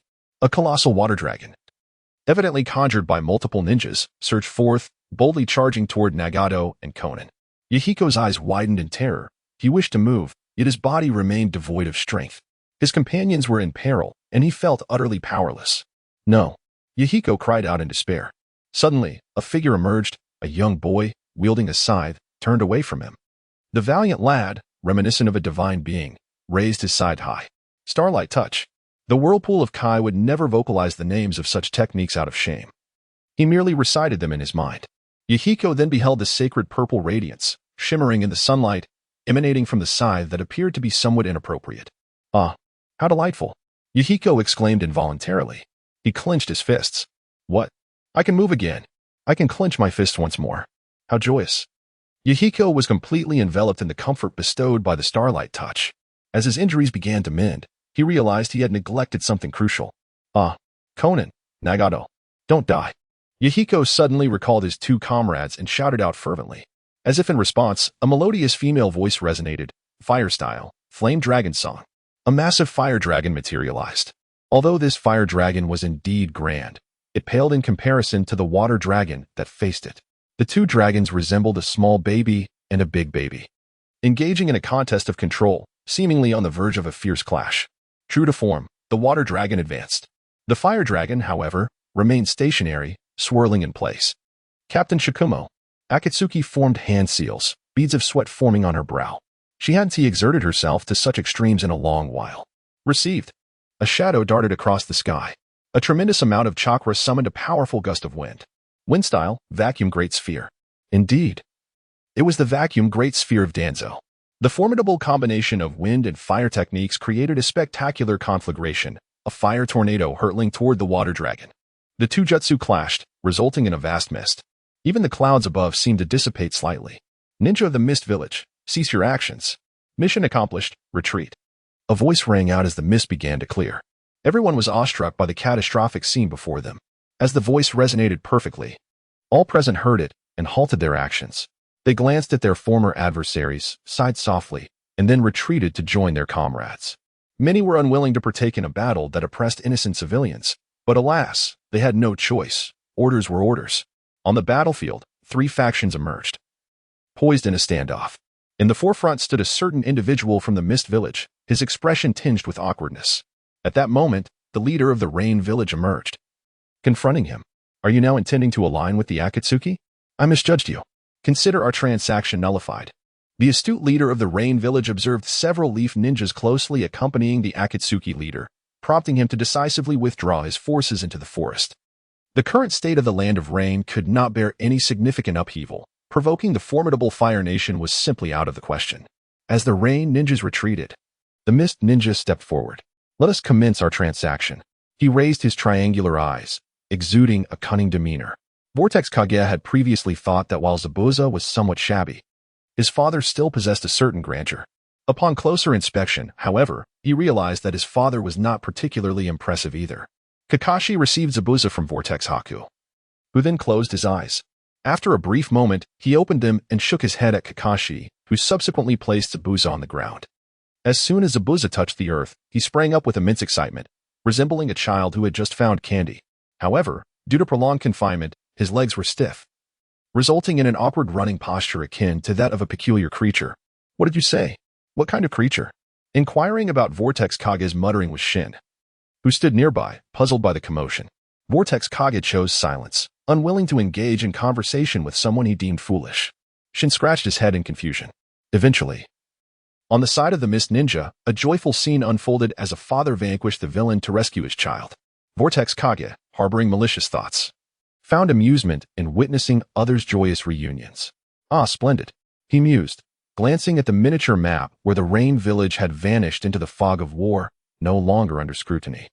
"Kakashi, we of the Mist Village wish to establish a solid alliance with you," declared the Mist Ninja with solemnity before departing. Kakashi waved his hand, indicating his understanding of the matters at hand. Thus, the Mist Ninjas left, as the clouds dispersed. The townsfolk erupted in cheers. Shin began to paint, exclaiming, "Ah, what a beautiful day it is." Beside him stood Yahiko, who had received treatment from Vortex Kage's healing light, affirming, "Indeed, after the rain, a clear sky truly makes for a wonderful day." Listening to their philosophically charged dialogue, Vortex Kage's expression darkened. Fortunately, Shin lacked a fanbase, and Yahiko's character was rather one-dimensional, sparing him from the potential backlash of turning these two into such caricatures. Filled with malice, Vortex Kage contemplated this. At that moment, Konan and Nagato joined the two, with Konan exclaiming, "Oh, I can't hear. I did nothing wrong." With a furrowed brow, Uzumaki Kaing made his way to the temporary residence. Mayahiko, puzzled, gazed at him and asked Shindo beside him, "What is wrong with him? Why does he look so downcast?" Shindo's eyes sparkled with delight as he replied, "Pay him no mind. That's just who he is. A man of profound depth. He fears that his own joy might dampen everyone else's determination to pursue him. Ah, yet deep within, he is brimming with joy. I can assure you with my brush, I can feel it." Mayahiko smiled happily. "Yes. I believe that Uzumaki Kaing's heart is indeed as you envision." At that moment, Akkad joined Shindo's side, remarking, "Kaing truly needs to manage his joy. This is our first mission out. and achieving this much is genuinely exhilarating. Shindo sketched a beautiful sunset on his paper. Indeed. White-Tooth Squad, let us charge forth. Under the sunset, he illustrated a path leading to 4 silhouettes. Behind the elongated shadows stood a small duck, flapping its wings and running forward. Beside the duck was a caption, White-Tooth Squad, let us charge forth. Upon returning to Konoha village, evening had descended. Kakashi Tsukumo observed the weary expressions of the 2 children and the one who bore a scythe as if possessed by extraordinary powers, saying, all right, we've arrived. I can submit the mission alone. You all should head back and rest well. Shindo chuckled heartily, sure. I'm exhausted. I need a nice, long bath. Akkad wiped the sweat from his forehead and grinned. I'm going to bring back a large portion of dumplings to eat. Uzumaki Kying addressed Kakashi Tsukumo. I'll accompany you to submit the mission. As he glanced at the 2 nin guarding the gate, he caught the disdain and contempt in their eyes. Kying was acutely aware of the target of such sentiments. Kakashi Tsukumo, not comprehending Kying's meaning, noted his apparent lack of fatigue and nodded. All right then. You can come with me. The 4 bid farewell. Akkad headed towards the dumpling shop. Shindo proceeded to his Umbu dormitory, while Uzumaki Kying followed Kakashi Tsukumo towards the building. As they walked, Kakashi Tsukumo couldn't help but marvel. Lord Danzo has indeed trained an exceptional disciple. The consistency and accuracy of his strides, his enduring stamina, formidable combat power, and acute battle awareness. Remarkable. If I had such a disciple, I would spoil him endlessly. Kakashi reminisced about the mission proposal he had submitted, which had been a stroke of luck, yet the 3rd Hokage had approved it. It was noteworthy that he had just botched a significant matter concerning a prominent figure in the village and had emerged from an environment of extreme distrust fostered by Danzo. Yet, against all odds, his proposal had been accepted, indicating that the approval was not merely for him. Within his small team, there was only one who had garnered such acceptance, Uzumaki Kying. Konoha's Kakashi was lost in thought, completely oblivious to the gazes of the passers-by around him. Meanwhile, Naruto Uzumaki felt a sense of relief regarding Kakashi's daydreaming. He had been worried that the sensitive White Fang would develop psychological issues upon encountering the disdainful looks of the villagers. Fortunately, Kakashi remained unaware of their stares. Was this the distinctive trait of the Uchiha clan? Naruto followed Kakashi, relieved to witness him treating the pedestrians as mere bystanders. What an extraordinary ability it was to regard strangers as inconsequential. Naruto attempted to emulate Kakashi's nonchalance, yet to no avail. Perhaps he could learn this skill another time. For now, he would simply follow along. Soon, Naruto and Kakashi arrived at the towering Hokage building. From the window of the Hokage's office, wisps of smoke could be seen drifting out, a clear indication of Sarutobi Hiruzen's presence. The aging Hokage, puffing on his old pipe, gazed dreamily at the pristine clouds above. Surrounded by mountains of paperwork, documents he had already reviewed. Wasn't there an organization known as the Hokage office responsible for such tasks? Only the most critical documents were entrusted to Hiruzen himself. Suddenly, a shadow appeared at the door. Come in. What is the matter? Hiruzen exhaled a smoke ring, watching it lazily float away. The shadow was that of an Umbu member, donning a fox mask and bearing a short blade at his waist. Report, Hokage-sama. An incident has occurred. The ninja bowed, his voice laced with emotion. Hiruzen felt a flicker of surprise. He did not expect such a strong emotional reaction from an elite Umbu operative who had served him for so long. What happened? Hiruzen set down his pipe, focusing intently on the Umbu. Hokage-sama, the first matter is that Kakashi Hitaki has returned with his team. The Umbu reported. Hiruzen nodded, unfazed. It was quite normal. The timing was just about right for their return. Hiruzen thought to himself. The Umbu continued. The second matter concerns Lord Mido. She passed away after sealing the Nine Tails, which is now sealed within Lady Kushina Uzumaki. Hiruzen picked up his old pipe, silently taking a drag before exhaling slowly. After holding his breath for a long moment, he urged, continue. He turned his gaze back to the window. The Umbu nodded and said, the third matter concerns your disciple, Jiraiya. He has returned and is currently at the home of his student, Minato Namikaze, with Lady Kushina. Hiruzen nodded. You may leave now. Also, please bring Kakashi and Naruto up. The Umbu acknowledged and exited. Sarutobi Hiruzen set down his smoking pipe and gazed into the distance. Jiraiya. Suddenly, the door swung open, and a silver-haired man accompanied by a scar-faced boy entered. Their presence cast a heavy pall over the atmosphere. Sarutobi Hiruzen turned to Kakashi Hitaki and exclaimed with a hearty laugh, Kakashi, your endeavors over there have been commendable. The Mizukage of the Land of Water has sent us word. However, his tone shifted to one of gravity as he continued, "Yet, you are aware that tailed beasts are formidable weapons of war. The commitments you made to them require our village's council and a multitude of advisors to deliberate before we can acquiesce, and the likelihood of that approval is rather slim. As you must understand." Kakashi furrowed his brow and nodded, fully aware of the precarious position he occupied within the village's upper echelons. His reputation had soured significantly. Should this incident become public, it would cement his status as one who jeopardized the village's interests, an indelible mark upon his name. "I will take responsibility if anything goes awry," Kakashi resolved after careful contemplation. Sarutobi Hiruzen wrapped his old smoking pipe against the table in frustration. He inhaled deeply and declared, "You are a hero of the village. I shall endeavor to restore your name. For now, your priority is to remain at home and keep a low profile." Kakashi replied solemnly, "Understood. I am well aware of this." Sarutobi Hiruzen nodded. "Good. Since you comprehend the situation, I shall refrain from further admonitions." After addressing Kakashi, Sarutobi Hiruzen turned his gaze towards Naruto Uzumaki, a faint smile gracing his lips. "Are you aware of your master's circumstances?" Naruto shook his head. "I haven't encountered Danzo since I left home. How could I possibly know his affairs?" he thought to himself. Taking another puff from his pipe, Sarutobi Hiruzen inquired, "What are your thoughts on Kakashi's predicament?" Naruto had indeed heard whispers about Kakashi's troubles during his frequent visits to Danzo's office. It involved a mission in the Land of Water with a particularly irascible merchant, where the Mizukage operatives covertly sabotaged their efforts due to the merchant concealing some secret from the daimyo. Consequently, a fierce confrontation ensued. The Leaf Village's mid-tier forces were too feeble, leading to their complete capture, while the singularly capable Kakashi was left to confront a dilemma: complete the mission or save his comrades. As a quintessential warrior ninja, Kakashi resolutely chose to rescue his comrades, resulting in mission failure and the mist ninjas returning triumphantly. The merchant lashed out at the Leaf Village, threatening to inflate prices in the Land of Fire. Ultimately, this burden fell upon the entire Leaf Village, exacerbating their economic strain. As a consequence, the living conditions for all in the Leaf Village deteriorated. Subsequently, spies from the Land of Water and those with ulterior motives, spurred on by Danzo, distorted the truth, propagating a series of grievous slanders that undermined the very ethos of a ninja's existence, rendering Kakashi a pariah within the Leaf Village.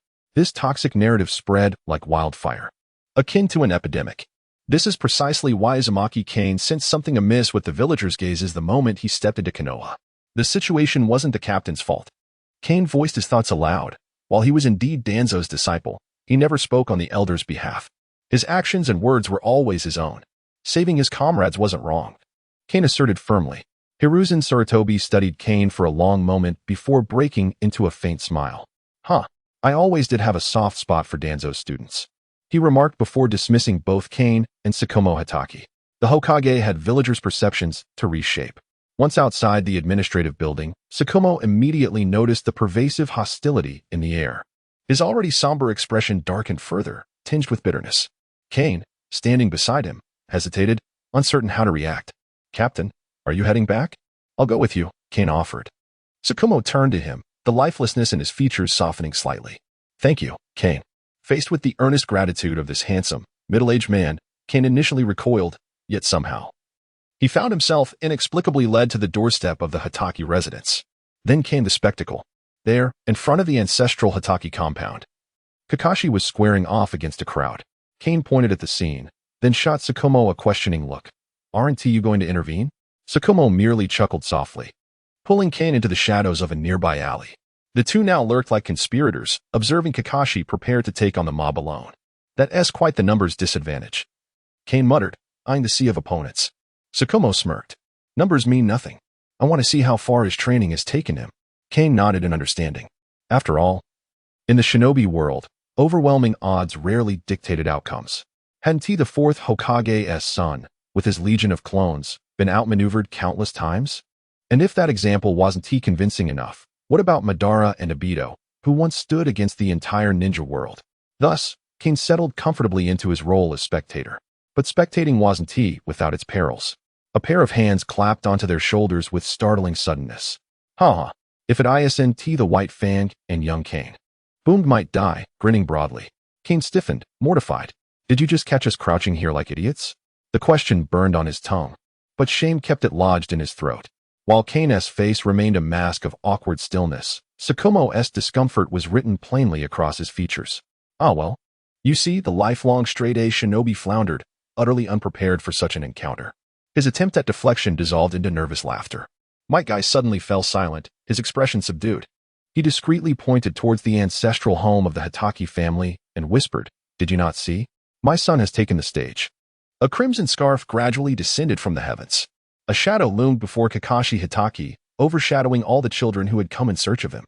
They looked upwards to find a figure clad in a green jumpsuit poised on the eaves of the Hitaki ancestral home. His gaze was piercing, his eyes alight, radiating an aura of unwavering righteousness.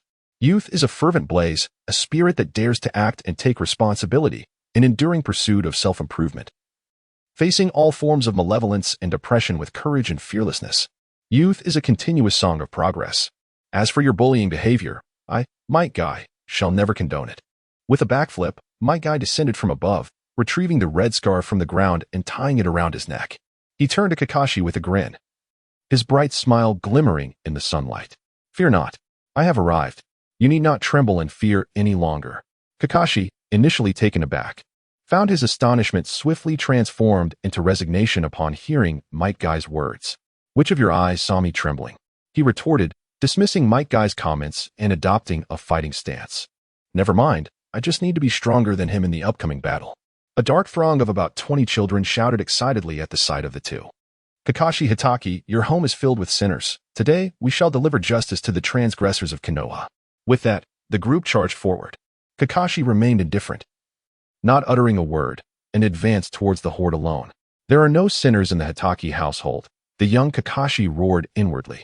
As fists and feet clashed, Kakashi swiftly knocked 3 opponents to the ground, suffering a few blows to his back in the process. Among the strikes, only one was particularly painful. The others were manageable and did not hinder his performance. Kakashi silently noted the strength of one assailant, vowing to evade his attacks during the fight. The density of the crowd and the peculiarities of the terrain posed significant disadvantages for Kakashi, diminishing his natural agility. As the battle progressed, Kakashi maneuvered the fight to an adjacent open space. The expanded arena allowed him greater freedom of movement, enabling him to evade an increasing number of attacks. Now, aside from those who had been knocked down or taken away by Might Guy, 8 opponents remained to surround Kakashi. The group lacked any semblance of teamwork. Although they were trained ninjas with commendable physical skills, they proved to be insufficient challengers for Kakashi. In no time, 2 more fell under his might. Kakashi exhaled heavily, while his opponents hesitated to charge recklessly, instead beginning to strategize. "Have you finally decided to engage in collaborative combat?"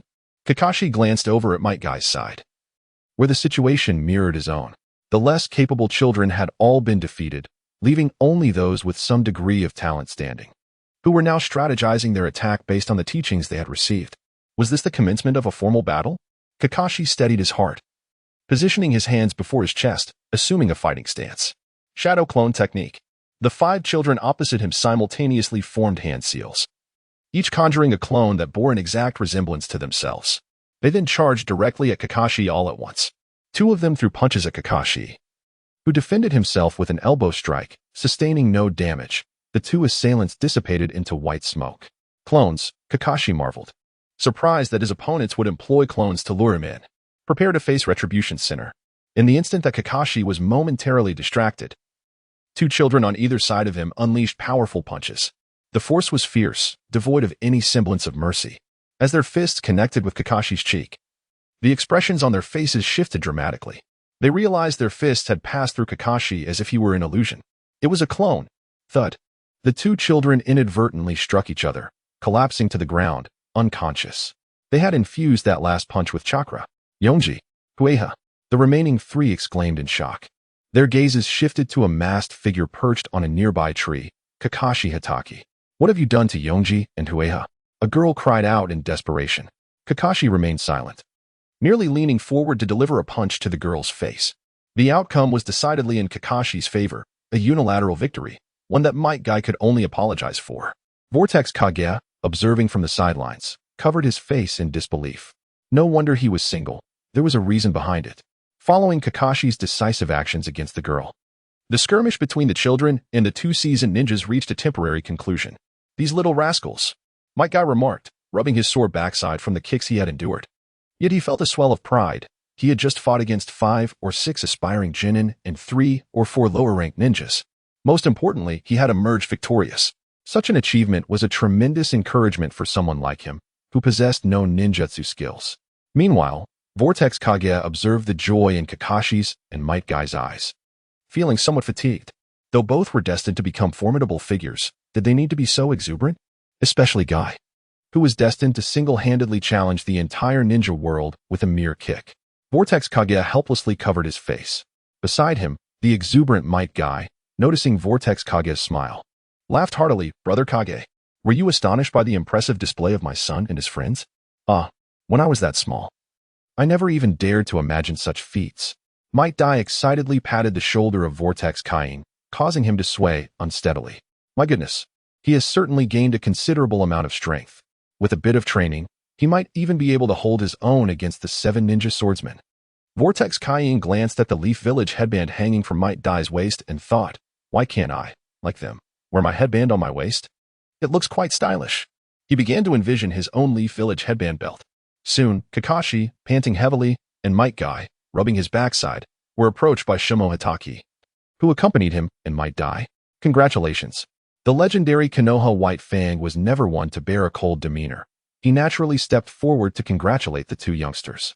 Kakashi cast a complex glance at his father, Shimo Hatake, then lowered his head in silence, his expression profoundly melancholic. Might Guy, on the other hand, simply grinned foolishly for a moment. Shimo Hatake looked at his son, offering a gentle smile as he embraced Kakashi. "I'm back, my foolish child." Kakashi buried his head in his father's white battle vest, and the two naturally silver-haired figures appeared harmoniously together, albeit somewhat oddly. Despite Vortex Kage's overwhelming desire to make a sarcastic remark, he refrained from doing so in such a solemn moment. After a while, Might Guy and Might Guy exchanged words. "You did well today, kid," said Might Guy. "It's all thanks to my father's supervision," replied Might Guy. "You need to be even more resilient," Might Guy remarked, his tone thoughtful as he observed Might Guy still rubbing his backside. Might Guy ignited with fervor. "How about this, father? Let us have a youthful duel. We'll run 15 laps around the village, and whoever finishes before sunset gets an extra bowl of Ichiraka ramen." "All right, let the duel commence." Might Guy felt a swell of pride for his enthusiastic son. "If I lose this time, I'll work at the barbecue shop, mopping the floors until I can afford tonight's dinner."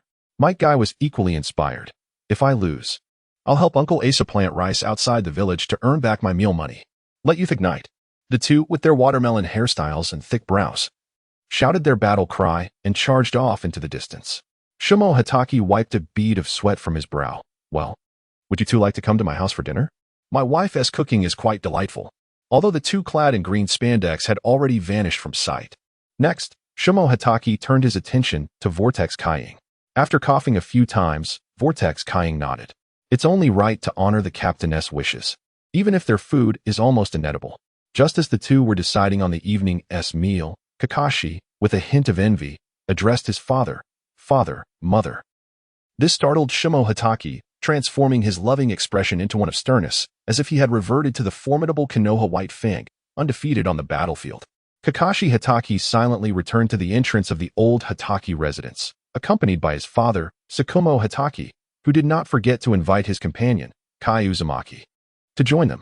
As they entered, Kakashi and Tsukumo stood motionless in front of the small courtyard, an unusual atmosphere enveloping them. Puzzled, Kai stepped inside, only to be taken aback by the scene before him. The courtyard, once harmonious and tranquil during his previous visit, was now marred by mud and stains, littered with large stones and heaps of grass. Even more alarming was a broken kunai lying among the grass, an instrument of death. Kai understood the turmoil within Tsukumo and Kakashi. Anyone returning home to such a sight would feel distressed, especially Tsukumo in his current state. In Kai's perception, Tsukumo's aura fluctuated dramatically, alternating between strength and frailty, akin to a tautly pulled string. "Kai, you should leave. The house is too chaotic. Perhaps you can come back another time." Tsukumo's voice was cold, reminiscent of ice. Kai, however, did not depart. Instead, he quietly stood behind Tsukumo, resembling a sulking child. Acknowledging this unspoken solidarity, Tsukumo pressed forward, disregarding Kai, while Kakashi continued only after aligning himself with Kai. "Brother Kai, Why must our home be subjected to such torment? Kakashi weakly inquired, at a loss for words. Kai observed as Tsukumo's previously formidable presence waned. He recognized that the turmoil was a consequence of his own actions, a burden he should bear. Yet he found himself unable to do so. He made his way to his bedroom, where his wife, the mother of his child, awaited him. As he slowly pushed the door open, a faint scent of blood mingled with medicinal odors wafted towards him. Is that you, Tsukumo? Have you returned? A frail voice emerged from the dimly lit room. Suddenly, Tsukumo collapsed weakly to the ground. The white-haired headband he wore snapped, cascading his long, white hair over his face. His feeble voice broke the silence. I'm sorry. I'm so sorry. Kai looked into the room, where the woman he had seen before now bore a bandage on her head, one eye covered with a white cloth. Her eyes were injured. Is this bullying? Kai clenched his fist tightly. A purplish light emanated from him, gently enveloping those beside him with an almost divine power. At that moment, the meaning of the touch of starlight skill became clear to him. It also possessed the ability to soothe emotions, and it was indeed area effective. The swirling aura of purple light emanated from Uzumaki Kage, and as the brilliance, which flickered every 3 seconds, gradually ceased, Kage was momentarily taken aback by the sight of his wife standing once more. In an embrace that spoke volumes, the dim, dilapidated room transformed into a radiant sanctuary, illuminated by that same enchanting purple glow. In essence, this light enveloped Uzumaki Kage and the Hatake family in a warm, familial harmony. Indeed, the power of this radiant energy was astonishing, extending far beyond mere romantic inclinations. Uzumaki Kage could not help but internally marvel at the sight of his parents, while his own attempt to join them went unnoticed. Ultimately, Kage partook in a meal at the Hatake residence, prompted by the earnest insistence of Mrs. Hatake, a heartfelt repast. The fare consisted of ramen, delivered from a certain establishment favored by Kakashi. As for the existence of food delivery in this era, Kage dismissed such musings. Recalling the various business proposals his teacher had once whimsically elaborated upon, including one reminiscent of Mate 1. With the knowledge gleaned from these proposals and his own studies in commerce, Kage had even garnered national accolades in business innovation competitions.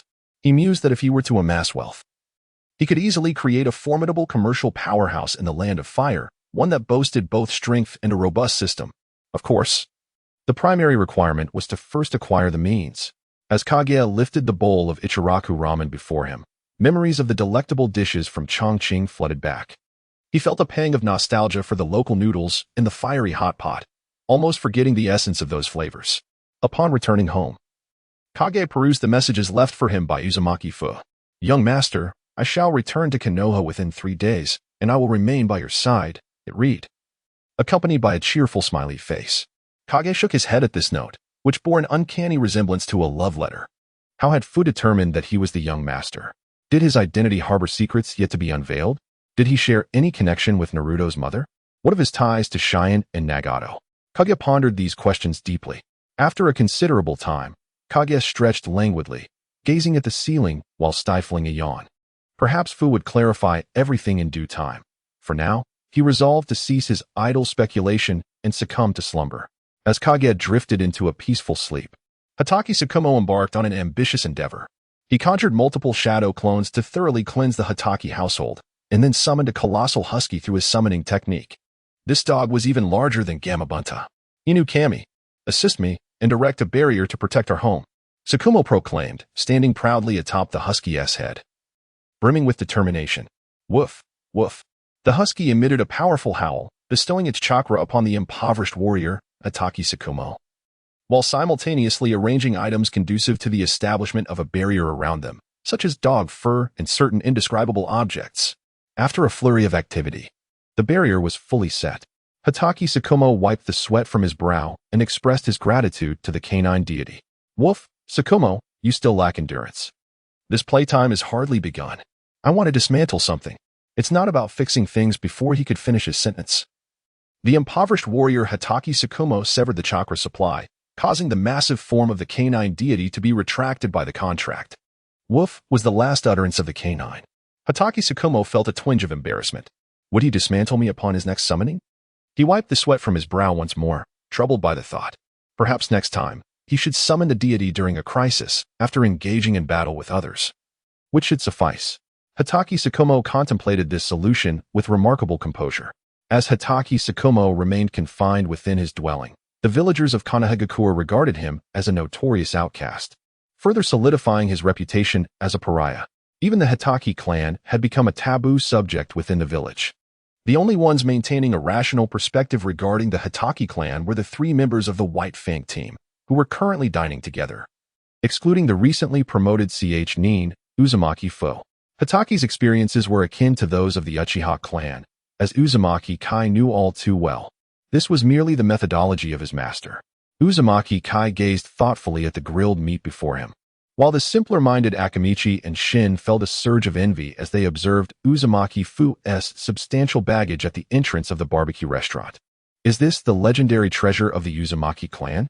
Shin mused, retrieving a piece of gold from the cart and biting into it, leaving an impression. Wow, I've never seen gold like this. His excitement nearly compelled him to produce a pen and paper. Uzumaki Kai regarded him with a mix of exasperation. Weren't you trained as an emotionless assassin by Master Danzo using the blood mist technique? This is clearly a subpar product. Uzumaki Kai thought of Shin's unfortunate companion. Sigh. Uzumaki Kai, who exactly are you? Akamichi inquired, her gaze hazy, her eyes darting about erratically. Uzumaki Kai felt a headache coming on. He had a fondness for Akamichi, and the prospect of her being swept away by this inexplicable influx of wealth troubled him greatly. Resolving to address this, Uzumaki Kai stood and placed his hands on Akamichi's frail shoulders.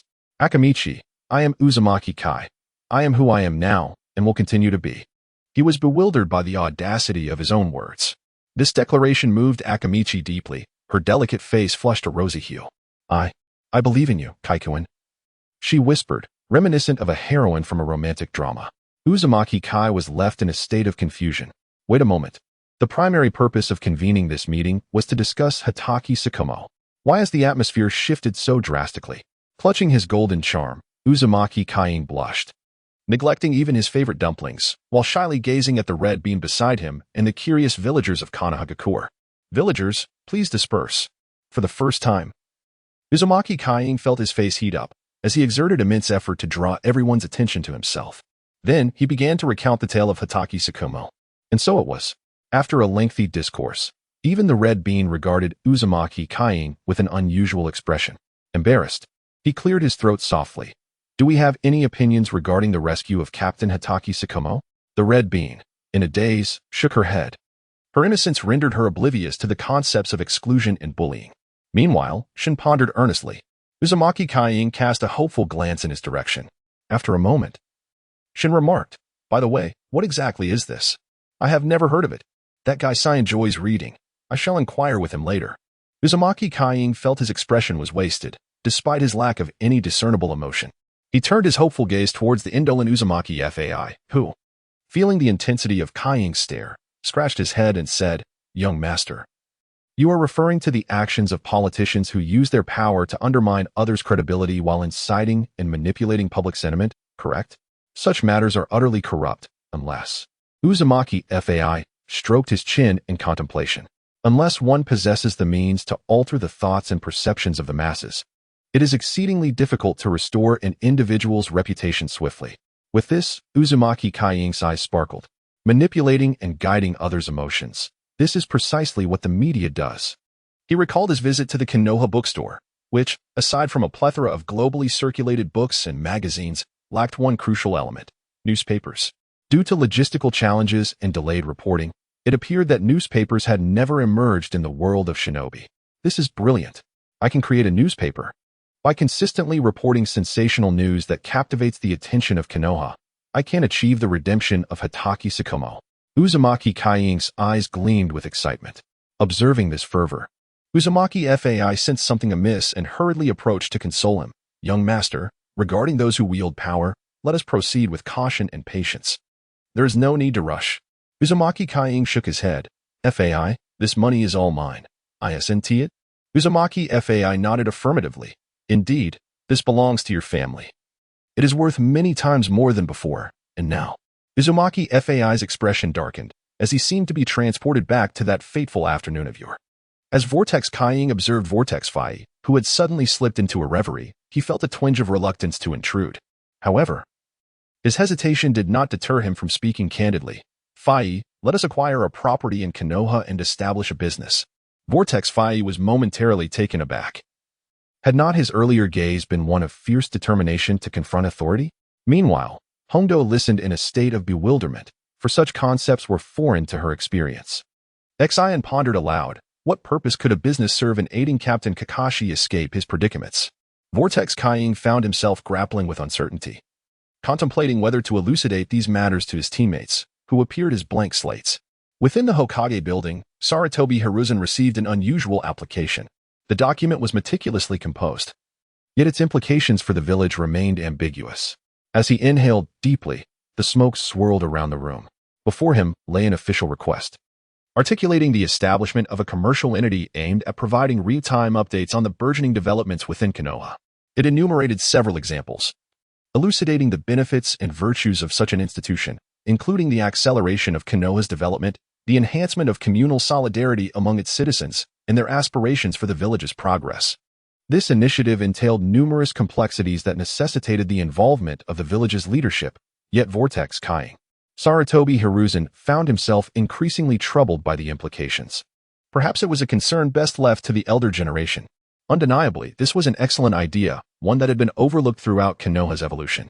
Sarutobi Hiruzen was known for his populist approach, guiding the villagers' sentiments with trust and reassurance, while Danzo embodied an unwavering desire for control and indoctrination. Both sought to cultivate a cohesive, enduring, and sustainable Konoha, dedicating themselves wholeheartedly to this cause, often at great personal cost. Yet, neither had contemplated a more conciliatory method to align the villagers' will. "Fox!" Sarutobi Hiruzen exclaimed, directing his voice towards the ceiling. A figure clad in a fox mask materialized in the center of the fiery office. "Lord Hokage," the elite Umbu ninja addressed him. "Summon Shimura Danzo, Orochimaru, and Minato Namikaze to my office. There is a matter that requires deliberation." At that moment, Sarutobi Hiruzen's expression was grave. The Umbu ninja nodded slightly before vanishing like a shadow from the Hokage's office. At this moment, Vortex Kaiying and Vortex Fai are selecting properties in an unoccupied area of Konoha village. A large cart filled with valuables is shrouded in fabric, concealing any indication of its worth. Inside, Vortex Fai is negotiating prices and determining if there are superior options available. Meanwhile, Vortex Kaiying contemplates the utilization of this substantial wealth. It is preferable not to keep the funds idle. They should be transformed into other assets and set into circulation. This knowledge of finance eludes me, leaving me in a quandary.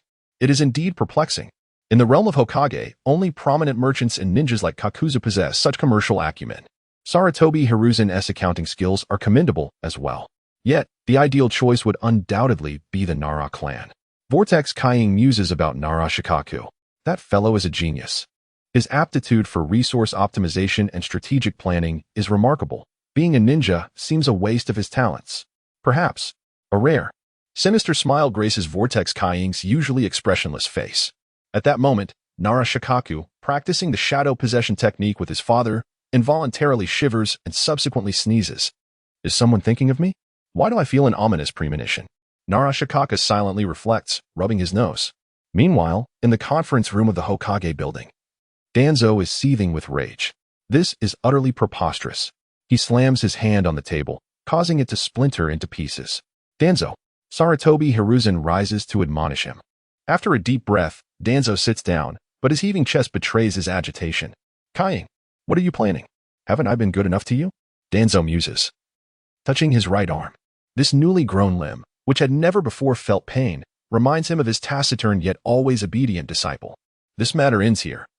We shall discuss any further details only after the individual who proposed this idea provides me with an explanation. Danzo stands, sweeping his sleeve aside. Without sparing anyone else a glance, he strides out. Sarutobi Hiruzen's expression is exceedingly complex. So be it. The other two members also exit the conference room. Hiruzen gazes into the distance, his fists clenched as he tilts his head slightly. Vortex Kaiying, is this the notion brought forth by that member of the Vortex clan? Vortex Kaiying wagers that the upper echelons of Konoha village are undoubtedly in an uproar over his proposal, perhaps even initiating discussions and meetings.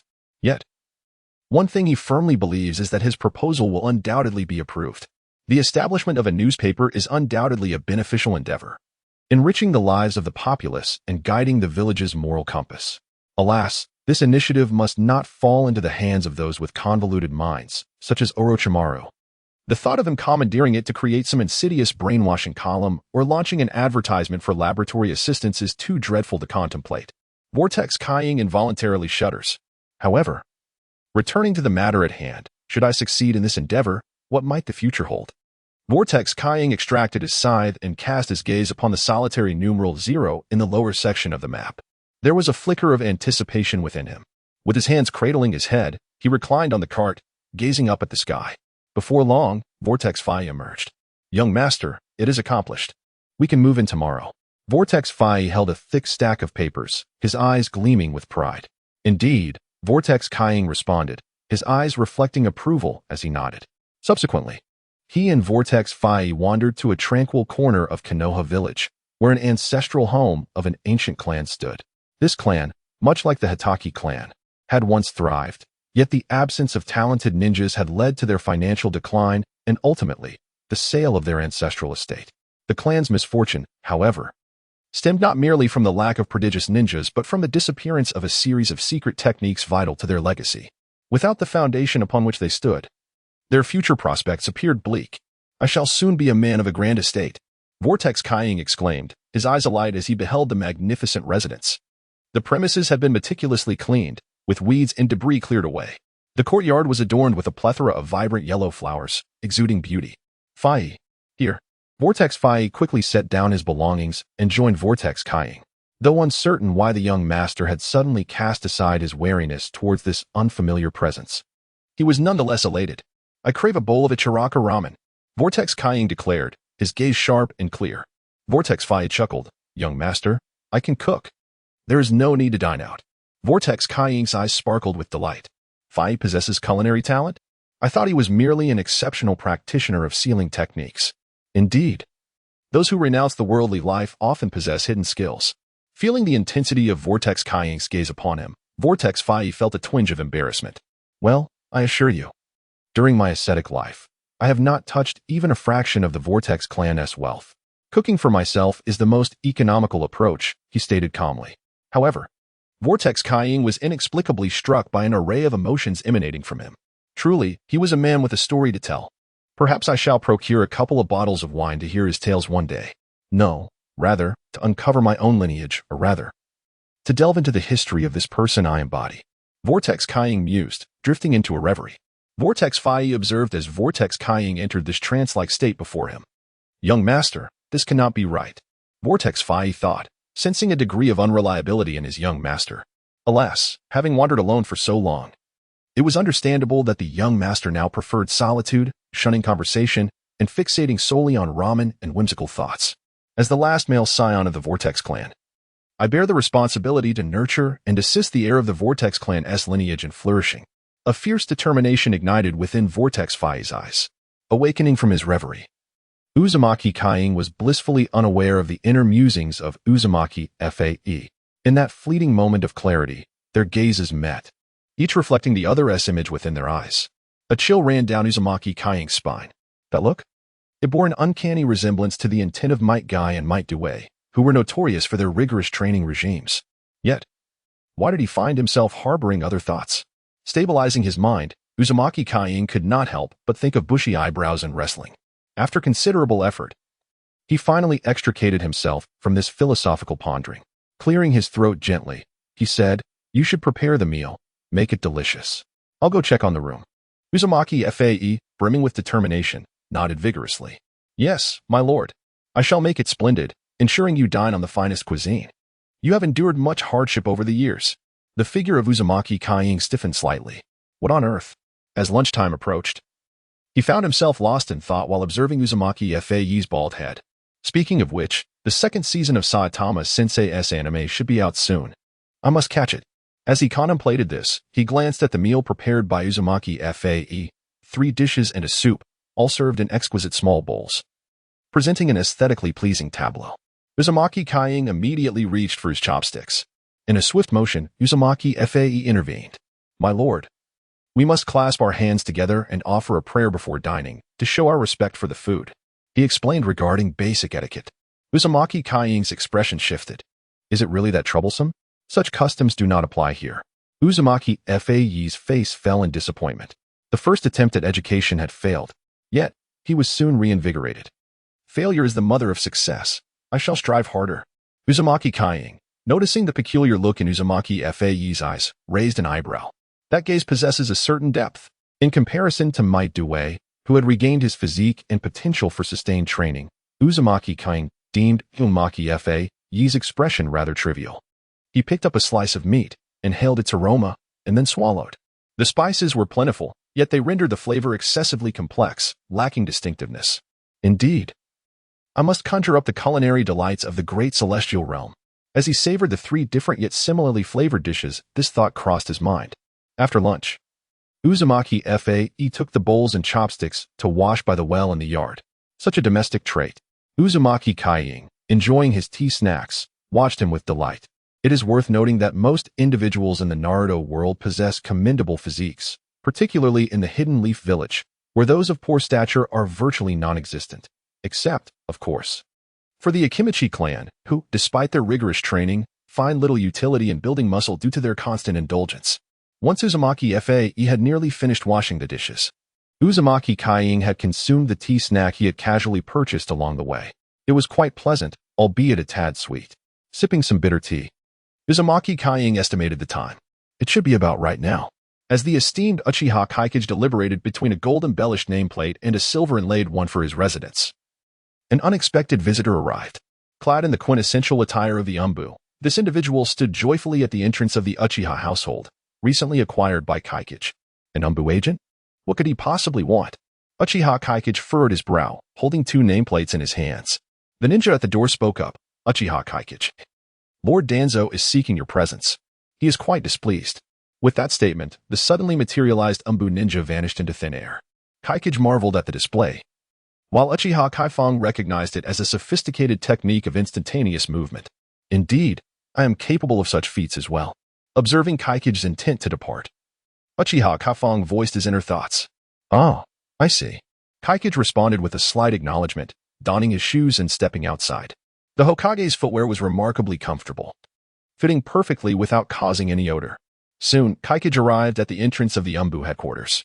After rehearsing his thoughts internally, he proceeded towards Danzo's office. Along the way, he exchanged greetings with several Umbu newcomers, nodding in acknowledgement. Eventually arriving at Danzo's office, he knocked 3 times before entering. Danzo's demeanor was markedly different from his usual self. Typically engrossed in his tasks at this hour, he now rested his chin on his hands, clearly deep in contemplation.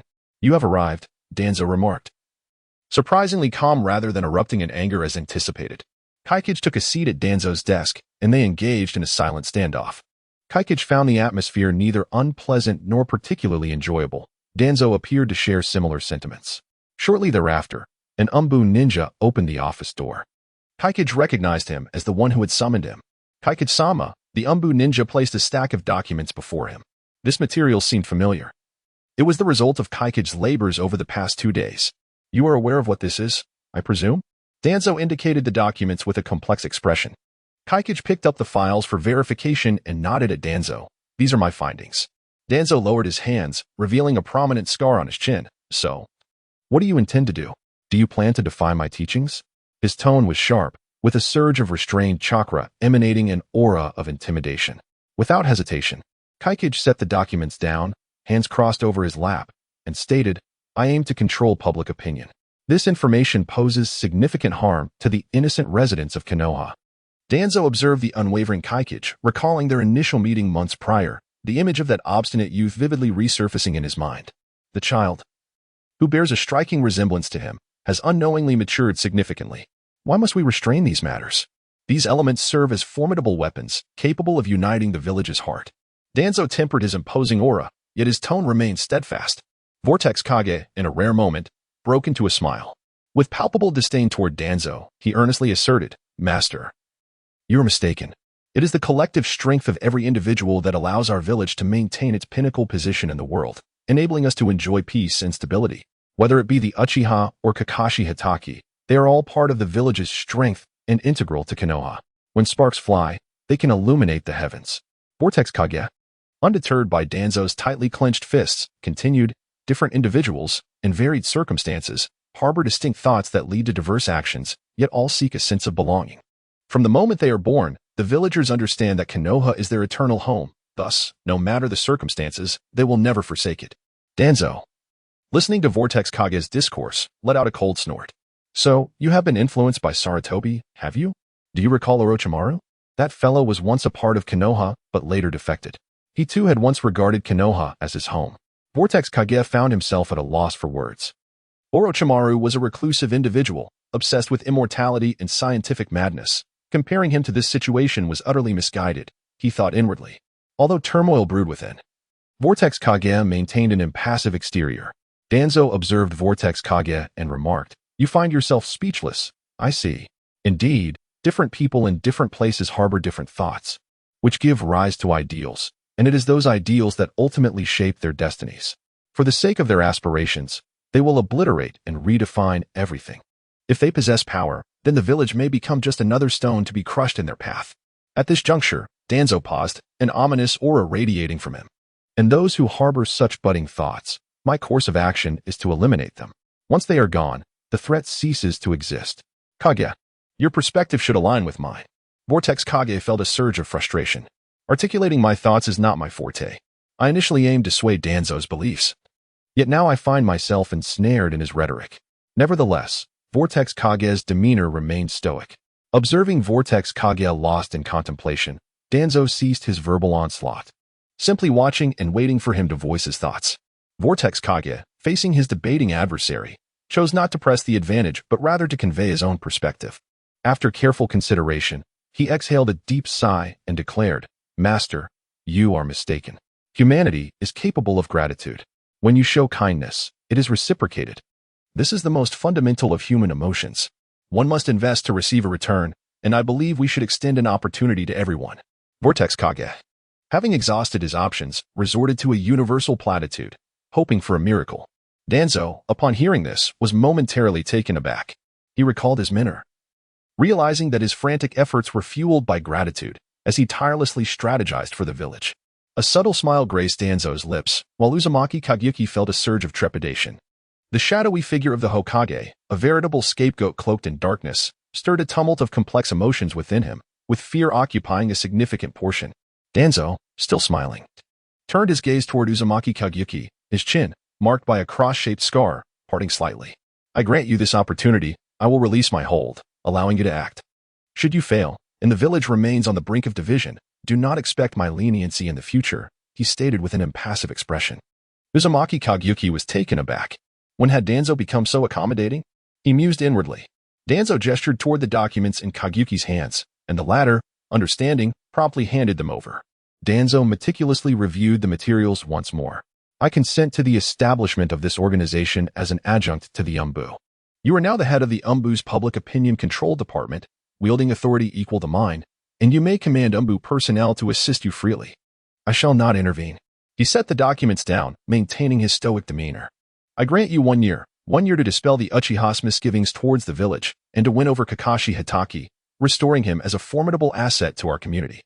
Should you fail, you may resign yourself to learning under my guidance. I will cultivate a different will of fire in you, one that stands in stark contrast to the perceived weakness exhibited by Sarutobi Hiruzen. I shall inevitably grow old, and when that time comes, all of this will belong to you." After uttering these words, Danzo fell into deep contemplation. Uzumaki Kageyuki, however, was inexplicably agitated. "This is overwhelming. This debt of gratitude is too great," he thought, lowering his head, his expression mirroring Danzo's lack of emotion. Danzo truly treated him well. After a prolonged silence, Danzo spoke softly. "A ninja is a profession that should spare no effort for the sake of mission and rules. Kakashi Hitaki erred, leading the village into great peril. This is fundamental and principled. How do you plan to guide your so-called public opinion?" Uzumaki Kageyuki was momentarily taken aback. Was this the beginning of his instruction? "Master, the village is sustained by its people through generations, and the only sacrifice we can make is for the future and hope of the village. Although my time here has been brief, the atmosphere of peace and goodwill has profoundly captivated me. Everyone is a friend, harboring kindness and hope for the world. Such a village should exist, not merely as a weapon forged for war." Kageyuki replied earnestly. Danzo observed as Kageyuki rubbed his brow in contemplation. "Do you truly believe so?" he inquired. Kageyuki nodded, affirming, "These are the truths I have witnessed with my own eyes." Danzo scoffed. "Eyes? They are the most deceptive of instruments. Are you familiar with the hidden mist village of the water country? In that place, a mist envelopes the surroundings in a tranquil embrace, where people live contentedly, seemingly a paradise. Yet within this serene facade, the Mizukage is forging a formidable era through the most brutal means. If we, the Leaf Village, continue unchanged, we shall be harmed. The Vortex Kage scoffed. The current Mizukage, Yagura, is enacting a reign of terror to bolster the strength of his village while extending his malevolent grasp towards the long-settled Six-Tails in the Land of Water. The Vortex Kage solemnly declared, however, we in the Leaf remain the foremost ninja village, while they remain pathetically weak. We are powerful. Adhering to our established path suffices for our strength, and there is no need to squander our power for the benefit of other villages. Danzo paused momentarily, realizing this was a blind spot in his thinking. He had always centered his thoughts around the development of the Leaf, persistently contemplating ways to enhance its strength. However, the current pace felt stagnant, albeit stable. Yet he had forgotten that the Leaf's original strength could easily subdue its surroundings. Rapid enhancement was unnecessary. Am I being overly impatient? Danzo clasped his hands together on the table. The Vortex Kage observed Danzo in contemplation, remaining silent. Go. Find the monkey and get the task done. If you need more hands, recruit from the Umbu. They will be taking a brief respite, and there are enough personnel at your disposal. Danzo tossed a pendant to the Vortex Kage. Take this. Your commands will henceforth be my commands. I expect to see results in a year. I grant you but a single year. Danzo turned his gaze toward the flowing underground river below the window, lost in thought. The Vortex Kage accepted the pendant, which bore the emblem of the Senju clan, encased in a small crystal. What is this? He inquired, sensing its significance yet unable to restrain his curiosity. Danzo did not turn around, softly replying, This is a gift from my master, the second Hokage. The Vortex Kage held it in his hand, recognizing its importance to Danzo. This item is fragile. Handle it with care. Now, go forth and diligently pursue your ambitions. Danzo waved him off. The Vortex Kage nodded softly in response, and then stepped outside. Observing the torrents crashing against the rocks, Danzo, after a long absence, retrieved the tea gifted by Sarutobi Hiruzen on his last birthday. He carefully brewed it over the flame. Before long, Sarutobi Hiruzen entered, clad in his Hokage robes. Danzo, do not be too harsh with the young ones. Hiruzen had learned of the Vortex Kage's visit upon his arrival. Danzo shot Hiruzen an incredulous glance before stating, Do not pry unnecessarily. My decisions differ from your assumptions. Come, let us enjoy some tea. Hiruzen's eyes landed on the tea leaves, and he was reminded of the previous year's afternoon. Danzo, you truly kept this tea. I told you not to take your words in anger to heart. Hiruzen chuckled. Danzo lifted his eyelids, irritably tossing a teacup in front of Hiruzen. Drink your tea. Hiruzen blinked, stroking his goatee with a smile. Very well then. The two of them sat together, sharing a drink. Yet, both were lifelong ninjas, incapable of embracing the fleeting pleasures of romance or nature. Brewing tea was not a ritual of savoring, but rather akin to quenching one's thirst with tap water. Let us summon some water, suggested Danzo, only to find the well run dry. He turned to Hiruzen Sarutobi and admonished, Remember, don't use your mouth. It's unsanitary. Hiruzen formed a hand seal, condensing moisture from the air into the teapot held by Danzo, and retorted, You're the one who is so particular about cleanliness. During our missions, what didn't tea you eat? Danzo poured out a third of the tea leaves, weighed them, and placed them into the large teapot, eyeing Hiruzen's bushy beard. With that beard of yours, I'll shave it all off the next time we spar. Hiruzen, taken aback, flared his nostrils in indignation. Oh really? Who was it last time that almost got their eyebrows singed by my fire dragon bullet? Danzo's temper flared. Oh, so you want to play this game? He retaliated by recalling an old incident. Who was it that bragged about outshining me with shuriken and then pretended to suffer heatstroke when he lost? Hiruzen's beard twisted in disbelief. How could he bring up such ancient history? Do you recall that time when Kashin cried wolf, and you leaped straight into a tree? Then you came down, claiming you needed to verify the intel, clearly terrified. The two middle-aged men reminisced about each other's blunders, from their graduation from the ninja academy to becoming elite jonin. Eventually, the tea was consumed, and night fell, leaving them in contemplative silence. Hiruzen hesitated to speak, but Danzo broke the stillness, saying, It's still early for difficulties. Although you've softened over the years, you've done well, allowing the younger generation time to develop. Now, let them take the reins. Hiruzen, initially displeased by the former part of the statement, felt a spark of joy upon hearing the latter. So you've agreed? He inquired eagerly. Indeed, But if they fail to make a mark within a year, they must return and face my reprimand, Danzo replied, stroking his chin, marred by a cross-shaped scar. It's frustrating. This place just one tea grow a beard. The following day, the exhausted assistant to the Hokage, sporting dark circles under his eyes from a day's toil, approached Hiruzen's desk, laden with a mountain of documents. Hiruzen, refreshed after consuming an entire packet of tea, sat contentedly at his desk, fanning himself with a small fan, exuding an aura of ease. Yet, beneath this facade, he grappled with a fiery discomfort from overindulgence in tea, exacerbated by a long-standing ailment, recently aggravated by years of consuming cold frogs. What is it? Hiruzen smiled like a winter daisy. The assistant placed the documents on the table. Hiruzen grasped the papers, but the assistant noticed Hiruzen's body tremble slightly. Upon closer inspection, however, nothing seemed amiss. I can't take it anymore. The sleepless nights are causing me to hallucinate. I must take a leave and get some proper rest, he thought, overwhelmed by the relentless demands of the day. The assistant ninja began to recount the events. Lord Third, the first matter pertains to Konoha's Kaiying, also known as Uzumaki Kaiying. On the application form he submitted, he included an additional request for the establishment and funding of the Umbu Public Opinion Control Department. When applying, he showed me Lord Danzo's insignia. This matter has been authorized by Lord Danzo. The office assistant ninja, embodying resilience and noble character, endeavored to elucidate the complex situation in the simplest of terms. Sarutobi Hiruzen nodded thoughtfully, stroking his goatee as he perused the documents. Public Opinion Control Department, what a formidable name, he remarked before stamping the document with the Hokage seal. He then picked up the second and final document, opening the folder without waiting for the assistant ninja to speak. A mission notification and the assistant ninja's report lay before him, concerning the Uzumaki clan. Sarutobi Hiruzen pondered over the report, while the assistant ninja sat silently, awaiting further instruction. How is Kushina? He inquired of the assistant ninja. The assistant ninja's expression appeared somewhat uneasy. Mrs. Uzumaki Kushina has not been. Sarutobi Hiruzen nodded. Indeed. Then let Uzumaki Kaiying and his kin, Uzumaki Fai, proceed. They shall depart in 5 days. Since Hataki Tsukumo cannot lead the team, let it be him. The assistant ninja expressed concern. But Uzumaki Fai has just arrived in Konoha. That might not be advisable. Sarutobi Hiruzen shook his head. No need for concern. Uzumaki Fai has already clarified matters upon his arrival. He can be trusted. Realizing his understanding of the situation was limited, the assistant ninja refrained from further comment. Sarutobi Hiruzen signed the documents and placed them at the edge of his desk. You may leave now. Take a good rest. You worked hard yesterday. The assistant ninja offered a few polite words before departing. Sarutobi Hiruzen gazed skyward, stroking his goatee. Kaiying, I did not anticipate such a formidable presence from you. Yet, I wonder what choices lie ahead for you. However, with Danzo's influence, you should likely choose Konoha. He stroked his beard once more, relishing the sensation. He must not allow that old rascal Danzo to take it from him, for the old man was merely envious. Reflecting on Danzo's words from the previous day, he fondly caressed his beard again.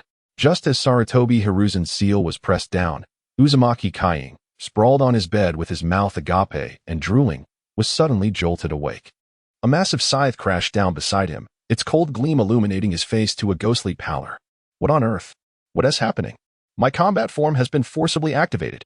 In his pajamas, Uzumaki Kaiying hoisted the scythe and gazed, astonished, at the control panel before him, stroking his chin.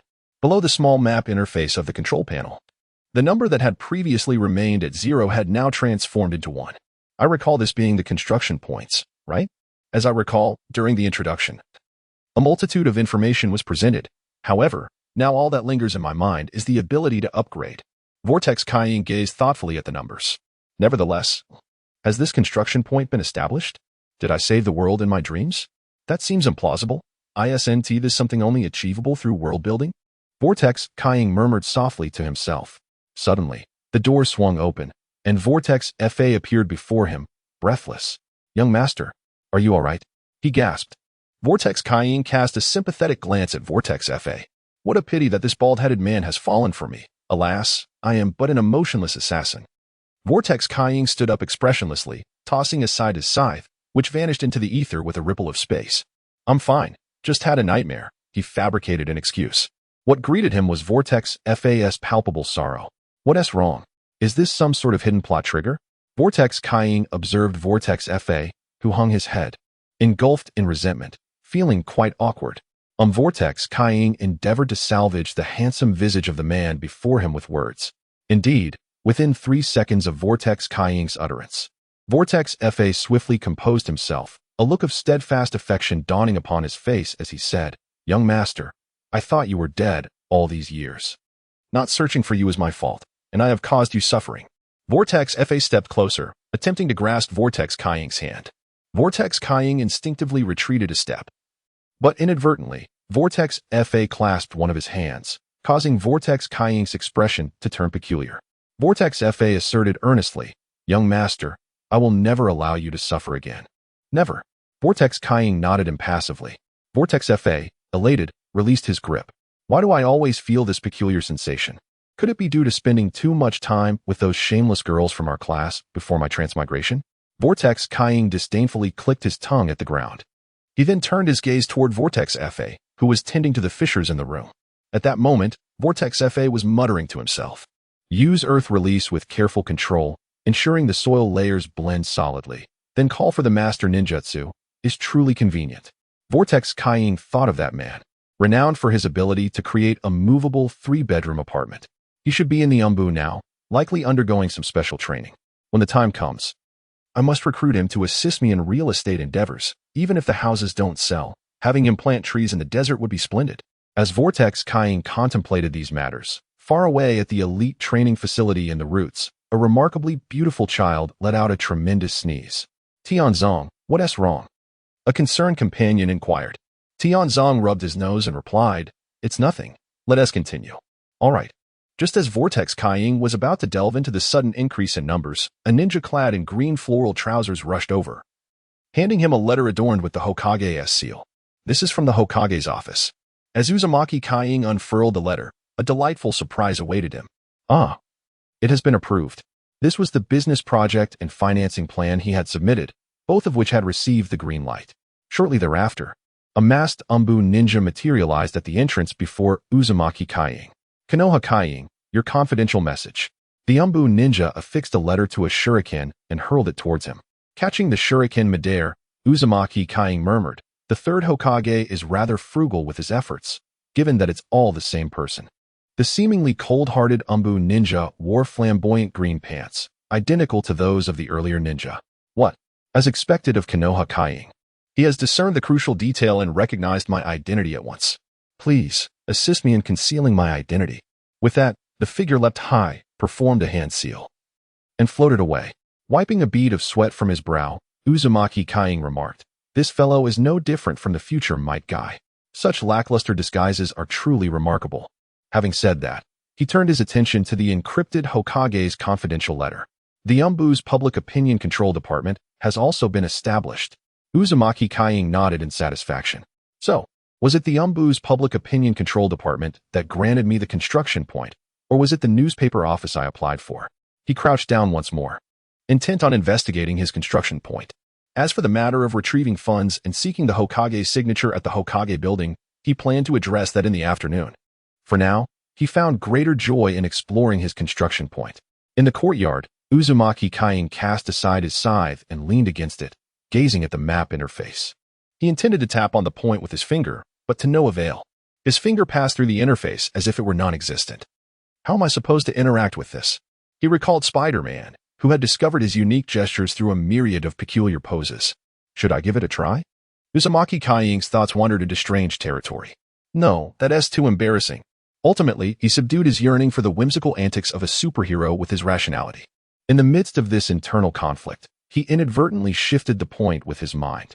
A small light appeared before him, blindingly bright. Uzumaki Kaiying maneuvered the light with his thoughts, creating a dazzling display of white light and shadow illusions before his eyes. This was a visual persistence caused by the intense stimulation of his retina. Could it be dimmer? It's far too dazzling, even more so than Might Guy's teeth. Uzumaki Kaiying scoffed. As he lamented, the light began to fade under the weight of his strong discontent, yet it remained centered in his vision, rotating in tandem with his head. What a nuisance. This thing could disrupt the battle. Go away. Uzumaki Kaiying attempted to manipulate the light point with his thoughts. Subsequently, the glowing point obediently returned to the bottom of the map, transforming into the numeral 1. Was it to be manipulated through sheer will? A fervent desire? The whirlpool shadow nodded knowingly. He then summoned the glowing point and gazed at his experience bar. He mentioned that this object could facilitate advancement. But how exactly? The whirlpool shadow attempted to make the glowing point touch the experience bar. In an instant, a wondrous CG animation unfolded as the glowing point morphed into a shimmering spark, seemingly poised to ignite the whirlpool shadow's experience bar. Startled, the whirlpool shadow hastily moved the glowing point away, only to inadvertently tap his scythe instead. The glowing point ignited instantly, setting the scythe ablaze. Panic-stricken, the whirlpool shadow blew fervently, while incessantly signaling to retract the construction point with his thoughts. However, the construction point appeared oblivious, merely engulfed in flames, along with the entity that provided the whirlpool shadow with sustenance. Goodness! Could this construction point be so treacherous? Clang. The lottery begins. Please select one of the following 3 items. Before him materialized a lottery page, accompanied by a CG animation reminiscent of a brother arriving to strike him. The whirlpool shadow twitched his lips in silent exasperation. Could this absurd unboxing animation be turned off? It reminded him of the incessant interruptions encountered while voraciously reading pirated novels in his youth. Upon hearing his complaint, the system promptly abolished the gaudy animations, leaving only 3 small parcels before the whirlpool shadow. Indeed, there is merit in consuming authentic content. No advertisements, clear and direct without garbled text. Save for the occasional typographical errors and bugs from the author, which were relatively minor grievances. The whirlpool shadow approached the trio of parcels with satisfaction. He meticulously grasped the first parcel and began to read the accompanying description. It detailed a miraculous method of salt production from the distant and beautiful East, achieving perfection in the crafting of sea salt. The whirlpool shadow was astounded. Ah, what is this? He weighed the small parcel in his hand, discovering it contained a book, presumably on the so-called miraculous method of salt production. We have no shortage of salt here. The whirlpool shadow, perplexed, set the parcel aside and turned his attention to the second one. This parcel also bore an introduction. It spoke of the mysterious methods of a genius from the distant Eastern Celestial Empire, heralded as a remarkable invention for the world, the hose method of alkali production, accompanied by a complete set of assembly diagrams for the production line. The whirlpool shadow silently placed this item down. He had learned about it in middle school, having diligently memorized the formulas and their derivatives.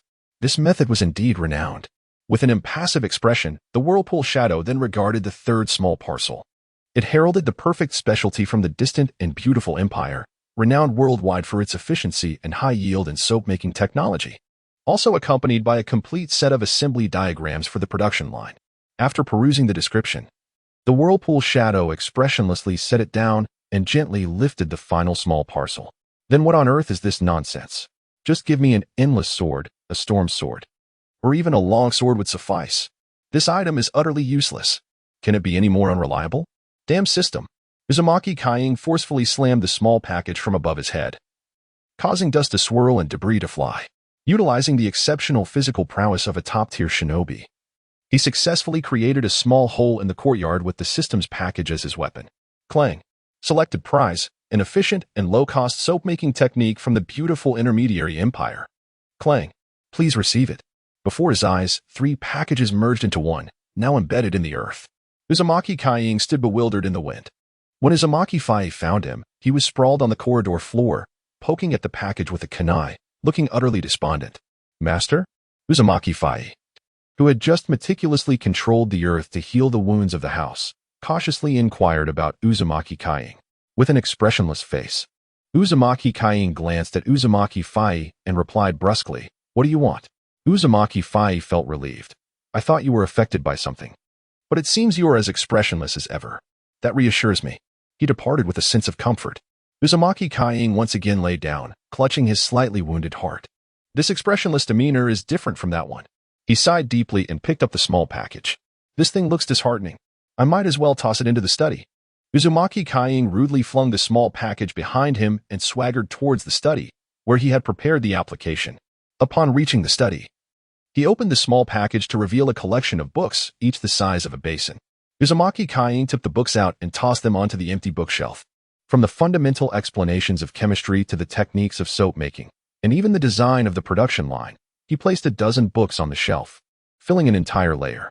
Well, not bad. The items provided by the system are quite decent, albeit somewhat frivolous. Uzumaki Kaiying stroked his chin as he gazed at the fully stocked shelf. He then picked up the small package, intending to place it on the shelf. Effortlessly, the package, containing a dozen books, nestled perfectly between two other books. Task accomplished. Now to grab some lunch and ask the third Hokage for money. With that thought, he exited the study. The door was firmly shut for 3 seconds before being rudely flung open. Uzumaki Kaiying rushed in with a blank expression and wide eyes. Oh no. A small bag can hold a dozen books. I completely forgot about that. He scolded himself for his foolishness. He picked up the small package, which bore illustrations of oranges and bananas, now looking tattered from his earlier treatment. With a hint of regret, Uzumaki Kaiying placed the small package on the table, opened it, and then set the books down on the surface. The towering stack of over a dozen books exceeded 3 times the apparent volume of a small parcel. Uzumaki Kaiying cradled the small package in her hands, peering inside. Of course, it had been digitized. Within the package, she discovered nearly a cubic meter of space, measuring 2 meters in length and half a meter in width and height. Wow, exhilarating. Uzumaki Kaiying beamed, her spirits considerably lifted. The earlier disappointment of having drawn the detailed junior high school textbooks had dissipated with the emergence of this otherworldly pocket.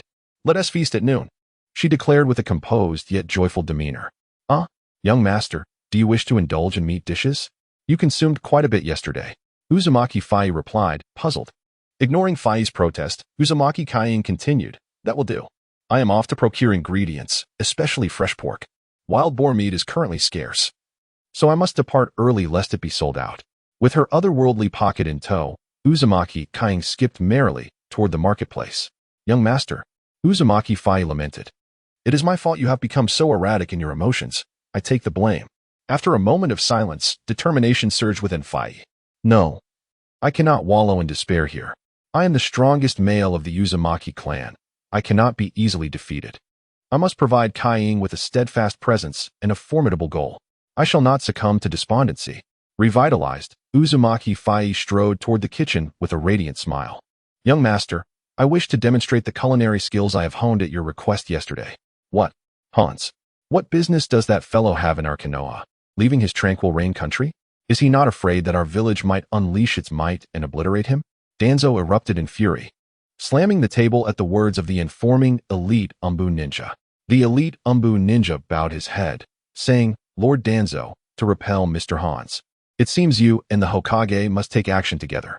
Currently, the only one in Konoha capable of easily defeating such a powerful foe is White Fang. And the only one who can hold his own against him is the now-aged Hokage. Danzo's rage flared anew as he slammed the table once more. What about me? Why am I not considered? However, he soon recognized his limitations. As a wind-release ninja, while he was unafraid of Hans's poisonous mist, he was utterly unqualified for hand-to-hand combat with him. Hans was a man of poison. Even a slight touch could be fatal. Furthermore, Danzo's current physique could not endure such strain. Must I join forces with that monkey? He grumbled, unwilling to stoop to such a level. However, he found it even more difficult to relent to White Fang. What does he seek from me? Danzo pondered for a moment. Lord Danzo, I do not know. We must inquire with the envoy sent by Mr. Hans for precise information. The elite Umbu ninja replied, head bowed. Tobarama nodded slightly and said, very well, let us proceed. In the hall of the Umbu, he observed a Rain Village ninja who was being scrutinized by 5 or 6 Umbu shinobi. Taking a seat opposite him, Tobarama inquired, pray tell, what brings you here? He crossed his legs, his eyes sparkling with a hint of mockery. The Rain ninja, feeling somewhat apprehensive, took a deep breath and replied, you are aware of Lord Jiraiya, one of the legendary Sannin, I presume? Tobarama nodded, urging him to continue. The Rain ninja, encouraged by this gesture, continued, are you also aware that he has left 3 disciples in the land of rain? Leaning forward, Tobarama clasped his knees, his eyes narrowing slightly as he urged, please, continue your tale. I have little patience for half-finished stories, and I particularly dislike being questioned. With an unrestrained release of his murderous intent and the pressure of wind chakra, the Rain ninja involuntarily trembled under Tobarama's imposing presence. You may proceed. Tobarama finally relented, easing his oppressive aura, allowing the Rain ninja to gasp for breath. Very well. Lord Tobarama, the Rain ninja stammered, his hands trembling as he struggled to speak. He recounted the comings and goings of Jiraiya and the Akatsuki organization. Tobarama furrowed his brow, his expression grave. So, Jiraiya has engaged in such actions, has he? He has only exacerbated the ongoing conflicts in a land already rife with strife. Inwardly, Tobirama mused Jiraiya. You have truly outdone yourself. I once regarded you as a mere fool, but it seems your strategic acumen and ability to protect your village are formidable. Using the strength of neighboring villages to disrupt their progress, while simultaneously bolstering your own power to ultimately engulf them. Brother, you have executed this plan beautifully. While his heart brimmed with delight, his demeanor remained impassive, his brow still furrowed with composure. This is a course of action I cannot undertake. Our village is currently embroiled in unprecedented turmoil due to the situation in the Land of Rain. Though it appears tranquil now, issues may arise at any moment. Tobirama diplomatically declined. The Rain Ninja, unwilling to concede, replied, Is it not merely a matter of your discord with the Hokage over Kakashi Hitaki? Why not sever ties with Sarutobi and use your strength to establish an unassailable Konoha? Tobirama chuckled coldly at this. The intelligence from foreign lands is quite comprehensive. Had it been the old me, I might have entertained such an idea. He recalled the previous day's confrontation with that insufferable monkey. All the strength belonged to the village. There was no question of changing allegiances. Though they were undeniably weak, they were still essential components that could not be squandered. Tobirama had already come to understand the words of the Vortex Village's Kaikage from an alternate perspective. Please see yourself out. Konoha currently lacks the capacity to intervene in external matters. We must first manage our own affairs. Rising to his feet, he fixed his gaze straight ahead. The Rain Ninja recognized that the alliance could not be forged and, with a deep breath, departed. An elite Umbu shinobi nearby suggested a lethal course of action. Tan shook his head with a smile, saying, No need. They will return and seek assistance from others. Subsequently, their nation will descend into overt conflict, or one side will be utterly defeated by the other. Regardless of the outcome, Hanzo has been unable to leave the Land of Rain for over 5 years. With a sense of satisfaction, Tanz returned to his office. Meanwhile, in a different realm, the spirited Kaikage Uzumaki was joyfully storing his favorite meats in his dimensional bag. Although the exquisite flavors would later be diminished by the culinary skills of Uzumaki HI, the convenience of the dimensional bag was undeniable. What mattered was that he was content. At this moment, Uzumaki Kaikage remained blissfully unaware of the world he had altered. Under his influence, the once despairing Konoha ninja, Tsukumo Hitaki, who had contemplated suicide days prior, had resigned from his ninja duties and was now joyfully playing with his family behind a protective barrier. The two prominent figures of Konoha, Tan Shimura and Hiruzen Sarutobi, who had previously been at odds due to Tsukumo's demise, spent the day engaged in heartfelt conversations about life, despite their excessive tea consumption leading to some discomfort. In essence, myriad tragic events had been inadvertently resolved by Uzumaki Kaikage, who remained blissfully ignorant of his impact. As he returned with the meat, intending to hand it over to Uzumaki HI for cooking, a tall figure sat cross-legged in a hollowed-out mountain outside of Konoha, surrounded by masked individuals. This place is truly unbearable, one ninja muttered. Another, with a chuckle, replied, Konoha is ill-suited for us water-style ninjas, especially within the tightly monitored confines of the village. Finding a place of peace is no easy feat. I still cannot endure this earth-style feeling, lamented another ninja. Slowly, Hanzo opened his eyes. Lord Hanzo.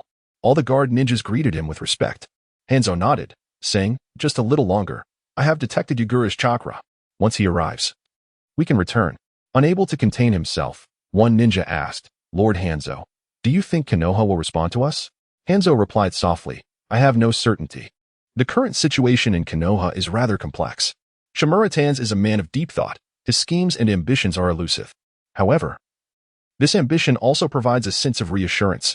He requires the discord between us and Akatsuki. Hanzo's eyes shimmered with determination. Perhaps through this, I can restore a semblance of the glory our war-torn nation once enjoyed. Lord Hanzo is always so far-sighted, a young Rain ninja exclaimed. After a brief interval, the barrier surrounding their small stronghold was breached, and a dispatched Rain ninja approached Hanzo, meticulously recounting the dialogue with Tanz. Hanzo furrowed his brow. Is that so? Has Konoha begun to experience internal strife? Although skeptical, he realized he could no longer remain in this place. After a brief respite, he commanded his team to withdraw. The journey from the Land of Rain to the Land of Fire spanned a considerable distance. Hans and his comrades, being elite jonin, possessed remarkable speed. In approximately 2.5 days, they arrived at a village on the border of the Land of Fire. Let us rest here, Hans commanded his team. Understood. Lord Hans. They replied, promptly obeying the order. and beginning to recuperate. Hans settled into a cross-legged position, focusing on purging the toxins from his body. Suddenly, a potent aroma, reminiscent of strong liquor, wafted from behind a large tree about 50 meters ahead. Hans's eyes widened in astonishment. It was a chakra. One so formidable it twisted the very air around it. This chakra bore an overwhelming negative energy, akin to an abyss. I have never encountered such a powerful chakra, Hans declared, rising to his feet and moving forward about 10 meters, despite the puzzled gazes of his subordinates. Who goes there? Do you seek something from us? Hans's voice remained steady, his hands resting casually at his sides, conveying no hostility. A strange sound emanated from behind the tree, a laughter reminiscent of gnawing on decayed wood. The figure emerged, clad in a deep purple robe and a starry purple mask, a master of disguise intent on concealing any hint of his true self. Hans of the Salamander, are you not ensnared in a perplexing riddle? The figure whispered. I offer you a splendid path, one that can facilitate many endeavors. Do you desire it? If so, shall we strike a bargain? The voice dripped with temptation and mockery, yet Hans found himself inexplicably drawn toward him. Very well. We can negotiate, but I must first see your offering. Vortex Technique 1. Let us go seek funds from the Hokage. Vortex Kai called, gesturing to Vortex Technique 1. Nodding. Vortex Technique 1 quickly followed. By the way, young master, why do you sport that peculiar pouch at your waist? Its design is quite feminine, and it hardly complements your all-black attire. Vortex Technique 1 remarked, eyeing the yellow and orange pouch that adorned the otherwise dark-clad Vortex Kai. Vortex Kai felt a twinge of annoyance at the truth in Vortex Technique 1's words. Also, young Master Kai, you ought to be more mindful of your appearance. The pouch is filthy, and look, it even has a stone stuck to it. Vortex Technique 1 muttered. As they conversed, the two entered the courtyard, where Vortex Technique 1's gaze fell upon a large pit created by Vortex Kai, causing his expression to shift dramatically. Young Master Kai, although this residence was purchased with a mere fraction of our immense fortune, it is unwise to utilize it in such a wasteful manner. If you continue to practice destructively in the yard, no matter how spacious it is, it will never suffice for your endeavors, sighed Uzumaki Fai, glancing helplessly at Uzumaki Kai. He then clasped his hands together and murmured incantations. With a surge of chakra, he skillfully manipulated the earth to fill the large pit. I must also procure some plants for landscaping, Uzumaki Fai mused, glancing at the forehead protector hanging around his neck. Uzumaki Kai watched with exasperation as Fai's obsessive tendencies took hold. He covered his eyes, pondering, is this fellow afflicted with both obsessive-compulsive disorder and incessant muttering? His nagging ability is quite formidable. At last, after Uzumaki Fai completed his task, Uzumaki Kai stepped outside, observing Fai's bald head reflecting the sunlight. Kai found it peculiar that he didn't wear a hat but instead wore the forehead protector around his neck. By the way, can his bald head no longer grow hair? Sporting a bald head every day seems to negatively impact the aesthetic of Konoha Village. Kai discreetly shifted his gaze from the 13th person staring at Fai's head. Brother Kai, a distant voice called out, belonging to a young child. Uzumaki Kai turned to see a boy wearing goggles and casual attire. Ah, Uchiha Obito. Kai nodded in acknowledgement. Obito rushed over, brimming with excitement. Brother Kai, I've mastered it. He rubbed his hands together eagerly, ready to form hand seals. Uzumaki Kai scratched his head in confusion. Mastered what? I don't recall teaching him anything. It was nearly a year until Uchiha Obito and Kakashi would graduate. The tutorial you provided for the three-body technique is much more concise than the school version. I've completely grasped how to utilize it. Obito's grin seemed to reach the heavens. Suddenly, Uzumaki Kai remembered that Tsunade had given him a comprehensive collection of ninja foundational texts, which he had sent to Obito via Shursui. Just then, Rin, who had been trailing behind Obito, arrived before Uzumaki Kai, exclaiming, honestly, you just dashed over here without a word. She held a small bag in her hands. Uzumaki Kai thought to himself, Obito is truly oblivious when out shopping. One should assist the young lady with her belongings. No wonder Rin initially had no idea of his affections. Obito seemed to sense Kai's wandering thoughts. Waving a hand in front of his eyes, hey, Brother Kai, what are you thinking about? You seem so distracted. Kai snapped back to reality, placing a hand on Obito's head, which was half a head shorter than his own. Nothing much. We'll train together later, and I'll take you flying. Upon hearing this, Obito was instantly thrilled. Brother Kai, are you really going to take me to the skies? How incredible. Will there be a summoning beast like a bird? Rin gazed at Uzumaki Kai with wide-eyed wonder. while Uzumaki FAI perked up, intrigued. Is the young master truly that formidable? Vortex Kaiying felt a twinge of embarrassment. What do you mean by taking you to the skies? Do they even comprehend it? It signifies guiding you to greatness. Well, it seems they are oblivious to what achieving greatness entails. Such a generational gap. Vortex Kaiying decided it was futile to elaborate. The true ascendance is still a distant prospect. For now, focus on mastering the fundamentals. He affectionately ruffled Obito's hair, finding it quite delightful. Very well, let us return. Should any issues arise, you may seek me at the Vortex residence. After revealing his home address, Vortex Kaiying started to leave, dragging Vortex FAI along. The Vortex family? Alas, I've never heard of it. Uchiha Obito mused quietly, pondering. In the meantime, Vortex Kaiying had already distanced himself. Kaiying, wait. Obito hurriedly pursued him. What is it? Vortex Kaiying turned, puzzled. He noticed Obito glaring provocatively at Vortex FAI. Kaiying, who is this bald uncle? A vein throbbed on Vortex FAI's forehead. What? You can call me bald, but do not refer to me as uncle. Vortex FAI glowered fiercely at Obito. Obito, frightened, took a step back and muttered. This bald uncle who abducted Kaiying is quite intimidating. Vortex Kaiying interjected, enough, FAI, cease this nonsense. Vortex FAI complied, understood, young master. This left Obito bewildered. Young master? Is Kaiying from an illustrious family? Vortex Kaiying sighed and nodded, I suppose so, in the past. Now, let us discuss matters. You must have something to say. Having called out to me. Kaiying, my grandmother wishes to invite you for dinner tonight to express her gratitude, Obito said with a cheerful grin. Vortex Kaiying recalled Obito's background, the descendant of two powerful Uchiha ninjas who perished in a certain war raised by his grandmother. Very well, he replied. I shall return this evening and also assess your progress with the shadow clone technique. Obito beamed. Kaiying, I will not disappoint you. I aim to be a man worthy of becoming Hokage. Moreover, I feel ready to graduate from the Ninja Academy. Rin, standing nearby, wore a gentle smile. Kaiying. Obito has been working diligently these past few days. Vortex Kaiying smiled warmly and affectionately tousled Obito's hair again, remarking, what brand of shampoo do you use? It is remarkably smooth. Indeed, continue to persevere. I must take my leave now. Obito responded cheerfully, yes, I will. Just don't forget, Kaiying. In the office. As Kaikage and Fate of the Uzumaki clan were engaged in their tasks, Sarutobi Hiruzen leisurely puffed on his old pipe. Kaikage has arrived. This was the first statement Sarutobi directed towards Uzumaki Kaikage, instantly provoking a myriad of unsettling thoughts within him. He was acutely aware that individuals who utter such phrases often had ulterior motives, a sensitivity he had developed over time. To his surprise, he now sensed this very aura emanating from the middle-aged Sarutobi. What could he possibly want from me? Kaikage pondered inwardly. Kaikage, I've heard about your situation from Danzo. I support you, and if you find yourself in need later, feel free to seek me out, Sarutobi said with a smile. Kaikage nodded, maintaining a stoic expression. Sarutobi then turned his attention to Fei. Fei, is it alright if I call you that? Fei nodded in agreement. Sarutobi, contentedly taking a puff from his pipe, continued. Fei, now that you've decided to join our village, you are indeed a part of it. Everyone here is family. Fei replied, I will follow my lord. He is the last beacon of hope for the Uzumaki clan and the greatest chance for its revival. If my lord remains in the village, I will also regard its inhabitants as family. Sarutobi chuckled, his expression radiating joy, as though the Uzumaki clan's integration into Konoha was assured. Kaikage, feeling somewhat introspective, scratched his head and mused.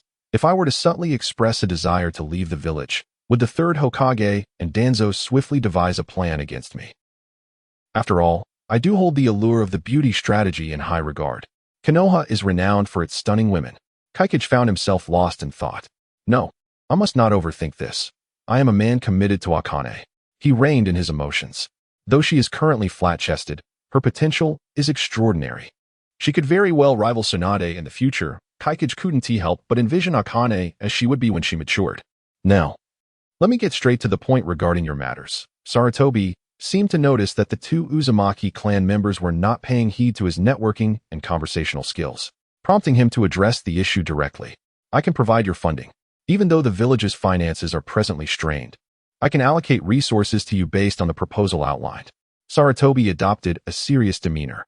However, I have conditions. He raised 3 fingers. First, assist in alleviating the villagers' animosity towards Shikaku. Second, expedite the establishment of the headquarters for the newspaper and public relations department, laying the groundwork as per your proposal to invigorate the village's economy and enthusiasm. Third, I will assign the two of you, members of the Uzumaki clan, along with two others, to undertake a mission in the Land of Water. You must learn to cooperate well. After finishing his words, Sarutobi Hiruzen pulled out a meticulously prepared funding application form from his drawer, signing it, stamping it, and pressing his handprint upon it. Following this elaborate procedure, he inscribed a 5-element chakra emblem on the back as a mark of identification. Uzumaki Kage could no longer contain himself, muttering in his heart, "Old man Sarutobi, you could win an Oscar for this. Why make such a fuss over a mere funding application, even if you're trying to play the emotional card? This is over the top."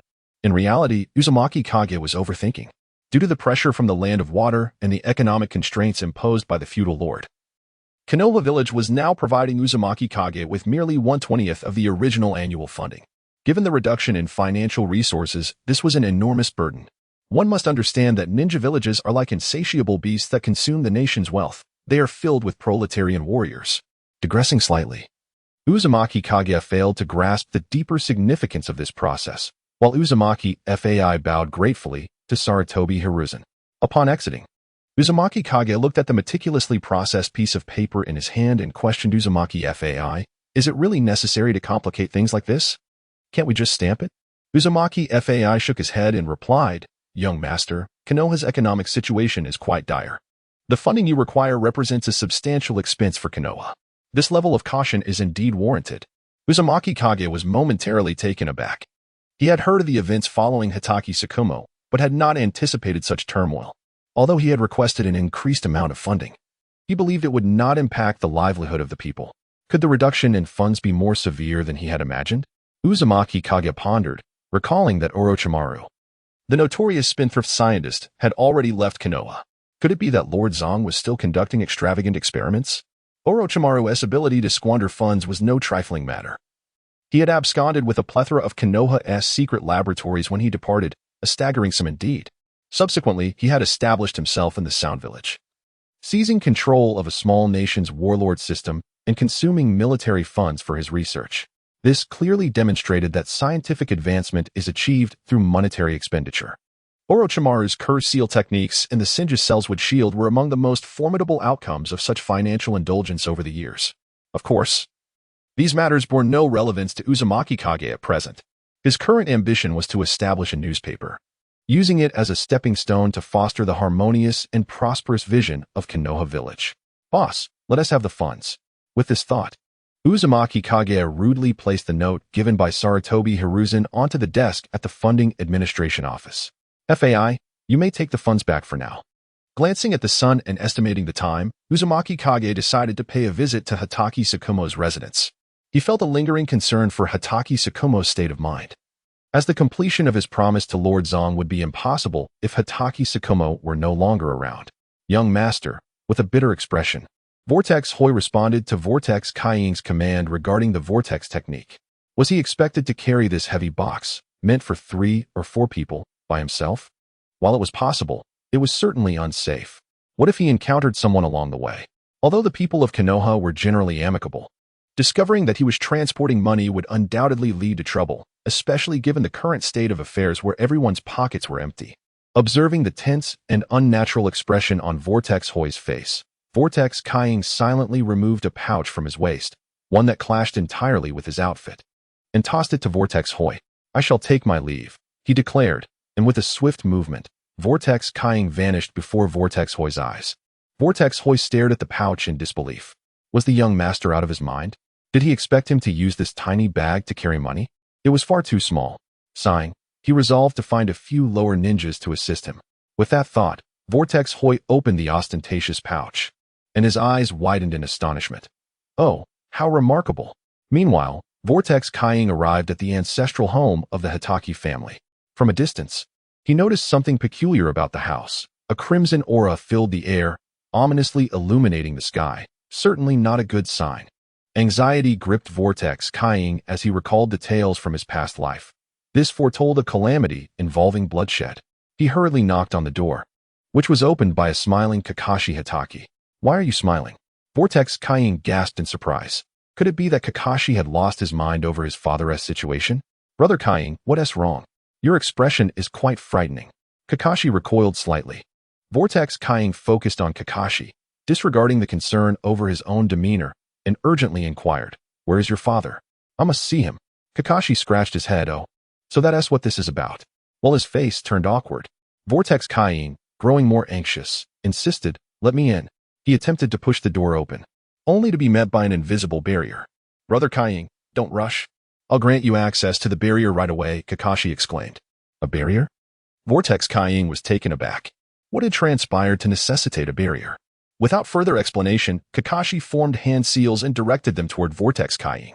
In an instant, Vortex Kying found himself enveloped by the barrier's aura, inexplicably obtaining access, and as he stepped into the barrier, he encountered no resistance. Upon entering, the sight that greeted him was that of Shoma Hatake and Mrs. Hatake, seated across from one another, holding threads and smiling at each other. What was happening? The atmosphere seemed rather incongruous. Wasn't he Shoma supposed to wear a troubled expression? Vortex Kying was taken aback, though he lacked glasses to adjust. "Brother Kying," Shoma Hatake exclaimed, rising with a smile as he approached Vortex Kying. As the whirlpool shadow approached, he noticed that Chimu Shimao appeared to be in good spirits. Unable to suppress his curiosity, he scratched his head and asked, "Are you feeling better?" Chimu Shimao nodded, replying, "I suppose I am. I've resigned from my duties as a ninja, and my savings from these past years should suffice for a while. Once the storm passes, I will venture out again. For now, I wish to spend quality time with my son and wife. I have been away on missions often, neglecting them, which I feel quite guilty about." The whirlpool shadow nodded in understanding and refrained from further comments. "Very well, Captain. For the time being, please remain at home. I will handle the matters at hand and notify you when it's time for you to return." Chimu Shimao could tell that the whirlpool shadow was not merely making empty promises, and he nodded in agreement, saying, "All right, I will await your word." With that, the whirlpool shadow waved goodbye and made to leave. "Isn't it getting late? Won't you stay for dinner before departing?" Chimu Shimao inquired. The whirlpool shadow shook his head. "No. I have numerous tasks to attend to. I must be on my way." Seeing this, Chimu Shimao did not insist, and simply bid him farewell. Once outside the Chimu residence, the whirlpool shadow felt an immense weight lift from his heart. Goodness, when did Kakashi find clarity? Instead of throwing a tantrum or contemplating despair, he has chosen to resign from being a ninja and find solace in farming. How remarkable! The whirlpool shadow mused as he cradled his head and strolled towards the bustling commercial district of Konoha. Soon, he arrived at a dumpling shop, where a petite figure was blissfully indulging in her meal, surrounded by towering stacks of plates. The whirlpool shadow approached helplessly and took a seat across from her.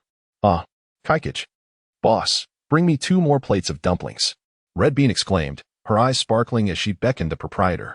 The whirlpool shadow could only respond with a resigned expression. Eating like this will only lead to weight gain. Upon hearing this, Red Bean paused mid-bite, her large eyes fixating on him. Nervously, the whirlpool shadow blinked, wondering what was about to unfold.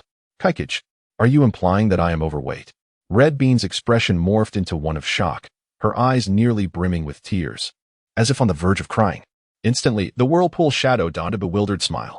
In that moment, he felt as though the very cells of his face had come to life. No, how could such a thing be possible? Before long, the dumplings arrived.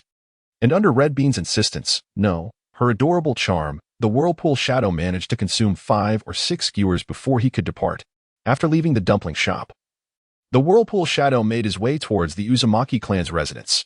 Indeed, he had begun to refer to his new home as the dwelling of the Uzumaki clan.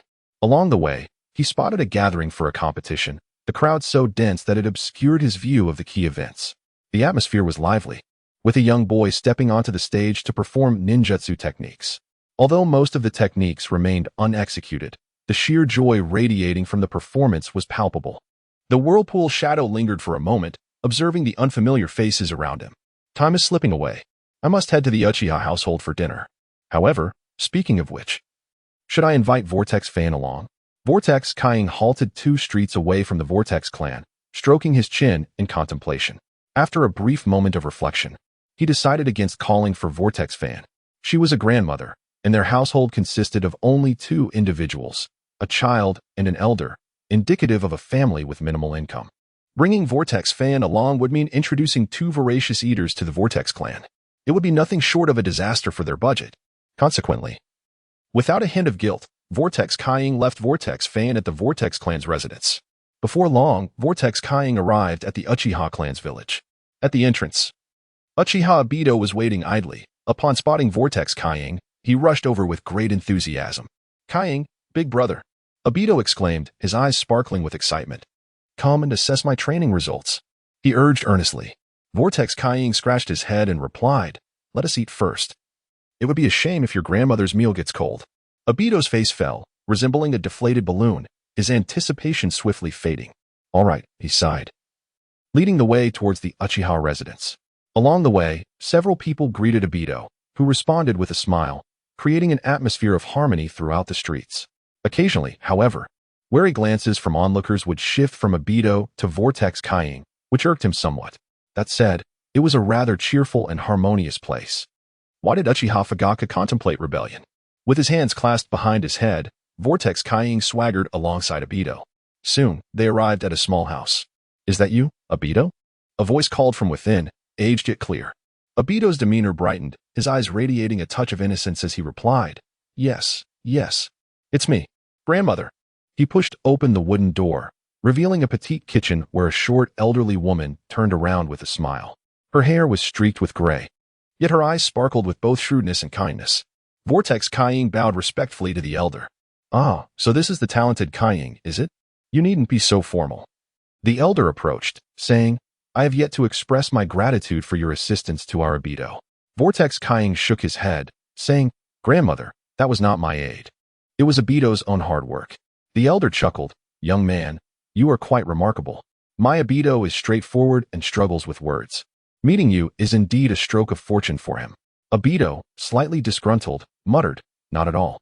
The elder, undeterred by Obito's murmurs, continued, "My health is not what it used to be, and I worry greatly for Obito. I have no way of knowing if he is making good friends or how he interacts with them." Once more, Obito grumbled in dissatisfaction. "He's really quite well behaved." The elderly villager gently placed a weathered hand atop young Obito's head, the boy's cheeks flushing with warmth. "Mr. Kage, if our Obito causes you any trouble, please be patient with him." The grandmother spoke with tender affection, her voice carrying the weight of sincere concern, as though fearing she might one day depart this world without seeing him properly cared for. Uzumaki Kage responded with a soft chuckle, of course. His golden eyes wandered across the humble decorations of the small dwelling as the grandmother's earnest words unwittingly summoned images of Obito's darker future. When his grandmother passes, the pain will be unbearable, Kage mused, watching sunlight dance through the modest home. Though with Rin by his side, perhaps the wounds healed faster. Yet that very comfort made her loss all the more devastating. His mind conjured the haunting image of Obito awakening the Manjikyu Sharingan that fateful night when Rin perished. "I'll protect him properly this time," Kage suddenly declared, ruffling Obito's hair with vigorous affection. "TCH. Big brother Kage isn't that much older than me anyway," Obito grumbled, stubbornly smoothing his disheveled locks with a pout. "And don't listen to grandma. I'm not some troublemaker. I behave well," he added, uncharacteristically shy. Kage observed this rare, vulnerable version of Obito, a side never shown in the anime. "Have I triggered some hidden storyline?" he wondered with quiet amusement. What an unexpected development. The grandmother soon shooed the pair outside so she could prepare dinner in peace. As they departed, Kage mentally complained about the indeterminate mealtime while following Obito's enthusiastic march toward the Uchiha training grounds. Along the path, a small figure caught Kage's attention, Itachi. The legendary shinobi currently existed as a toddler wobbling behind his mother, yet those distinctive tear troughs made recognition instant. At the training field, Obito eagerly demonstrated the Academy's 3 basic jutsu. Kage offered half-hearted critiques that somehow fueled Obito's determination rather than discouraging him. While Obito launched into another round of practice with undiminished enthusiasm, Kage retreated to a tree branch for an afternoon nap. Establishing a newspaper is exhausting work, Kage yawned, watching the sunset paint Obito's practicing form in golden hues. A sudden chill wind announced an unexpected visitor. A crow descended from the darkening sky, transforming mid-flight into human form. Uchiha Shursui. "Hello," Kage greeted without enthusiasm. Shursui smiled knowingly. "I overheard your conversation earlier. His basic techniques are actually quite polished. Your criticisms seemed unnecessarily harsh." The prodigy showed no remorse for his eavesdropping. "Perhaps," Kage conceded vaguely. "However, these are merely hypothetical constructs. For an ambitious ninja, striving towards the ideal should be paramount."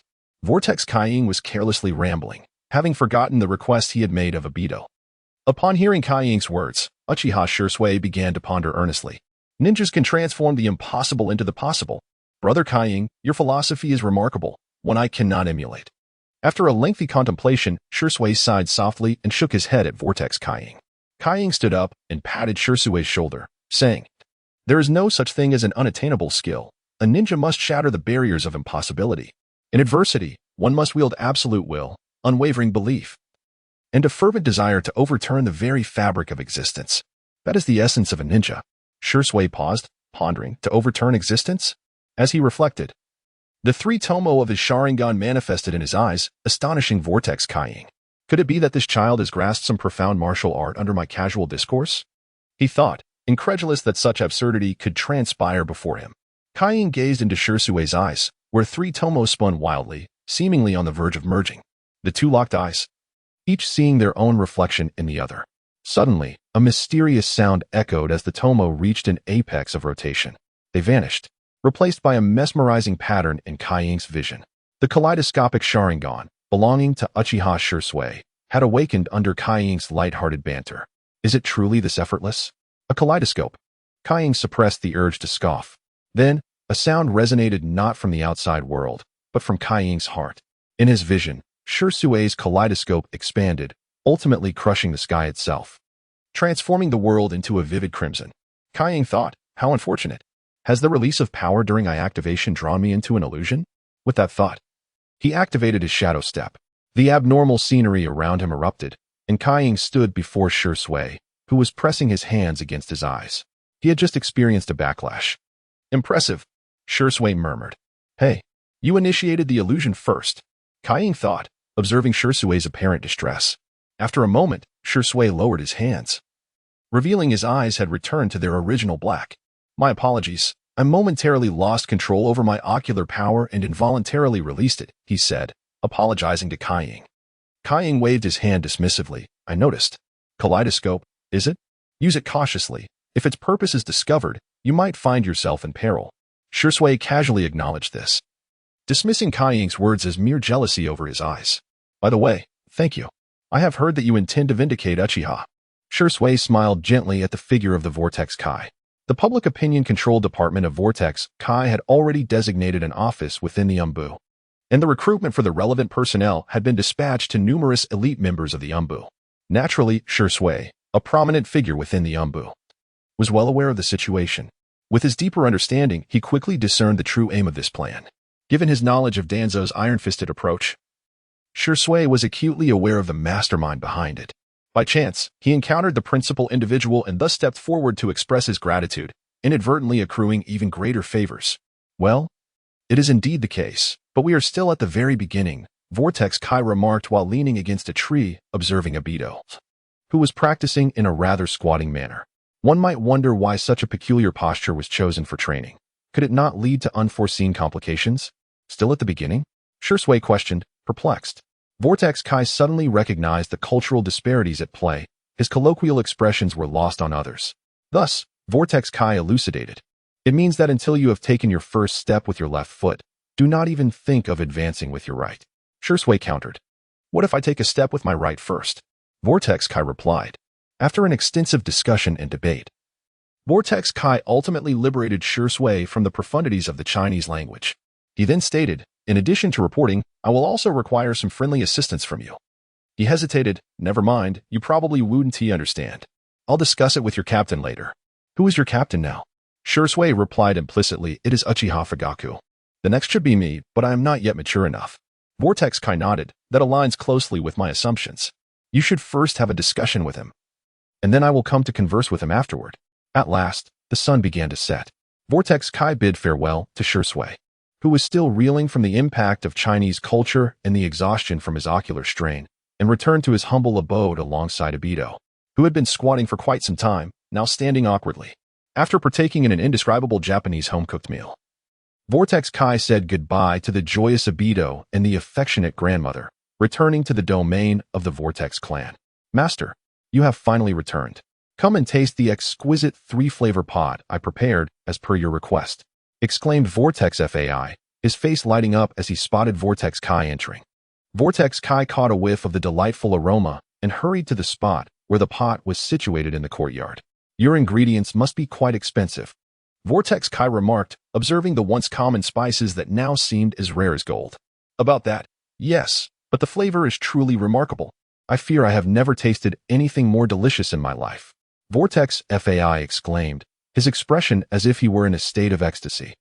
Vortex Kai privately scoffed but soon joined in the joyful feast. Indeed, the culinary delights of the great celestial empire must be produced swiftly. This is a monumental endeavor. If everyone were to revel in the pleasures of food, how could there be so much conflict? As the swirling shadow of the vortex savored a piece of wild boar meat purchased that morning from the hunter, he felt a wave of delight wash over him. The following day, bright and early, he rose from bed alongside Vortex Fa. Together, they made their way to the shop they had chosen in advance. In the design blueprint conceived by Vortex Kaiing, the front was dedicated to selling newspapers while the back was designated for printing them, ensuring a seamless and efficient operation. Was it too casual for Shui to awaken his eyes yesterday? Wasn't it customary for the Uchiha to undergo profound emotional turmoil before such a transformation? Take Sasuke, for instance. That fool awakened his eyes after tragically eliminating his own brother. Then there was Itachi, whose eyes opened only after the suicide of his life mentor, Shui. And what of Obito? His eyes were awakened when his beloved sister fell to the hands of his closest comrade. So what was Shui's story? Could it be a case of unrequited love? Vortex Kaiing pondered, stroking his chin thoughtfully. Meanwhile, Vortex Fa diligently cleaned the shop and positioned the machinery that had been delivered earlier. The technological landscape of this world was perplexing. It seemed to be a haphazard amalgamation of advancements from various realms, yet many fundamental inventions were conspicuously absent. For instance, the very letterpress that stood before him was a relic of manual labor, even though electric light bulbs had been invented. Initially, Vortex Kaiing speculated that the lack of emphasis on the printing industry was to blame, but upon considering Jiraiya's globally popular work, he felt an overwhelming contradiction. At that moment, Vortex Kaiing's thoughts returned to the subject of Shui's awakening. Was Shui truly a talent of exceptional caliber? Had his ideological consciousness elevated to the noble realm of self-sacrifice for the construction of a socialist Konoha village? Through his musings from the previous day and insights gleaned from a search on Baidu Encyclopedia regarding Shui, Vortex Kaiing tentatively concluded that Shui was a unique pawn in service to the village. One might wonder how Vortex Kaiing was aware of Baidu Encyclopedia. It was simply due to his confusion when watching Naruto before his transmigration, leading him to seek clarification. Although the posts from humorous netizens seemed somewhat more credible. "Young master," Vortex Fa exclaimed, slapping Vortex Kaiing, who had been unresponsive despite being called several times. Suddenly, Vortex Kaiing snapped back to reality. What is it? "My dear young master, should you not be putting up job advertisements for everyone to see?" Vortex Fa said, his palm pressed against his forehead in exasperation, realizing that his master appeared rather unreliable. "Oh right," Vortex Kaiing exclaimed, retrieving a poster he had prepared from his interdimensional pocket. "Here, Fa, go post this." He handed the item to Vortex Fa, who stood momentarily stunned. "Fa, you are a mature adult. You must understand that I am of frail constitution, often beset by ailments, and incapable of such manual labor," Vortex Kaiing declared. Vortex Fa, somewhat disgruntled, muttered as he took the poster, "What a farce. Just weeks ago, I saw you gleefully dispatching the ninjas of Mist Village." Clearing his throat awkwardly, Vortex Kaiing replied, "Such acts of violence are hardly commendable. Fa, let's not dwell on them. We aspire to build a world, not to raze it to the ground."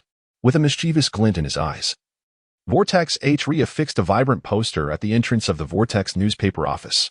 This was not your conventional poster, composed of stark black and white. Rather, it was a splendid array of colors, a kaleidoscope of hues artistically assembled to create a captivating visual. The poster announced 3 job openings. 1. Printer. Preference will be given to those proficient in operating a typesetting machine. Those inexperienced may apply as apprentices, albeit with a halved salary and no holiday breaks. 2. Reporter. The candidate must possess the ability to record swiftly or sketch rapidly, alongside a sharp mind and robust physique. 3. Newspaper seller. As the name implies, this role involves the sale of newspapers. For these positions, capable individuals are invited to apply. The remuneration is exceedingly generous, and the proprietor, a prominent figure from the Vortex clan of the Leaf Village, guarantees timely payment ensuring that no delays akin to those of Boss Huanghe will occur. For further details, please visit a specified street address to seek out Vortex Eerily, who is notably bald. Upon reading the poster, a large hash mark appeared on Vortex Eery's forehead. He pondered, despite understanding the rationale behind it, why he felt such ire. He caressed his gleaming head, which was smooth, tidy, and brimming with vitality. There was no reason to harbor disdain for such a splendid baldness. Vortex Eerily nodded in resolute belief, convinced that Vortex Kaiying would not dislike his baldness. He had often overheard Kaiying muttering, "I may be balding, yet I have grown stronger." Thus, the young master merely yearned for his own strength. Indeed, that was the truth. The expression he had worn all along was merely a facade concealing his admiration for Eerily. "Young master, I shall inevitably make you as formidable as I am. I swear it on the honor of the Vortex clan." At that moment, Eerily was filled with ambition and confidence. Vortex Kaiying emerged from the shop, glancing around. It was the time for the market, and the streets were relatively deserted. "Eerily, I must attend to matters in the Umbu. Keep an eye on the shop. They will surely have questions. If possible, refrain from explanations. However, if they inquire about wages, simply inform them of the internship and full-time salaries." Vortex Eerily nodded, albeit with a lack of understanding, but he would comply with his master's instructions. "Young master, are our salaries not a tad excessive? An A-rank task for a Jonin seems comparable to our internship wage, and our full-time salary is 2/3 of an S-rank." Eerily expressed his concerns. Jonin, particularly, belong to the nation's high-income tier, earning astronomical sums from a single mission.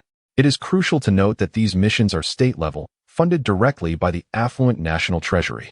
The notion that Vortex Kaiying, with a small shop, could afford such expenses was almost unfathomable. "This is our unique approach. It is sufficient as per the village's budget, and there is no need to economize," Kaiying replied before departing. Half an hour later, Vortex Eerily experienced what it truly meant to be the center of attention. A sense of panic enveloped me as I confronted such a multitude for the first time. "Young master, I am afraid." Uzumaki Kai, appearing expressionless, was inwardly on the verge of tears. As a ninja accustomed to the shadows, he had never endured such an ordeal. Upon entering the Umbu, Uzumaki Kai, as usual, relished the greetings from the various Umbu ninjas, before cheerfully donning a plaid shirt and heading towards the public relations department with a poster in hand. The plaid shirt and orange trousers were meticulously chosen by Uzumaki Kai to complement the otherworldly spatial pouch, and he had procured 5 or 6 such outfits. After all, Uzumaki Kai was now a figure of considerable wealth. Upon halting before the public relations department, Uzumaki Kai summoned the 5 ninjas skilled in illusion and stealth assigned to this division. "This is our recruitment advertisement for the public relations department. Your task is to affix these posters in bustling areas, such as the cafeteria, training grounds, arena, and finance office. Then, each of you can find a spot to wait." He handed each person a poster, which bore the title of Umbu Public Relations Department Recruitment Advertisement. Subsequently, Uzumaki Kai relayed the instructions meant for Uzumaki Fai to the 5 Umbu ninjas before observing their movements slow considerably. It was then that Uzumaki Kai recognized the richness of their expressions. After dismissing his subordinates, Uzumaki Kai seated himself at the largest desk in the office. Next on his agenda was to find a bookstore willing to display the newspaper for trial sales, eventually expanding the variety of newspapers for sale. What categories should the initial newspapers encompass? They must be substantial. I possess several reference templates, though these will require significant modifications. Will we release news tomorrow? Perhaps it would be better to postpone until the day after. First, we shall establish a weekly publication, followed by a monthly one, and once we stabilize, we can introduce a daily release. However, the daily edition should refrain from reporting news or village affairs, focusing instead on serialized novels. In this age of cultural scarcity, my experience in online literature could prove invaluable. Jiraiya is also a prime candidate for development. His work, The Resilient Will of the Ninja, is quite intriguing. Speaking of which, how shall we handle the publication of the Affectionate series? Could it be deemed inappropriate for children and consequently banned? The premature demise rate of Hokages is significant. If they could be enlightened to procreate sooner, it would greatly benefit population growth. A larger populace signifies an abundance of human resources, which in turn facilitates rapid construction and development. Should I also immerse myself in the noble endeavor of producing Riska literature? On second thought, as a solitary individual, perhaps I should withdraw. Wait, Jiraiya is also single. Why do his books garner such popularity? Uzumaki Kai couldn't help but recall Kakashi, who had similarly remained single throughout his life. How alarming. One dares to teach while the other is eager to learn. Uzumaki Kai seemed to have unearthed a remarkable secret. Soon, under the creative surge of Kaikiju Uzumaki, the previously superficial proposal he had crafted for the third generation underwent a complete transformation. The overarching framework was established, and he could later embellish it with details. At present, the priority was to satisfy his hunger. Sustenance was essential. He planned to recruit Hondo and Xin into the venture, with Hondo focusing on a culinary channel and Xin on an art channel. Perfect. Kaikiju Uzumaki stretched lazily and stepped outside. Alas, had he forgotten something? He glanced back at the door he had just closed, scratching his head in confusion. After pondering for a moment, he returned to the door and pressed the doorknob. It did not turn, indicating it was securely locked. Well, heading home for a meal. It seems it was merely a manifestation of his obsessive-compulsive tendencies. With his hands stuffed in his pockets, he continued on his way. Meanwhile, members of the Public Opinion Control Department, accompanied by their recruits, were still stationed at various population hubs. When did Lord Kaikij say we would leave? I am quite famished, one inquired. Not a word has been uttered. Let us settle for military rations. Under the current circumstances, we must make do. Alas, I just returned from a mission, and during that time, I consumed military rations daily. Now, merely the sight of it makes me feel nauseous. Oh, how filthy. Indeed. Ugh. I apologize. Vortex Kaiying first proceeded to the location of Vortex FAE. After a brief assessment of around 10 interested individuals, he sighed as he gazed at the last 3 remaining craftsmen behind him. You may return for now.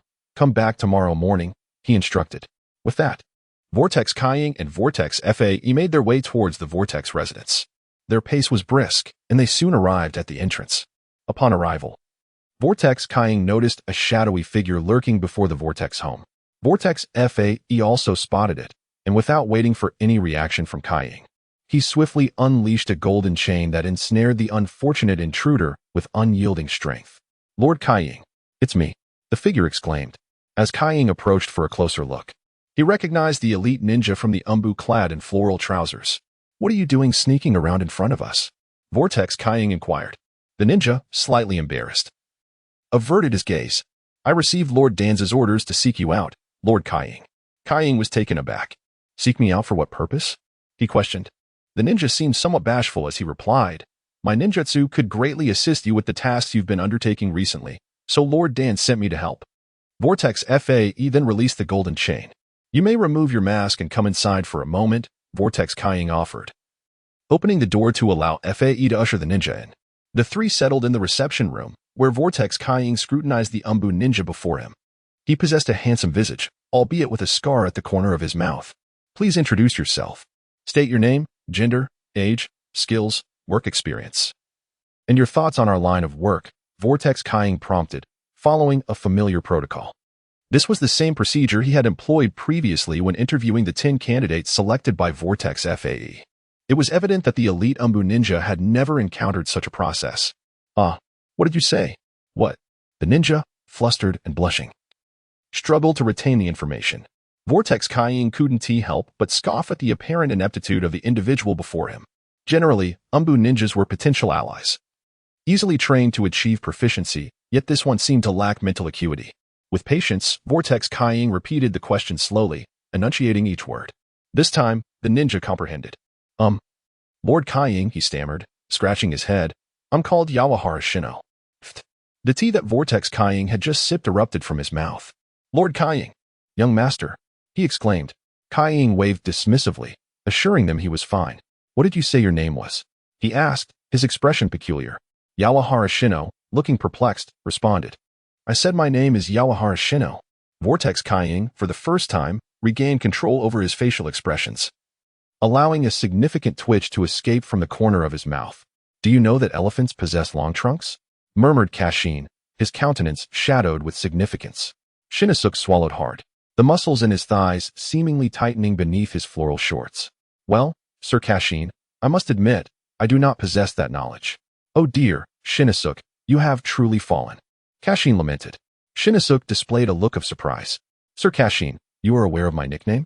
Kashin nearly sputtered his tea in disbelief. Very well. I shall henceforth refer to you as Little Shin. Now, Please continue. Kashin observed as Shinosuke took a sip of water to steady himself. Ah yes, I am Shinosuke Noera, male, and my hobby involves playing with the little white dog I encounter on the street, he stated. Kashin raised an eyebrow. Is this little white creature a short-legged dog? Shinosuke revealed an expression implying that Kashin was intruding upon his personal life, and nodded resolutely. Ahem, please proceed, Kashin said, slightly embarrassed as he cleared his throat. Shinosuke nodded and continued his self-introduction. My skill is a nearly extinct secret technique of the Leaf Village, known as the sound absorption technique. It allows for the storage of sound through prearranged formations and symbols. Then, Shinosuke's expression turned awkward. However, the preparation time is quite lengthy and the setup is rather grandiose, making it suitable only for enormous contexts. Kashin understood then that this skill was not practical for the ninja profession. No wonder it was on the brink of extinction. He mused. Noticing Kashin's impassive demeanor, Shinosuke felt compelled to showcase the additional applications and innovations of his abilities. Currently, I have undertaken a series of reforms and innovations on this secret technique, which are as follows.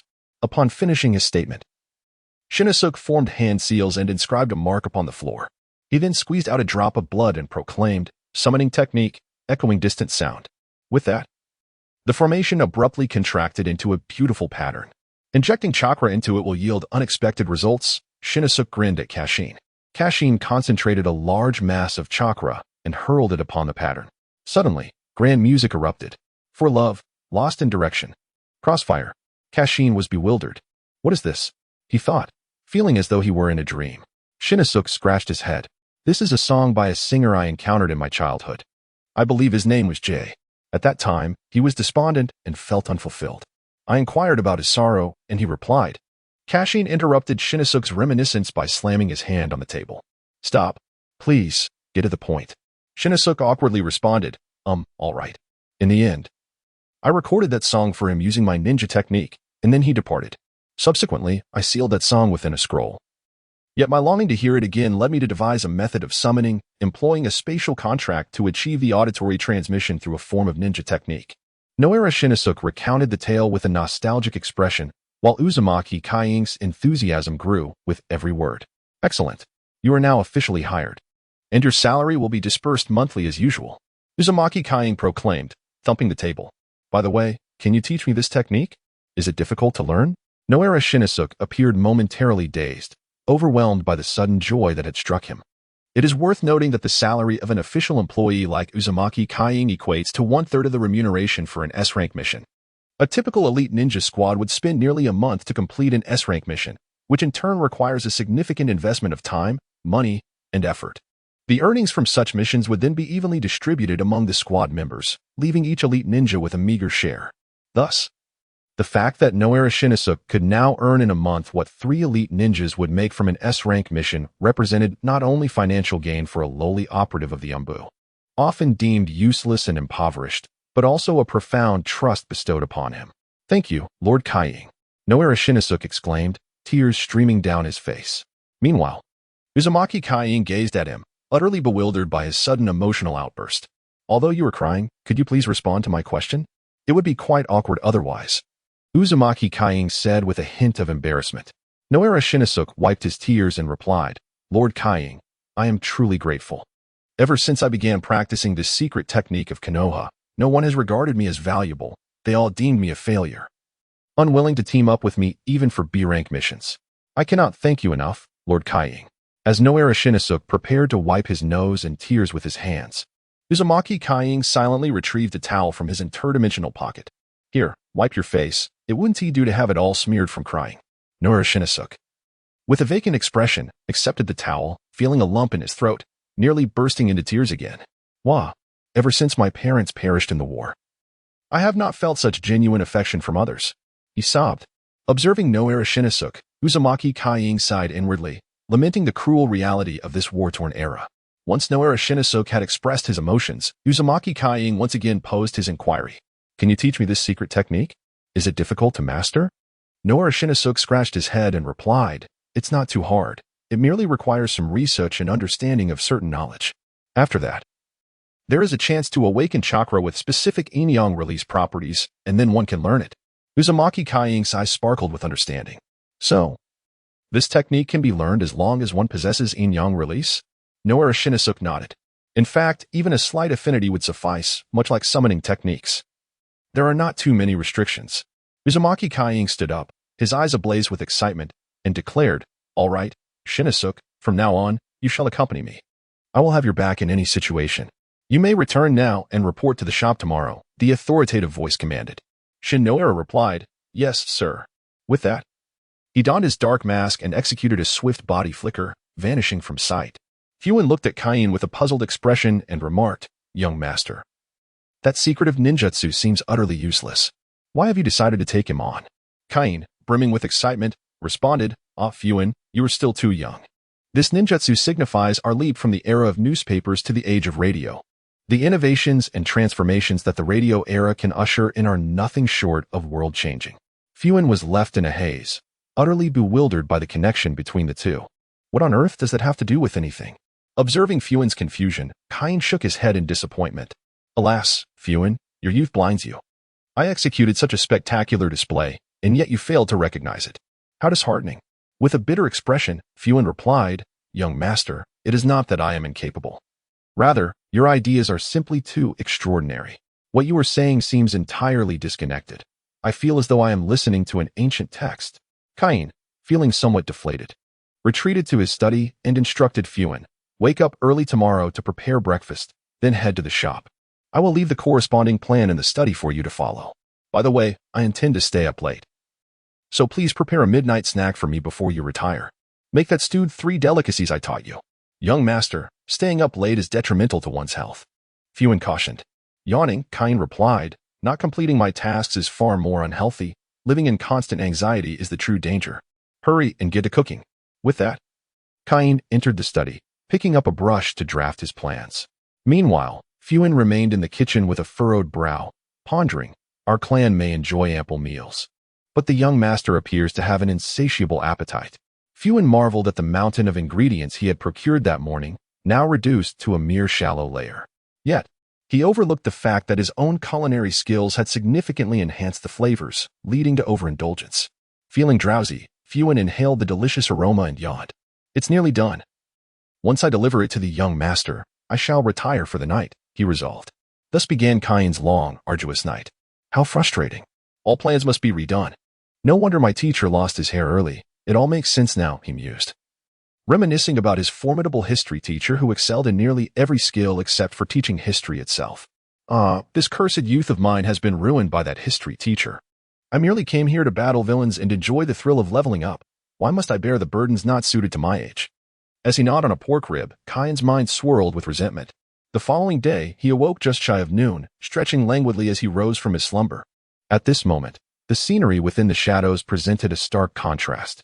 In the most crowded area, a resolute group of dark ninjas stood unwavering, akin to unyielding stones, patiently awaiting their superior's next directive, fiercely battling against the weariness that threatened to engulf them. "Captain, I can hardly endure any longer." A girl's voice emerged faintly from behind a fox mask, reminiscent of an elderly soul on the brink of departure. "We must endure. Tanuki. We are the elite of the dark side, the pillars of Konoha, the shadows and roots that support the towering tree of life. We cannot simply succumb." The captain's voice, though weak, exuded a remarkable resilience. The passing dark ninjas could not help but feel a deep admiration for these steadfast predecessors. At that moment, an expressionless figure approached from a distance. With a buoyant tone, he addressed the gathering. "Splendid. You've recruited quite a number." Uzumaki Kage, sipping juice brought from the street, noticed the group standing rigidly beside their poster in the dining hall and moved closer. As he approached within 5 steps, the lead dark ninja, assigned by Danzo, knelt partially. "Director, I have fulfilled the mission you entrusted to me," he declared, only to collapse to the ground immediately thereafter. Concurrently, a cacophony of similar declarations erupted from behind him. As one by one, they too fell to the earth. The scene was utterly shocking, akin to harvesting chives. What, then, had transpired? Uzumaki Kage stood there, utterly bewildered. After considerable effort, Vortex Kaiying finally managed to drag a group of individuals who could fall asleep in an instant back to his office. He dared not take up a second position, fearing that these elite ninjas from the Umbu would once again collapse like harvested chives upon seeing him. While it is true that in comics, they're always the first to be eliminated, I believe that their dedication in reality deserves respect. Thus, I refrain from approaching them, lest their faith falter and they fall directly to the ground. Vortex Kaiying surmised that his commands were the very faith of these elite ninjas, and the reason they ultimately succumbed to exhaustion was due to his presence. Alas, Lord Zhang's training methods are excessively extreme. This is not good. They have become mere machines, devoid of any self-awareness. Observing the scattered figures throughout his office, Vortex Kaiying pondered thoughtfully. After half an hour, he seized the very first Umbu ninja from the office and delivered a decisive kick to his posterior. The ninja slowly stirred awake. "Where am I?" he queried, appearing rather bewildered as he scanned his surroundings. Vortex Kaiying waved his hand before the ninja's face and instructed, "Awaken. You are now my employee. Go fetch the others." The ninja promptly stood, nodded in acknowledgement, and hurriedly exited through the door. Vortex Kaiying immediately felt a pang of regret. Why did I hastily recruit him as an employee? This is hardly ideal. I hadn't even inquired about his capabilities. He lamented his earlier words. Employing someone who merely consumes resources is of little value. However, he quickly resolved to set aside his concerns regarding the ninja. After a short wait, Vortex Kaiying watched as the ninja re-entered, followed by a staggering 20 or so individuals, resembling lifeless husks. Stunned, Vortex Kaiying observed as the entire group collapsed before him, the sounds of their snoring reverberating in unison. Vortex Kaiying was left speechless at the sight of his office filled with bodies. Such a scene. Apart from participating in the three-way battle in the Land of Rain and the recent minor ninja competition in Konoha, he had never witnessed so many individuals gathered in one place. One might wonder, given that Umbu consists of elite ninjas, why were many of them so perplexingly weak in combat? He recalled the ease with which Nagato, Obito, Orochimaru, and Itachi dispatched Umbu ninjas. Ultimately, Vortex Kaiying concluded that these characters, whose faces the artists could not be bothered to illustrate, served merely as cannon fodder to highlight the prowess of the main characters. Alas, per Umbu members A, B, C, and D. With a sigh, Vortex Kaiying muttered under his breath. A voice piped up from the side, "We are not mere rabble. We are elite ninjas of the Umbu." The tone was weak, as if the speaker were afflicted by some ailment. The Vortex Shadow noticed the individual before him. This was the ninja he had previously dispatched to search for others. No wonder he hadn't slept. It turned out he had been gone for half an hour. Vortex Shadow nodded and said, "All right, you shall be the first to be interviewed." The man hesitated for a moment, looking perplexed, and replied, "Interview? I was sent by Lord Danzo." Vortex Shadow slammed his hand on the table, fervently interrupting him. "I am the boss now. Heed my words." The man reluctantly nodded in agreement. Vortex Shadow, satisfied, responded, "Good. You are quite compliant. Remove your mask." The ninja hesitantly took off his mask. It was said that Lord Danzo was terrifying, yet it seemed that Lord Vortex Shadow was even more fearsome. Vortex Shadow scrutinized the somewhat familiar face before him. Name, gender, age, skills, and future prospects. The ninja raised his eyebrows and exclaimed, "Ah?" Vortex Shadow retorted, "What do you mean, ah? Speak quickly, or I shall kick you out. We have more to attend to." As he glanced at the slumbering elite Umbu, he felt a headache coming on. "Never mind, let us take it slow," he said again. "Your name." Vortex Shadow picked up a wooden board and a stack of white paper from his desk, grasping a brush in his right hand while crossing his legs. "Yukikei Shinsaku," the ninja declared with seriousness. Vortex Shadow was taken aback. "Yukikei Shinsaku? There are too many points of contention. I scarcely know where to begin. What relation do you have to Yukikei's Kaze and Shinsaku?" Yukikei's Shinsaku looked puzzled and replied, "Yukikei's Kaze is my son. He is currently 3.5 years old and has just begun to walk. However, I am unfamiliar with the term Shinsaku." Vortex Shadow cleared his throat and scrutinized the man named Yukikei Shinsaku. Indeed, he bore a striking resemblance to Yukikei's Kaze.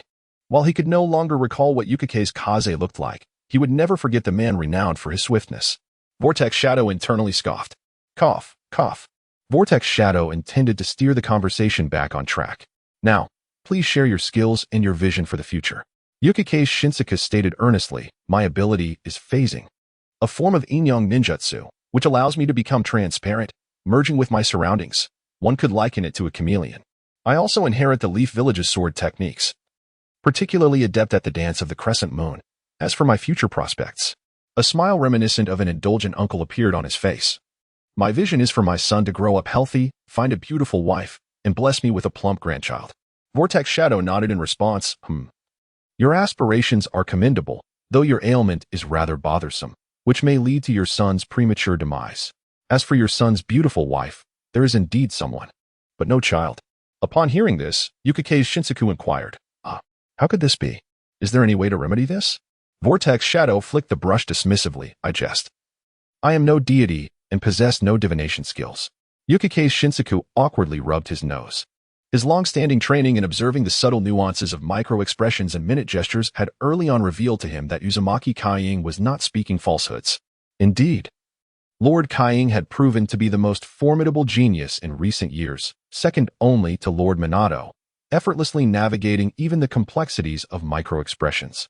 Yukake's could only lament his own insufficient training. Very well, you are now my subordinate. Regarding your insomnia, which may potentially affect your progeny, I shall provide treatment. For the subsequent 3 years, half of his monthly salary would be allocated for this purpose. Uzumaki Kaiying nodded in agreement. Now, awaken those who were previously asleep. I shall interview them one by one. Alas, this is exhausting, he sighed. The afternoon swiftly passed, and nearly 30 Umbu ninjas underwent Uzumaki Kaiying's rigorous selection process, leaving only 4 candidates.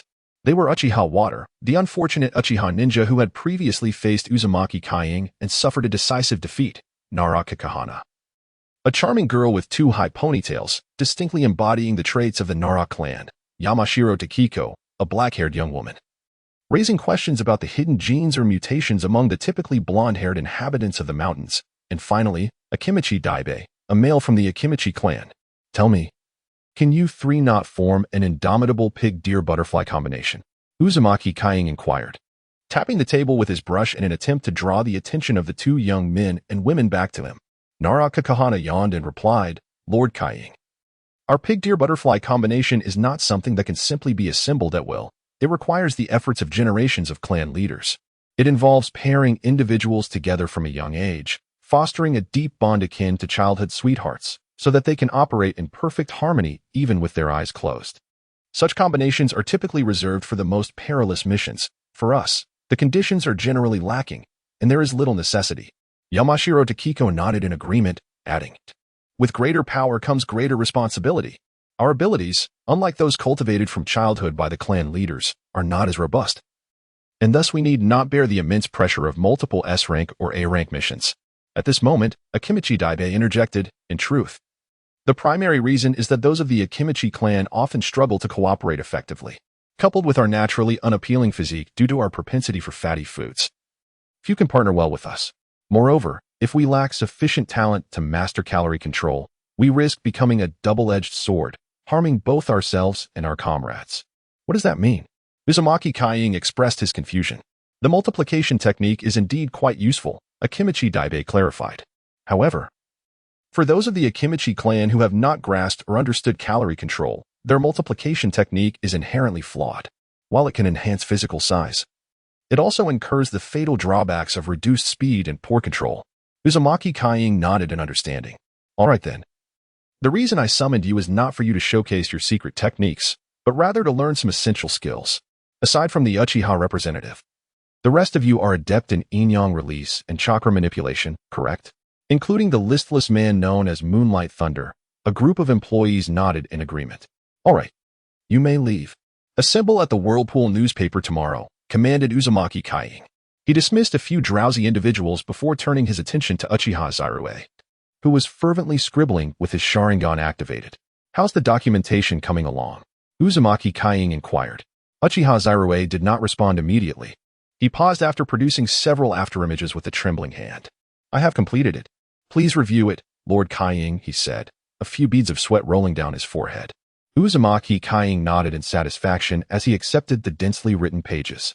Indeed, Uchiha Zirue, this individual wielding the Sharingan, would serve as Uzumaki Kaiying's dedicated secretary and meeting recorder henceforth. His specific duties included activating the Sharingan during significant events to utilize its enhanced perception to clearly comprehend others' words, subsequently transcribing them onto paper.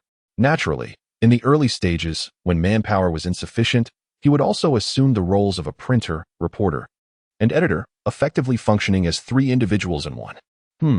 This arrangement is quite efficient. It certainly maximizes salary expenditure, Uzumaki Kaiying mused, nodding in approval once more. Though Zairaway possessed a 1-tomo and a 2-tomo Sharingan, it sufficed for now. As you progress, this task will become easier, Uzumaki Kying encouraged. Observing Uchiha Zairaway's self-deprecating smile that revealed a hint of insecurity. Rising from his seat, Uzumaki Kying declared, "All right, it's time to head back. Meet at the Whirlpool newspaper tomorrow. I shall impart some additional knowledge to you, and learning through the Sharingan will expedite your understanding. Do not fret about chakra consumption." Uchiha Zairaway expressed his gratitude with a nod before exiting.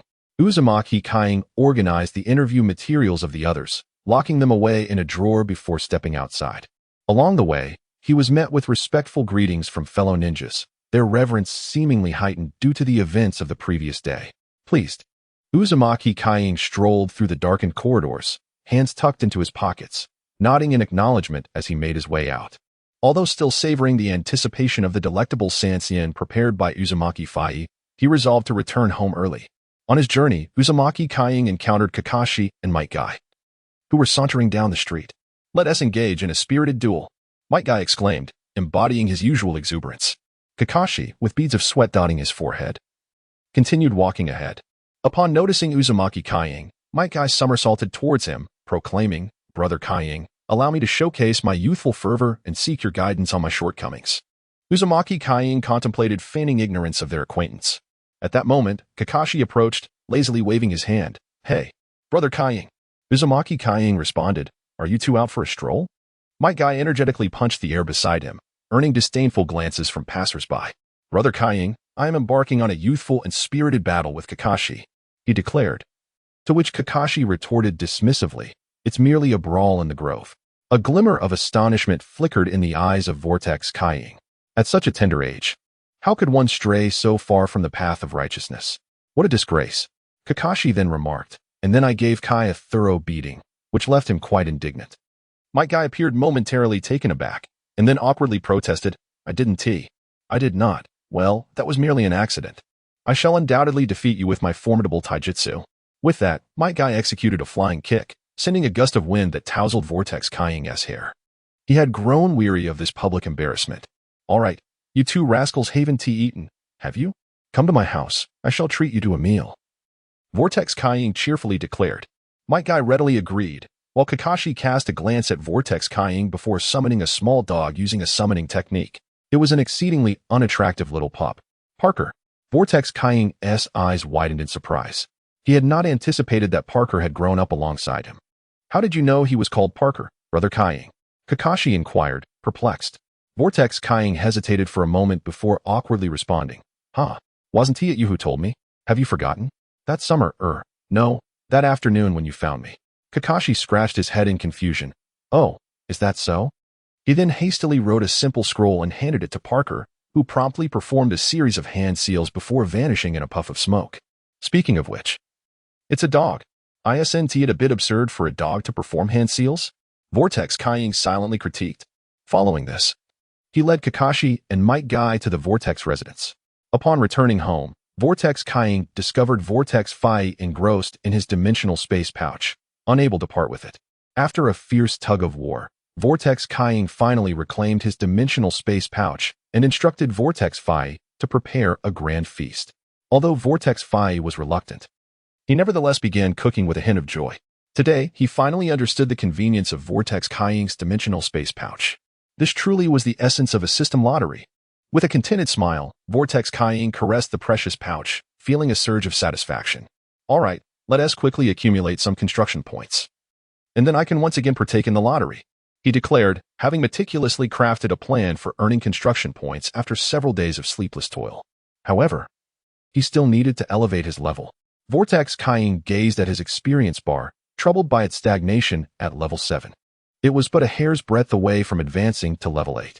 Previously, the middle ninja level mist shinobi he had vanquished on the battlefield yielded little experience, and the upper ninja level foes offered scant rewards as well. To upgrade further, he would need to defeat elite jonin. Moreover, he would have to contend with Umbu ninjas, who were on par with elite jonin, or even the more formidable Umbu elites, though these adversaries would be easily dispatched by a shadow level ninja. Then there were the pseudo-shadow levels, and beyond that, true shadow levels. In this era, the number of true shadow level ninjas was quite limited. Such a conundrum. As Uzumaki Kaiying increasingly recognized the futility of pursuing the path of destruction, he contemplated the grim notion of wielding the sword of slaughter against the entire world. Alternatively, he could nurture individuals with twisted characters, only to dispose of them later, such as Obito. A shiver ran down his spine at this thought, for it echoed the ideology of the Nazis. As a young man raised amidst the grandeur of terms such as prosperity, democracy, civilization, and harmony, Uzumaki Kaiying firmly believed that no matter how much he wished to evolve, he would never resort to acts of humane annihilation. This is not a fictional world. How could a fine young man like myself commit such atrocities? Once again, he admonished himself and stepped out of his study. At that moment, Kakashi and Might Guy were engaged in practice in the small courtyard. The yard had recently been reinforced by Uzumaki FAI using earth release techniques, aimed at preventing a recurrence of the earlier incident involving Uzumaki Kaiying. The thickness, density, and weight of the soil had been artificially modified by Uzumaki FAI's immense chakra, allowing Kakashi and Might Guy to spar without worry. Should damage occur, Uzumaki FAI could simply repair it. Lightning release, Chidori. Kakashi shouted with fervor, forming hand seals. A bright orb of light appeared in his hand. Might Guy shielded his eyes and retreated, exclaiming, "Ah, Kakashi, is this the powerful ninjutsu you spoke of?" ZZZZ. Kakashi's hand flickered like a light bulb twice before extinguishing. He stared at his arm with a gaze filled with disbelief. "What is this? I can't seem to activate it," he muttered, subsequently collapsing to the ground in frustration. Uzumaki Kaiying observed the obstinate Kakashi and the bashful Might Guy with an expression of exasperation. It was evident that their intentions were clear. This was undoubtedly a premeditated act. "Next time, I shall charge a fee." With a resigned sigh, Uzumaki Kaiying retrieved his scythe and approached the two. Light of the gaze. Light of the gaze. Uzumaki Kaiying now realized that as long as he envisioned the form of a skill, he could activate it, whether in secret or openly mattered not. Even the name was inconsequential. Thus, he instinctively called forth this moniker in his mind. Following two, no, for sounds of male satisfaction, the two youngsters beamed with joy.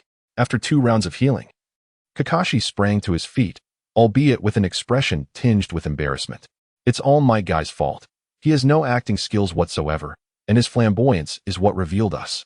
Kakashi shot a glare at Might Guy, who was lost in euphoria and unable to extricate himself from the moment. Uzumaki Kaiying shot him a warning glance and said, "Next time, I will charge you." Kakashi scratched his head and inquired, "Kaiying, will you teach me ninjutsu?" Uzumaki Kaiying's expression darkened. "Teach you? I can't do anything myself. You must be here to mooch off my healing, right?"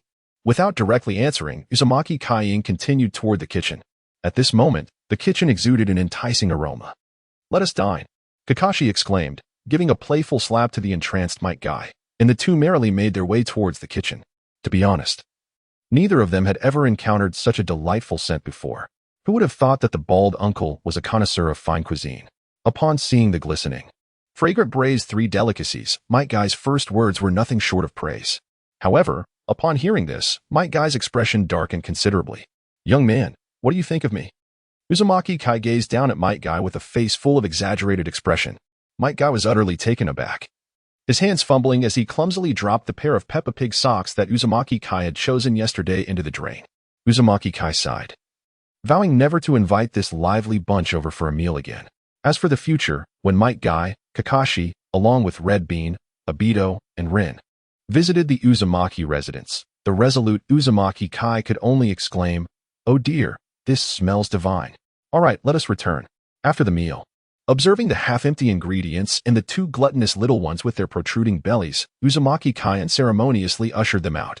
Might Guy bowed deeply, saying, "Kai, please allow me to work alongside you. This is simply too delicious." Uzumaki Kai was taken aback. Was Might Guy still working? Had his father regained a significant amount of strength and potential by now? Money should not be an issue. At that moment, Kakashi, observing the clever Might Guy, also bowed, saying, "This fellow is quite clumsy. Please allow me to accompany him to prevent any mishaps that may disrupt Kai's normal life, studies, and meals." A shadow darkened Uzumaki Kai's face as he grasped one child in each hand and tossed them aside, stating, "We shall discuss this later. Head home quickly. Your families must be worried. Be cautious on the way and avoid any trouble. And no need for farewells." Noara Shinnosuke, however, was filled with fervor. For Uzumaki Kai's words hinted at profound and lofty expectations directed towards him, the once overlooked subordinate of the Umbu. "All right, let us disperse. For the next 10 days, You have the freedom to train, meaning you are not obligated to report to the office, Uzumaki-kai announced, intending to take his leave. But upon noticing the anxious expression of Uchiha Izumi, he suddenly recalled something. He handed the keys from his pocket to Uchiha Izumi, saying, "Here are the keys. 10 days should be ample time for you to master this technique." Uchiha Izumi solemnly accepted the keys and nodded in gratitude. Uzumaki-kai departed with Uzumaki Fo, leaving behind a group of employees eager to strive for excellence. This meeting concluded swiftly. "I shall return to enjoy some braised beef," Uzumaki-kai mused. Meanwhile, Nora Shinnosuke and Uchiha Izumi felt somewhat overwhelmed. The tasks assigned by Uzumaki-kai were quite demanding for them.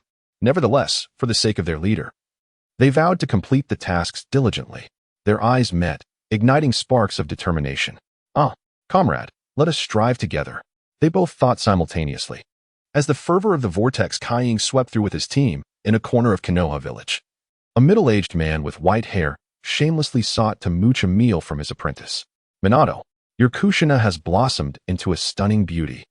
The lecherous Jiraiya gazed at the culinary endeavors of the radiant Uzumaki Kushina, who donned the visage of a devoted housewife.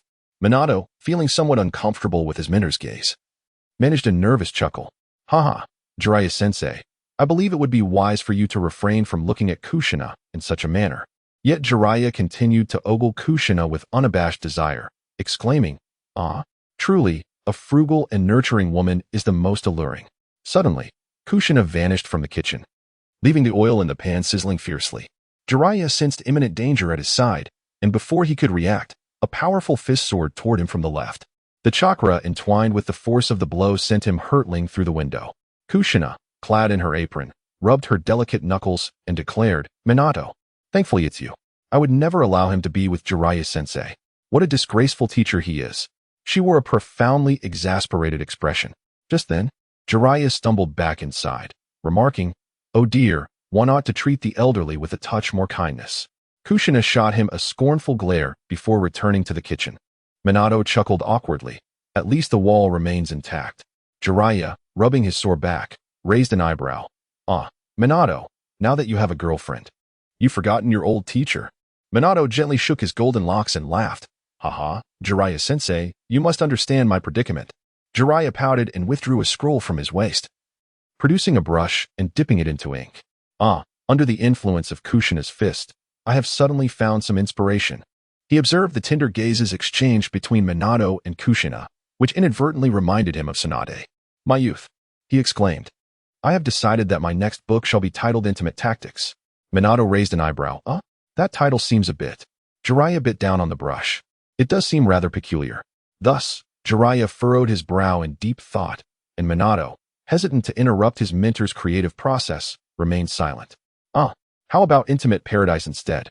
Jiraiya's eyes sparkled with enthusiasm. Minato wished to object, but saw Jiraiya's exuberance and hesitated, stammering. Jiraiya, satisfied, nodded. "It seems, Minato, that you too support my idea." At that moment, Kushina entered with a spread of freshly prepared dishes, waving her fists and declaring, "Jiraiya-sensei, it's rather inappropriate for you to come over and mooch meals every day. The amount of cooking I have to do has increased significantly." Jiraiya chuckled. "Haha, isn't it that I find Kushina quite charming? Moreover, her cooking is exceptionally delightful." Upon hearing such praise, Kushina found it difficult to refute and thus sat beside Minato, enjoying the meal together. Before long, Jiraiya's table was piled high with a multitude of bowls and chopsticks. After satiating his appetite, Jiraiya picked up his scroll and declared to Minato and Kushina, "Minato, Kushina, I shan't intrude any longer. I must return to cultivate my inspiration and seek the true essence of freedom." With a wave, he dashed towards the door. Kushina, exasperated, remarked, "Did you not say you came specifically to wash the dishes today?" Jiraiya, standing at the door, slapped his forehead and exclaimed, "Haha, did I say that? Oh, wasn't I speaking of tomorrow?" Kushina, anticipating such behavior, retorted, "Jiraiya-sensei, you shall face repercussions for this." Jiraiya, with a serious expression, began as ninjas, but was abruptly interrupted by the sudden opening of the door, which slammed into him, causing Kushina to instinctively retract her neck. "Oh dear. What a tragic sight for a man," Minato mused, his gaze shifting to the ninja who had just entered. "Umbu?" Minato rose, deep in thought. "Woofing Minato, Uzumaki Kushina. The third Hokage seeks you. He wishes to discuss matters previously mentioned." With that, the ninja transformed into a puff of smoke and vanished.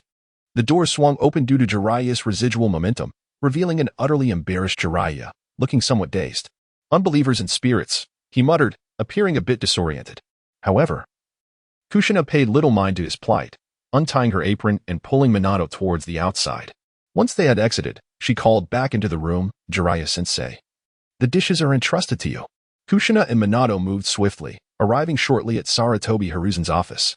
At that moment, Hiruzen was, as usual, joyfully puffing on his old pipe. Third, Minato greeted. Hiruzen nodded, gesturing for them to sit. The Land of Water's Mist Village has urged us to expedite the sealing process, promising to revise the maritime trade taxes, which would rejuvenate the economy of the Land of Fire. However, this hinges on your performance. Minato nodded in agreement. We can manage this, but... He glanced at the anxious Kushina, then back at Hiruzen. Hiruzen smiled. Only Kushina could evoke such a profound emotional response from you. Fear not, I have already established communication with them. They are ready to participate at any moment and have completed their tasks. All that remains is for you to journey to the Land of Water. Kushina, with concern, inquired, do they plan to rebuild their nation or stay in Konoha? This should be quite significant for our village. Hiruzen replied with a smile, both Danzo and I will respect his own wishes. We shall support his decisions. Kushina nodded thoughtfully. Sarutobi Hiruzen observed the pensive Kushina and the adoring Minato gazing at his future wife, and he gently remarked, I suggest you meet them in advance. It will make things easier later. Kushina, seemingly reminded of a painful past, hesitated, saying, I need to think about it. Hiruzen nodded and replied, this matter is for you to decide. Just remember to set off tomorrow. Kushina acknowledged with a nod.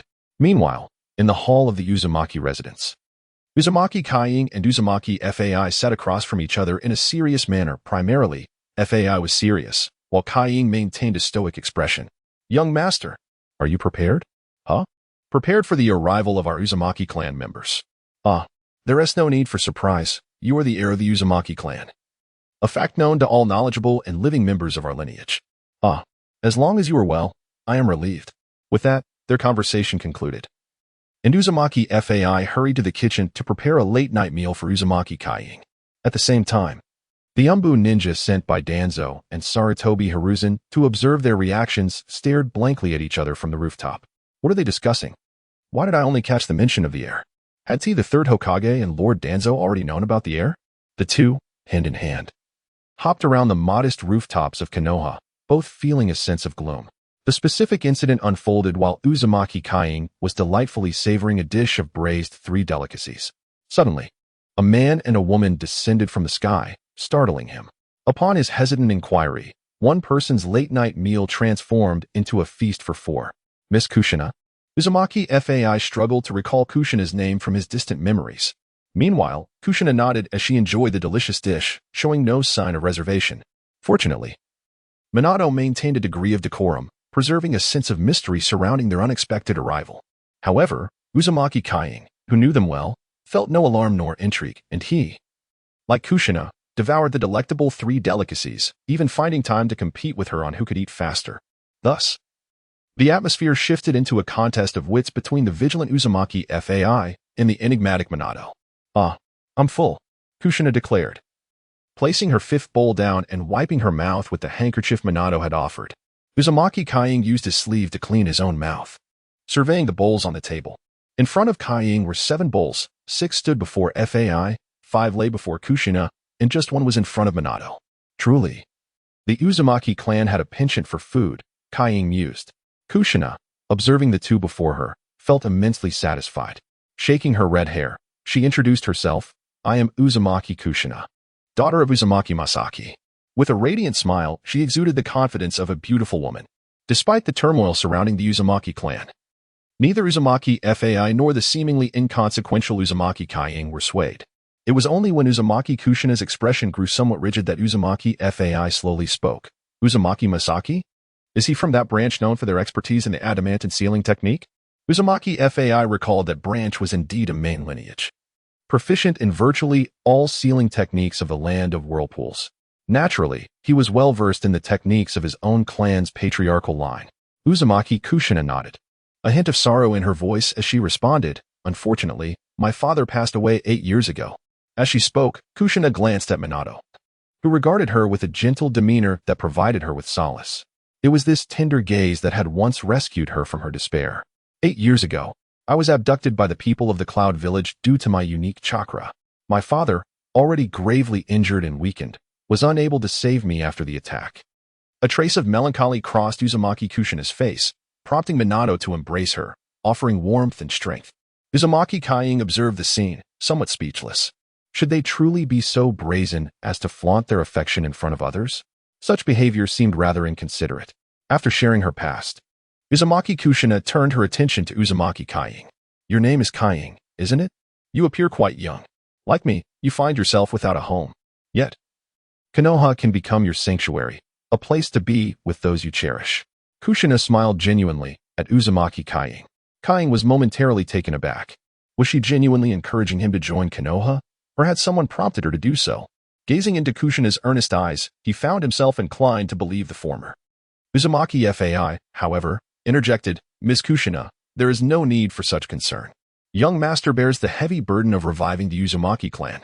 Kying cast a resigned glance at Uzumaki Fai. How do you know my burden pertains to the revival of the clan? My true burden lies in developing the culinary arts of the Heavenly Empire. Nevertheless, he refrained from halting Fai's discourse, as he had never inquired about Fai's thoughts before. Now, with Fai revealing his sentiments, he was eager to listen. Uzumaki Fai appeared to be reminiscing, perhaps grappling with emotions, and eventually murmured, These years have been arduous for you. Young master. Back then, only the patriarch and matriarch of the Uzumaki clan escaped. My father and I chose to resist the enemy, sacrificing ourselves to secure a chance for you and the patriarch's family. I was foolish at that time, unwilling to part with my life, crying and throwing a tantrum. I was only 16 then. In the world of Naruto, maturity often comes early. At 16, Naruto had already embarked on his journey to save the world. Thus, Uzumaki Fai was indeed of considerable age at that time. The patriarch entrusted me to the matriarch, instructing her to take me along and strive for the revival of the Uzumaki clan together. Yet, on that fateful night, amidst the raging flames, I fled, abandoning both the matriarch and you. Uzumaki Fai clutched his garment tightly, his hands trembling. His cowardice and ineptitude had nearly doomed the Uzumaki clan. No, it should have been completely lost. In a certain sense, Uzumaki Kage is not truly Uzumaki Kage. The genuine Uzumaki Kage perished along with the family that adopted him when their village was ravaged by ninjas. However, Uzumaki Kage emerged thereafter. I have lived in regret since that time. Eventually, I grew stronger and avenged those responsible. But I only heard whispers that the young master had not died but had been cast into the river, lost to the currents. I then took the reclaimed wealth of the Uzumaki clan and retreated to the mountains, contemplating my demise. Uzumaki Fai said this while casting a glance at Uzumaki Kage, a smile gracing his lips. Yet fate returned the young master to my side, granting me the opportunity to atone for my past. My life should not be buried in the mountains. I must dedicate my strength to the young master. Uzumaki Kage was deeply moved by these words, though he felt a chill under that intense gaze. At that moment, Uzumaki Kushina spoke as well. My father once imparted similar words to me, telling me that when the time comes, should I encounter someone with the ideals and aspirations capable of revitalizing the Uzumaki clan, I should follow him and restore our harmonious family. A glimmer of joy flickered in Uzumaki Fai's eyes. Then Uzumaki Kushina continued, I have heard that the lineage of the Uzumaki clan bears a whirlpool mark above the navel due to chakra. I wish to see this for myself to verify your identity. If you are indeed of the clan's esteemed lineage, I shall join you. No, I shall join our Uzumaki family. Uzumaki Kage nodded, unfastening his garment to reveal his navel. Just as Uzumaki Kushina had described, there was a red whirlpool mark above his navel. Every time Uzumaki Kage bathed, he would see this mark and initially believed it to be a birthmark. He never anticipated such a revelation.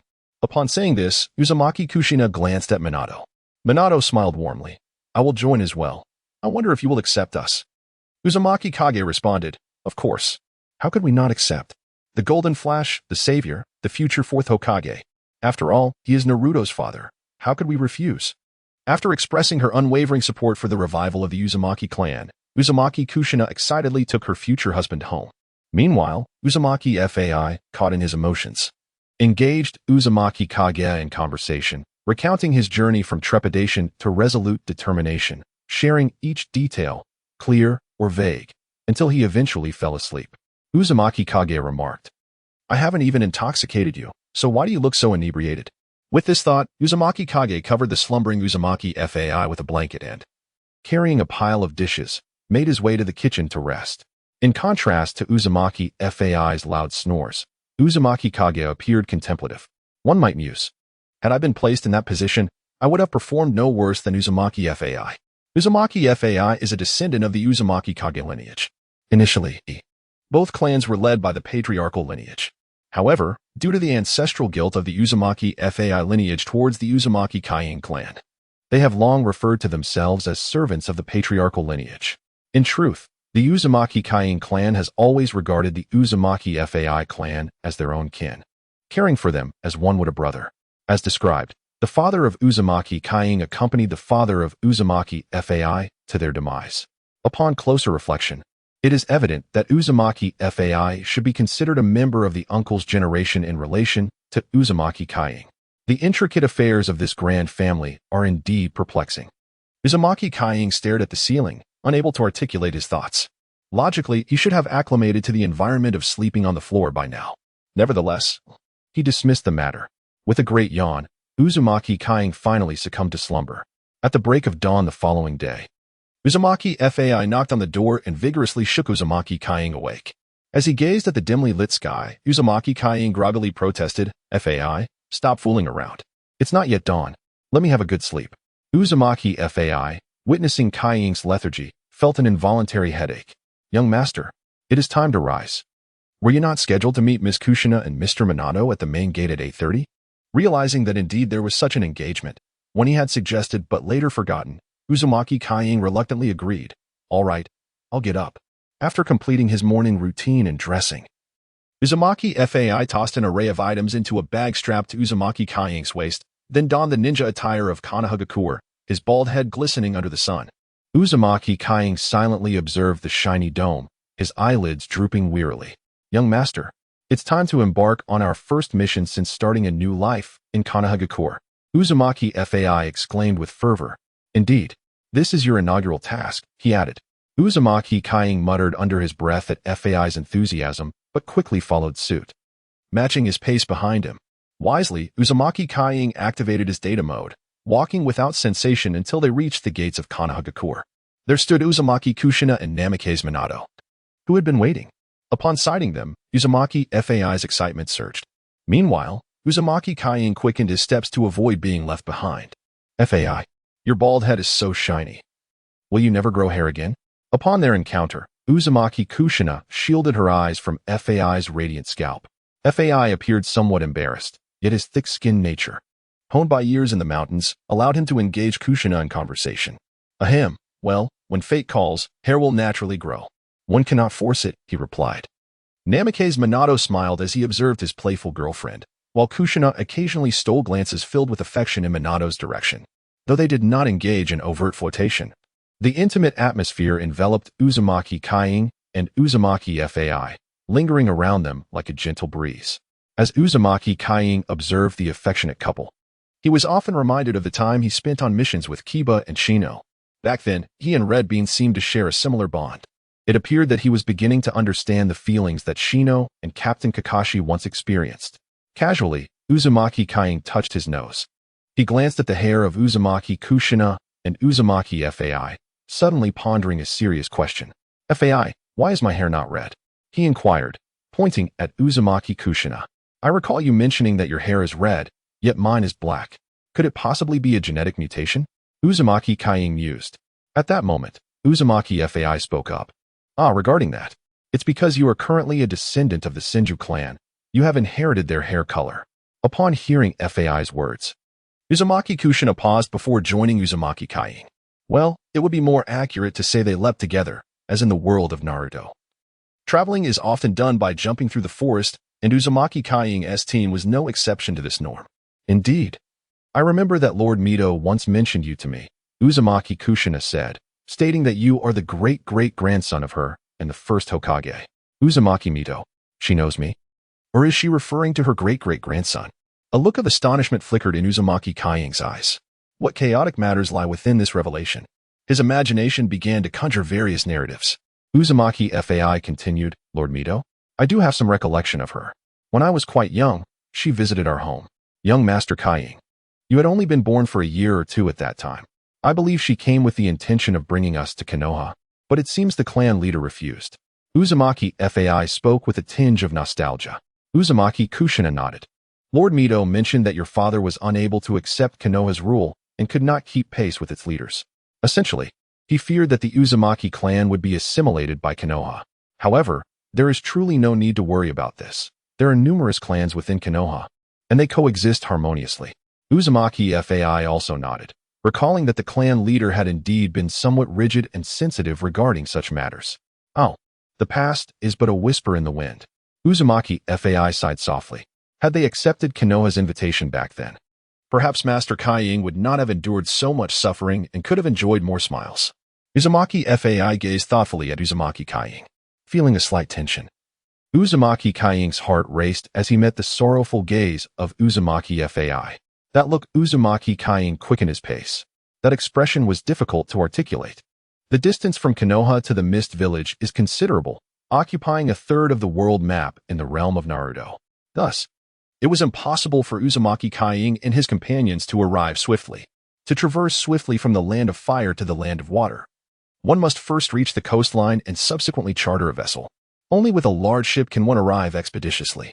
Of course, traversing the water directly would prove even swifter. Thus, Vortex Kaiying and his companions resolutely opted for this method. What a jest! 3 members of the Vortex clan, their restorative and depleting abilities harmonized, left only Wolfing Minato feeling somewhat strained. Yet, the advantage of his teleportation technique prevailed. Once you 3 Vortex clan members arrive, I shall simply fly over, won't I? Moreover, I can take my wife along, isn't that enviable? Consequently, it culminated in Vortex Kaiying and Vortex Fai racing across the ocean, while Wolfing Minato and Vortex Kushina joyfully frolicked in a coastal city of the Land of Fire. A sense of disquiet began to creep in. Had he inadvertently played the fool?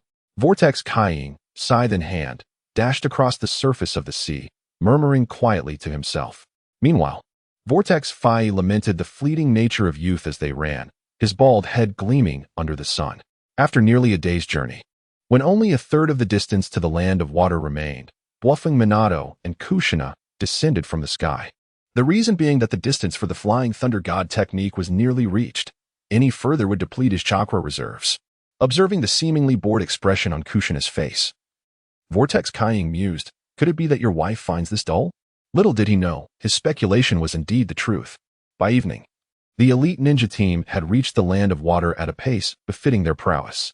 Gazing upon the distinctive architecture before him, Vortex Kaiying rejoiced at the prospect of no longer being subjected to the monotonous seascape. As the team leader, Wolfing Minato noted their arrival was 2 days and nights ahead of the timeline dictated by Sarutobi Hiruzen. Thus he sought out a quaint hot spring town to indulge in a well-deserved bath. Vortex Kaiying, marveling at the soothing warmth of the geothermally heated water, found unparalleled comfort in the experience. This is truly delightful, he exclaimed, submerging his neck and basking in contentment, though to others, his expression remained inscrutable. While Vortex Kaiying and his companions reveled in their bath at the Hot Spring Hotel, a figure in the hidden mist village of the Land of Water wore an expression of deep concern. He stared at the notification in his hand, his face etched with distress. Father, what troubles you? In the wake of a rigorous training session, the young Zabuza returned home, drenched in sweat, only to find his father, Momochi Tadao, wearing a melancholic visage. It's nothing. Go take a bath, Momochi Tadao replied, gently shaking his head. Zabuza, puzzled, furrowed his brow as he walked inside, reflecting. Why such a grim expression? The last time I saw that was when mother passed away. A plethora of chaotic thoughts raced through young Zabuza's mind. Could it be that his father's dear friend had died? Or perhaps the stepmother he was meant to be introduced to had met a similar fate. After preparing a hot bath, Zabuza hopped into the tub, seeking solace. The scalding hot water swiftly washed away all fatigue, and Mizukage let out a contented sigh. Indeed. After a rigorous training session, the finest method of relaxation is a warm bath, while indulging in the delightful embrace of the heated water. A few knocks echoed at the door of the Mizukage residence. Mizukage approached the entrance to open it. Standing before him was a masked Umbu ninja. What is it? Mizukage inquired, his tone grave and unnatural. The Umbu ninja glanced at him before responding in a stern voice, Lord Mizukage, Your son is on the list for the next battle. This matter cannot be averted. The third Hokage is unlike his predecessors, implementing policies steeped in blood mist. He aims to forge a hidden mist village capable of rivaling all other ninja across the land. Lord Mizuki's evasion will not resolve the issue, the Umbu ninja concluded, raising his right hand, prepared to depart. At that moment, Mizuki hastily grasped his finger, cautiously surveying their surroundings. Finally, he whispered, I have detected some changes. You must come with me. The Umbu ninja, puzzled yet unable to resist Mizuki's grip, followed him to the study on the second floor of the Mizuki house. There are issues within the village. Once assured that no one else was nearby, Mizuki addressed the Umbu ninja before him. Issues? What kind of issues? The Umbu ninja asked. Perplexed, Mizuki smiled and shook his head. Brother, you work in the Umbu. You ought to know more than I do, thus you should have noticed more than I have. After a moment's hesitation, the Umbu ninja removed his mask, revealing a face strikingly similar to Mizuki's, albeit marred by a look of terror. What is wrong? What has happened in the village? It is currently in a phase of rapid development. No problems must arise. If any issues threaten the village's resurgence, how can we face the souls lost to the blood mist? The Umbu ninja's visage twisted in anguish. He did not oppose the blood mist policy, for he viewed it as a path to the village's empowerment. In his eyes, sacrificing the lives of the villagers to gain strength was a commendable approach. Yet should this path falter, he and his comrades would show no mercy. Observing his brother's distress, Mizuki felt a slight alleviation of his own apprehension. He regarded his brother softly. The source of this problem is none other than your leader, the village's head, the third Mizuki. The Umbu ninja's expression froze, a hint of ferocity creeping into his eyes. I will not allow you to speak of him that way. Mizuki placed a hand on his brother's shoulder. Do not be so rash. You have recognized it long ago, have you not? The Umbu ninja fell into a contemplative silence. Indeed, he had discerned the troubling nature of the third Mizuki long before, with an intellect rivaling that of Mizuki himself. The third Mizuki, shrouded in mystery, appeared flawless, yet a lack of flaws may itself be the greatest flaw. Umbu ninja, the brother of a certain individual from the Momochi clan and another from the Tudi clan, had discerned this predicament early on. Nevertheless, it is undeniable that the third Mizuki has indeed nurtured formidable warriors among us, and our village has been rapidly growing stronger. The individual from the Tudi clan recounted the rationale he once used to numb himself. The brother from the Momochi clan gently shook his head, responding, No, it is not as you think. He contemplated his son, who had previously shared similar beliefs. However, upon receiving the letter that sent his son into the blood mist, he experienced a profound awakening. The actions of the Mizuki would not lead the village down a path of grandeur. Instead, they would guide it toward a blood-soaked road of no return. Consider this carefully. If we continue down this path of brutal governance, what will become of us? The atmosphere grew tense as the brother from the Momochi clan pondered deeply. Could it be that he had overlooked something crucial? After a long silence, the expression on the face of the Tudi clan member darkened. This will lead to the fragmentation of the mist.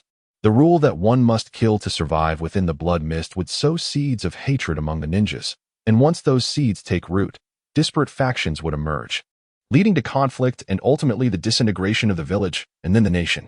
The brother from the Momochi clan softly articulated the dire conclusion of the blood mist reign. The Tudi clan member's expression shifted drastically upon hearing this. When did you come to realize such a thing? He asked quietly. In light of the recent surge in the Mist's military might, how did you detect these issues?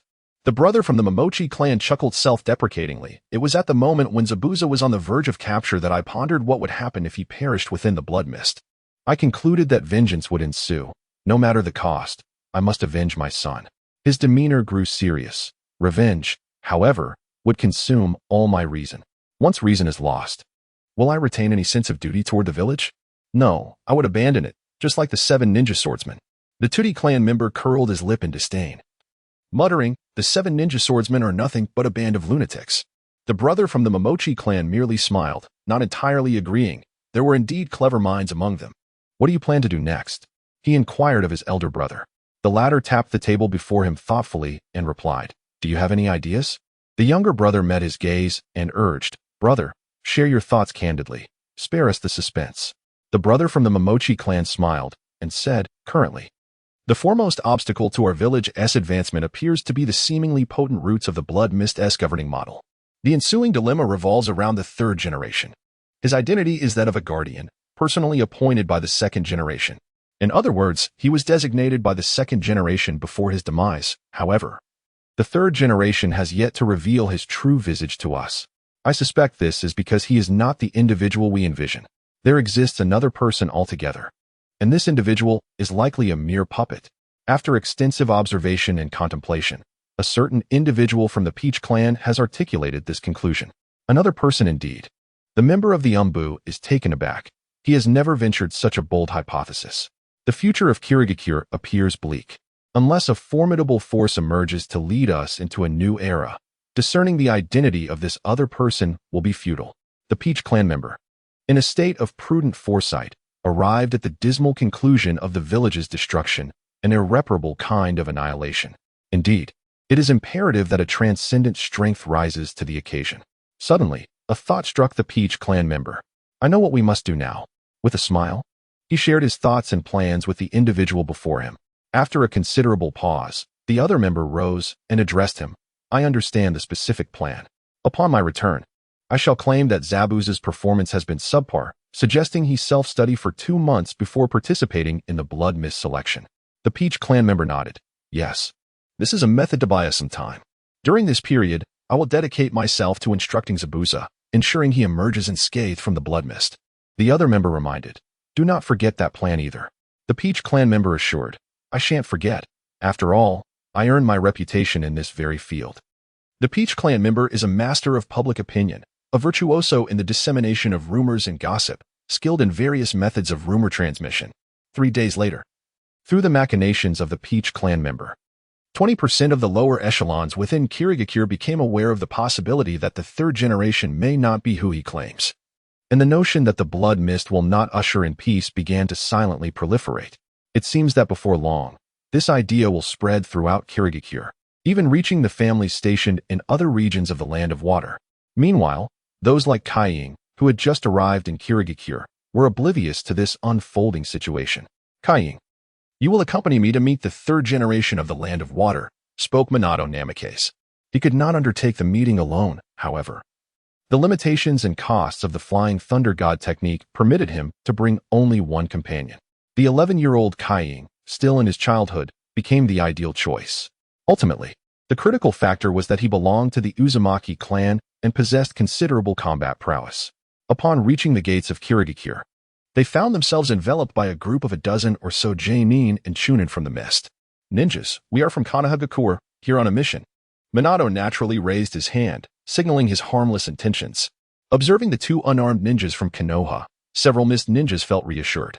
Consequently, they dispatched one to inform the village, while the others continued to observe.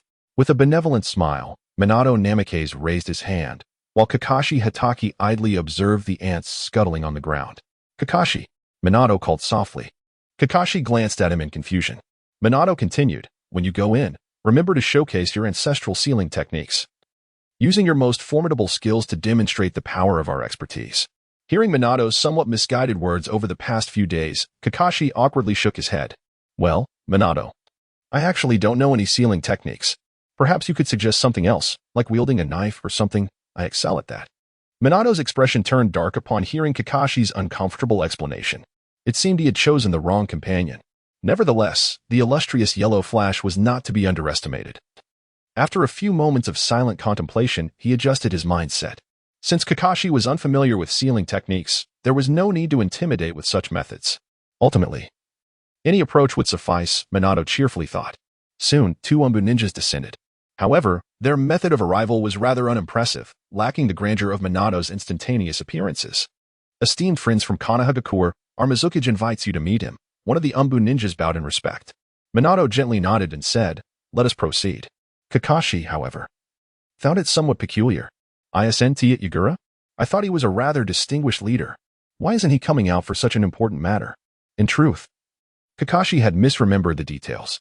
He had mistakenly attributed the 4th Mizukage's identity to the current 3rd, who, in the anime, was notably absent, remaining an enigmatic figure even during the later events of the Edo Tensei. Overall, the 3rd Mizukage was shrouded in a northern shadow, lacking any substantial presence.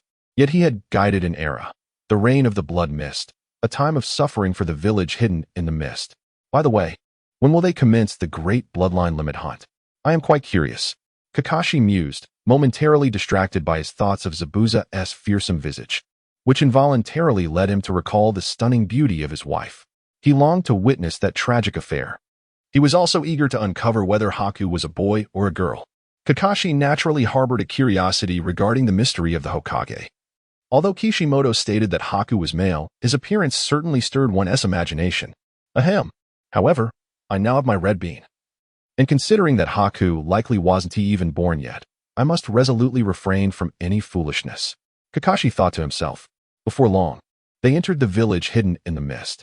Within the village, the characteristic mist of the land of water thickened, obscuring visibility in all directions. Unless one was particularly familiar with the area, swift movement was nearly impossible. Kakashi observed his surroundings and considered, of course, this did not apply to me, as I possess the ability to disregard terrain.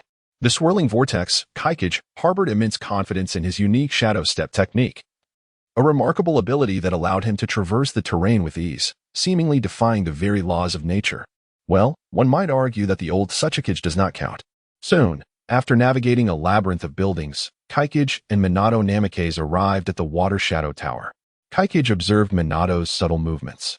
The ever-cautious Minato had discreetly marked several locations with flying thunder god seals along their path. Kaikage couldn't help but admire him.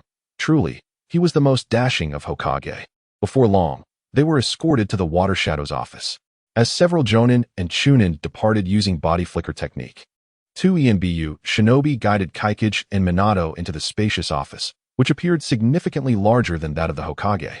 Seated upon a sofa was a tall, slender man adorned with the Water Shadow's conical hat, exuding an air of undeniable charm. The arrival of Minato and Kaikage prompted the Water Shadow, who had been keeping his head bowed, to gradually lift it, revealing an intricately crafted mask before their eyes. This was the third Mizukage. An Ambu ninja stepped forward to make the introduction. Kaikage maintained a stoic expression. With the third's hat upon him, it was hard to believe he could be anyone else.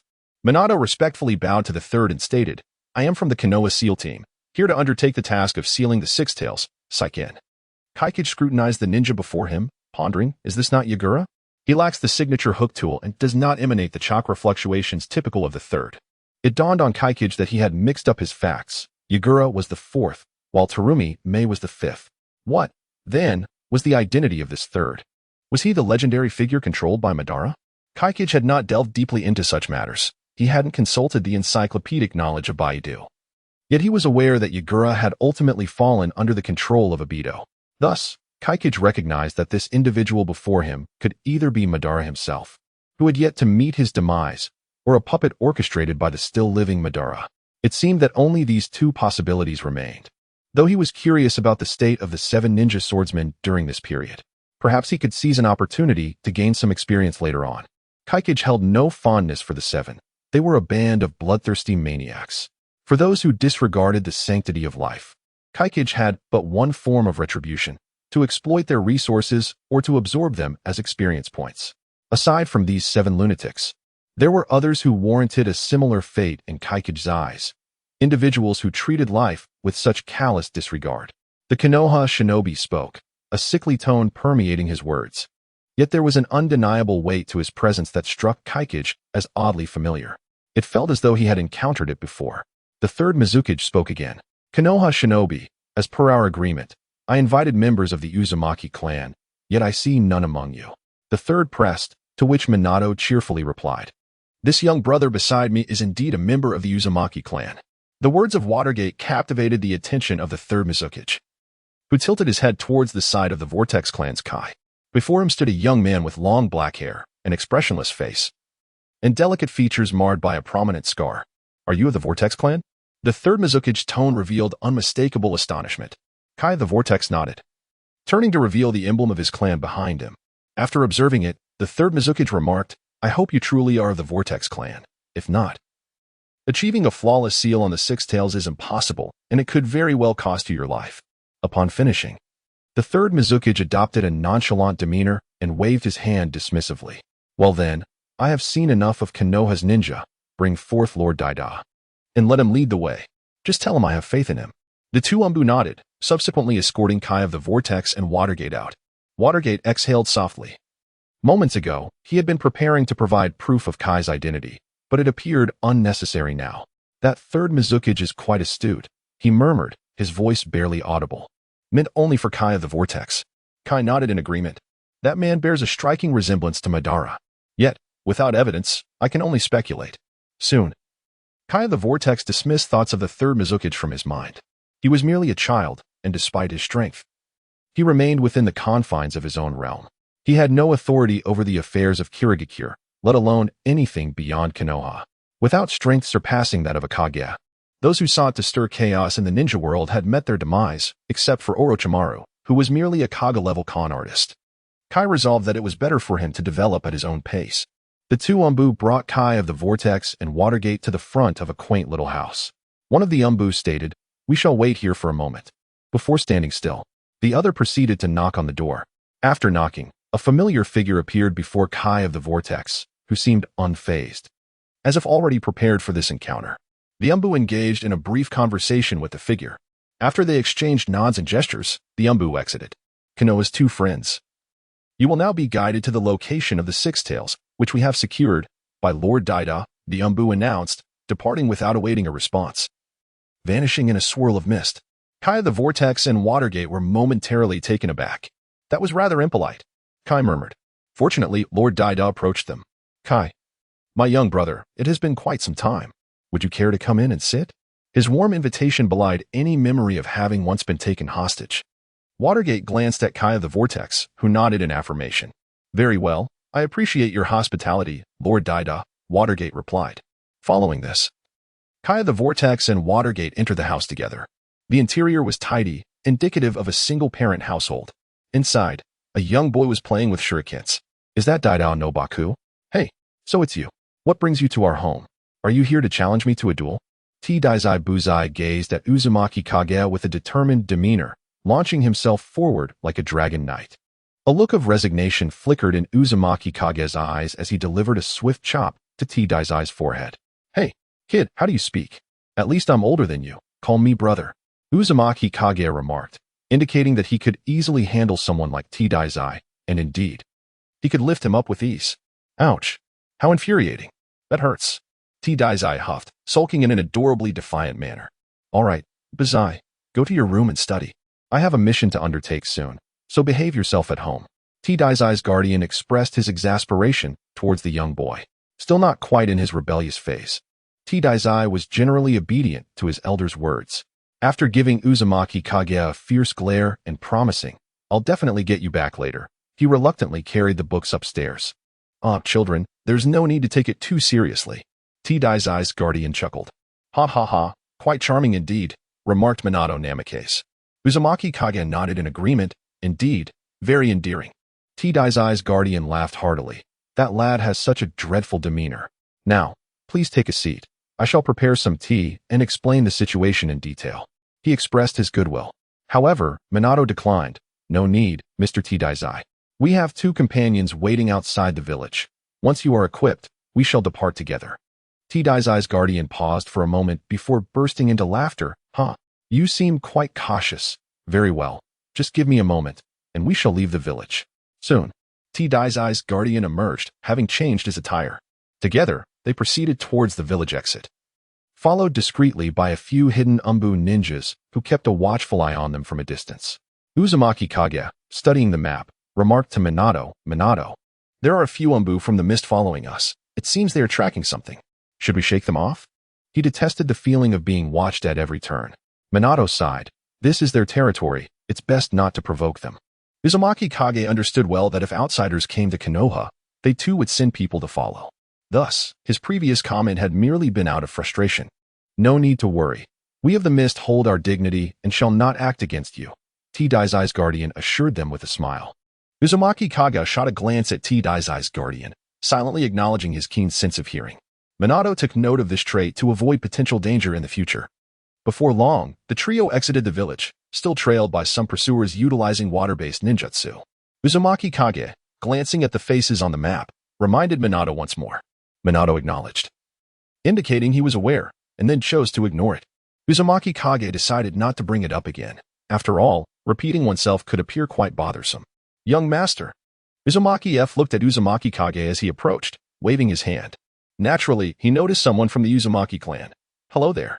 Is it your task again this time? The Uzumaki nodded. Vortex Atri sighed. You have indeed won the favor of Lord Water Shadow. How did you fare on your last mission? I managed to complete it. Albeit barely. I found a solution for the village, though it cannot be implemented immediately. The Uzumaki waved his hand dismissively, indicating that he had not entirely failed his task. Vortex Atri nodded in understanding and fell silent, while the crimson-haired Kushina entered the Uzumaki's line of sight. So there are 3 of you from the Uzumaki clan? Is the Uzumaki clan to rise again? Vortex Atri glanced at Vortex Kage with a faint smile, remaining silent. Kushina walked directly towards Minato. Noticing that the 4 from Konoha paid him no heed, the Uzumaki felt no embarrassment and settled down to narrate the details of their mission. Allow me to explain our task. Recently, our previous Jinchuriki of the Six Tails lost control for various reasons, leading to a catastrophic outburst that consumed both the seal and the Jinchuriki. After incurring significant costs and sacrifices, we barely managed to seal the Six Tails within a ninja tool.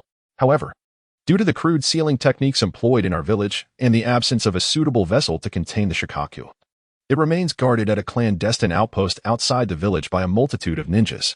Currently, the means of its guarding is through a barrier. Our destination is this barrier that seals the Shikaku, where your Uzumaki clan's formidable sealing techniques will be employed to bind it to the chosen child, aiding him in becoming the next Jinchuriki. After concluding, the Uzumaki turned to face the 4. Vortex Kage and his companions directed their gaze towards Minato. For this mission, Minato was the team leader. All right, let us set off. Delay could lead to unforeseen changes. The Uzumaki smiled at the young man before him. You do bear a resemblance to Jiraiya, one of the legendary Sannin. Minato's expression shifted slightly as he scratched his head. No, I lack the charisma of Master Jiraiya. Vortex Kage understood Minato's sentiment and smiled subtly. Who would wish to possess such a demeanor? Far away from the hidden mist village, near the coastal region of the Land of Lightning, a massive barrier stood open atop sheer cliffs. Beyond the barrier lay a formidable fortress, appearing extraordinarily robust. Outside, teams of patrolling ninjas were present, while within, various ninjas steadfastly held their positions, resembling a finely tuned machine. Sitting at the podium, the ninja Ijimi from the hidden mist village watched the colossal creature compressed within the barrier with keen vigilance. Is that the creature from 25 years ago? Back then, the second Hokage was still around. Now, whether the third can subdue it remains a question. Ujimi sighed as he observed the immense beast. Hey, someone, come here. Ujimi called out to a patrolling ninja. Upon hearing the words, the ninja rushed over. Lord Ajimide, what is the matter? The ninja responded loudly. Ajimide nodded in satisfaction and then inquired, Can you tell me how those children are faring now? I am afraid I do not know. My lord, the ninja replied honestly. Ajimide pondered for a moment before dismissing the ninja. It had been quite some time since he last checked. He decided to visit the sealing class to observe the progress of their sealing techniques. If successful, they could seal the monstrous hound before any external aid arrived. If not, they would simply have to wait. Ajimide sighed gently as he gazed at the creature within the barrier, fearing that it might erupt in chaos and shatter the confines of its prison. He contemplated making his way to the sealing class. At this hour, just before closing time, the sealing team was diligently working under the leadership of their captain, Watanabe. Watanabe, still hard at work with your team? Ajimide greeted the head of the sealing class. Watanabe cast a glance at Ajimide, then resumed his focus on the task at hand. Every bit of effort increases the children's chances of survival. Watanabe calmly articulated his resolve. Oh, is that so? Ajimide nodded. I am heading to see those children now. Would you care to join me? Watanabe paused slightly, halting his work. Never mind. I will complete my tasks first. I will check on the children after they take their meal. He replied with a smile, politely declining Ajimide's offer. Ajimide hesitated before saying, All right, I have no pressing matters at the moment, and my whereabouts have been relayed to my guards. I shall wait for you. It won't take long. Watanabe nodded in agreement. He then returned to his work, engrossed in experiments involving chakra resonance curves and similar conduits, meticulously recording data, which made Ajimide feel drowsy. Ajimide was a practical fighter, not one for theoretical musings. The complexity of these concepts left him feeling dizzy. After an indeterminate time, Ajimide, half asleep, was roused by a hand on his shoulder. It was Watanabe. Ajimide offered a slightly apologetic smile. Watanabe chuckled. It seems you are still unaccustomed to theoretical matters. Ajimide awkwardly scratched his head, saying, Who says that? I merely lack familiarity with this area. Watanabe laughed heartily. Let us not dwell on that. Let us go see the children. The two walked side by side to a hidden basement, a place where the orphans collected by the hidden mist village resided. There were a dozen or so orphans, each possessing varying degrees of potential to control the monstrous hound, yet none exhibited particularly strong abilities. Thus, adaptability became paramount. Among these children, only one demonstrated the highest potential for control, and he was confined within the first chamber. Could he truly be the only one with such possibilities? Orochimaru mused as he observed the 5 or 6-year-old child sleeping peacefully amid the glow of 12 bright candles. Candles formed a tranquil array, enveloping the child in a reverie. Watanabe Kai gazed tenderly at the slumbering youth, a smile gracing his lips. This child embodies the greatest hope. He stepped forward and gently caressed the child's dark hair. The child, too, was pitiable, having been ensnared by illusions since birth, existing in a state of bewilderment, devoid of any understanding of the world or humanity. He was destined to exist merely as an instrument. Watanabe Kai sighed. Orochimaru, observing the rare display of emotion from Watanabe Kai, felt a wave of familiarity wash over him. The kind-hearted and innocent Watanabe Kai of their youth had returned to his eyes. Let us use him, Orochimaru impulsively suggested, advocating for the child's sealing. Whether by Watanabe Kai's own hand or through the assistance of summoned ninjas, once sealed, the other children could be released in due time. And Watanabe Kai would be responsible for him thereafter. Watanabe Kai was momentarily taken aback. This notion resonated deeply with his own thoughts. He cast a grateful glance at Orochimaru. After all, such matters will eventually fall to me, so it would save us both time and trouble if I entrusted it to you now, Orochimaru remarked with a smile. Watanabe Kai nodded in agreement. Very well, let it be decided. After a brief pause, Orochimaru suddenly inquired, by the way, what is this child's name? In matters of academia, Watanabe Kai held the upper hand. He has no name? Watanabe Kai was taken aback. These vessels intended for sealing had not been named. Why not name him? Orochimaru encouraged, patting his old classmate's shoulder. Feeling somewhat bashful, Watanabe Kai scratched his head, contemplating. Well, I notice this child often plays with bubbles in his unconscious state. Perhaps we shall call him Foam. Isn't that name rather casual? Orochimaru expressed his surprise. Is it? Watanabe Kai replied, perplexed, as he saw nothing trivial about it. Oh well. You are the master. Your word is final, Orochimaru acknowledged, understanding his old classmate's naivety in such matters. At that moment, along the coastline, an unexpected visitor from the hidden cloud village quietly made landfall. This individual, a nonconformist with half white and half green hair, donned a mismatched outfit of the same hues. He was the esteemed second-in-command of the sealing arts within the hidden rain village, as well as the current Jinchuriki of the Eight Tails. As for the first-in-command, his ill-fated elder brother had succumbed 2 years prior during a moonless night, embroiled in a conflict with the Eight Tails, resulting in his untimely demise. Harboring a resolve to thwart his adversaries, the hidden cloud village conceived a plan to dispatch a Jinchuriki to provoke the tailed beasts into a frenzy upon discovering that the hidden mist village was developing tailed beast weaponry. This unconventional uncle was the designated executor of their scheme. However, it would be more apt to refer to the tailed beast Jinchuriki not as an executor, but rather as a mere tool. In the village, a man whose character had gradually twisted under the weight of relentless mockery extended his long tongue and harshly licked his own face. Octopus. I am about to stir up some trouble. The eccentric, melancholic man strode toward the enormous barrier. Along the way, a cheerful individual from the village recounted the relationship between tailed beasts and Jinchuriki to Vortex Kaiying and a few others. Vortex Kaiying, already well-versed in the intricacies of Jinchuriki, listened with a disinterested demeanor, while Watergate and Kushina appeared equally disengaged. Conversely, Vortex Fai was utterly captivated by the narrative. He spoke of the loneliness of being ostracized, the sense of helplessness, and the profound, terrifying emotions that accompany such isolation. Vortex Fai repeatedly expressed his fears.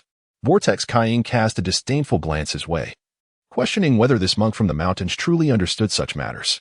In Vortex Kaiying's view, the psychological abnormalities of the Jinchuriki stemmed from a dissonance between the evolution of spiritual culture and societal capabilities within the world of Naruto. This discord fostered resentment in the hearts of those who were scorned, and it was precisely this imbalance that led to the occasional emotional outbursts of the Jinchuriki. Therefore, he mused, it is essential to construct a society where material and cultural development coexist harmoniously, as this is the natural way to survive. The group continued their journey in a calm manner. All of them were elite shinobi, moving at a commendable pace. After a day and a night of travel, they were nearing their destination, and their demeanor remained quite relaxed. Particularly, Vortex Fai, who fixated on Vortex Kaiying's dimensional pocket, appeared even more at ease, observing him with a peculiar intensity each time they paused for a meal. Eventually, Vortex Kaiying revealed his spatial pocket, which Watergate incessantly scrutinized. Now, apart from Vortex Fai, Watergate also regarded Vortex Kaiying with newfound interest. Their leisurely time was abruptly interrupted by a thunderous roar. The individual from the village expressed astonishment, announcing that the tailed beast had broken through the barrier and was wreaking havoc. Consequently, the team quickened their pace. The unconventional elder wore a profound smile as he glanced at the emerging Six Tails, faintly amused. Mission accomplished, time to head home for a meal. With a powerful leap, he dove into the water, transforming into a fish and swiftly departing. "What on earth?" exclaimed Ajimi, slamming his fist onto the table with such force that it lifted entirely into the air. Before him, the leader of the barrier team trembled in fear. "Watanabe, protect the children designated for sealing and assess the situation. If the opportunity arises, proceed with the sealing. I will hold that creature off." Ajimi's fists collided, sparking with intensity. "All right." Watanabe nodded. "Be careful." Ajimi chuckled at Watanabe. "Haha, trust in my strength. While I may not be assured of victory against the tailed beast, I can certainly manage a stalemate. If you're truly worried about me, treat me to ramen and buns when we return. Make sure it's a hearty meal." Ajimide, unfazed, boldly declared a grand ambition before heading into battle. Watanabe, observing the unwavering confidence of his classmate, could not help but reminisce about Ajimide's illustrious accomplishments since childhood, and thus nodded in reassurance before departing. Surely, they would be well fed. The spectacle of two grown men exchanging lofty aspirations would undoubtedly elicit scornful remarks from the ever-judgmental Kaikage. Yet, at this moment, Kaikage was still en route, hastening towards the fray. "Six Tails, your adversary is me." The exuberant Six Tails, amid a spray of saliva that wreaked havoc across the landscape, gleefully seized a large structure with its diminutive hands, tossing it like a child's toy and demolishing a nearby hill in the process. Just moments ago, Ajimide had called for Six Tails to confront him, but now he swallowed nervously, falling silent. Water release. Water dragon bullet technique. In the land of water, abundant with moisture, a colossal water dragon coalesced in the air, fueled by Ajimide's seemingly inexhaustible chakra. The formidable dragon promptly engulfed a significant portion of Six Tails' saliva before crashing down upon its head. Taken aback, Six Tails fixed its small, beady eyes on the panting Ajimide, who was now agitated. "Goodness!" Ajimide exclaimed as Six Tails' saliva continued to rain down upon him without restraint. Earth release, earth flow wall. Earth release, rising rock technique. A small hill emerged from the ground, providing a protective barrier against the deluge. Subsequently, Six Tails extended its tiny limbs, seizing a house and preparing to hurl it at Ajimide in a manner reminiscent of a shot put. "Goodness!" Ajimide cried again. Earth release, earth technique.